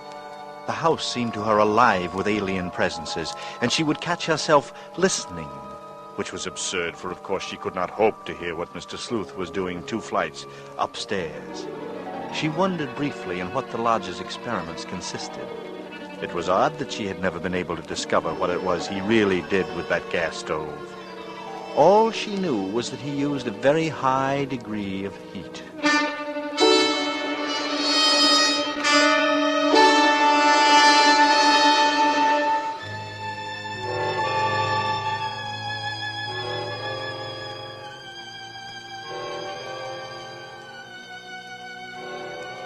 And later, waiting for sleep to come to her that night, such thoughts persisted.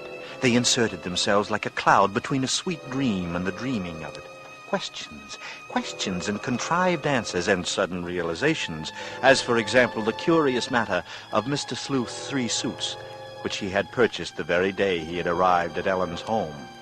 Today, when she had dusted his room, she had noticed that one of those suits had completely disappeared.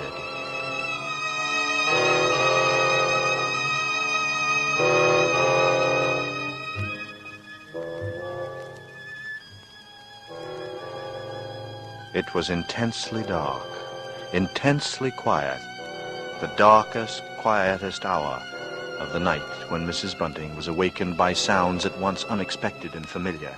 Her sleep had been restless with constant disturbing images, and so when she heard the first stealthy footsteps outside her bedroom, she was fully conscious. Tensely, she followed those steps down the stairs, down the hallway. She heard the front door open, and then click shut.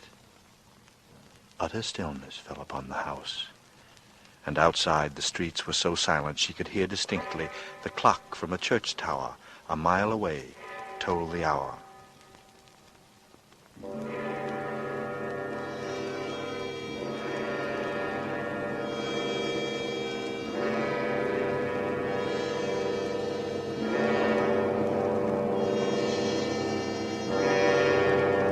In her troubled fancy, she pictured a long, long figure plodding through the swirling fog, moving quietly, stealthily, seeking, stalking, finding.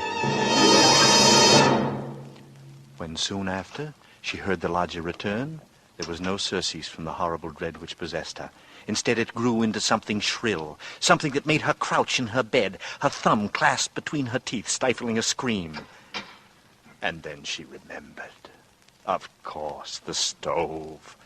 The lodger had told her he would use the stove that night for an experiment. For an experiment that needed an intense amount of heat. But for Ellen, there was no more sleep. Merely a tormented state of half-awareness, which suddenly stripped away soon after dawn. Horrible murder, the piercing scream of a newsboy down in the street. Ellen Bunting heard the boy cry out the Avenger's latest stroke, made during the night. No! No! No!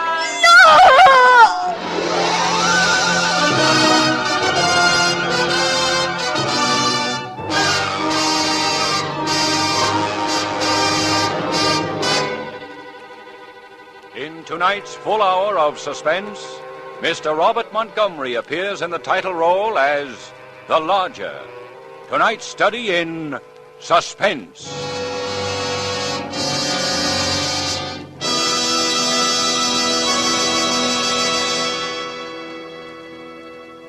In just a moment, we will return with Act Two of Suspense. This is CBS, the Columbia Broadcasting System.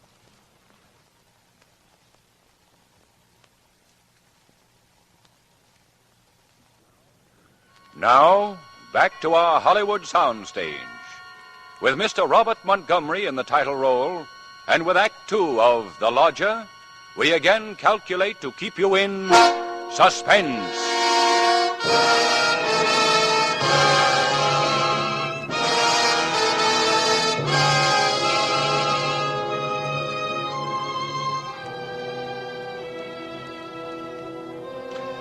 When Mrs. Bunting went down to her kitchen that morning, everything looked just as she had left it, except that the cavernous whitewashed room seemed to be filled with an acrid kind of fog and the smell of burned cloth. She twisted a newspaper, lighted it, then stooped and flung open the door of her gas stove. A fierce heat had been generated there since she had last used the oven, and through to the stone floor below had fallen a mass of stringy black soot. Somehow she wasn't surprised. Somehow it was as she expected. Yet her first glimpse that morning of the gray-faced lodger all but banished her sleepless night's terror. Mr. Sleuth looked lonely, very, very lonely and forlorn. There was a kind of pitiable, helpless weariness in his eyes. She found she was hoping desperately that her unspoken fears were unfounded, and she knew that she must be certain before she voiced her fears to a soul. And there was one thing she could do. Examine the lodger's single piece of luggage. What could it hold? Not much in the way of clothing, surely. It was too small, too narrow. It was more like a case for a knife.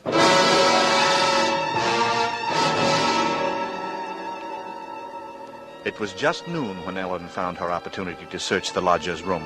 When the bell was tolling the hour, Mr. Sleuth himself walked from the house, and she watched the tall, thin figure in the black Inverness cape disappear down the street. She waited a few minutes, and then she rushed upstairs. Daisy! What are you doing in Mr. Sleuth's room? Oh, whatever's the matter with you, Mother? Oh, well, I'm all right. But you've gone white. You gave me a fright, child. Oh, I'll bet Father a sixpence that I'd ever dust cloth in my hand before you'd mention it. You see, I won. Oh. Well, Are you glad you've come home, Daisy? Oh, you don't know how fine it is to be back again. Well, just yesterday I was saying to Joe, the country's all right in its way, but there's nothing like London. It's the truth now, Mother, isn't it? Yes. Yes, I suppose it is. And Joe. He's a nice one, Mother. I like Joe. I'm glad of that. Joe's a steady one. Daisy, as long as that Avenger's about, I say you should do something about those fair locks of yours. Don't worry about that. I'll dye 'em, maybe, or just pin 'em up under my hat. I'm afraid that wouldn't do, Daisy. What kind of a man is this lodger of yours? Oh, I don't know. He must be a queer one, sitting up here most all day by himself. Awful lonely, like I calls it. People do what they care to do, child. Whatever does he do with himself all day?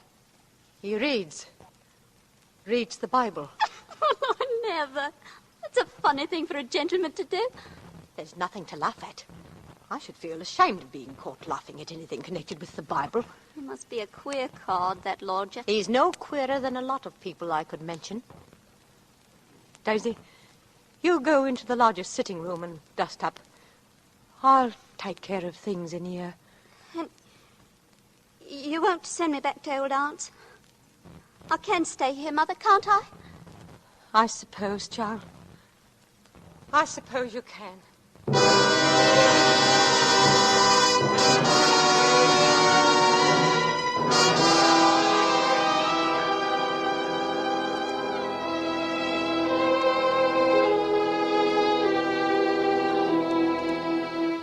And Mrs. Bunting went about her work. Quickly, she moved to the closet. The contents were a bit different from the last time. Another one of her lodger's new suits had disappeared, but somehow she expected that, too. It fitted with the smell of burned cloth she'd noticed that morning in the kitchen. But she found nothing under the bed. She went then to the chest of drawers against the wall. She opened the top drawer and found inside nothing but a frayed shirt and 2 handkerchiefs. The next drawer, underclothes and socks. The next, empty. There remained, then, only one possible place for the small, narrow bag, the bottom drawer. And it was locked. Tugging at the drawer, she heard suddenly the opening of the door behind her. Oh! Panic-stricken, she froze to the spot, and then slowly, ever so slowly, she turned her head. Mr. Sleuth. Mrs. Bunting? You've invaded my privacy. Why, I was just... My cupboard door is awry.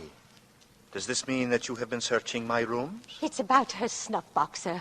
My husband, Bunting, that is, remembered an old snuff box. He thought still might... Does this mean that I must keep each drawer locked to prevent your spying upon me? Oh, no, sir. You see, sir, Bunting has a very high opinion of that snuff box. Oh. Quickly, tell me, who is this? This is my stepdaughter, sir. Daisy. She just arrived yesterday, sir. You see... Pleased to meet you, sir. She's been away for quite a long while, sir. We really didn't know when she was returning home, Mr. Sleuth. That's why I didn't mention Daisy when you took the rooms. And I must say, sir, that I was surprised to hear about us taking in a lodger. And pleased about it, too, sir. Yes. Yes, I must say that I am the one who is surprised. Yes. And perhaps even pleased. Thank you, sir. Yes, of course, I am pleased. There are, Miss Daisy, all kinds of pleasures, are there not? Yes. I'm sure there are. The despicable evil joy of the abandoned. Those who seek the darkness to sip the juice of forbidden fruit. Surely, Miss Daisy, you shun such pleasure as that. Why, yes. Well, that is, I suppose. A vast difference, that, from the divine happiness of the blessed. Those of clean hands and pure heart. You do understand me, don't you? Oh, yes, sir. Yes, Mr. Sleuth. I devoutly hope so, Miss Daisy. Nowadays, there are so very few young women like yourself who do understand. In fact, I all but despaired ever of finding one. Oh, I'm sure it's nice of you to say so, Mr. Sleuth. It is a people who do err in their hearts, and they have not known my ways. Unto them I swore in my wrath that they should not enter unto my rest. True words, Miss Daisy. True. Yes, sir. Now, I must be putting things away downstairs, Mr. Sleuth. Of course, Miss Daisy. And I must rest. Believe me, it has been a revelation to meet you. Oh, thank you, sir. I'm sure we shall have much to discuss. He's a queer one, all right, Mother. But such a gentleman, isn't he?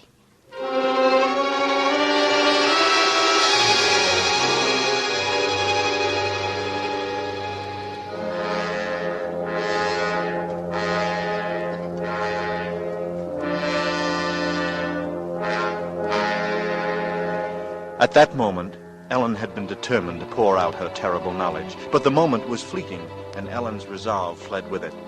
She told herself that perhaps the past few days had been nothing more than a tormenting play of imagination.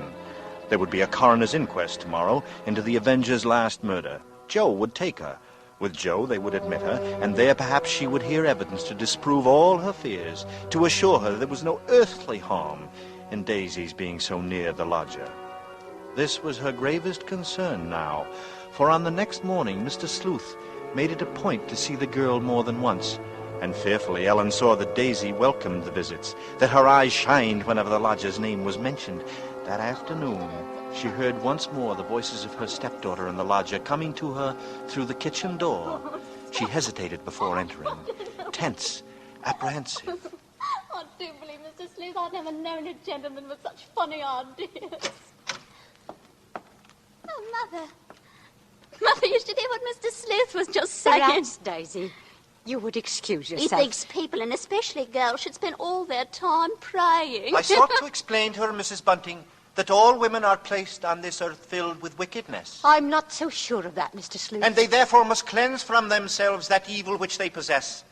They must struggle constantly to find the paths of righteousness. Mr. Sleuth, you mean a girl's not to enjoy life at all, not have any fun? Frivolity, my child, is the harbinger of destruction. It is the devil's breeding ground, and all his implements are there. Temptation, pleasure, wine. Why, there's nothing I like better than a glass of wine, and You drink? She didn't know what she was saying, Mr. Sleuth. Just a child. She never tasted wine. Daisy, you'd better Frivolity, go my now. child, is the devil's breeding ground. Mark this. Those who consort with temptation, with impropriety, with lascivious music and dancing, those are the accursed. But that's crazy. Well, however can you say that? There's nothing I like better than an evening of dancing. You dance? She's joking, Mr. Sleuth. That's what she's joking with you. Daisy's just a child. She's never been one for dancing. She's never even learned how to dance. But I did learn, Mother, while I was away. And what's so wrong about it? What's the harm in just a nice dance? She lieth in wait as for a prey, and increaseth the transgressors among men. I don't know what you mean. I'm sure I never heard such nonsense. You call Holy Scripture nonsense? So what I prayed against has come to pass. You are beyond salvation. That's not so. I'm a good girl, I am. I won't have you saying that. Daisy, go into the front room. It's quite all right, Mrs. Bunting. I must be going upstairs anyway. I'm used to being misunderstood, you know. People never realize that my efforts are for the greater good of humanity. They don't know that I'm their benefactor. Of course, sir. And that power on high will direct my hand toward the expulsion of all evil. All the evil in the world. Daisy. Daisy, listen to me. Yes? Daisy, I've got to tell you about... About what, Mother? nothing. I suppose nothing. And then I'll go out for a while. I'll tell Joe I'd meet him. Yes. Yes, I suppose it's really nothing.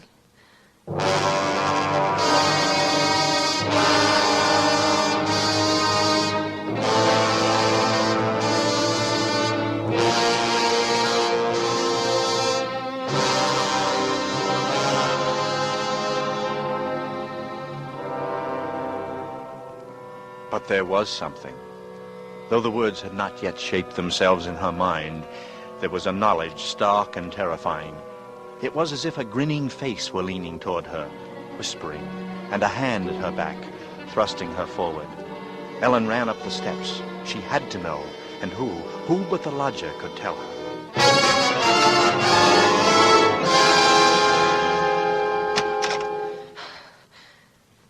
You are welcome, Mrs. Bunting. But I believe propriety dictates that you knock. Mr. Sleuth. Yes? It's about Daisy, sir. She is a great disappointment to me, madam. And I suppose to you. Yes, that must be it. You want me to help her seek salvation. You want me to kneel with her... Oh, no! No, sir. It isn't that at all. Well, then what is it, madam? Come, I was preparing myself for a walk. It's a fine dark day for a walk. But surely you wouldn't go out now. It isn't fit for anyone to be out in that fog. You must be jesting, Mrs. Bunting. From this window I saw Miss Daisy go into the street not 5 minutes ago. A very sweet-looking young girl, Miss Daisy. A pity she has estranged herself from innocence. You don't know what you're saying, Mr. Sleuth. Come to the window, Miss Bunting. Listen. How very quiet and still London is in the fog. Not a sound. Yes. It's very quiet today. Too quiet, I'm thinking. Quite natural-like. And I, for one, have a delicate feeling for nature. So now, Mrs. Bunting, if you'll excuse me, But aren't you afraid, Mr. Sleuth? Aren't you afraid of going outside? Afraid? Afraid of what? I was thinking of the police. The police? But what is man?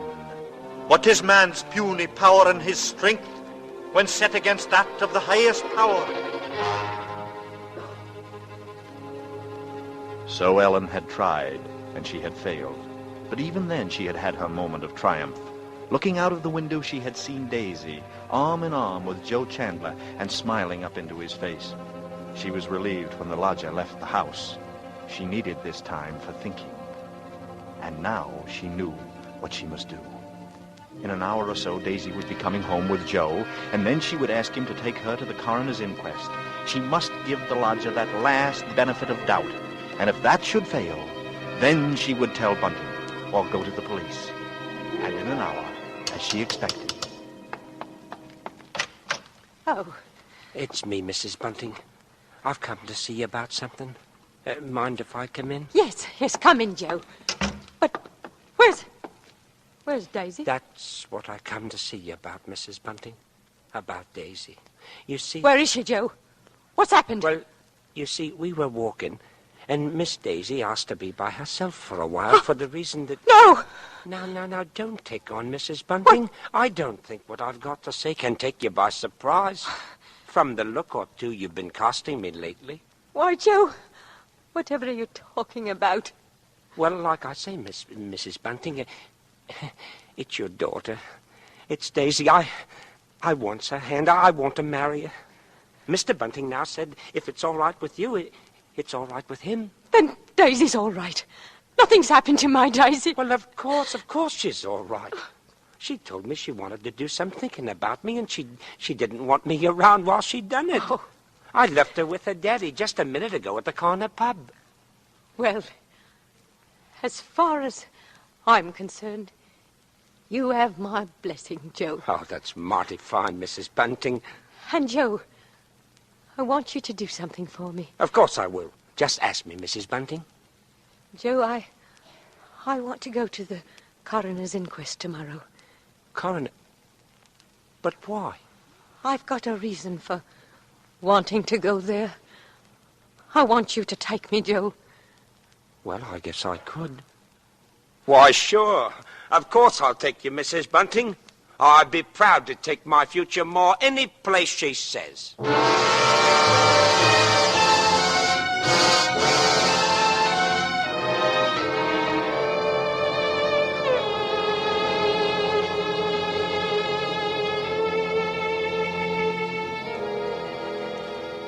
So the last frantic search for disproving evidence had begun, and the next day, with the knowledge that Bunting was left in the house to look after Daisy, Ellen boarded the underground train with Joe Chandler. During the last few days, all her perceptions had become sharpened by suspense and fear. She realized now, as she looked into the stolid but bewildered face of Joe, how she herself would have regarded any woman who wanted to attend such an inquiry from a simple, morbid feeling of curiosity. And yet, seated in the coroner's court, that was just what she was about to do herself.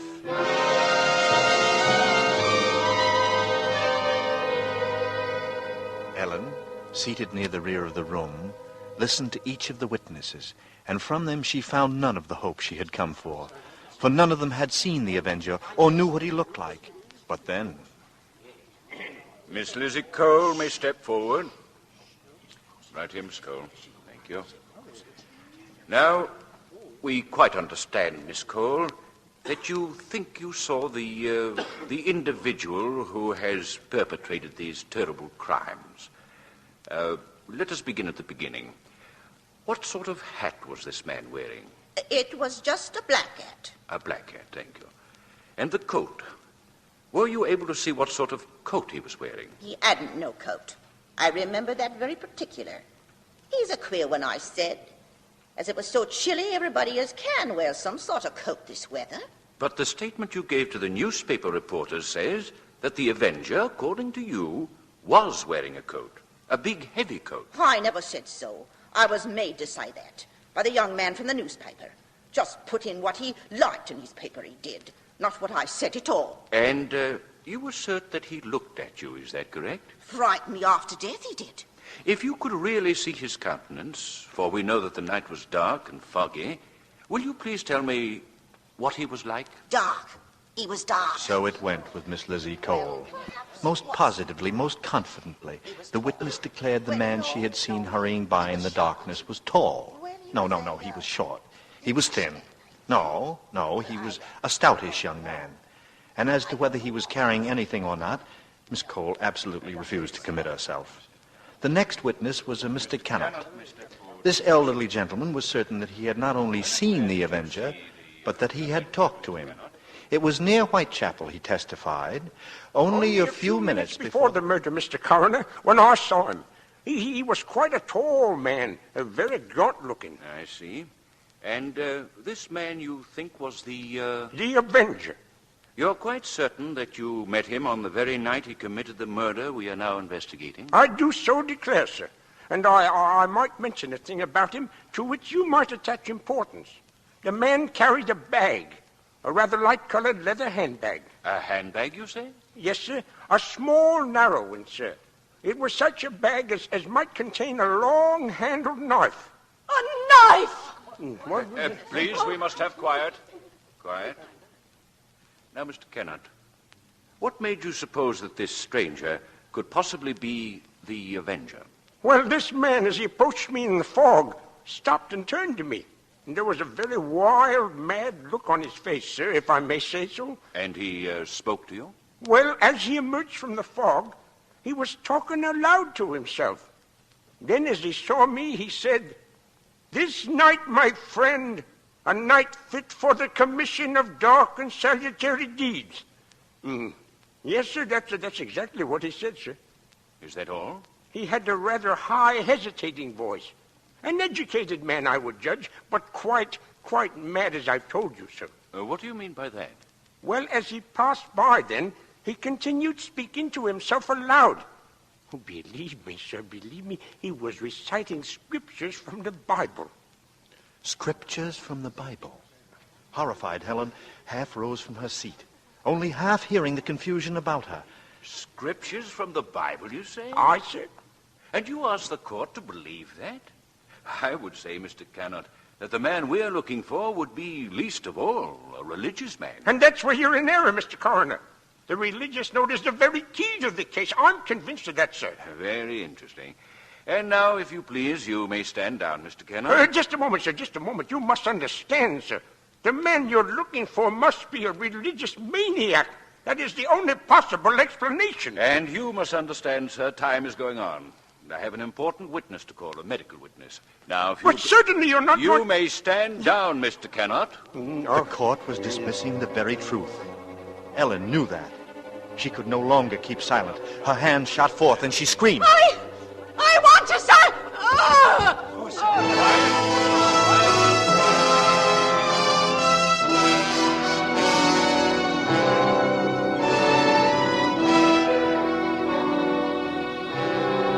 On the verge of speaking, she had fainted.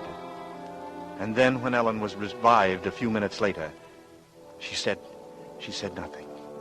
Her brain was in too great a turmoil, her nerves too shocked. Like one in a dream, she allowed herself to be led by Joe Chandler from the courtroom.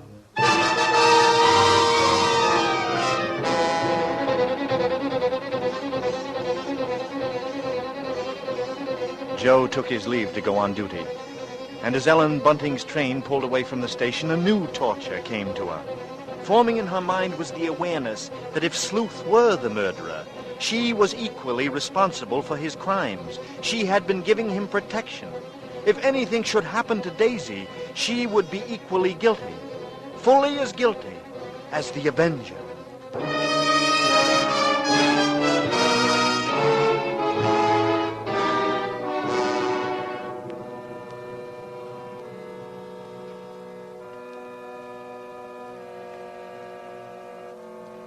As Ellen neared her neighborhood, her dread was increased. With each moving footstep, with each heavier boom of thunder from the rainstorm that was almost here, the grip of terror grew tighter and tighter about her.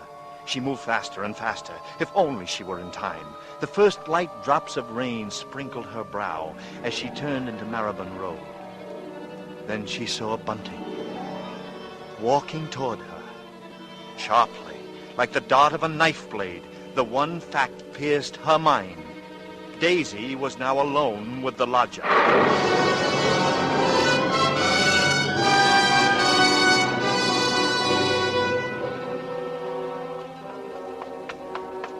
Bunting!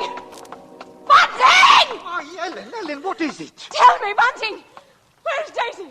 Where is she? I say, where's Daisy? Where is she? I say, where? At home, where I left her, Ellen. No, Bunting. What no. is it, Ellen? No. What is it? Listen to me. Try to understand. Sleuth is the Avenger. What do you say? Our lodger. He's the Avenger, Bunting. Daisy's in danger. Hurry!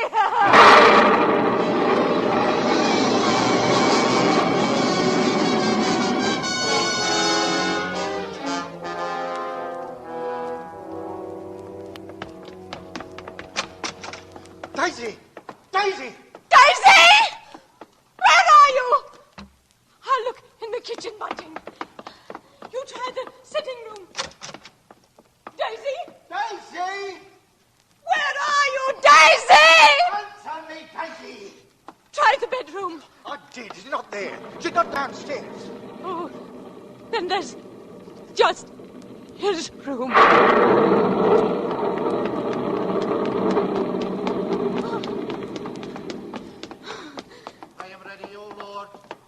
To smite thine enemy, for man born of woman is born unto trouble, and I shall cleanse thy kingdom on earth. Yes, I shall show her thy wrath from heaven. Go on, open the door.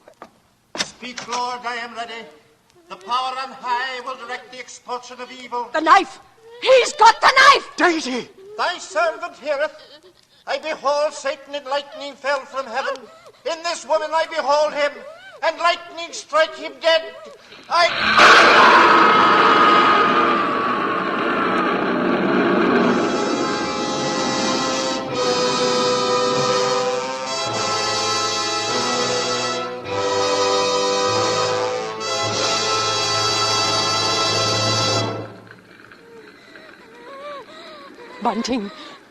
Bunting, is she all right? Yes. Take her out, Ellen. No, Bunting, you can't stop the fire. We must save ourselves. Come away, Daisy. He's dead, child. He's dead. Aye, he's dead.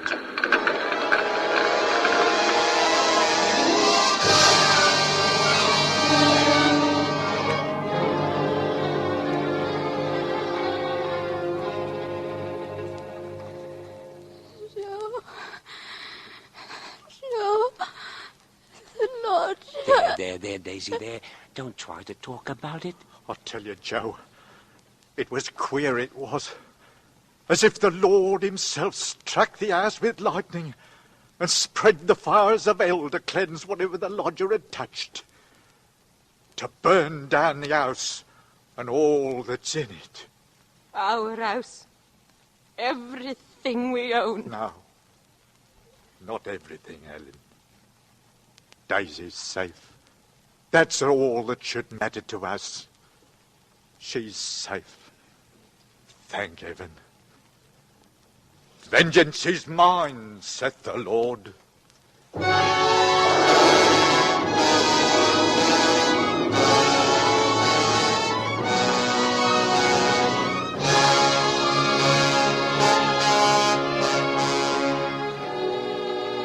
Death by act of God. Thus the final entry in Scotland Yard's record of the famous Avenger case. Yes, the day which brought an end to Mrs. Bunting's lodger brought also an end to the knife slayings which had terrorized London. But curiously enough, there were those at Scotland Yard who were never quite sure that the charred remains of a man they removed from the ashes of the Bunting home were indeed those of the Avenger, any more than Mrs. Belloc Lowndes, who novelized the case, was ever quite convinced. And there are those who will tell you that the real Avenger, a tall man, clad in an Inverness cape, a man almost exactly like Mr. Sleuth, left England and came to America to live in a town near your town. He would be quite old now, but it may be true. Yes, perhaps, as it is written in Holy Scripture, he did fly upon the wings of the wind, to walk as a stranger in many strange places. He knoweth now that the dead are there. Hast found me, O mine enemy? Beautiful words those, don't you think? Beautiful words.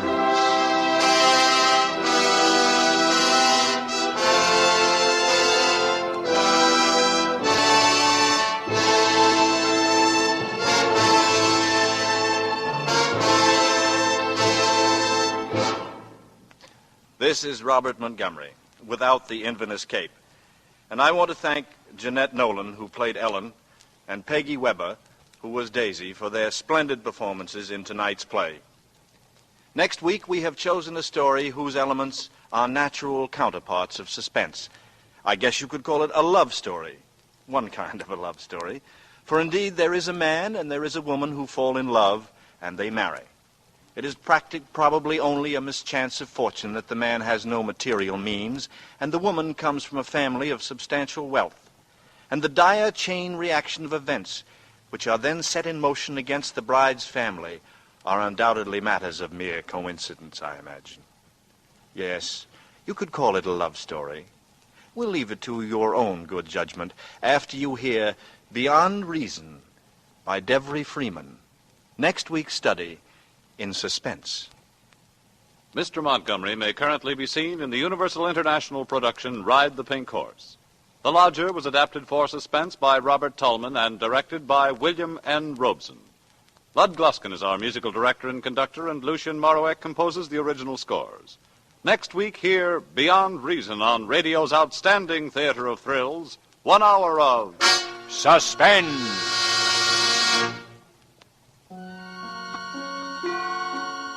This is CBS, the Columbia Broadcasting System.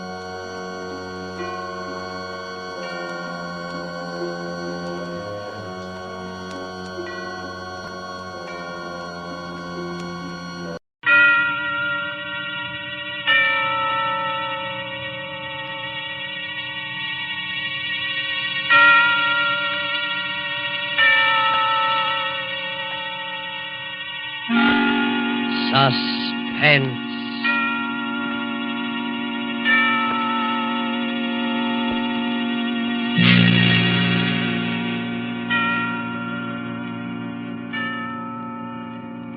This is the Man in Black, here again to introduce Columbia's program, Suspense.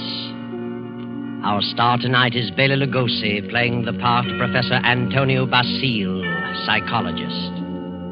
The story is by J. Donald Wilson, who calls it The Doctor Prescribed Death. If you have been with us on these Tuesday nights, you will know that suspense is compounded of mystery and suspicion and dangerous adventure. This series of tales is calculated to intrigue you, stir your nerves, to offer you a precarious situation, and then withhold the solution until the last possible moment. And so it is with the Doctor Prescribed Death and Bela Lugosi's performance.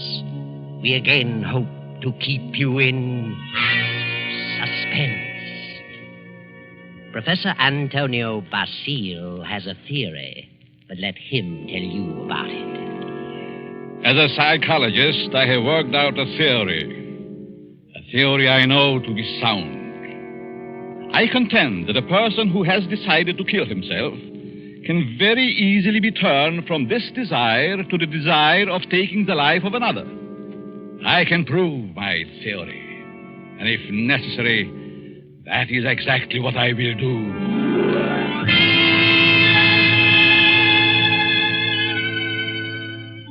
Yes, Professor Antonio Basile has a theory, but only a theory.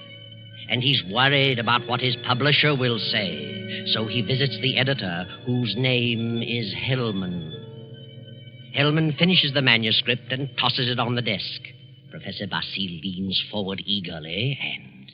Well, Hellman, what do you think? Professor Basile, it's purely conjecture, simply a theory, and I wouldn't advise publishing it. I worked on that theory for a long time. I'm positive of it. I know it'll work. Suppose it will. What good is it?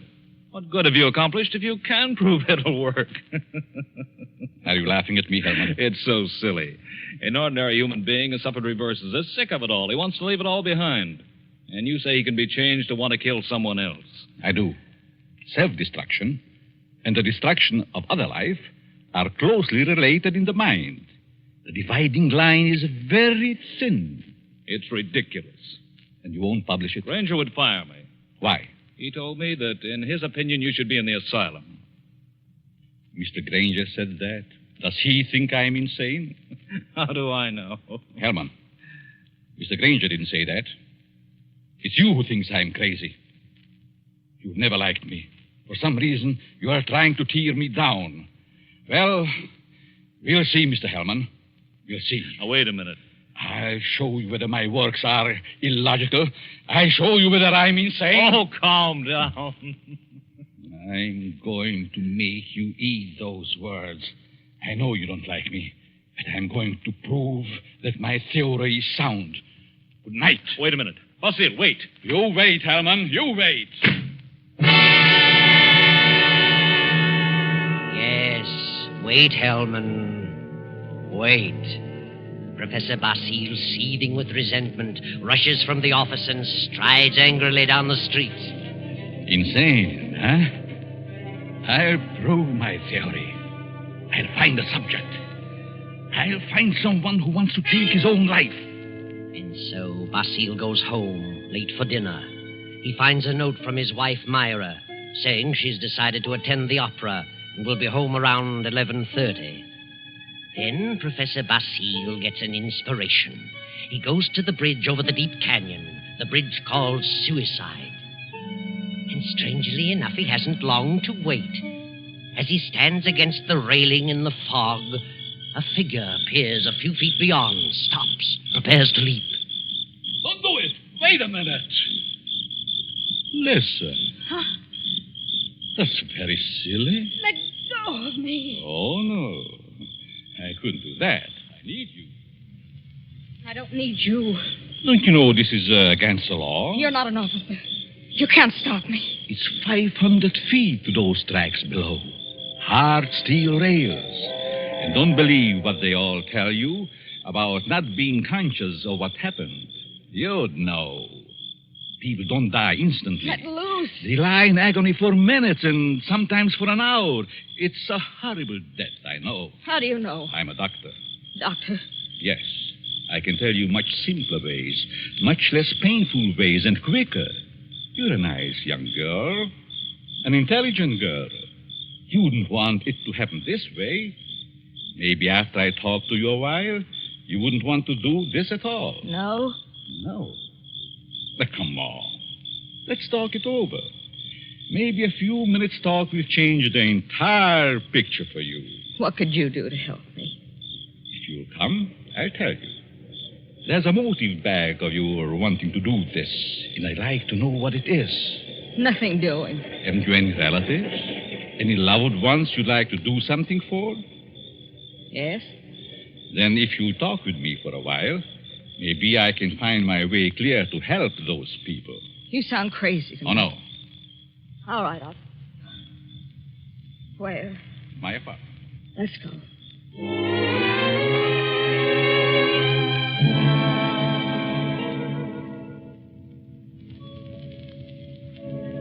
Well, here we are. Come in, please. Well, what do you want to know? Sit down first. Are you hungry? No, I'm not that broke. It isn't poverty. I knew that. I could tell by your clothes. Now, first, why did you come here? Why? Why, because you talked me into it. I see. You're not afraid of me? Afraid? In my frame of mind. What can I lose? Suppose I told you that I really brought you here to kill you. Kill me?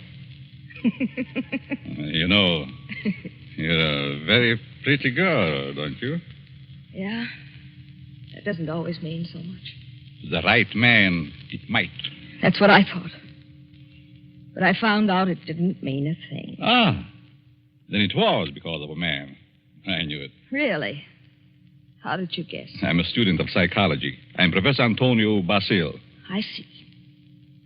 And you want to know what makes me tick. You want to know the reason behind my action tonight. That's right. I would like to know what happened to make you want to kill yourself. Suicide is a mental aberration. Yeah? I'd like to know what preceded the decision to destroy yourself. And what you thought about until the moment I stopped you on the bridge. What good will that do me? You said you weren't broke, but you also said you had some loved ones you'd like to do something for. I meant I wasn't broke to the point of being hungry. I have a few dollars. But you suggested help for someone in larger terms. Yes, I did. Who is the loved one? My mother. You are her only means of support? Yes. And you intend to kill yourself? Yes. That's being selfish, isn't it? Selfish? Yes. You are concentrating solely on self. You think so? What else? The first law of human nature is self-preservation, right? I suppose so. The second law is the preservation of family. Yeah? So you decide to deny the first law and destroy yourself. And as a consequence, deny the second and leave your mother alone and in need. You indicate a form of insanity. What would be normal? To destroy the other person. The one who has done you wrong. Have you hurt him? No. Then the one who has done wrong should be the one to suffer. You have no legal recourse? Legal recourse? No, I haven't, I'm sorry to say. And you would kill yourself to let your poor mother suffer because of the wrong of another. Why shouldn't he be the one to suffer? I suppose you're right. Why shouldn't he? What happened after all? Why not tell me about it? Were you married? No. He never seemed to find time to get around to marriage. What's your name? Gladys. Gladys Tanner. How long had you known him? Almost 4 years. And you always thought he meant to marry you? Yes. Until 3 weeks ago.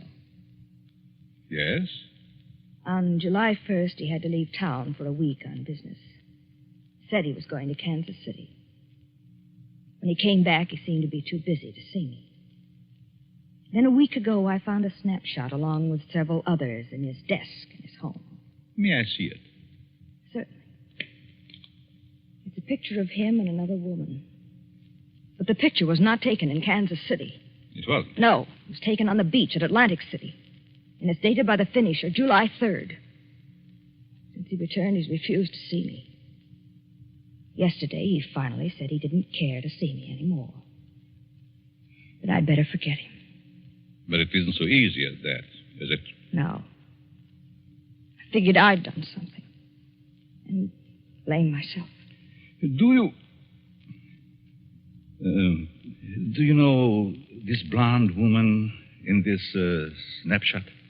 No. Then it must be a woman he has met recently. You've known him for 4 years. I don't think you are to blame. He's the one in the wrong. And he should be made to suffer. How? You were going to kill yourself. Why should you? Kill him instead. He double-crossed you. He deserves it. Now, let me go a little deeper into the situation. Whenever a person has reached the conclusion to take his life...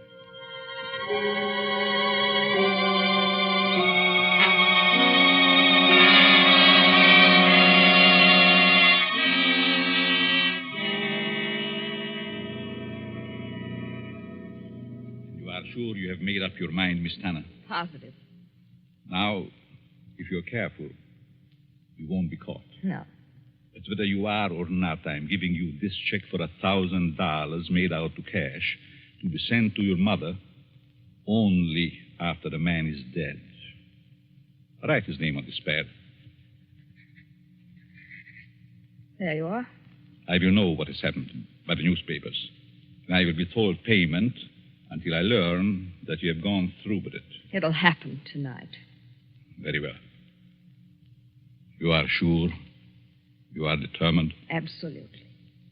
Nothing could stop me. Very good. But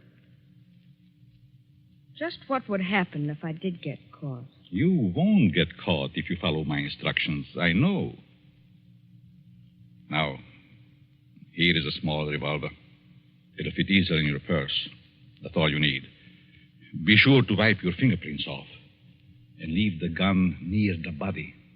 Yeah. Well, goodbye, Dr. Basile. Goodbye, Gladys, and good luck.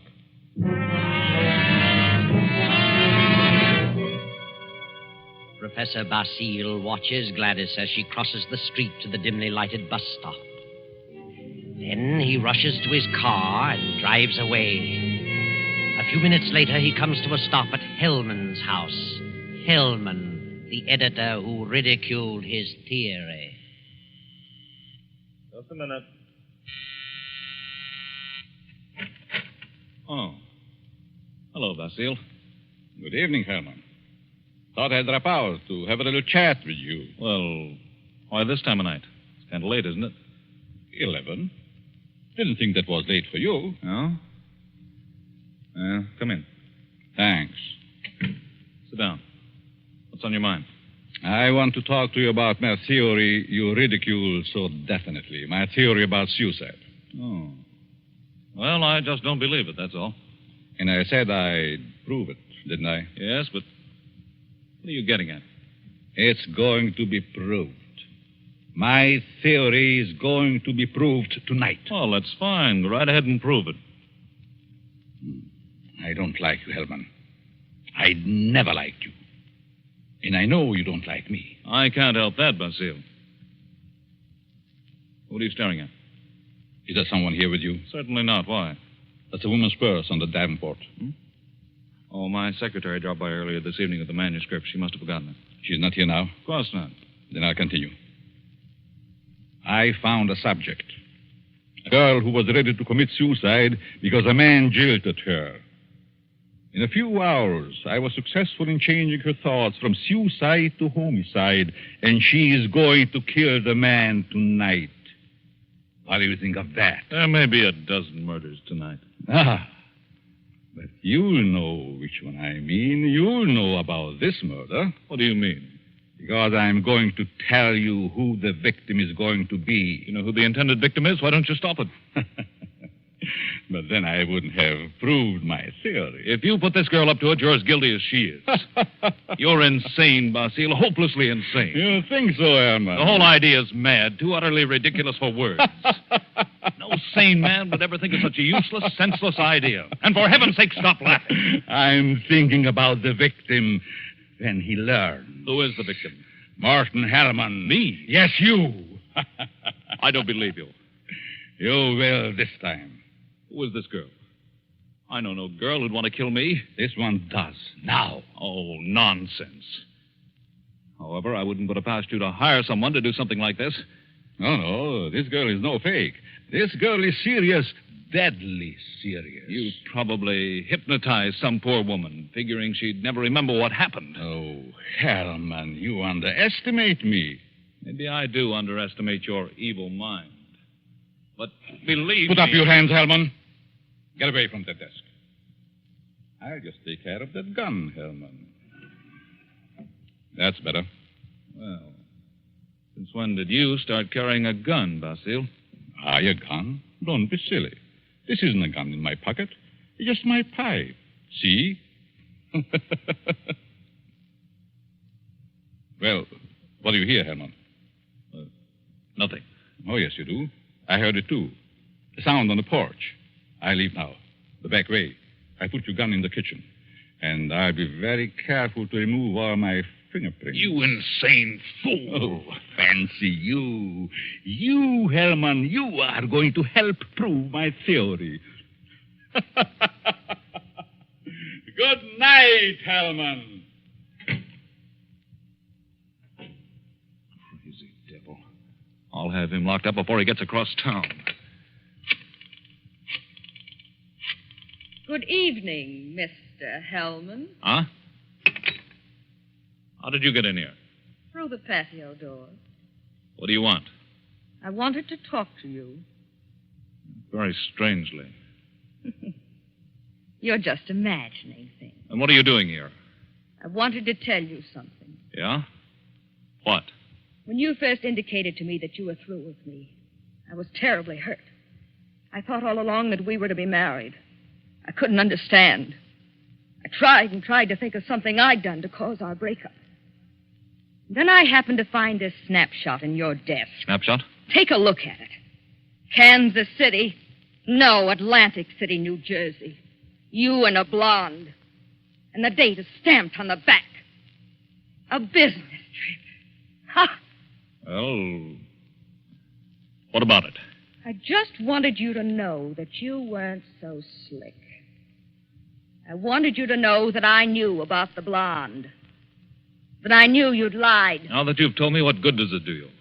A lot of good. First, I thought you came here for money. How could you think such a thing? Well, I think you'd better go now. I'm going. Goodbye, Morton. And good luck in your new venture. What venture? This one. Gladys! Gladys! And wish me luck in mine.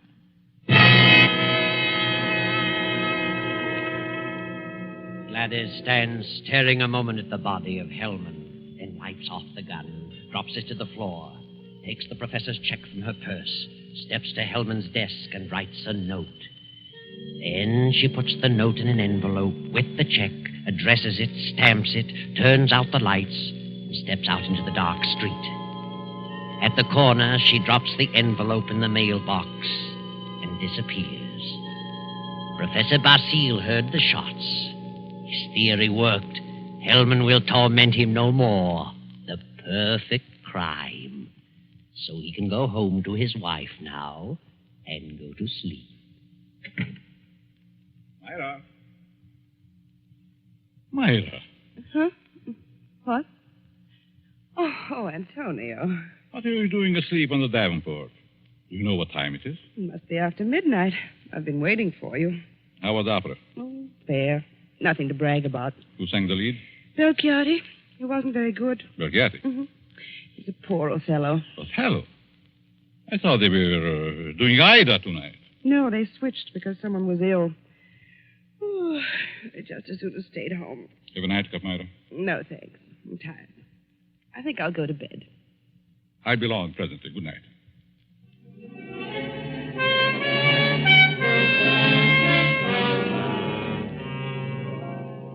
Then the night passes and the morning comes. The professor rises cheerfully and prepares for breakfast. Then... I get it, Myra. Yes? Are you Professor Basile? Yes. May we come in? We'd like to talk with you. Of course. What is it you want? Is your wife in? Yes. We'd like to see her, too. What? Oh, I'm Lieutenant Davis. Detective headquarters. Well, what do you want? Will you call your wife? Why, certainly. Myra! But what's this all about? What is it, Antonio? These men are from detective headquarters. They want to talk to us. Really? What about? May I ask where you were last night, Mrs. Basile? Certainly. I went to the opera. What time did you get home? Oh, I imagine it was around 11 or shortly after. Mm-hmm. Were you at home last evening, Professor? Well, I was at the club and got home about 12:30. By the way, do you know a Morton Hellman? Certainly.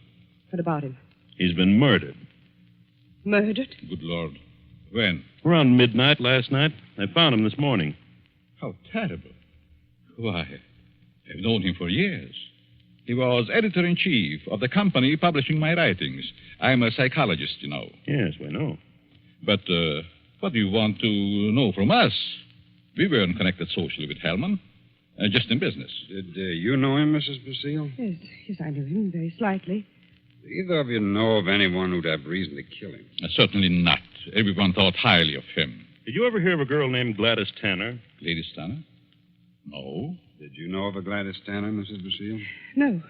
Is this your purse, Mrs. Basile? Why, of course it is. That's the one I gave you last Christmas, Myra. Well, yes. I must have lost it downtown. Where did you find it, Lieutenant? At Hellman's home. Hellman's home? Well, how in the world? Good heavens, but We found it on the sofa. Well, I can't imagine how it could get there. And this is the revolver that killed Hellman, found on the floor beside him. What? No fingerprints on it, however. What? May I see it? Why, Myra, this is your gun. I bought this for you 2 years ago when I went on the lecture tour. Yes, I think it's mine, but it just doesn't make sense. Did you have the gun in your purse when you lost it last night? Well, perhaps I did. I'm so confused now I can't remember. That thing, Myra. The thing, it is terrible. Oh, I know. Oh, dear, I feel ill. Did you ever fire this gun? Yes, once last year up in the mountains. I wanted to see how it worked. Ever reload it? No, I've never reloaded it. I just didn't think about it. Maybe I did put it in my purse.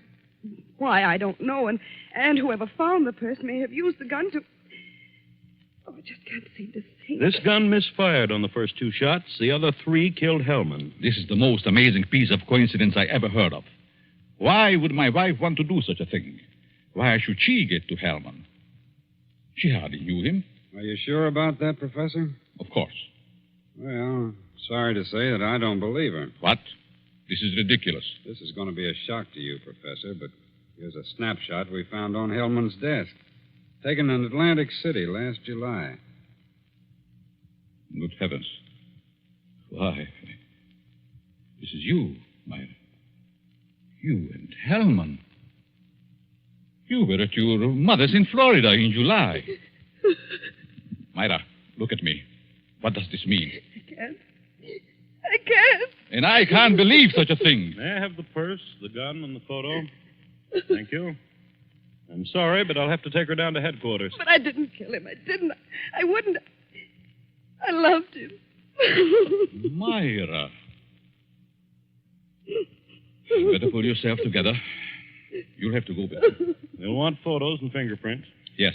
Better get it ready, Myra. Certainly looks bad for her. Afraid it does. Looks like an open and shut case. Oh, will you come along too, Professor? Certainly. And so it all worked out beautifully. Not quite as the professor had planned. But then he changed his plan from the moment when Gladys Tanner showed him the snapshot taken in Atlantic City. And he realized that the girl's fiancé was Hellman, and the blonde was Myra, his wife. He had no intention of allowing Gladys Tanner to kill Hellman until he saw that snapshot.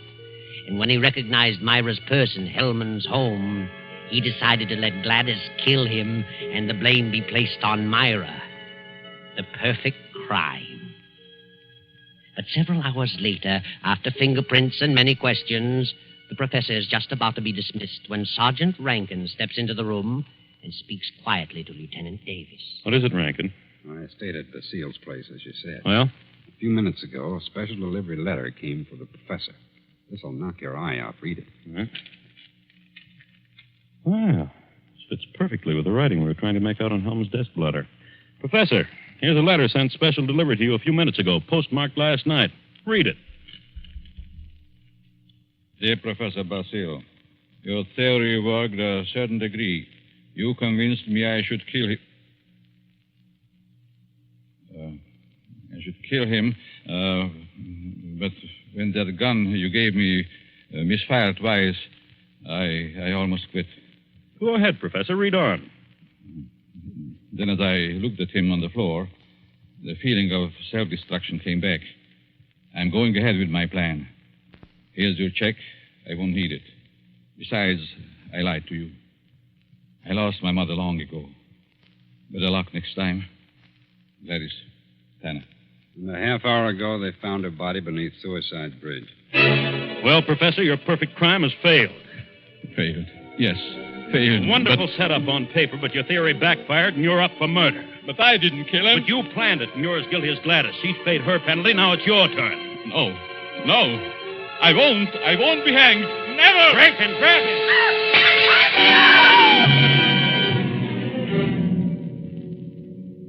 And now the doctor lies on the sidewalk 17 stories below.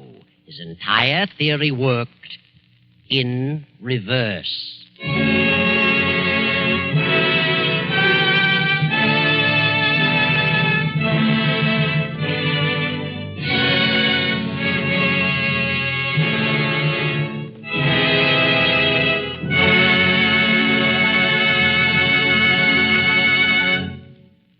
And so closes the doctor-prescribed death, starring Bela Lugosi.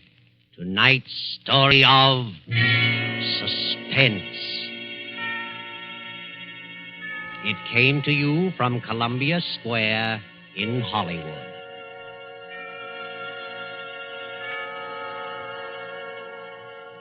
This is the man in black who conveys to you Columbia's invitation to spend this half hour in suspense with us again next Tuesday when we present the noted actor, Mr. Sidney Greenstreet, in The Hangman Won't Wait.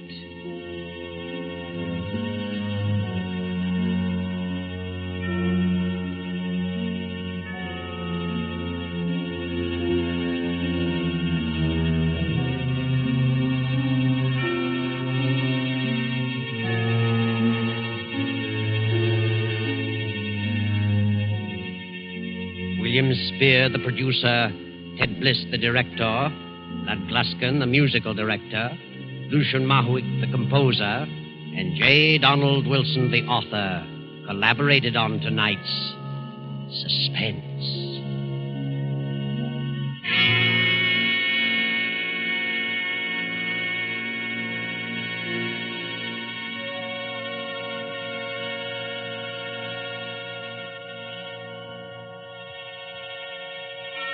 This is the Columbia Broadcasting System.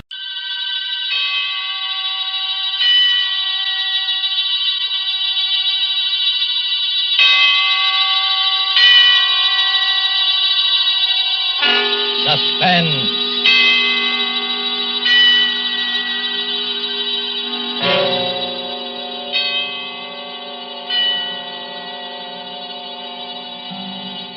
This is the man in black. Here again to introduce Columbia's program, Suspense. Our distinguished stars tonight are two of the world's acknowledged masters of the art of suspense. They are Mr. Charles Lawton and Miss Elsa Lanchester. Mr. Lawton, who will soon be seen in the Metro-Goldwyn-Mayer picture, The Man from Down Under, is here to play a remarkable character created by England's noted thriller author, Agatha Christie. A mild-mannered character whose initials were ABC, and about whom revolved a series of savage murders, all neatly and alphabetically arranged. ABC was stamped upon all his belongings, those being his rightful initials. And ABC was stamped, too, upon the large railway timetable he always carried. But there was nothing so odd about that detail. since no traveler in the British Isles would dream of planning a journey without consulting this famous railway schedule, the ABC. And so, with the ABC Murders by Agatha Christie, written for radio by Robert Tallman and William Spear, and with the performance of Charles Lawton, we again hope to keep you in suspense.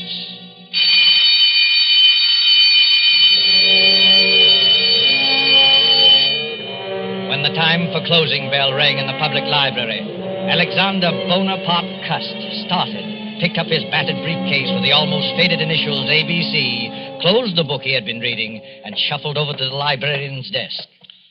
It's a most interesting book, librarian. I should like to come back sometime and read another chapter of it, if I may. Quite.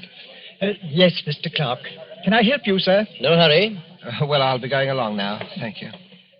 Rum little chap, that. What do you think he was reading?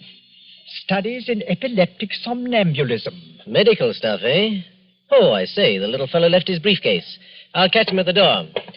I say, sir, just a moment. You left something. Oh, dear, it's my briefcase. I'm terribly sorry. I seem to be getting more and more forgetful lately. Why, only the other day I left it on the counter in a tobacco shop. Lucky you have those initials. Not many people with the initials ABC sticks in your mind. What do you mean by that, sir? Well, after all, they're the first three letters of the alphabet. Practically the first thing we learn, you know, isn't it? Our ABC. Don't mention those letters to me. They brought bad luck to me in more ways than one. Really? How's that? Well, I used to be a travelling salesman, and I used to carry one of those railway timetables in my pocket, the threepenny kind, in which they list the towns and all the railroads alphabetically. Oh, of course. Printed right on the cover, isn't it? Hey. ABC. Yes, that's right. So, well, stockings was my line, sir. I did door-to-door selling. Whenever I finished one town, out would come that timetable, and I'd look up the next stop on my route.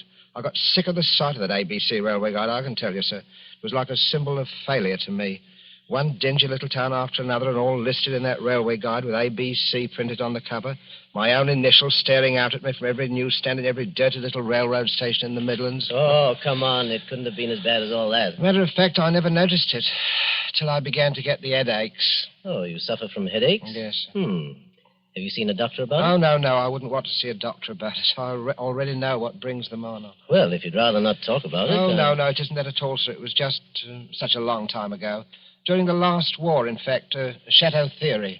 Chateau Thierry? Oh, I say, what a coincidence. I was in the thick of that myself. Well, yes, sir. we must get together for a drink one day, talk over old times. Franklin Clark is my name. Oh, I'm pleased to meet you, Mr. Clark. My name's Cust. Alexander Bonaparte Cust. Well, they must have expected great things of you, giving you a name like that. I'm afraid they did, Mr. Clark, yes. I'm very much afraid they did.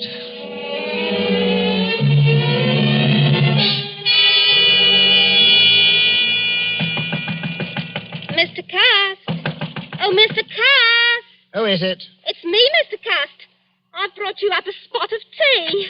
Oh, it's you, Miss Marbury. That was very thoughtful of you. Oh, nonsense.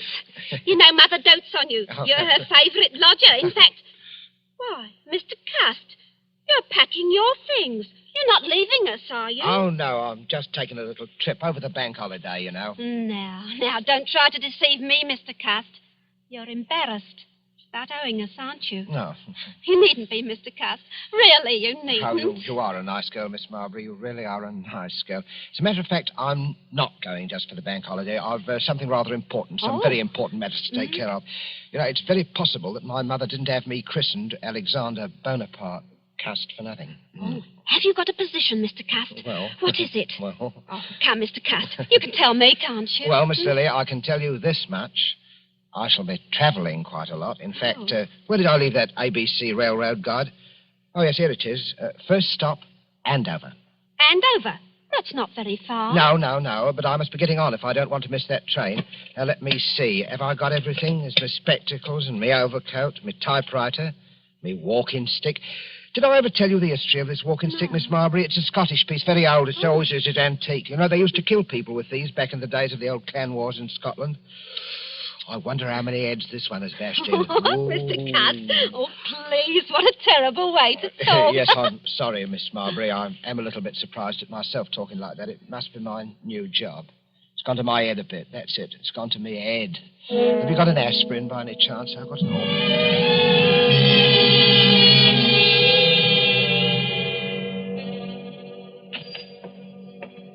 Yes, gentlemen. What'll it be? Packet of goldflakes for me. Yes, sir. And the other gentleman? 3 Havanas, the shilling cigars. Havanas? You gentlemen must be up from London. That's right. Is that your name on the window of this shop? That's right, sir. Olivia Asher. Been in business right here in Andover and right here in St. Andrew's Place for 20 years. All A's. Andover, St. Andrew's Place, and Asher. Funny, ain't it? Never so much as crossed my mind before. Well, Mrs. Asher, we're from Scotland Yard. We have reason to believe there may be a homicidal maniac at large in Andover. God, blimey. We don't want to frighten you, Mrs. Asher. For all we know, this may be just a practical joke. You see, we received an anonymous letter, typewritten, and signed ABC. ABC? This murderer, if there's anything in his story, is planning a series of murders. His mania seems to be centered on the alphabet. If he follows his plan through, his first murder will be committed in Andover, and the victim will be a person whose name begins with an A. The Lord help me, sir. You don't think... We don't think anything. Scotland Yard has taken its precautions. Oh, a woman takes a terrible chance. There's probably nothing to be alarmed about, but it won't hurt to keep a sharp lookout. Who's next on your list, Mackenzie? Next is Arthur Atwood. All right. Let's be on our way, then. Good day, madam. Don't worry. Thank you, sir. And good day to you, sir. A murdering lunatic in Andover, of all places. Yes, sir. What'll it be for you, sir? These? That'll be 1 and 6, sir. I said that'll be... Oh, no! 6:30 newspaper, sensation, homicidal maniac in Andover, alphabet murderer destroyed next at Bexhill, latest on ABC. Oh, boy, let me have one of those. Oh, yes, will sir, you? news or standard, sir? Both. Here you are. Oh, thank you, sir. 6:30 newspaper, sensation. Nasty business, eh, mister? Oh, yes, very, very. You never know with lunatics. They don't always look bomber, you know. Sometimes they look the same as you on me. Eh? Yes, I suppose they do. Oh, it's a fact. Sometimes it's the war unhinged them. Never been right since. Yes, I expect you're right. You know, I don't hold with wars. I hope this will be the last. You don't hold with wars, eh? Well, young man, I don't hold with plague and sleeping sickness and famine and cancer, but they happen all the same. And murder happens all the same. They can't prevent them. Well, I'm sorry, sir. I expect you had a rocky time of it in the last one, eh? Yes, my poor head's never been the same since. I get terrible headaches. Oh? Well, I'm sorry about that, sir. Sometimes I hardly know what I'm doing. You don't say. I forget things. You know, for instance, I could have sworn I had an ABC railway guide in my pocket an hour ago. Do you know they found one of them ABC railway guides on the poor tobacconist lady that he murdered? Oh? Him. ABC, whoever he is. Maybe he don't know himself. Ever stop to think of that? Maybe he's so bum he don't remember. I wonder. Bexhill, did he say Bexhill? That's my train. Well, goodbye, young man. Goodbye. 6:30 newspaper, sensation, homicidal lunatic to strike again. Police tracing typewriter on which murder notes were written. To strike at Bexhill, latest on ABC, alphabet murderer.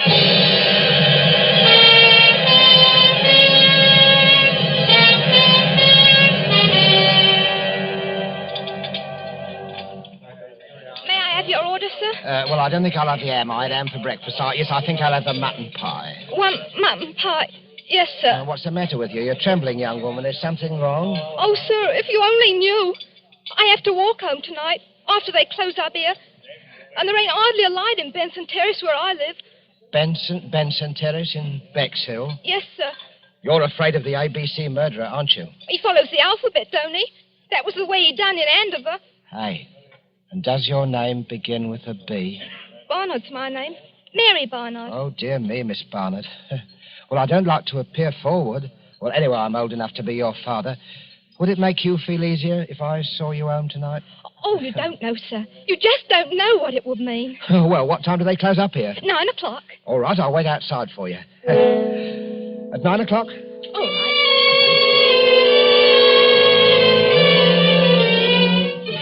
Ladies, waitress brutally murdered in Bexhill. ABC strikes again. Here you are, sir. Scotland Yard received third murder note. Alphabet murderer to strike again in Cheston. Yes, sir. Third class, single, to Cheston.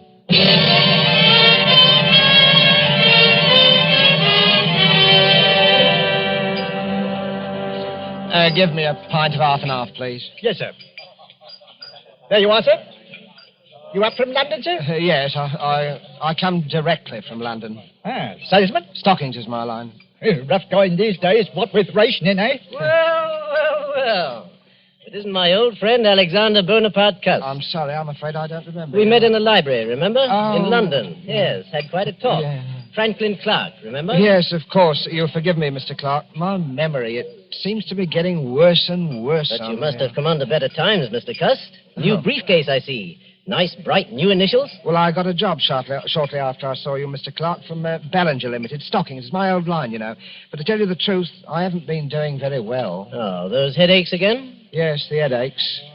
And the murders. The murders have upset me something terrible. Oh, well, you're shaking like a leaf, man. No. Hey, Jonathan! A brandy for Mr. Cuss. He Thank needs you, it. sir. The trouble with you, Cuss, is you're inclined to be morbid. I remember that book you were reading the day we met, stuff about epilepsy. Well, it might be epilepsy, mightn't it? What? Well, they discharged me from the army before the war ended. See, I had a kind of a fit, you know. And Never had anything like it again, have you? No, I didn't have a fit again, just the headaches. I forget what happens, hours at a time. Do you know, once I was sitting in a station waiting room and a newsboy came by and I bought a paper from him, and it was all about that first murder in Andover. Oh. It said the police had got another note, another typewritten note, Mr. Clark, and the murderer was going to strike next in Bexhill. And suddenly I realized I was in Bexhill. And I'd been in Andover the day before when the first murder happened. Well, how did you happen to go from Andover to Bexhill? Well, that's the way I'm supposed to go, on my route, selling the stockings. I'm supposed to take the towns alphabetically. Oh, well, then it's not so surprising you should have been in Bexhill after all, is it? Just a coincidence. Well, the waitress in Bexhill there, I walked home with her that night, Mr. Clark, the night she was murdered. Well, good heavens, Cusk, you don't think you killed Mary Barnard, do you? I don't know, Mr. Clark. It said in that book that people who have had epileptic fits often do things and don't remember them. They even commit crimes. I said good night to her, and after that, I don't know what happened. The notes, those typewritten notes. Wouldn't you have remembered if you'd written them? I don't know. Well, now, I know a little something about psychology myself, Cust. And I'd stake everything I own on the fact that the man who wrote those notes was conscious of what he was doing. Do you really think so, Mr. Clark? Positive of it. Now, pull yourself together, man. Incidentally, my sister-in-law lives here in Churston. My brother is Lord Cameron Clark, and I happen to know she needs some new stockings. Oh. Pop over there in the morning, will you, and show the old girl your line? Huh. Here's the address. Might cheer you up to make a good sale. Oh, I'm sure it would, Mr. Clark. I'm sure it would. Well, good night, Mr. Clark, and thank you again for all your kindness. Good I'm night. sure, sir. Good night. Oh, wait a minute. You've forgotten something again. Oh, dear me, that's my typewriter. I shall certainly need that. Oh? Well, it's to type up my report to the Home Office in case I should make that sale tomorrow. Oh, of course. Oh, yes. By the way, Cust, better watch out. Somebody in Churston is going to be murdered tomorrow. Aye. Old ABC is up to the letter C, you know, and your name is Cuss. Huh? Oh, I say, good heavens. Mine is Clark.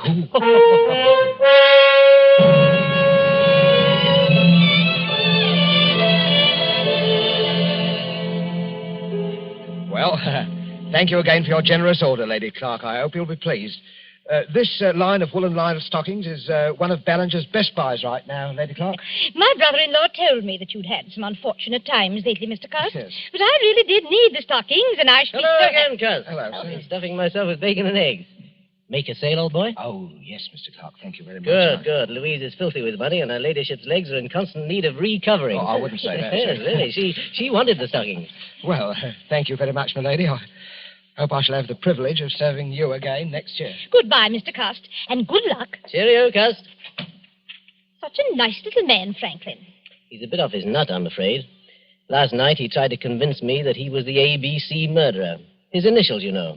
He has minor lapses of memory. That little man a murderer? Oh, really, Franklin? Good Lord, what was that? One of the maids. Where's that girl? What's going on? In the master's bedroom, milady. You better go with her, Mr. Franklin. Brothers, whatever are you doing here? Oh, my lady, the master, Lord Clark, is being murdered. Stabbed with a knife. He's all over blood. Murder? Oh. Good heavens. Why, look there on the floor.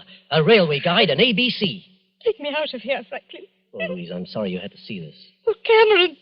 My poor Cameron. Who never made an enemy in his life. The man who did this was a maniac. And I'm afraid I know who he is. He always carried a walking stick with a heavy carved handle. That's how the other murders were committed, with a heavy stick. But he wasn't carrying his stick today. Must have grabbed a knife up there somewhere to kill Cameron with. But when? Were you with him every minute? Well, I went upstairs to get my checkbook. It took me a little while to find it. That gave Cust his opening. Oh, to think that all that time. Oh, no. No, I'll never forgive myself, Franklin. No, none of that now, Louise. The important thing now is to stop him before he can commit another murder. But what are you going to do, Franklin? I'm going to the police and see if they'll let me help. Let's have a look at this ABC railway guide he left beside poor Cameron. Look here. All checked. See there? Andover, Bexhill, Churston. Each with a check mark after it. Oh, where's the next one? See? See, London. He's through with ABC, he's gone home, and I'm going after him.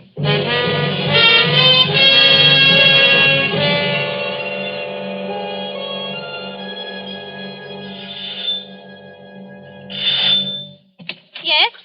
Well, Mr. Cust, come in. Whatever kept you away so long? Miss Lily, I've got to talk to you alone. Oh, well, I'll go up with you. I want to show you the new curtains I put up in your room anyway. Oh, you are a nice girl, Miss Lily, really are a nice let me girl. carry one of these, Mr. Cust, the typewriter. No, I'll carry my own things, thank you. Oh, Mr. Cust, you're trembling.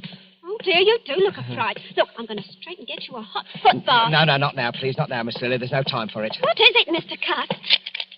Close the door and lock it.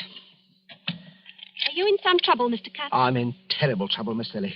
I want you to hear the story first from me. You're the only one who has ever been my friend. Oh, I've had a lonely life, Miss Lily. Oh, poor Mr. Cust. Poor Mr. Cust. That's what they always say about me. Poor Mr. Cust. I thought you were different. Oh, don't take on so, Mr. Cust. It was only a manner of speaking. You don't need to worry. I'm all right now. I never get two spells in one day. Spells? Mr. Cust, I don't understand. What you heard of the ABC murders? Shocking affairs. But, Mr. Cust, why Miss are you Lily, saying... the police will be here at any minute. Please let me finish. I don't want you to think harshly of me, Miss Lily. I didn't plan it ahead. My instructions told me where to go. Some people can't help what they do. There are diseases. Epilepsy, for instance. You do things you don't remember. You commit crimes. And I'm like that. Oh, Mr. Cust, I can't believe it. When I was a child, Miss Lily, they used to badger me about my name. My mother worshipped strength. She named me after the strongest people she knew about in history. Alexander and Bonaparte. But nobody ever called me by those names. They called me ABC. ABC. I used to dream I was boiling in a kettle of alphabet soup. I was a terrible disappointment to my mother. Mr. Cust, you're unsettled and tired. You've got to hear me out, Miss Lily. Oh, Now listen to me, Miss Lily. I could have been a hero once in the army in the last war. I was happy. I could have made something of myself. Then I started getting the headache. You must hear me out, Miss Lily. I started forgetting things after they discharged me from the army. Shock, they called it. I used to have dreams. I was a great ruler. The destiny of men was in my hands. I had the power over them of life and death. Let me go. Oh, please let me go. First, there was Andover, that tobacconist. I can't even remember what she looked like. Then there was Bexhill. I walked home with a waitress from the station restaurant. She was murdered, too. In Churston, I sold a dozen pair of stockings to a lady, and while she was upstairs getting her checkbook, her husband was murdered on the floor where I was waiting. And now I've come back here. Maybe the alphabet charm is over. Or is it? This is London. L. Your name is Lily. Are you trying to frighten me, Mr. Cust? I am trying to convince you. You, murderer? I'd as soon believe it as my own mother. What about this? Look at it. Oh, no. Look closely at it. I found it in my briefcase when I came on the train, Miss Lily. This knife murdered a man in Churston just 3 hours ago.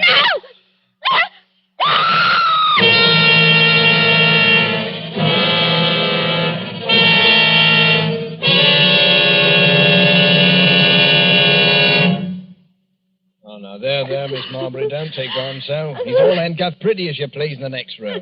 But he was such a nice man. I still can't hardly believe it. Is this the knife he threatened you with, Miss Marbury? Yes. We just got here in the nick of time, eh, Crum? Hey, that's a wicked-looking knife. It's the Churston murder knife, right enough, Mr. Clark. No doubt of it. Well, let's take inventory. Typewriter. Checks with the murder notes. Walking stick. Same markings as on the heads of the first victims. And the psychiatrist's report says the murders were premeditated and the notes could not possibly have been written except by a person who was conscious and in his right mind. Well, that breaks down any idea Cust may have had of entering an insanity plea. Right. I think he'll sign the confession without any difficulty. Bring him in. Bring the prisoner in. Well, Cust, are you ready to sign your confession? I don't know, Inspector. A moment ago I was certain I must have done it. But why? That's what worries me. Why? Mr. Clark, why do you think I did it? You're wasting valuable time, Cust. I don't care why you did it. You killed my brother, and I want to see you hang for it. I don't care how balmy you are. You ought to be ashamed of yourself, talking to our Mr. Cust in that bloodthirsty manner. I don't know what's getting into the gentry, I'm sure. He tried to murder you, didn't he? Well, he couldn't help himself, poor thing. He's been terribly upset of late. You are a nice girl, Miss Lily. You are a nice girl, really. The murders were willful and premeditated. They couldn't have been premeditated, Mr. Clark. Why do you say that, Cust? Well, because I didn't go to any of those places of my own choice. I had my instructions from Bellinger's Limited. And those instructions were sent to me after the police got the warnings of the murders that were printed in the papers. There never were any such instructions. We ransacked all your things, Cust. There wasn't any letter of instructions, was there, Inspector? No. Oh, yes, there was. All right, we'll ring up Ballinger's. May I use your telephone, Miss Marbury? Why, certainly, Inspector. The number is Regent 3313, Inspector.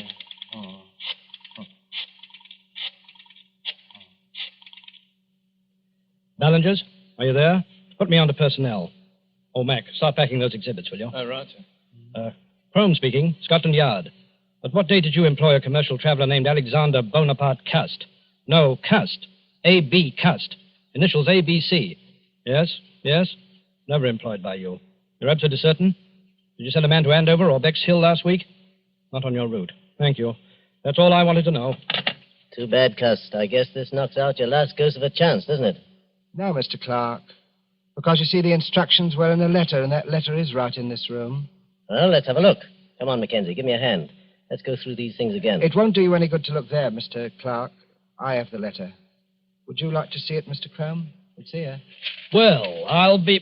Where did you get that? It wasn't on him, Inspector. I'll swear to that.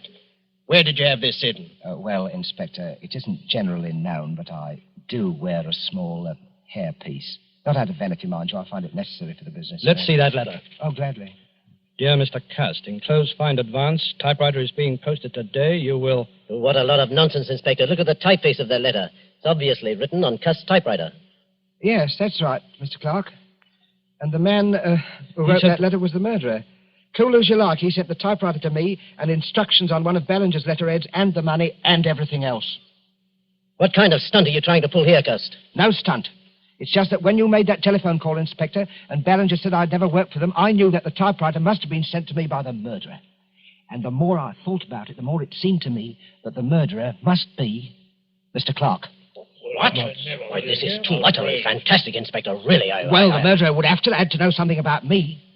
Something I'd never confided to anyone but to Mr. Clark about my headaches.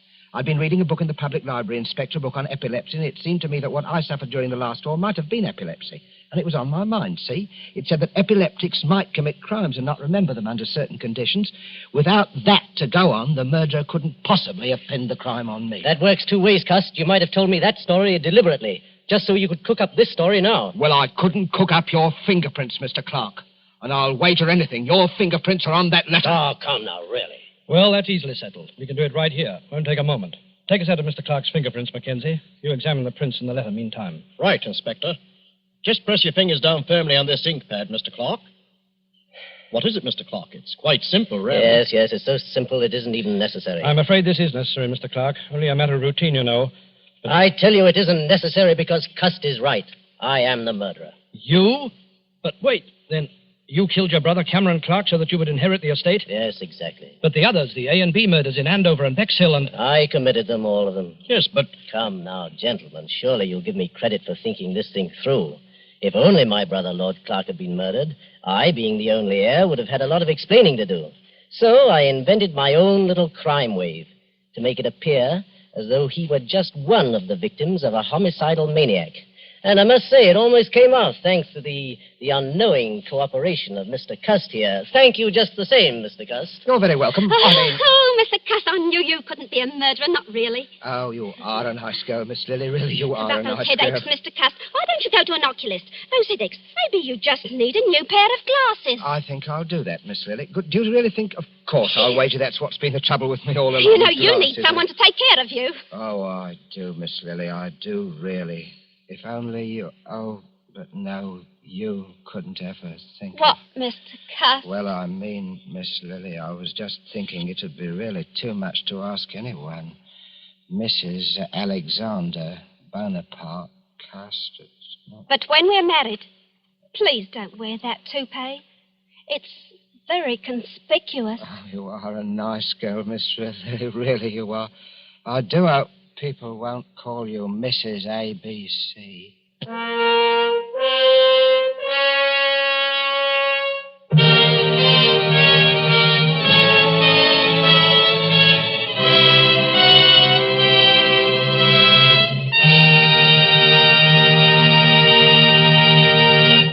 And so closes the ABC Murders, starring Charles Lawton with Elsa Lanchester and Bramwell Fletcher. Tonight's tale of Suspense. This is your narrator, the Man in Black, who conveys to you Columbia's invitation to spend this half hour in suspense with us again next Tuesday, when Agnes Moorehead will return to our stage as star of the suspense play called She Overheard Murder Speaking.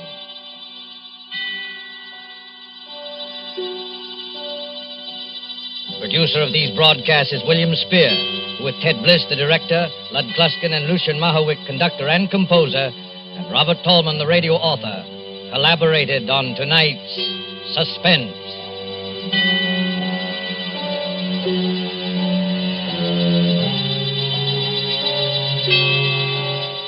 This is the Columbia Broadcasting System.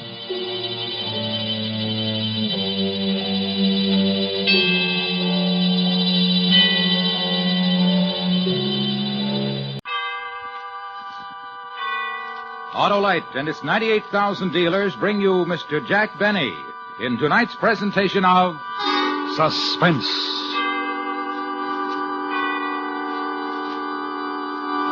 Tonight, Autolite presents the story of a successful bank robbery, including the astounding history of the unhappy man who perpetrated the crime. It's called The Face is Familiar. Our star, in his first dramatic appearance of the season, Mr. Jack Benny.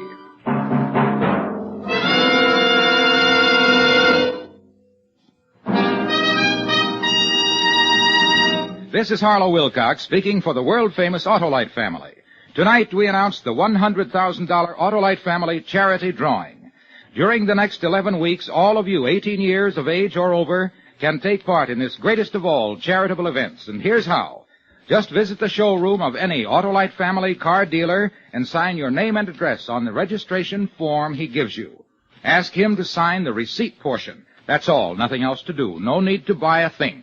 And yet, you may be one of 25 selected to name the recognized charities that will receive a total of $100,000 in cash on the 1st of June. Think of it, thousands of dollars in cash to be given to your favorite recognized charity or charities if you are one of the favorite persons. So go tonight, go tomorrow to Autolite family car dealers and sign your name and address to the registration form he gives you. Later on, I'll tell you the names of the Autolite family car dealers who are participating in this great Autolite family charity event. And now, Autolite presents transcribed The Face is Familiar, starring Mr. Jack Benny, hoping once again to keep you in suspense.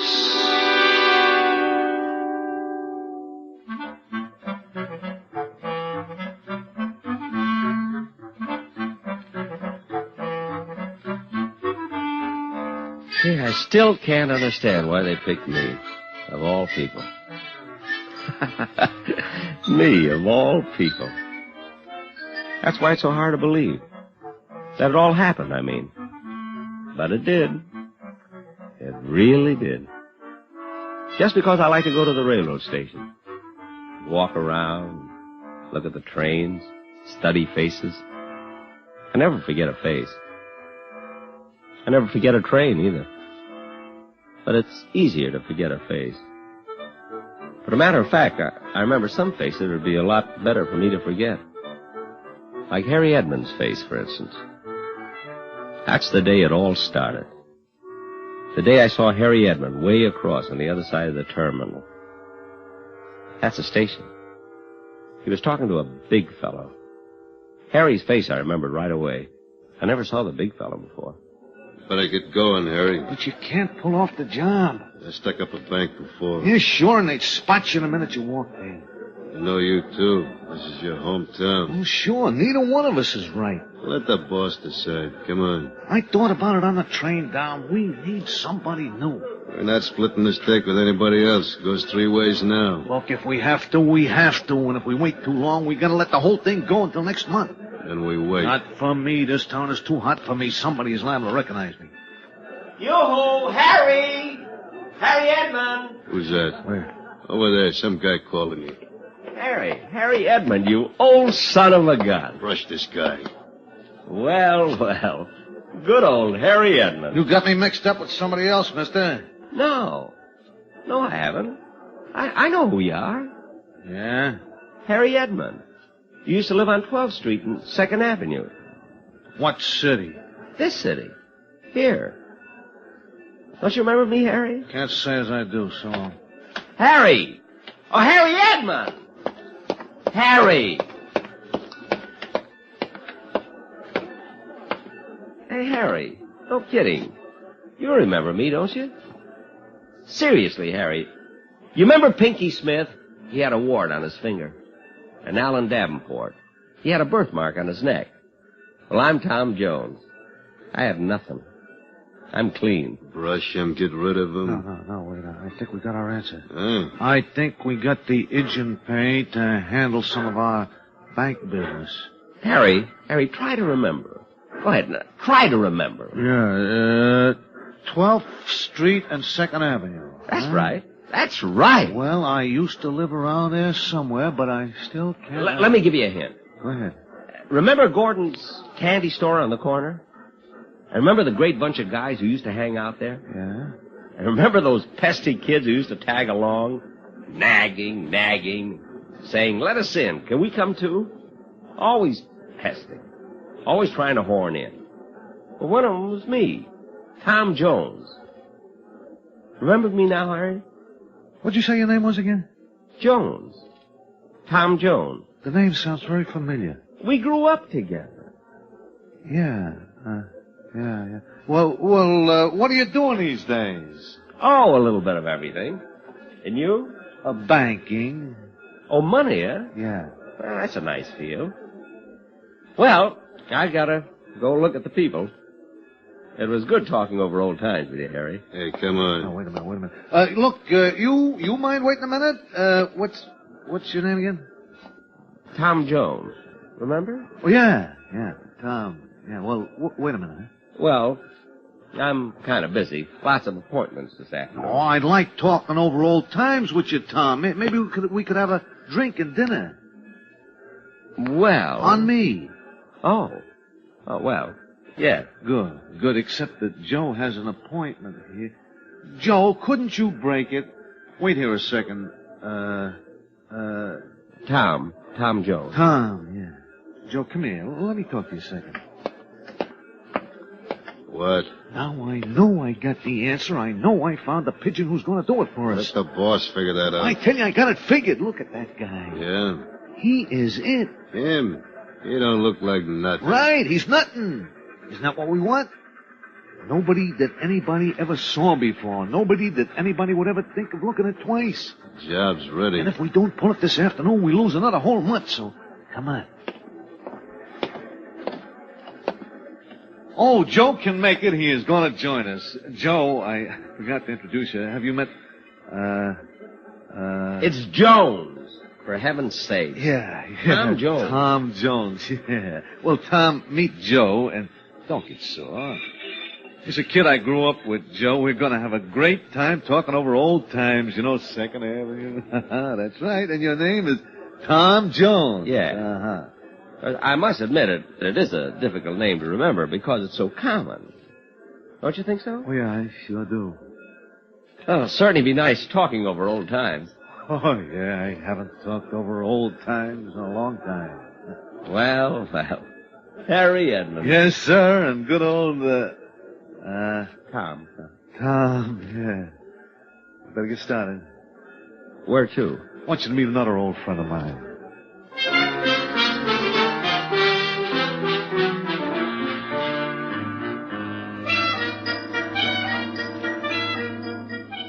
Harry must have been doing very well. Very well. I mean, for a man in the money game. He had a brand new sedan with real leather upholstery. I know it was real leather because that used to be my game. Leather upholstery. Not much money in it, at least not for me. But I didn't let Harry know that. No, sir. What if he ran into another old friend from 2nd Avenue and the other old friend said, "How's old Tom Jones doing?" And Harry said, "Not very well. Not very well at all." Well, that can hurt a man once it gets around. And then what happened? Well, when I came back to the main office, I said I want 40% commission from now on. Really? But, of course, that would have made me a partner, the boss said. After all, Harry, I'm not the kind of a guy who can be cooped up in an office. I've been a road man. The lure of the open road. Oh, yeah. The call of the open streets. See, I'm an outdoor type of salesman. Something of the pioneer kind, you know? Pioneer? Yeah, pioneer, yeah. You see, there are those salesmen who are made for offices and those of us who get out and break the plains, so to speak. Tom, you surprise me. Oh, I could keep going for hours, Harry. Literally hours. Yeah, well, why don't you hold on to some of it till we have dinner? Oh, sure. Hey, I'll bet you never expected that pesky little kid who always used to hang around to get so big in his field. Oh, I certainly did. We could sure use somebody like you in our outfit, Tom. Really? Yeah. Well, now, that's very flattering, but I'm not sure it's right for me. I bet I could get you, I don't know, maybe $10,000 a year to start with. 10,000 a year, you say? Yeah. Well, I'd sure like to think about it. Well, you talk to my boss. Maybe he can convince you. I'm willing to listen, Harry. I'm willing to listen, all right.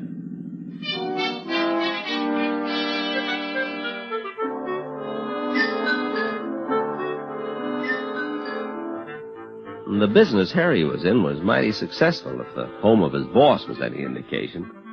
A beautiful big yellow house with a lovely green front door, and you could tell it was the home of a man who had worked his way up and knew what to do with what he had.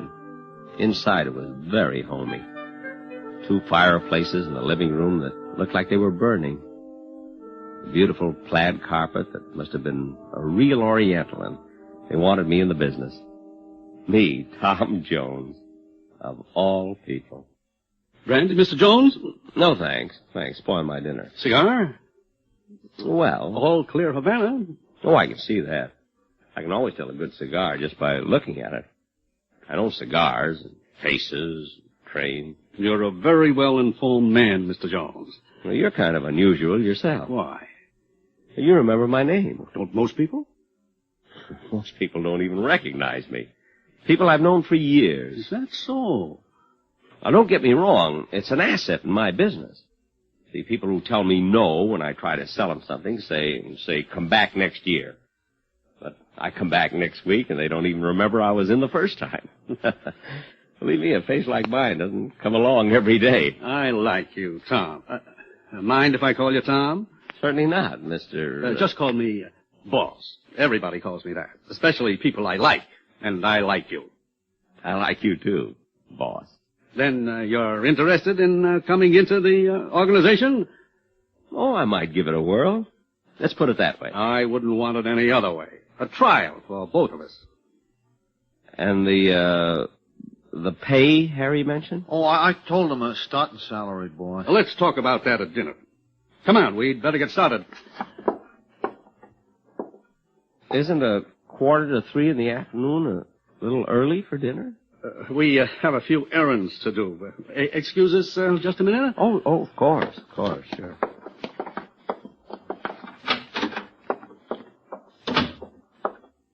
like the idea? Perfect. Nobody'll ever remember it. I couldn't even describe to you what he looks like.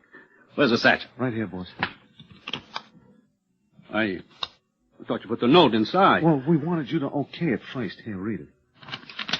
You are being covered by a gun from 2 different places in this bank. Do not send an alarm or you will be killed.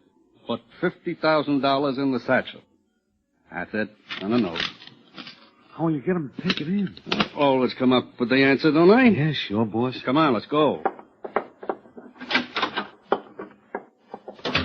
Oh, we talked it over, and the boss likes you a lot. For the last time, it's Jones.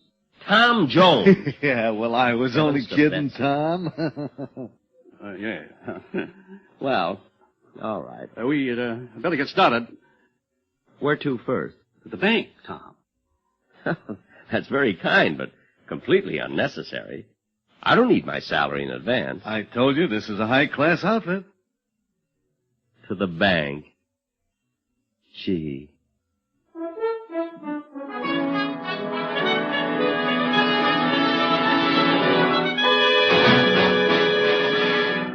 Autolite is bringing you Mr. Jack Benny in The Face is Familiar, tonight's presentation in radio's outstanding theater of thrills, Suspense.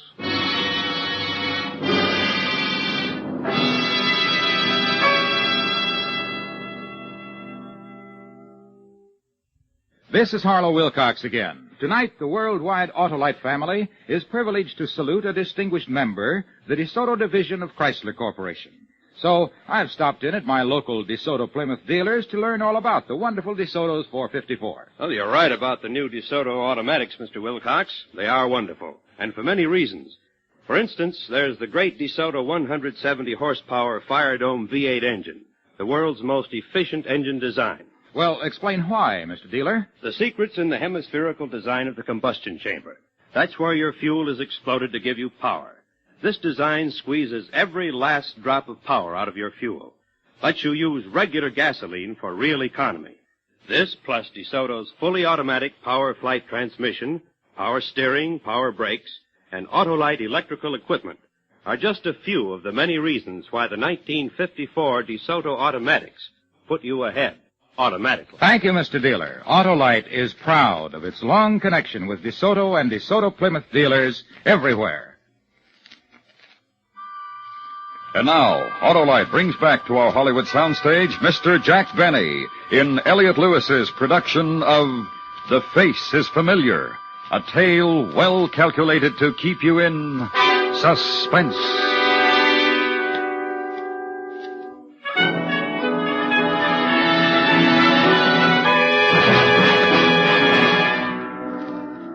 Gee, isn't it funny how you wait a long time for your ship to come in? There I was, watching a train when my ship came in. Just because I recognized Harry's face. Well, you gotta keep on your toes in this world. Because when opportunity knocks at your door, you gotta be all set to open it. Well, anyway, I'd opened the door, and before I knew it, we were downtown.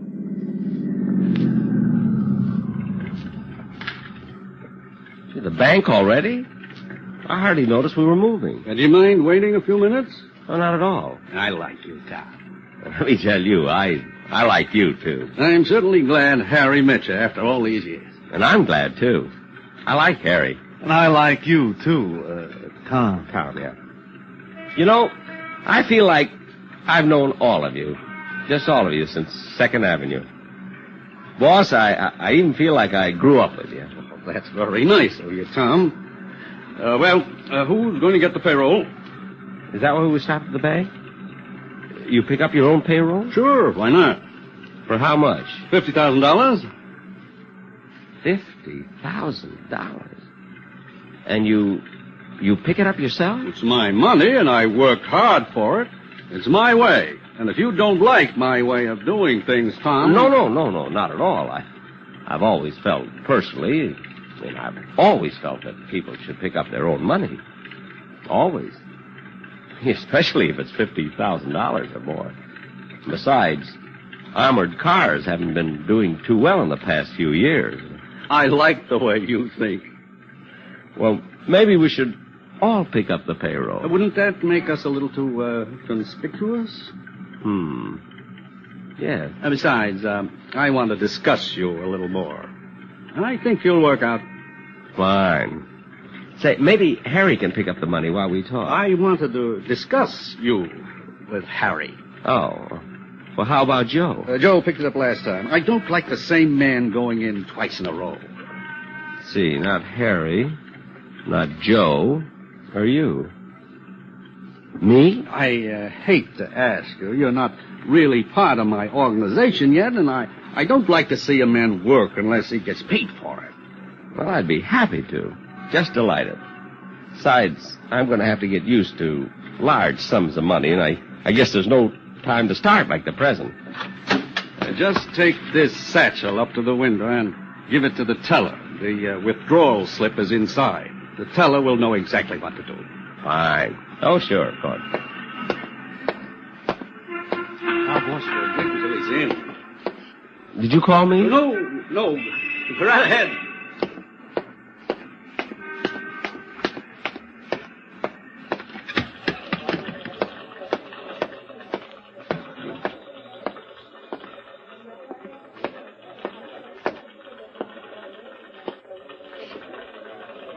My, it's certainly crowded. So many people waiting in line. Yeah. People certainly must be doing well these days. Yeah. I'm very busy myself, you know. So? I have some friends waiting for me outside. Good. I was just wondering, if you weren't in a hurry, would you mind... No. Oh. These lines certainly move slowly, don't they? Yeah.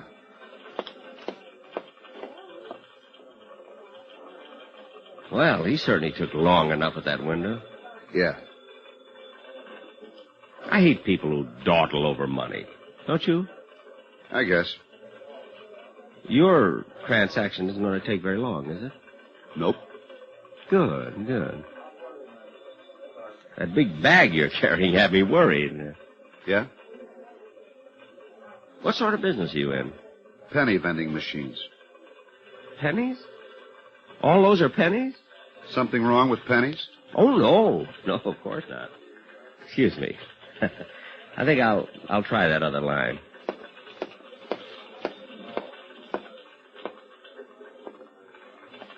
My, it's certainly crowded. I beg your pardon?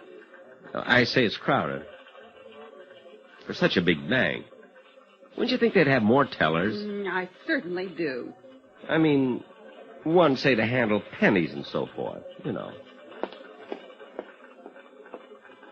Well, there's one gone. I like the way that teller works. I suppose. Will your transaction take long? Oh, no. Good. I'm in a terrible hurry. Some friends are waiting for me on the outside. Next, please. Yes, madam. Well, in 1950, my husband opened an account in his name, a savings account. Then he transferred it to a checking account. Then we split up that money and opened a joint savings account and joint checking account. But we found out we didn't really close the other savings account. Of course, we thought we did, so some of our checking deposits have been... Look, don't you think you should see the manager instead of taking this teller's time? I'll handle this, sir, if you don't mind. Oh, no, not at all. Not at all. Madam, would you please take this up with the manager? But... If you don't mind, may I get to the window? Well... Yes? The withdrawal slip is in the bag. Oh, a withdrawal. Next window, please. Now, just a minute. You in there, teller. Open up. Yes, sir? See, I've been moving from line to line, and I insist you handle this. I'm sorry, sir. I can't violate the rules for anyone. But this is a very important matter, you know. This isn't just some piddling sum. How much are you withdrawing, sir? I believe it's $50,000. Oh, you're quite right. That is a lot of money. Now, will you please remove this bag and go to the next window? Well, all right. At least the lines are getting shorter. Yes, they are. Wouldn't you think a bank this size could afford a few extra tellers? Well, how do you mean? Like, say, one kind of teller to handle only pennies and another kind to handle matters of $50,000 or more. I beg your pardon? I suppose that sounds a little strange, but you'd be surprised how it would speed things up. Oh, I'm sure. And it needs it. See, I came in feeling fine, just fine. Now I'm nervous from waiting. I'll be through in a minute. Well, it's terribly important. You see, some people are waiting for me outside. Next, please. Here you are. 20, 30, 40. Thank you. Next, please. Yes. Oh, wait, just a minute. Something wrong? I'll be back in a minute. My friends are calling me.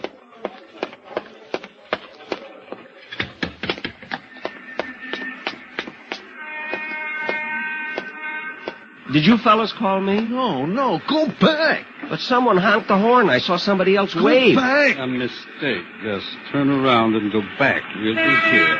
Oh, sure, of course.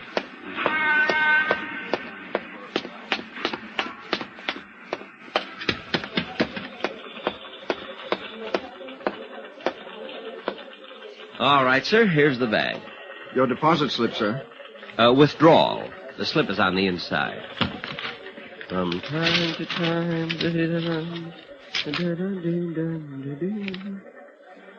Is this a joke, mister? Listen, you. I've had enough. Now, you can read, can't you? Yes, sir. Then don't dawdle. Do what it says.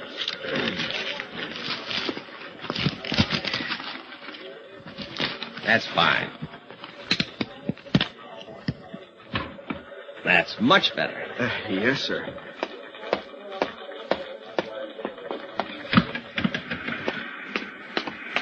Come on. Go get it. Well, here's the money. Give me that.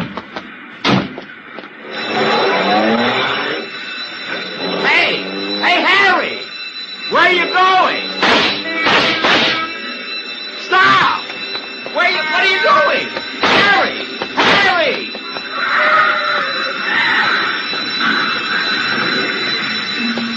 I got him. All right, Jenkins, take some rope down there and tie their hands. I set off the alarm as fast as I could, officer. Oh, come on, let's get down there. You can show me which one of those guys held you up. All right, officer. I'm sure I'll remember it. This is terrible. Step back, buddy. But it was me. It was you what? It was me, officer. Look, I took the bag in, and I didn't know. Are you kidding? Tell her, look at me. I am. You must be nuts. No, I'm not nuts. It's me. Don't you recognize my face? Look at it. Nothing like it. What did the fellow look like? Well, he had a lean face. Or slightly fat. No, lean. Oh. And brown eyes. No. Oh, gosh, I don't know. It was me. Look, blue eyes, see? Me. And I'm sorry. I'm terribly sorry. Now beat it, Bud. Now think hard. I am, but it was the most nondescript face I've ever seen. Well, that's pretty nasty if you ask me. Tell me what you remember. I can. I was standing there. I just counted out $40. Look, and I walked up to the window. Oh, it wasn't you. This fellow was about 6 feet tall. Or 5.5. 5'8". I'm 5'8". And he had a real menacing look. No, I was smiling. See, look, I'm smiling. Look. Now do you remember? Now, look here. Get out of here before I run you in. Yes, sir. Oh, I remember now. He was 6 feet tall. He had red hair. He was carrying a gun. He had a handkerchief over the lower part of his face. And he carried a cane.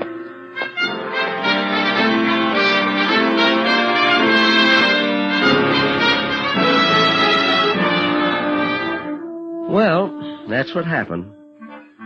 That was an eyewitness account of a bank robbery from the man who did it. Here I walked into the bank, robbed them of $50,000, and didn't even know I was doing it. Imagine. And nobody recognized me. They didn't know my face. You know, I bet I could walk into another bank and do the same thing. Nah, I better not.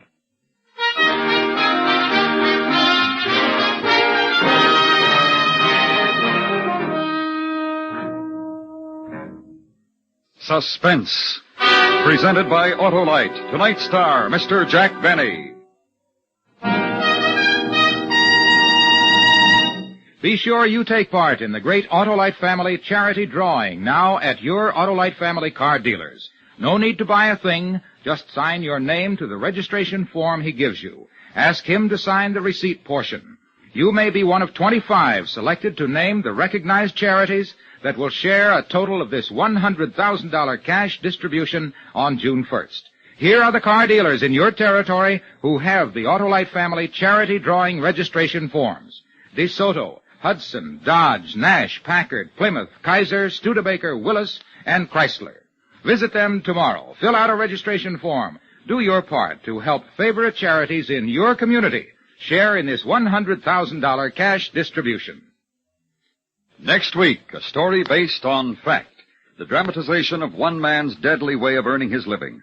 All he needed was the morning newspaper, a telephone, and a gun. It's called Want Ad. Our star, Mr. Robert Cummings. That's next week on Suspense. Suspense is transcribed and directed by Elliot Lewis. The music composed by Lucian Morowick and conducted by Lud Gluskin. The Face is Familiar was written for Suspense by Arthur Ross.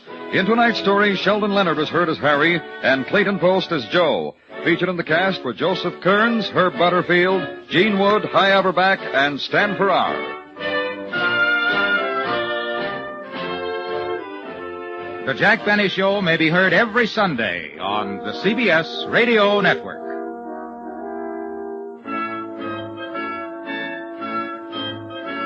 We hope that you've enjoyed this recording, and for more happy listening, please visit otrcat.com. Suspense.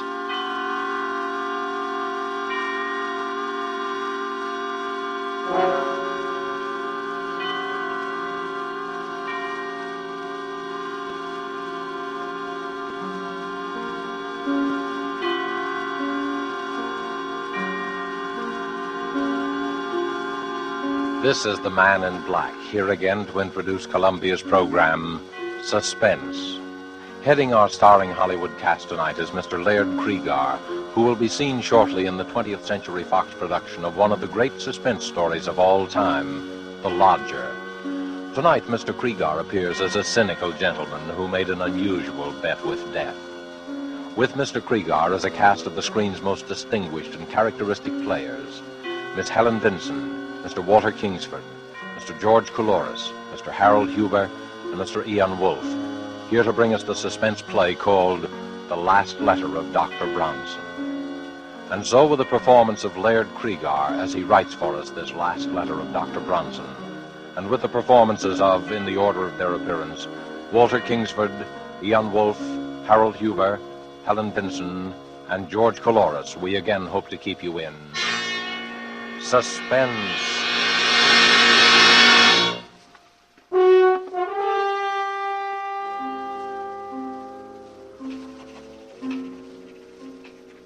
My dear Dr. Mosher, forgive me if I dash this letter off rather hurriedly. There are but a very few minutes remaining for me.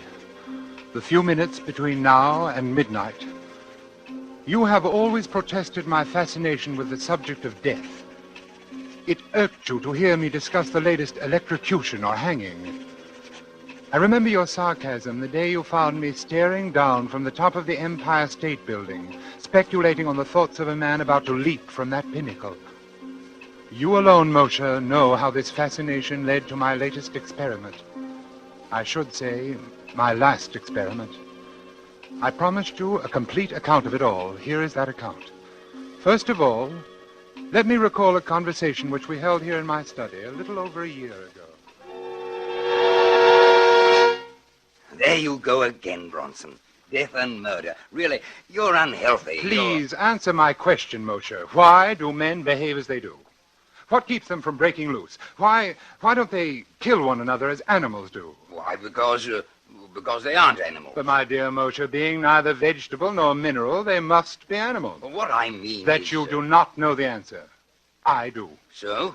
I have been studying the question for some time, and I've concluded that there are 5 basic checks which serve to restrain man from murdering his fellow man. Oh, really, Bronson? The obvious corollary is that murder occurs only when some stronger drive overrides these 5 basic checks. Oh, you make it sound very simple. It is simple. And what are these 5 basic checks? Well, I'm not prepared to reveal the outcome of my study as yet. I must put my theory to the test. That would seem to be a difficult undertaking. Difficult, yes, but intriguing. Oh, well, I take it you're about to embark upon another of your experiments. Correct. Bronson, why must you keep on? These studies invariably bring you some physical, or what is more dangerous, some nervous disaster. And in turn, your handsome bill for putting me in shape to conduct the next. Sooner or later, you will experiment yourself into a position beyond my power to aid you. Let it be later, then. Meanwhile, I shall continue to pursue my sole interest in life. And how do you propose to conduct this restraint from murder experiment? Well, a murder is composed of 4 elements. The murderer, the motive, the opportunity, and the victim. My first step will be to select 5 men, each of whom will be restrained from murder by the particular check that I'm testing on him. That's no easy task. By no means. It will require an extensive search. But having found my men, I must then supply each with a motive. Greed, revenge, jealousy. I see, and your next step must be to give each man an opportunity. Precisely. An opportunity which precludes all checks but the one being tested. Well, not knowing what your checks are, I can't help you there. Well, that'll be relatively simple. And finally, I must supply an intended victim. And you'll ask this victim to face 5 men, each standing to profit handsomely by murdering him? Correct. His only chance of survival being the correctness of your theory of checks in all 5 instances? Yes. And do you imagine you will discover a man with such utter confidence in your reckoning? There is one such man. Who? Myself. Bronson, this is folly. No, Moshe. I never hesitate to risk high stakes on a sure thing, not even my life. Now, look here, Bronson. You're a doctor yourself. You told me to speak to you like a Dutch uncle. Now, as your physician, I haven't advise... consulted my physician. But you will take precautions. Provide yourself for emergencies. I tell you, there's no danger. Oh, well. Well, when will you begin your experiment? Well, I suppose in about... Well, why wait? Why don't we begin right now? Moshe, I invite you to kill me. What? There's a revolver right here in my desk, and I want you to take this revolver... Oh, you're joking, Bronson. What possible motive could I have for murdering you? Motive? Why, we're known to be associated rather closely in our work. You'll come naturally into my entire practice. I'll put that in writing. Why, it's preposterous. Why won't you kill me then, Moshe? Why, there are dozens of reasons. In the first place, I'd go to the electric chair for it. Thank you, Dr. Moshe. You've given me an admirable illustration of the first and most obvious of the 5 checks in my theory. Man refrains from murdering his fellow being because he himself will be killed by law.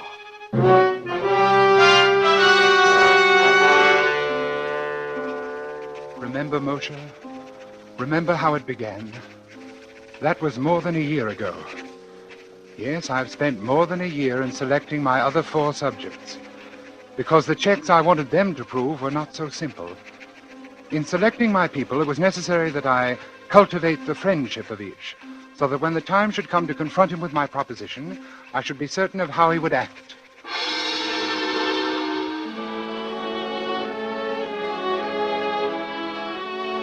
The first of my 4 potential murders was a clerk named Totten.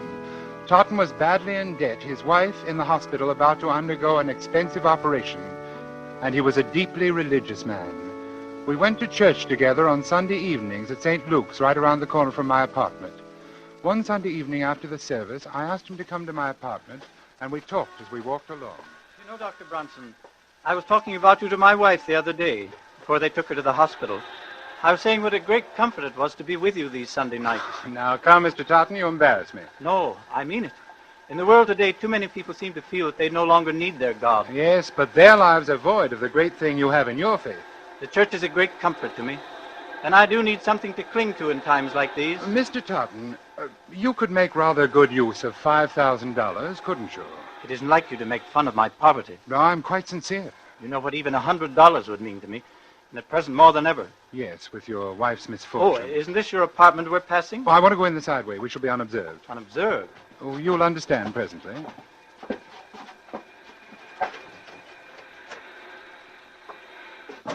Please, come into my study.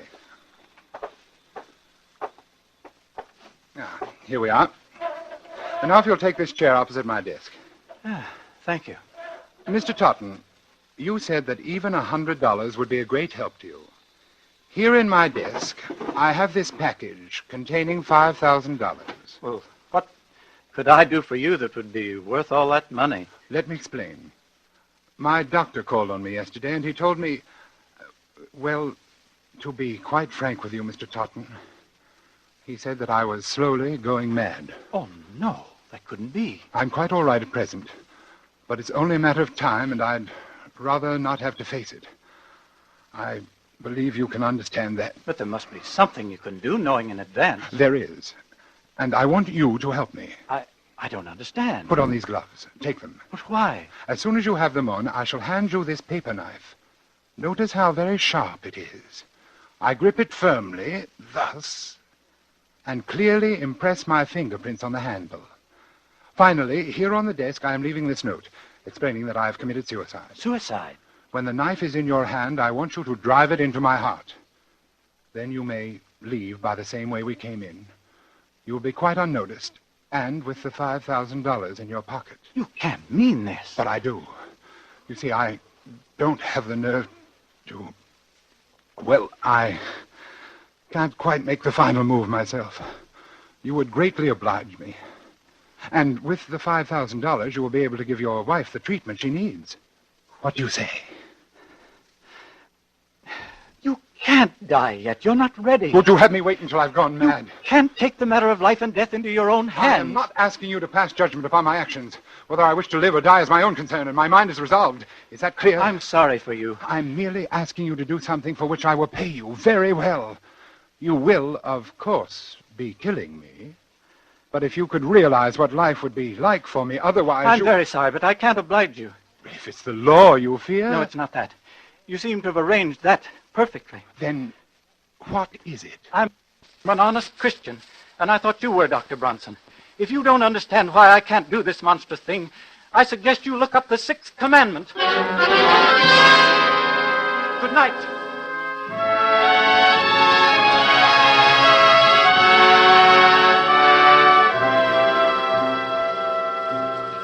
So, Moshe, my second point was proved. Man refrains from killing because it is against his religious principles. The hands of the clock now read 15 minutes to midnight. 1/4 of an hour in which to complete this report. My third proposition called for an entirely different sort of man. In fact, the very reverse of Totten.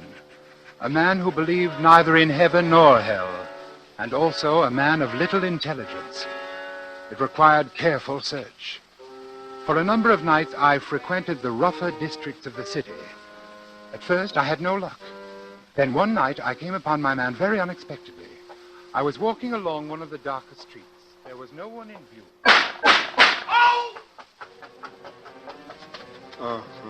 He was slumped down beside an ash can. He'd been shot in the chest and left arm, severing an artery. He was bleeding profusely. I tore off his shirt and made a tourniquet for his arm. Oddly, no one came into the alley to investigate. Never mind me. Get away. Was this a gang shooting? What do you think? I think you're going to the hospital. No. They'll blab to the cops. Come on, I'll help you to your feet. I ain't going. You'll die, man, if you're not treated quickly. I ain't going, I tell you. No cops gonna... No cops. They ain't gonna...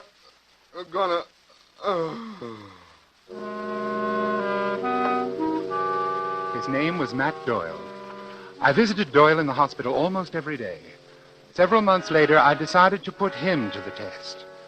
I found Doyle in one of his hangouts and brought him to my apartment. Hey, this sure is a fancy roost you got yourself, Doc. I find it very pleasant. Have a cigarette? Thanks. Doyle, how many men have you killed? That's all right, Doyle. I understand. Now, suppose we get down to business. Yeah. I've been wondering what you want me for. I want you to do something for me, and I'm going to give you $5,000 to do it. Will you do what I ask you? For $5,000? Spell it. I want you to put on these gloves so there won't be any fingerprints. Then I'm going to hand you this knife, and you're going to kill me with it. Huh? I've arranged everything so it will appear to be suicide. You nuts? Not yet, but I will be before very long. That's why I want to die.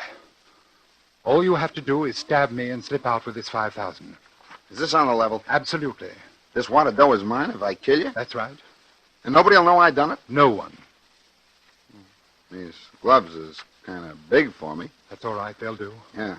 Yeah, want me to put on the other one? It's safer. Yeah, I guess it is. Gee.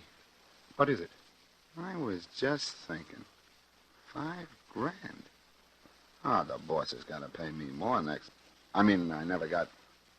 skip it. I want you to understand exactly what you're doing, Doyle. Without any justifiable cause, merely for the sake of money, you are going to murder me. You understand that? Yeah. You've been hired to do this before? Yeah.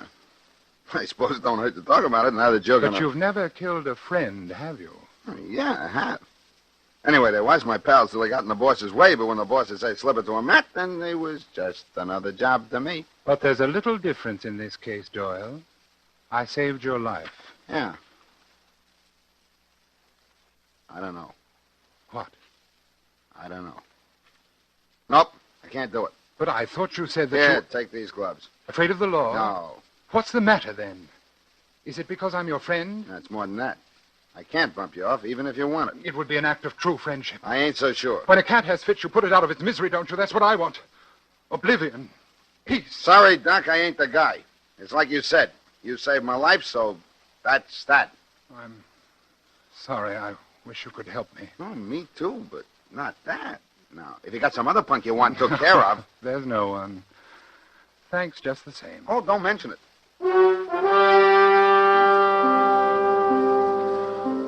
There was my third proposition.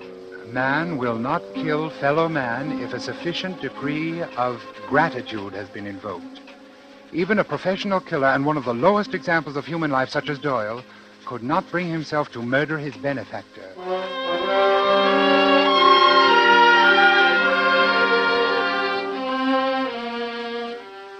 My next subject was altogether different in temperament. With Judith Ainsley, I used a special technique. I first encountered Judith Ainsley when I operated on Barrett Sheffield, the actor. You will recall that Sheffield was brought to the hospital with a lung abscess.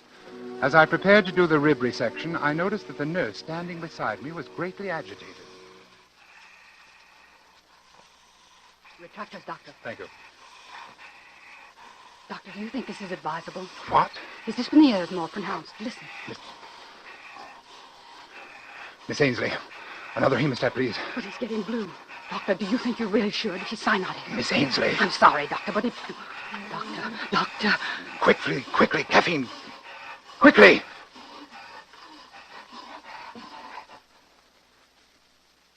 Stethoscope. Here it is.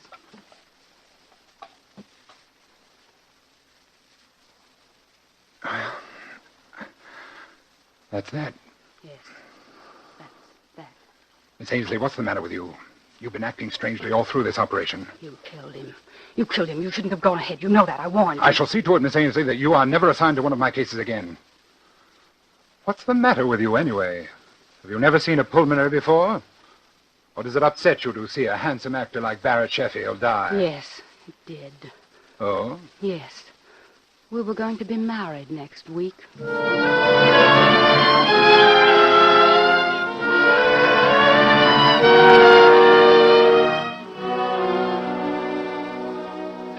If I ever saw hate, cold, undying hate, it was in that girl's eyes as she turned and left the operating room that day. I had made the most implacable enemy of my life.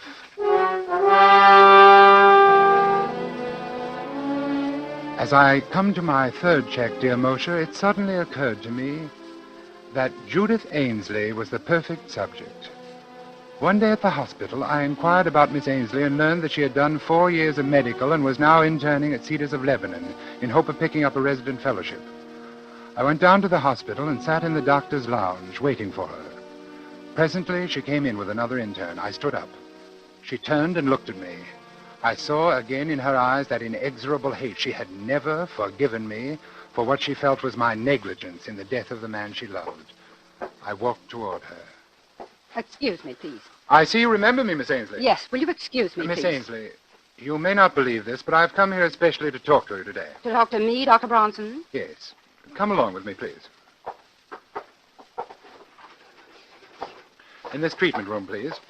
We can talk privately. Dr. Bronson, I don't think there could be anything you and I can say to each other. Well, now, Miss Ainsley, that all depends. That all depends. Sit down, won't you?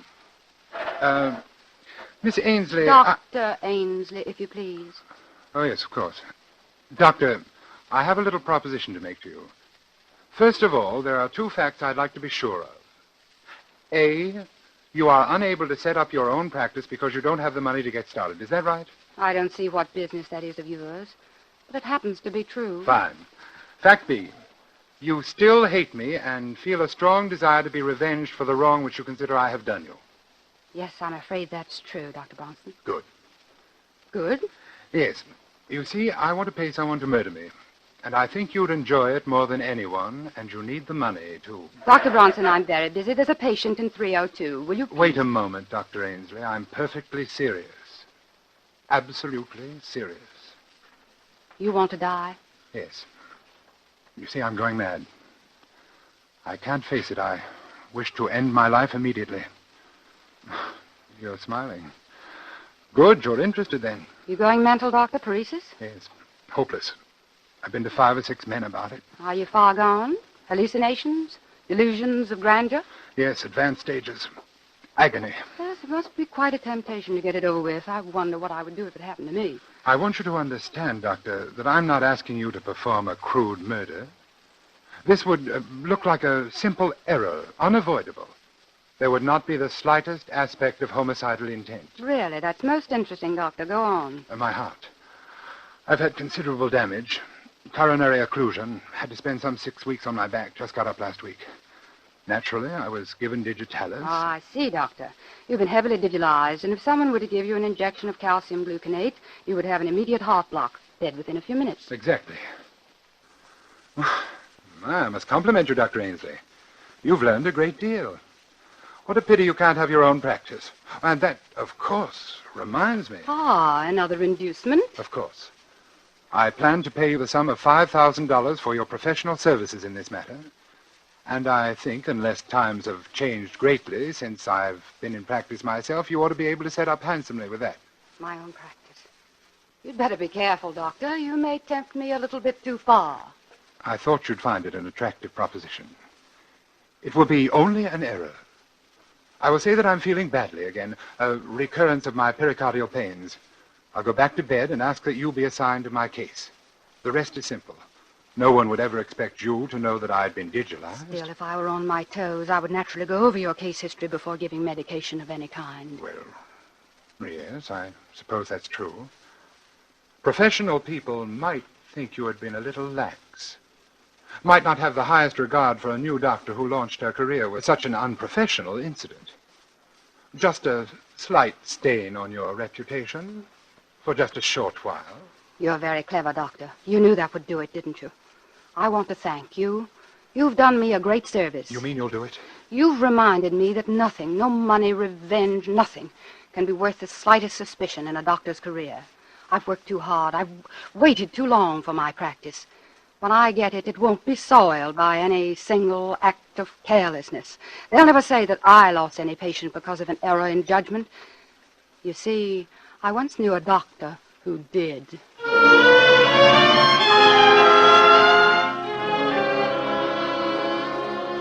There, Moshe, is my 4th check. Man, or in this case, woman, refrains from killing because of the fear of loss of reputation. Now I come to the testing of my 5th subject. A man who would not murder because he couldn't bear the sight of blood, much less the responsibility for shedding it. Laderne was my man, and I found him shortly after my search began. On that day, I saw him turn a ghastly white as a fast-moving car almost ran over a small dog which had run into the street. It wasn't a particularly frightening sight, but Laderne clutched at his throat and fell in a dead faint. I, of course, made it my business to become acquainted with him. I hadn't seen him for more than 4 months, until tonight. He's changed, I noticed, as he took his place at my desk. He's thinner. His dark eyes seem blacker than ever. Laderne, I want you to do me a favor. It's a little peculiar, but I'm perfectly sincere about it. Well? Circumstances require that my life be ended. But I can't quite reach the point to kill myself. I've arranged everything necessary to give the appearance of suicide. Here is the farewell note which I've written. I see. And here is the knife with which, apparently, I shall have killed myself. Notice I am carefully putting my fingerprints on it. Yes. Here are the gloves for you to wear. And here is $5,000 for you if you will drive this knife into my heart. What do you say? You've arranged everything? Everything. No one knows I'm here? No one. And you want me to kill you? Yes. Of course, it will be a bit messy. When a person is stabbed, his blood usually splurts out. But if you keep to one side, I don't think much will get on you. Why do you want to die? My doctor says that I'm going insane and that I haven't got much longer. That's strange. About going mad? About him saying that you're going mad. Oh, yes. It was a shock. No, I don't mean that. What do you mean? That's the same thing they told me. Oh, that's strange. They what? They told me over a year ago that I was going mad. I only laughed at them. Over a year? Well, have you noticed any change? Not much, at least no change for the worse. Oh, that's good. In fact, I'm really much better. I've been having fewer and fewer of those sick spells. You remember how I was the day that dog was almost run over? You've gotten over those sick spells? Haven't had one in 3 months. Then there isn't any check. Check? What check? Nothing. Oh. Well, this is going to be a pretty messy business. We might as well get it over with. Nice gloves you've got here. Nice and smooth on my hand. Then you're going through with it? Yes, can't let you down. Oh, never mind the knife. I've got my gun right here. Look, 38. Beauty, isn't it? Yes. Then, if you'll give me back the knife... No, I'll keep it for you. Yeah, I've used this gun a lot in the past 3 months. I've bumped off about 50 dogs. You've done what? Bronson, it's very interesting. I do it after midnight. It's fun watching the dogs. You have to know just where to hit them. It kills them instantly. But the noise in here, aren't you afraid that somebody will... No, silencer, look. I don't like to wake people up when I kill their mutts. But they'll find the bullet. They'll trace to your gun. They're sure to get you. In a suicide, the weapon stays right beside the body where it falls. Suicide? Who says this is suicide? It's murder. I'm going to murder you. That's what you asked me to do. Look here, Laderne, this has gone far enough. I was only joking. I don't want you to kill me. 5,000, eh? All here. Listen to me, I was only joking. You ready? Laderne! Shall I shoot now? No, wait! You want it through the heart or brain? Not yet. Can't you wait? Just a little while. Wait, what for? Well, I've been conducting a little experiment. I'd like to write an account of it before I go. Oh, what sort of an experiment? I don't think you'd understand. Oh, okay. I'll wait. Till midnight. Then I've got to go. There's a German police dog I've been wanting to get. A big, ugly brute. It'll be fun. Yes. I'll wait. Thank you. The clock says 10 minutes past 11. Yes. You've got 50 minutes. I'll wait by the window.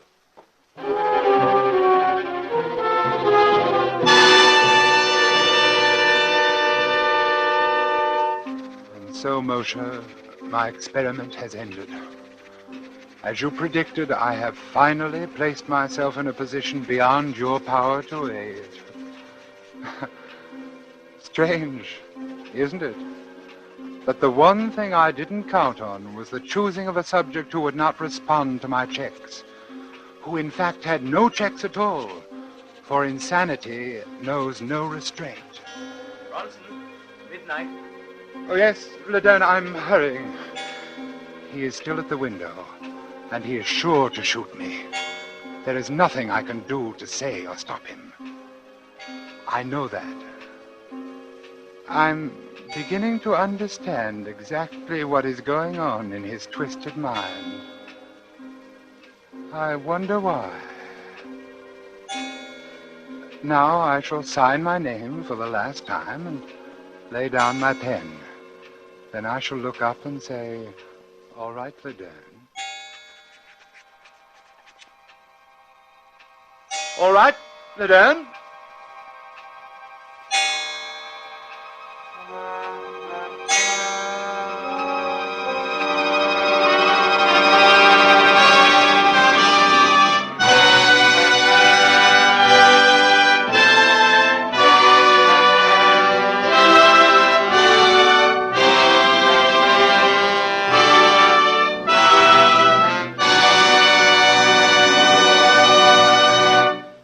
So closes the last letter of Dr. Bronson. Tonight's tale of Suspense. In our Hollywood cast tonight, Laird Kriegar played Dr. Bronson. Walter Kingsford played Dr. Mosier. Ian Wolfe was Mr. Totten. Harold Huber played Doyle. Helen Vinson was Nurse Ainsley. And George Coloris played Laderne. This is your narrator, the man in black, who conveys to you Columbia's invitation to spend this half hour in suspense with us again next week, when Robert Young will star in an adaptation of a story by James Thurber called A Friend to Alexander. The producer of these broadcasts is William Spear, who with Robert Louis Cheon, guest director, Richard Paulette Craik, author, Bud Gluskin and Lucien Marowik, conductor and composer, collaborated on tonight's Suspense. This is the Columbia Broadcasting System. And now, Roma Wines, R-O-M-A, Roma Wines present Suspense. Tonight, Roma Wines bring you Robert Taylor in The House in Cypress Canyon, a suspense play produced, edited, and directed for Roma Wines by William Spear. Suspense, radio's outstanding theater of thrills, is presented for your enjoyment by Roma Wines. That's R-O-M-A, Roma Wines. Those better-tasting California wines enjoyed by more Americans than any other wine. For friendly entertaining, for delightful dining. Yes, right now, a glassful would be very pleasant, as Roma Wines bring you Robert Taylor, star of Metro-Goldwyn-Mayer's Undercurrent, in a remarkable tale of suspense.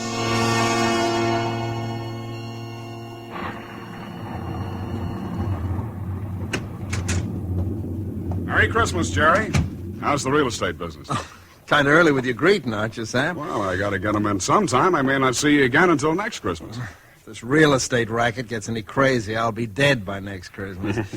I'm glad you could get up here, though, Sam. What's on your mind, Jerry? You'll probably shoot me when you hear it, Sam, because I'm probably nuts. But doggone it, you're a detective and you're my pal, and I just had to tell somebody. Oh, you sound like it's serious. That's just it. I don't know what it is, Sam, but... Now, listen, you know we're agents for a group of houses up in Cypress Canyon. Those places that were started before the war, never got finished. Oh, yeah. All I got in were the foundations, just concrete and a couple of beams. Well, they've been finished now. In fact, I'm putting up the for rent on the last of them today. Well, what do you want? Police protection from the mob? Listen, Sam, this house that I'm talking about, it's got a number now, 2256. But before, when the men went back to work on it about 3 months ago, well, they just started when the foreman on the job brought me a shoebox that he'd found up on a beam. And this box had a manuscript in it, a story, kind of, all written out. Yeah. Well, he gave me the thing. I read it. I didn't think much about it. I put it in my desk. But the other day, and I happened to drive by there, I saw the number on the house and what the house looked like. I thought of this manuscript. Well, I don't like it, that's all. There's something funny about it. Well, what's funny about it? Well, mind you, this thing was found in an unfinished house in Cypress Canyon. House that was only just started building. All right. Well, listen, Sam, I want to read it to you if you got the time, and you'll see what I mean. All right, shoot. Well, here's how it begins. To whom it may concern, my reasons for setting down on paper what follows here will be abundantly clear to anyone into whose possession it may fall. First, let me say that I'm a very ordinary person. My name is James A. Woods. I'm 35 years old. By profession, a chemical engineer. My wife, Ellen, was a school teacher when I met and married her in Indiana 7 years ago. There's nothing in the past life of either one of us to suggest remotely any cause or reason for the dreadful thing that has invaded our lives. Our married life has been in no way different from that of millions of other average, reasonably happy, and congenial families. 3 months ago, I was ordered by my firm to take charge of a rather minor project in Los Angeles, Hollywood to be exact. The order was a sudden one. There'd been no time to secure accommodations, and conditions being what they are, the inevitable result was that until day before yesterday, we'd been living in the cramped quarters of one of those characteristic California motels. Needless to say, most of our spare time had been devoted to a search for something more permanent and comfortable, but the fruits of these efforts had been financially and in every other way a geometrical progression of discouragement. Until last Saturday afternoon, only 4 days before Christmas. We were driving into town on our way to a movie when Ellen saw it. Jim, look! What? That sign in front of that real estate office. Oh, yeah. But don't you see what it says? For rent, furnished, 2-bedroom house, close in, immediate occupancy. Yeah, Aren't you going to stop? Oh, Ellen, you know what a sign like that. It'd mean right out in plain sight in front of a real estate office. Oh, yeah, but Jim... Either they want $600 a month... We'll never know until we ask. Well, if it's any good at all, there are probably 50 people fighting for it right back there now. Well, honey, there's no harm in trying now, is there? You really want to go back? Oh, it's probably foolish, but what can we lose? Okay. Oh, darling, come on, cheer up. How do you know? Maybe our luck's changed. Maybe fate's going to give us a nice new house for a Christmas present.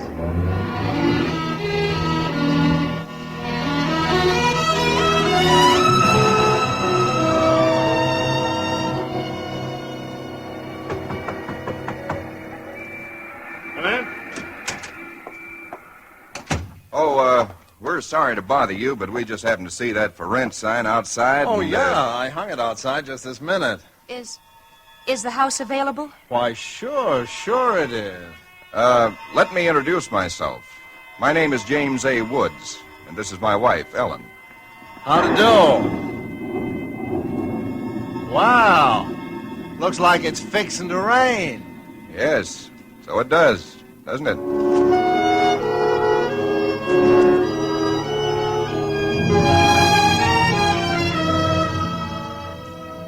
Well, it was one of those things. The real estate agent had just been authorized to rent the place by mail that morning, and he'd hardly had time to look at it himself and put up his sign when we drove up. It was just an ordinary little California house about halfway up Cypress Canyon, number 2256. Just an ordinary, undistinguished little house. The agent didn't know much about it. Construction on it had been stopped by the war, and it had just been completed and furnished lately. Been vacant while somebody's estate was being settled, and now it was owned by a bank in Sacramento. Of course, we didn't Got care this about key all in the that. mail along with the authorization to rent. Only one there is. Of course, you can have duplicates made. Yeah, seems to stick a little. Oh, no, there it is. Doesn't sound as though that door had ever been opened. Well, a little oil on the hinges will fix that all right. Oh, sure. Now here's your living room. Furniture's a little dusty, of course. You got to expect that. It's good furniture, though, you see? Benson Brothers. Yes, Now, over here's a little den. Panel, you see? Radio, fireplace. Really a very attractive little room, particularly for a man. Yeah. Now, the bedroom's off the living room here. Everything's all on one floor, you understand? It's quite nice, I think. Yes. You can see you get the morning sun here. There's a view of the canyon through these front windows. You got cross ventilation. That's about all there was to it. It wasn't the best place in the world. It was small and badly built, but what would you have done? We took it with as little inspection as that. It was the Saturday before Christmas. And the very same evening, we were struggling up the steps from the road with suitcases and boxes and armloads of clothes and all the endless bric-a-brac that people collect and never know they have until they move. Ellen began unpacking, and I began moving things around and taking the worst of the pictures off the wall, doing all the little things that everybody does when they move into a new place and try to give it something of their own Don't be personality. such a sourpuss. You know, it's a roof over our heads for Christmas. That's more than we ever thought we'd get, isn't it? Now, what in the world are we going to do with those 2 pictures? Why don't we just leave them where they are? Jim, we can't. They're too awful.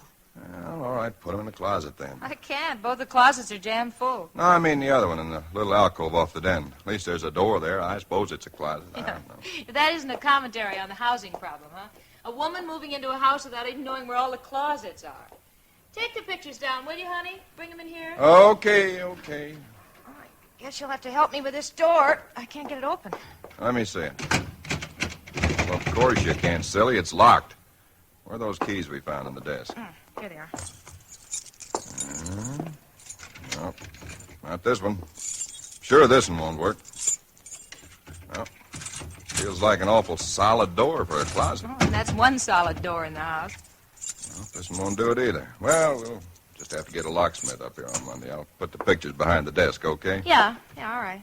Jim, if you could just help me move this armchair, huh? Oh, Ellen, will you let it go until tomorrow? You know what time it is? Oh, but, honey, I'd like to get the place looking just a Yeah, little but it's bit... almost midnight. In fact, it's exactly... What was that? Tomcat, I guess, out in the brush somewhere. Sounded near. Hope that doesn't go on all night. Well, there's much we can do about it. Come on, Ellen. I'm dead tired. All right, Jim, all right. Where'd you put the toothpaste, honey? It's right in the medicine cabinet. Oh, yeah. Jim, we ought to get some firewood tomorrow. You know, a fire in that living room would make all the difference in the world. Can't. Sunday. Well, Monday then. Jim, I think red curtains are what we need, don't you? Mm-hmm. You know, just at least for the living room. Anyway, the ones in there now have just got to come down. Yeah, I suppose they do. What do you think of red? Well, I guess it's all... Jim. It's some tomcat. Jim, it sounded in the house. Oh, now, how could it be in the house, Ellen? We've been over every inch of the house. Except that closet. Now, how could a cat or anything else be in a closet that's been locked up for over a year? I don't know. It's probably under the house. A wildcat or mountain lion or something. I hear they have them in California. Jim, I don't like Well, it. neither do I like it, but there's nothing we can do about it tonight. Well, maybe we ought to call somebody, the police or some don't neighbor. be silly, Ellen. You act like a kid. Come on, let's go to bed, huh? All right, I suppose it is silly. Jimmy, did you lock the door? Yeah. Can I turn out the lights now? Yeah. All right. Good night, Ellen. Sleep tight. Good night, Jim.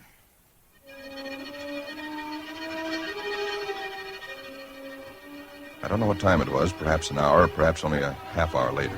My mind was in that hazy borderland between sleep and a dream that's still part of consciousness. Then I was awake. Ellen, are you all right? Yes. Did you have a nightmare or something? No. I heard it, too. Well, that didn't sound like any cat. Put on the light. Yeah. It seemed to be out there, Jim, in the house somewhere. I'm going to look into this. Jim, you be careful. Come on. Where's my shotgun? In the den, I think. Jim. What? There's something wet. What? Wet? Running from under the closet door. Sticky. Ellen, don't touch it. I had to. Jim, it's blood.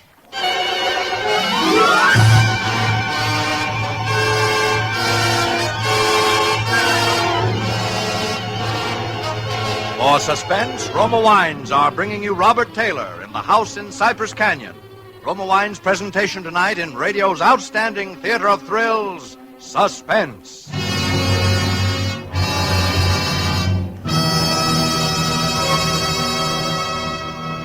Between the acts of Suspense, this is Ken Niles for Roma Wines.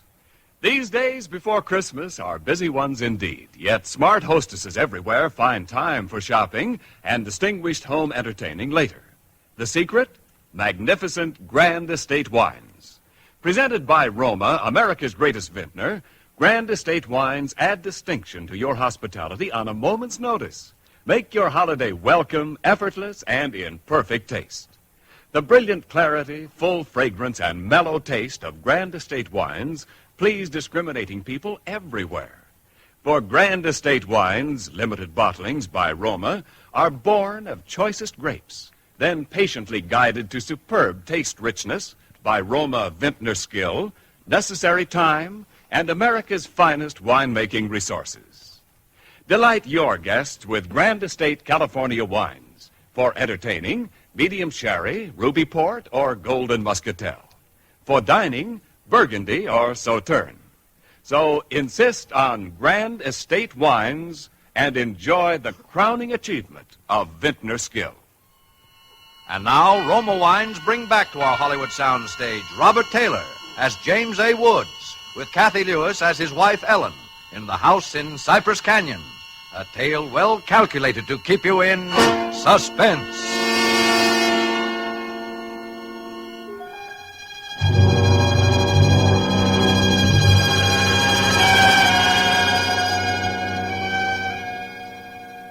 It cannot be too difficult to understand from the foregoing why I've taken the pains to set down in writing the events related here.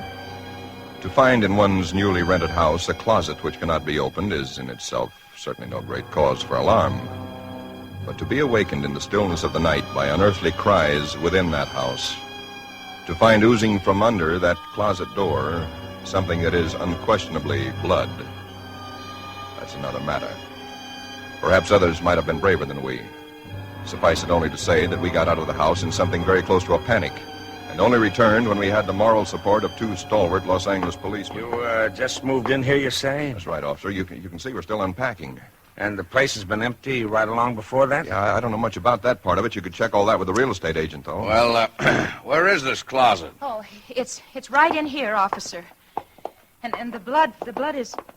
Where? Where's the blood? Jim? Officer, I swear to you, there was blood on the floor less than an hour ago. I saw it. Uh-huh. It was running out from under that door. We heard that noise, and we got up, and then we saw it. The door was locked. Locked, huh? Oh, no. Well, it seems to be all right now. Hey, you folks aren't trying to be funny, are you? Isn't there anything in it? No, ma'am, there is not. Look, officer, we're reputable people. You can call my firm. They'll tell you all about me. There's nothing wrong with this closet. Walls are solid. No trapdoors. If you think I'm lying... I didn't say that, mister. Oh, you probably did hear some sort of a noise, and you got a little panicky, and... What about the blood? It got on my hand. It isn't there now, is it? Yes. Where? I feel it. Now, you folks just take it easy. You know, you're liable to hear all kinds of noises up in these canyons at night.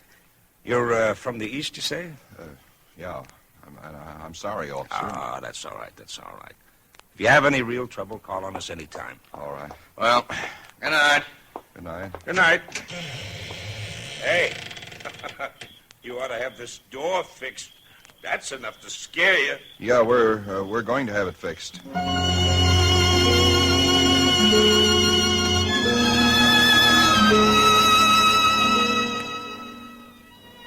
We didn't say much about it after that. There wasn't much that could be said. The next day, I went down to a lot and bought a little Christmas tree and some trimmings, and we tried to pretend we were cheerful, but there was an uneasiness between us that had never been there before. Ellen seemed tired and listless. Several times during the day, I noticed her washing her hands with a brush, scrubbing the one that had touched the blood. That night, we each took a sleeping pill and went to bed.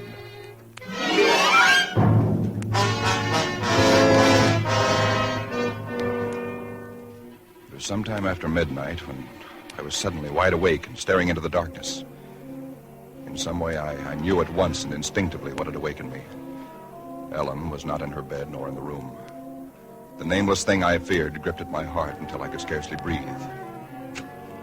I opened the bedroom door and started through the house, putting on every light that I could find. There was not much to search, but I searched thoroughly. The living room, the kitchen, bathroom, den, even the garage. And all the time, the dread of looking where I knew at last I must look. For I think I knew from the very first time where I'd find her. It must have been a full minute that I stood before that closet door. Then, I opened it. She stood there rigid, her arms at her sides, the fingers extended like claws. Her hair was over her face, her eyes stared out of it. Her lips were drawn back in a grin like an animal at bay. For a moment, I was frozen with the horror of it.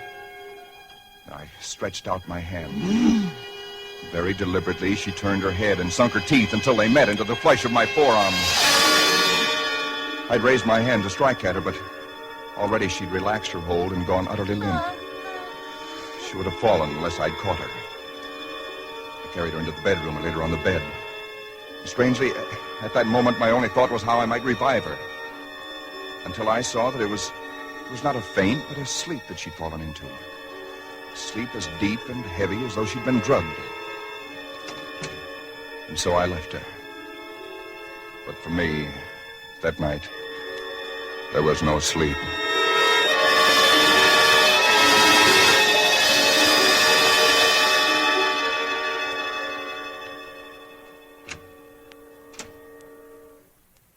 Jim? Yes, Ellen?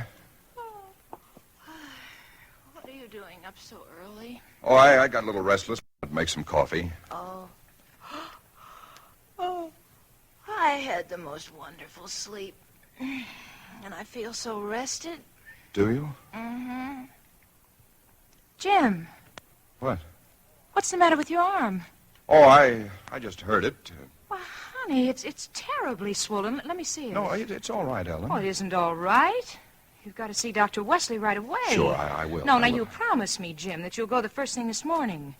How'd it happen? Why, there was a dog. A dog? Yeah, I heard him trying to chew through the screen door. I went out to chase him away, and he bit me. Well, you mean there's all that racket and I didn't even wake up? No, Ellen, you didn't even wake up.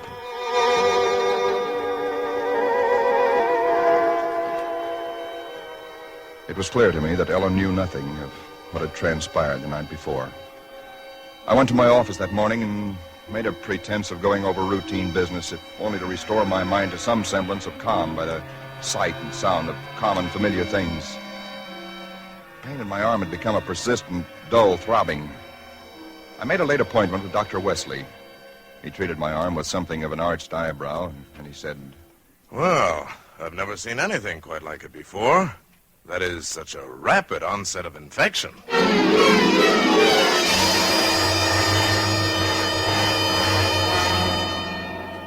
It was dark when I left his office. I hadn't realized it was so late. Driving home, my car seemed sluggish until I saw the needle on the dashboard and realized that I was pushing it to the utmost of its speed. I was racing home to prevent something before it was too late, before the darkness had conspired against me. For somehow I already knew with certainty that it was the darkness and the night that I had to fear. The curves of the canyon seemed endless. And then the cold fear leaped up inside me. My house, too, was dark. I went slowly up the stone steps from the road, looking, praying for some sign of light or life. There was none. The house was empty. Ellen was gone. I looked with the same self-torturing thoroughness, and in that closet first of all, knowing as I did so that it was hopeless. And so, alone in that empty house, I waited, powerless and helpless now, deadened in thought and will, empty as the house itself, save only for the overwhelming sense of a terrible foreboding. For some time in the early hours of the morning, I snapped on the radio, shortwave. Why? Surely a minor question now. I only know that I did. And then I heard it. Car 58, car 58, go to Laurel Canyon, the 4000 block. A report that a man has been injured or attacked. Condition thought to be critical. Ambulance will follow. That is all. I was there almost before the police, edging my way through the little crowd, staring down at the man lying there in his white uniform under the streetlight. Yeah, the milkman, poor guy. I heard him scream, but when I got here, it was just like this. All right, stand back, Please stand back. Well, you again. I heard it on the radio. I lived just down the road. Yeah, I remember. What happened? Well, take a look. Maybe you can tell us. He was dead. And he was lying on his back. And his throat had been torn out, as though by the fangs of some wild animal.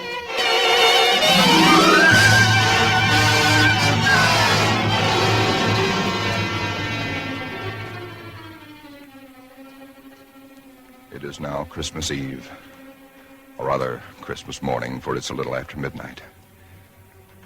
I've been waiting here in the stillness of this empty house for nearly 24 hours, waiting for the end. Already once tonight I've heard that dreadful wailing cry somewhere in the hills. I've nailed up the closet door, but that I know is childish and useless. My arm is horribly swollen and turning black, but that's nothing. It's another end that I foresee, as surely as other men foresee the rising of the sun. I hear the cry again. It's nearer now. I shall leave these notes in a sealed envelope and put it in a shoebox, in the hope that someone will give credence to these dark and terrible events, if indeed such nameless horrors can ever yield to mortal understanding. As for myself, I feel no longer any fear or even sorrow, only a desire that the end and the thing that I must do may come soon. And it will be soon, I know. Yes, for there is someone at the door.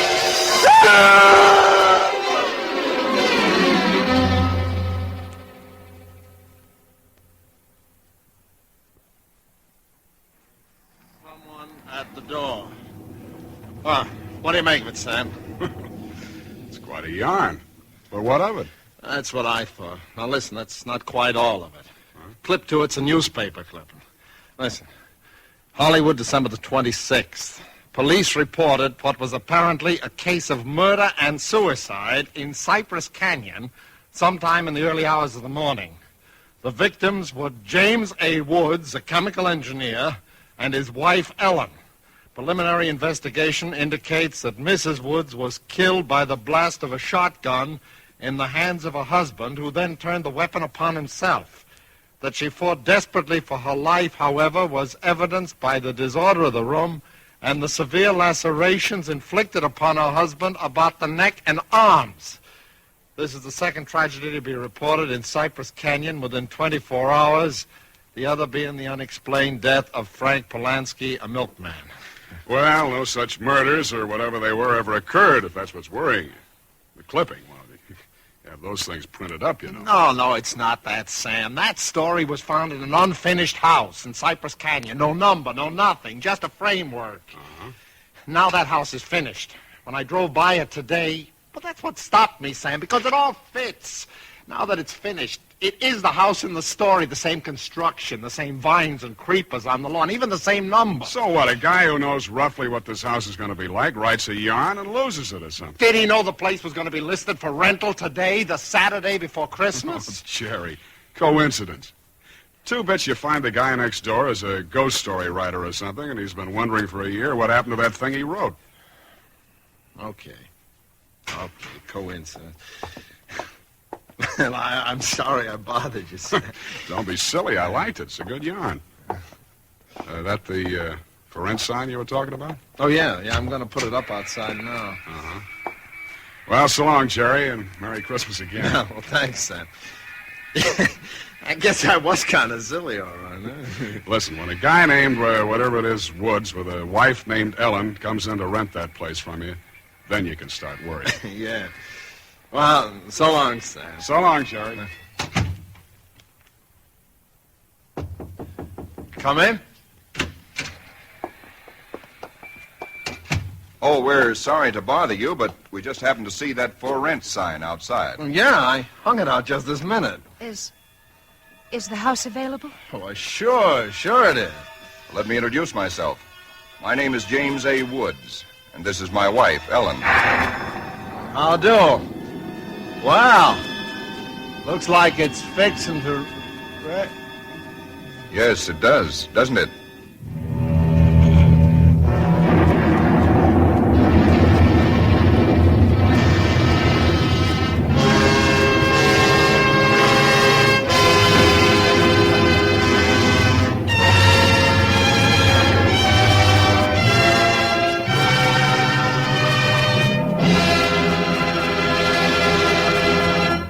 Suspense.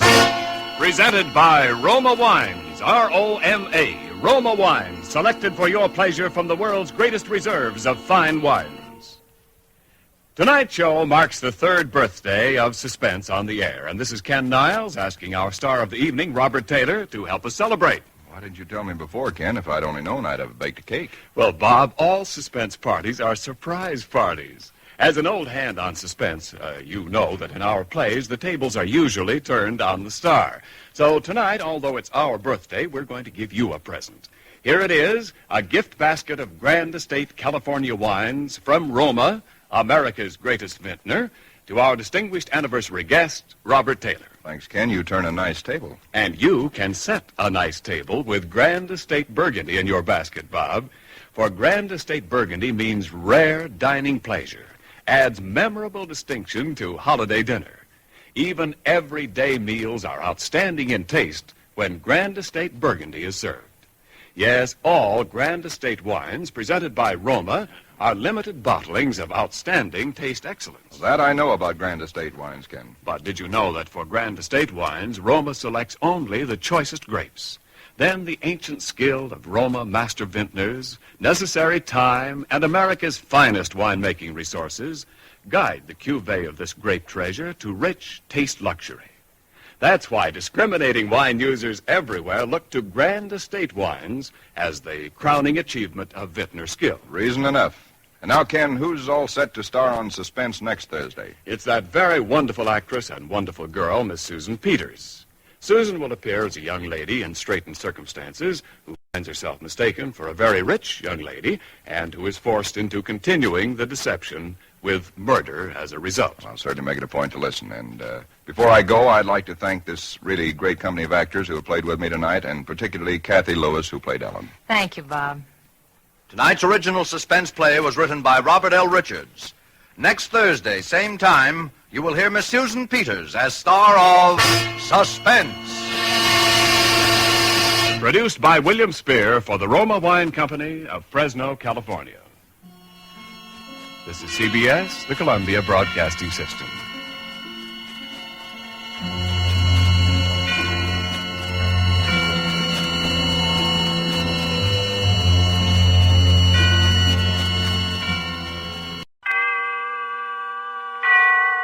Autolite and its 96,000 dealers bring you the First Lady of Suspense, Miss Agnes Moorehead, in a true story of murder. Tonight's presentation of Suspense. Tonight, Autolite presents a dramatization of the most famous unsolved American murder mystery, Miss Agnes Moorehead as Lizzie Borden in The Fall River Tragedy.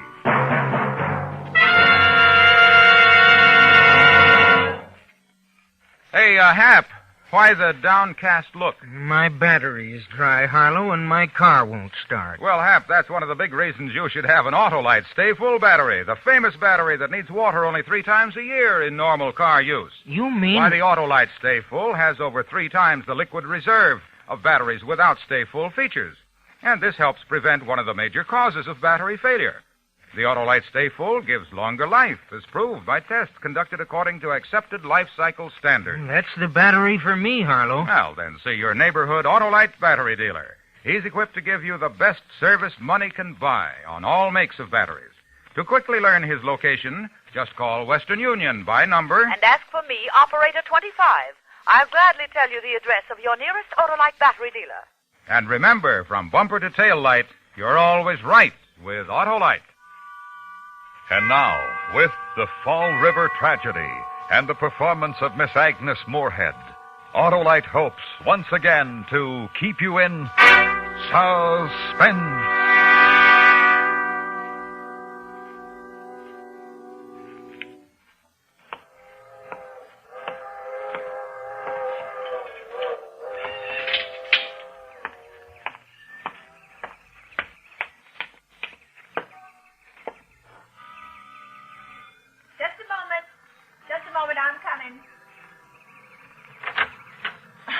I was just bringing some tea from the pantry. You're Mr. Lippett from the magazine? Yes, I'm Elizabeth Borden. Won't you come in? Come on in. I thought we might sit in the morning room. I have all the things in there, the newspaper clippings and pictures about the trial. Yes, you may sit there, if you will. Lizzie Borden took an axe and gave her mother 40 whacks. Then she took another one and gave her father 41. That child followed you here. They follow anybody who comes and shout their words. That has been part of my punishment. My whole life since the trial has been a punishment, the worst punishment that anyone innocent or guilty could ever face. They think I'm guilty. Everyone does. They always did, but I'm not. The jury said I wasn't. You must forgive me. I'll pour your tea and tell you all about it. It was my father and my stepmother who were killed, if you'll remember. It was a long time ago. Father where he lay on a couch in the living room, and my stepmother upstairs where she'd been attending to the making of the beds. First, Dr. Bowen came over, and then in a little while, the police were there, too. After some time had passed, I was arrested and brought to trial. And all my friends were witnesses against me.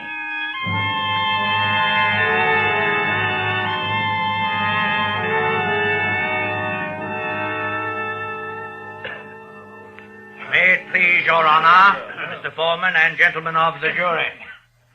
Upon the 4th day of August, an old man and an old woman, husband and wife, each without a known enemy in the whole world, in their own home, upon a frequented street in the most populous city of this county, under the light of day and in the midst of its activities, were first one, then another, severally killed by unlawful human agency.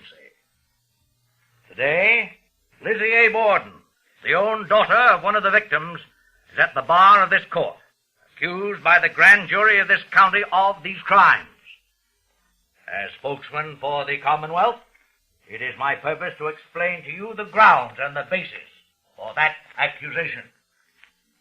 I believe the best way to do that is to call the first witness. Will Dr. S.W. Bowen take the stand? Dr. S.W. Bowen? Yes, I'm here. Place your hand on the book. You solemnly swear to tell the truth, the whole truth, nothing but the truth, so help you God? I do. Please be seated. Dr. Bowen, where do you live? At 91 2nd Street. That is in Fall River. Yes, in Fall River. Am I right in believing that address is directly across 2nd Street from where the Borden family lives? Yes, that is correct. Do you know the Borden family? Yes, I had been their physician and friend for 25 years. Did you know Mr. Borden's financial situation? Financial situation? Did you know if he were wealthy or not? Mr. Borden's estate, I do not hesitate to say, is considerably more than $300,000. To be inherited by whom, do you know? According to his will, to be inherited by his wife. And upon the condition of her death? To be inherited by his two daughters. His two daughters. That is the prisoner, Miss Lizzie Borden, and Miss Emma Borden. Yes. I see. On the morning of the 4th of August, where were you, Doctor? I was working in the front garden. How long had you been working there? Between 9:30, as I can remember, and the time I was called to the Borden house. Had you seen anyone enter the house? Only Mr. Borden. The deceased. What time was that? Some minutes before 11, say 10 before. Tell us what you noticed. I saw him first coming up street. He turned through his gate, and then I heard him knocking on his door. The door was locked? Yes, I could see that he had tried to unlock it with his key, but the door must have been locked from the inside. But presently, he was let in by the maid, Bridget Sullivan. Had you ever known that to happen before? No. And you saw no one else enter the house the morning of the 4th? No. Now, Dr. Bowen, how did you learn of the trouble? The maid, Bridget Sullivan, told me. She came across and said Lizzie had found her father and had called her to go for help. And you returned to the house with her? Yes. Who was there when you arrived? We went in the side entrance, which led to the kitchen. Miss Lizzie Borden and a neighbor, Mrs. Churchill. Do you remember what was said at that moment? Oh, yes, I do. I saw Lizzie, and I said, Lizzie, what's the matter? And she said, Father's been killed or stabbed. I said, well, where is he? And she told me, in the sitting room. Is that all she said in that conversation at that time? Yes, I went into the sitting room. Will you describe what you saw in the sitting room? Mr. Borden was on the couch. He had the appearance of a man who had been killed while he slept. Could you explain that, Dr. Bow? There was no facial constriction such as is found in cases where the victim fought death. Were there signs of a struggle in the room? None. And when you went out, did you speak to Miss Lizzie Borden again? Yes. Do you remember what you said? Yes, I asked her if she had seen anyone, and she said no. And then I said, where were you? And she said, in the barn, to get some lead. Dr. Bowen, who discovered the body of Mrs. Borden? I did. When? And I went upstairs to get a sheet to cover the body of Mr. Borden. I saw her body when I reached the top of the front stairs. You could see her body from the stairway? Yes. Could you see it from the hallway upstairs? Yes.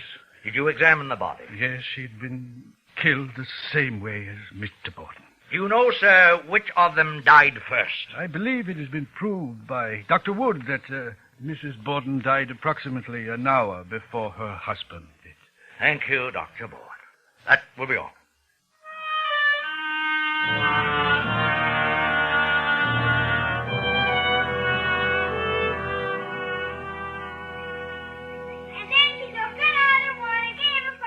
This lawyer's name was Mr. Moody. Oh, he was just full of hate.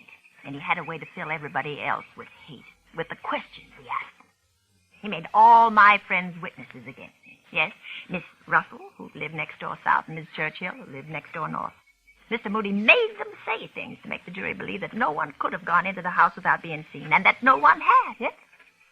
So the murders were committed by someone who was there. And Bridget Sullivan was the only other one there. But there wasn't anybody who suspected her. She was just a witness against me, like the rest of them.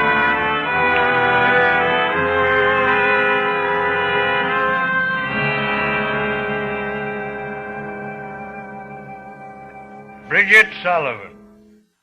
How long have you known the prisoner? I worked at that house for almost 3 years. Would you say they were a happy family? No, sir. Will you explain what you mean, please? There were feelings between Mrs. Borden and the two girls. Miss Lizzie and Miss Emma? Yes. Mrs. Borden was their stepmother. They didn't like her. Did they show their dislike in any definite way? Well, Miss Lizzie never called her mother. She always called her Mrs. Borden. Do you know why she did that? What started the feeling? Yes. There was an argument about some property. Mr. Borden gave some over to Mrs. Borden. Miss Lizzie thought his property should go to his own flesh and blood. How do you know this happened? I heard her arguing with her father. You remember the words that were spoken? They argued about the property, and Mr. Borden said, Mother has a right to it. And Miss Lizzie said, don't call her mother. She's a mean old thing, and we hate her. By we, she meant her sister and her. Yes, And from that time, Miss Lizzie never called Mrs. Borden mother. never that I heard. Miss Sullivan, what were you doing the morning of the murder? I've been washing windows. Who was in the house that morning?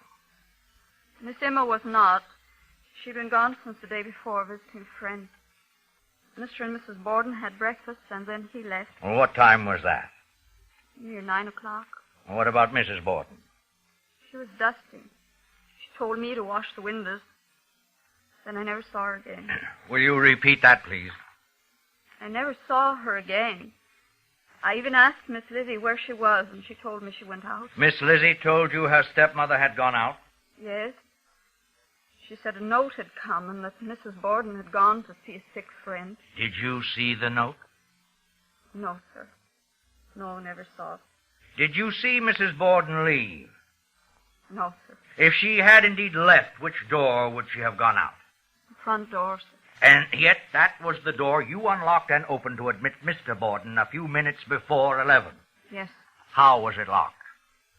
It was bolted from the inside. Did you lock it? No, sir. And obviously no one going out that way could lock it from the outside. No, sir. What about the other doors? They were locked. You sure of that? Yes, sir. So, no one could have come into the house that morning. I don't think so. All right, Miss Sullivan.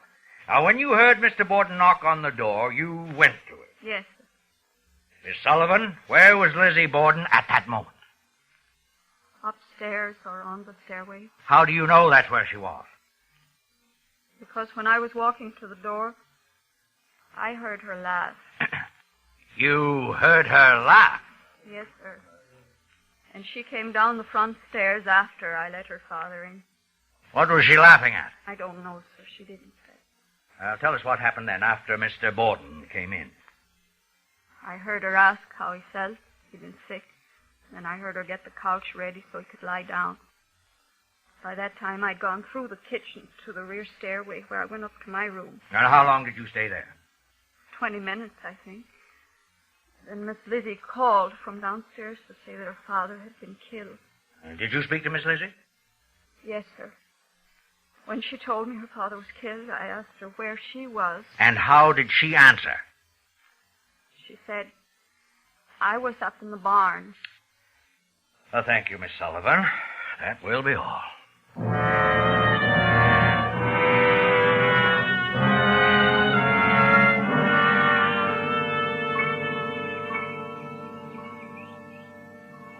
This lawyer, this Mr. Mooney, was awfully clever. You understand the Commonwealth had no physical evidence, nor any witnesses to the murders. And Mr. Mooney was trying to eliminate the possibility that anyone else could have done it, as they said. And I realized that innocence or guilt didn't make any difference anymore. Mr. Mooney would have tried to do the same thing no matter what. To turn my friends against me, my doctor and my servant.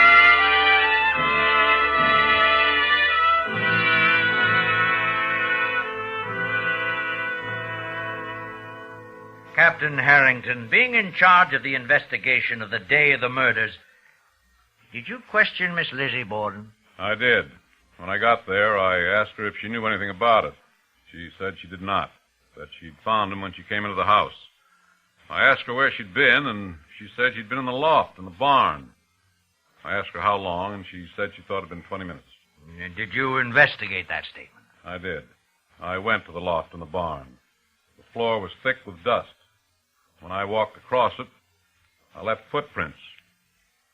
But there were no other footprints up there.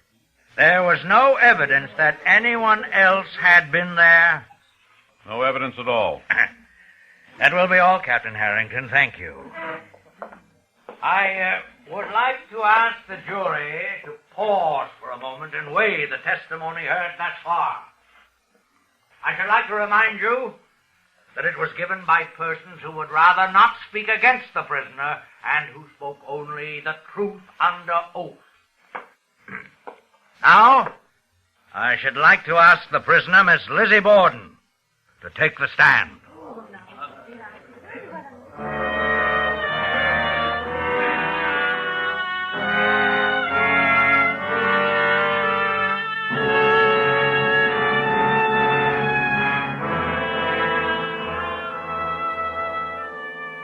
Autolite is bringing you Miss Agnes Moorehead as Lizzie Borden, with Joseph Kearns as Mr. Moody in The Fall River Tragedy. Tonight's production in radio's outstanding theater of thrills, Suspense.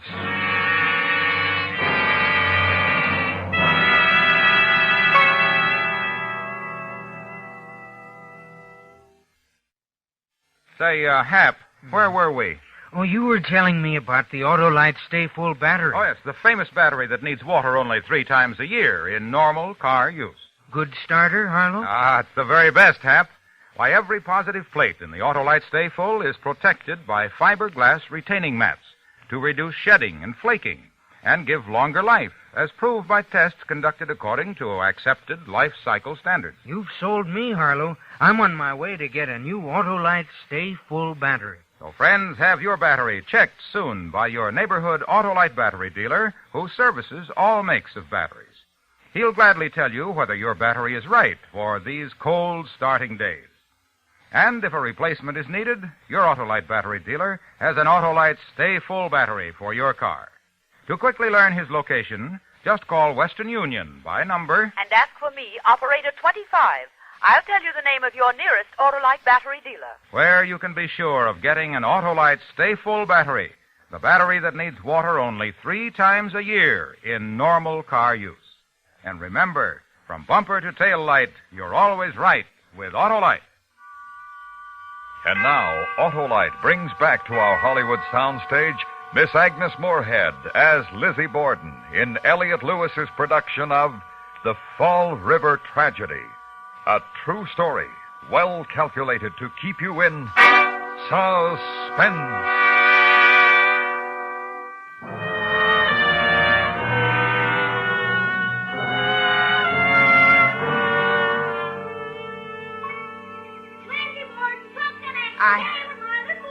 I remember the day so clearly when I was called to the stand. None of my friends would look at me, nor my sister. And then I realized that my father and my stepmother were more fortunate than I would ever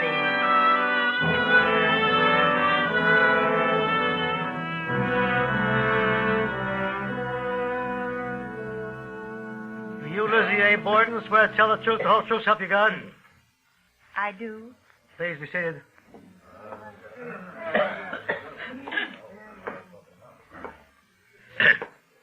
Miss Borden, did you ever have any trouble with your stepmother? No. Miss Borden, do you mean not within that past year? No, about 2 years ago. Oh, then you did have trouble with her. If you wish to call it that. What was it about? About my stepmother's stepsister, Miss Whitehead. Was it a violent expression of feeling? It was simply a difference of opinion. In regard to what? In property. Her father's house was for sale on 4th Street, and my father bought her stepsister's share and gave it to her. To your mother? My stepmother. We thought what he did for her, he should do for his own flesh and blood. Did you at that time say to your father, "Don't call her mother, she's a mean old thing and we hate her"? I don't know. I may have, but I don't remember. Were you always cordial with your stepmother? That depends upon one's idea of cordiality. Was it cordial according to your ideas of cordiality? Yes. I didn't regard her as my mother. I stopped calling her mother after the affair regarding her stepsister. Why did you leave off calling her mother? Because I wanted to. Have you any other reason to give me? No. Well, then that will have to be sufficient. Now, Miss Borden, we come to the morning of August 4. That morning, did you breakfast with your father and stepmother? No, I came downstairs at about 9. They had finished eating.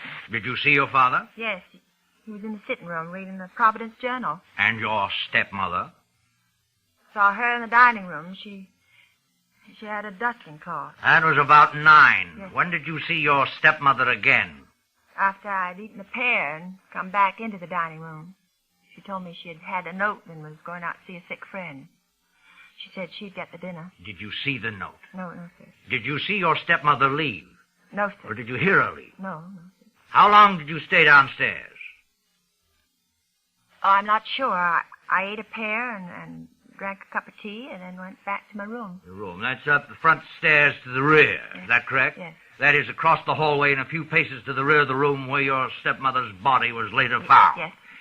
How long did you stay in your room? I don't know. It must have been an hour. Did you see anyone up there? No, sir. Did you hear anything? No, sir. What were you doing? I was sewing a piece of lace on a garment. Do you know that medical examination has proved that your stepmother was killed approximately an hour before your father? Yes. Do you understand that to mean she was killed at approximately 10 o'clock? Yes. Were you in your room at 10 o'clock?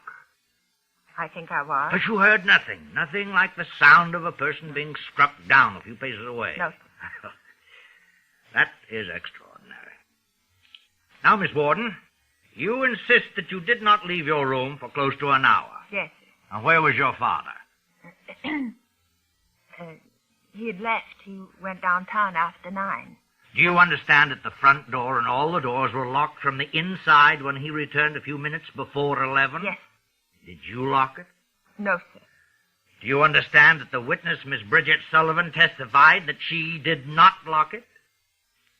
I heard her say that. Well, then who locked it? I don't know. Did you hear your father try to get in? Yes, sir. Were you still in your room? I was coming down. You had passed the spare room and were on the stairs. Yes. Didn't you see anything? If I had looked in, I should have seen Miss Borden. I didn't look in. I didn't see anything. What did you laugh at? I did not laugh. Did you hear a witness's sworn statement that you did laugh? Yes. Must have been mistaken. I see. Now, when your father came in through the door Bridget Sullivan had unlocked, you came downstairs. Yes. Did you speak with your father? I asked him how he was feeling, and he said he thought he would lie down. And that is when he went to the couch in the sitting room. Did you help him? Yes. Yes, I went with him and covered him with a shawl. And then what did you do? I went up in the barn to get some lead. What kind of lead? For fishing sinkers. I was going to our farm in Marion, and I was going to fish while I was there. When were you going fishing? Monday. The murders occurred on Thursday. You were going fishing on the next Monday? Yes. Miss Borden, why did you pick that particular time on Thursday to go to the loft in the barn to get sinkers? I don't know. It occurred to me, so I went to the barn. Did you pick the loft of the barn as a place to keep sinkers? No. My father had once told me there was some lead up in the barn. Do you know that search for fishing apparatus in your house has shown there was none there? I had none there, but there was some at the farm. Then did not that apparatus include sinkers? No, there were no sinkers on the line. How long had it been since you used the apparatus? 3 years. And you remembered all those years that there were no sinkers? Yes. I see. How long do you think you were occupied in looking for sinkers in the loft? About 15 or 20 minutes. Did you do nothing besides look for sinkers in that 20 minutes? Yes, sir. I ate some pears. Would it take you all that time to eat a few pears? I do not do things in a hurry. Is that all you did? No. I went over to the window and I opened it. Why did you do that? Because it was too hot. I suppose that's the hottest place on the premises. Yes, sir. Don't you think it would have been more comfortable if you waited until late afternoon to look for your sinkers rather than choose the hottest hour of an August morning? Perhaps I would have. I'm sure you would have. From the window, could you see the house? Yes, sir. How many pears did you eat in that 20 minutes? 3. Could you, standing at that window, see anybody enter the kitchen or the side door? No, sir. I thought you said you could see the house. Not after you pass a jog in the barn. It obstructs the view of that side of the house. Miss Borden, have you heard a witness, Captain Harrington, a policeman trained to make accurate observation, testify that there was no evidence whatsoever that anyone had disturbed the dust on the floor of the barn loft, that no one had been there? I heard him. And you still insist that you were there for 20 minutes during which your father was killed? Yes, sir. Then how do you account for Captain Harrington's statement? I don't know. I'm afraid that Captain Harrington must have been mistaken. I was up in the barn.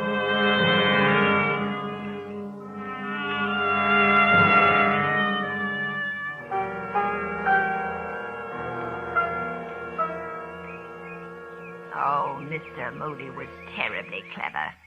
He suggested a motive, 2 motives, the hate for my stepmother and the inheritance. He suggested the story of being in the barn was false. He suggested that the story of the note and my stepmother leaving was false. He suggested that I was guilty, but I'm not. The jury said I wasn't. They found me not guilty. They didn't find the axe. They didn't find blood stains or destroyed clothes or anything. Just circumstance.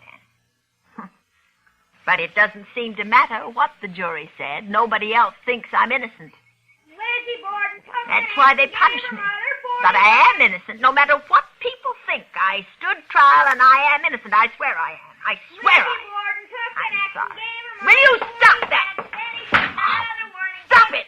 She was not my mother! Oh, you're leaving. Don't go. I haven't finished. I haven't shown you the pictures or the newspaper clippings. I saved them all to show somebody. Why are you leaving like this, Mr. Lippert? You haven't even finished your tea. I didn't finish telling you my...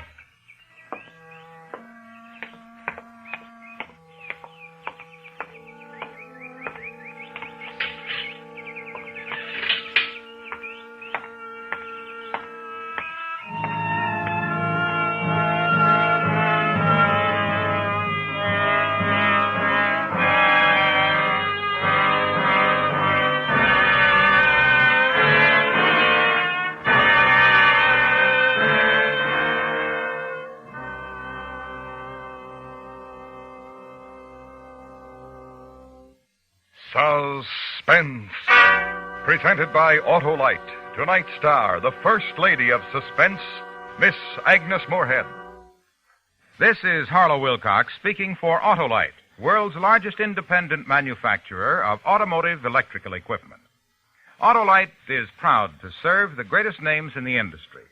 That's why during the early months of 1952, the Autolite family will join together in saluting the leading car manufacturers who use Autolite products.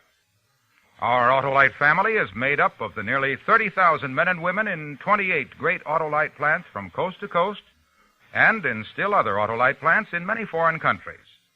Our family also includes more than 18,000 people who have invested a portion of their savings in Autolite, as well as 96,000 Autolite distributors and dealers in the United States and thousands more in Canada and throughout the world. Our Autolite family will salute the Hudson Motor Car Company on the next Autolite Suspense television program. If you live in a television area, check the day and time of Suspense on television so that you'll be sure to see this show. And remember, be with us next week for another thrilling Autolite Suspense program on radio.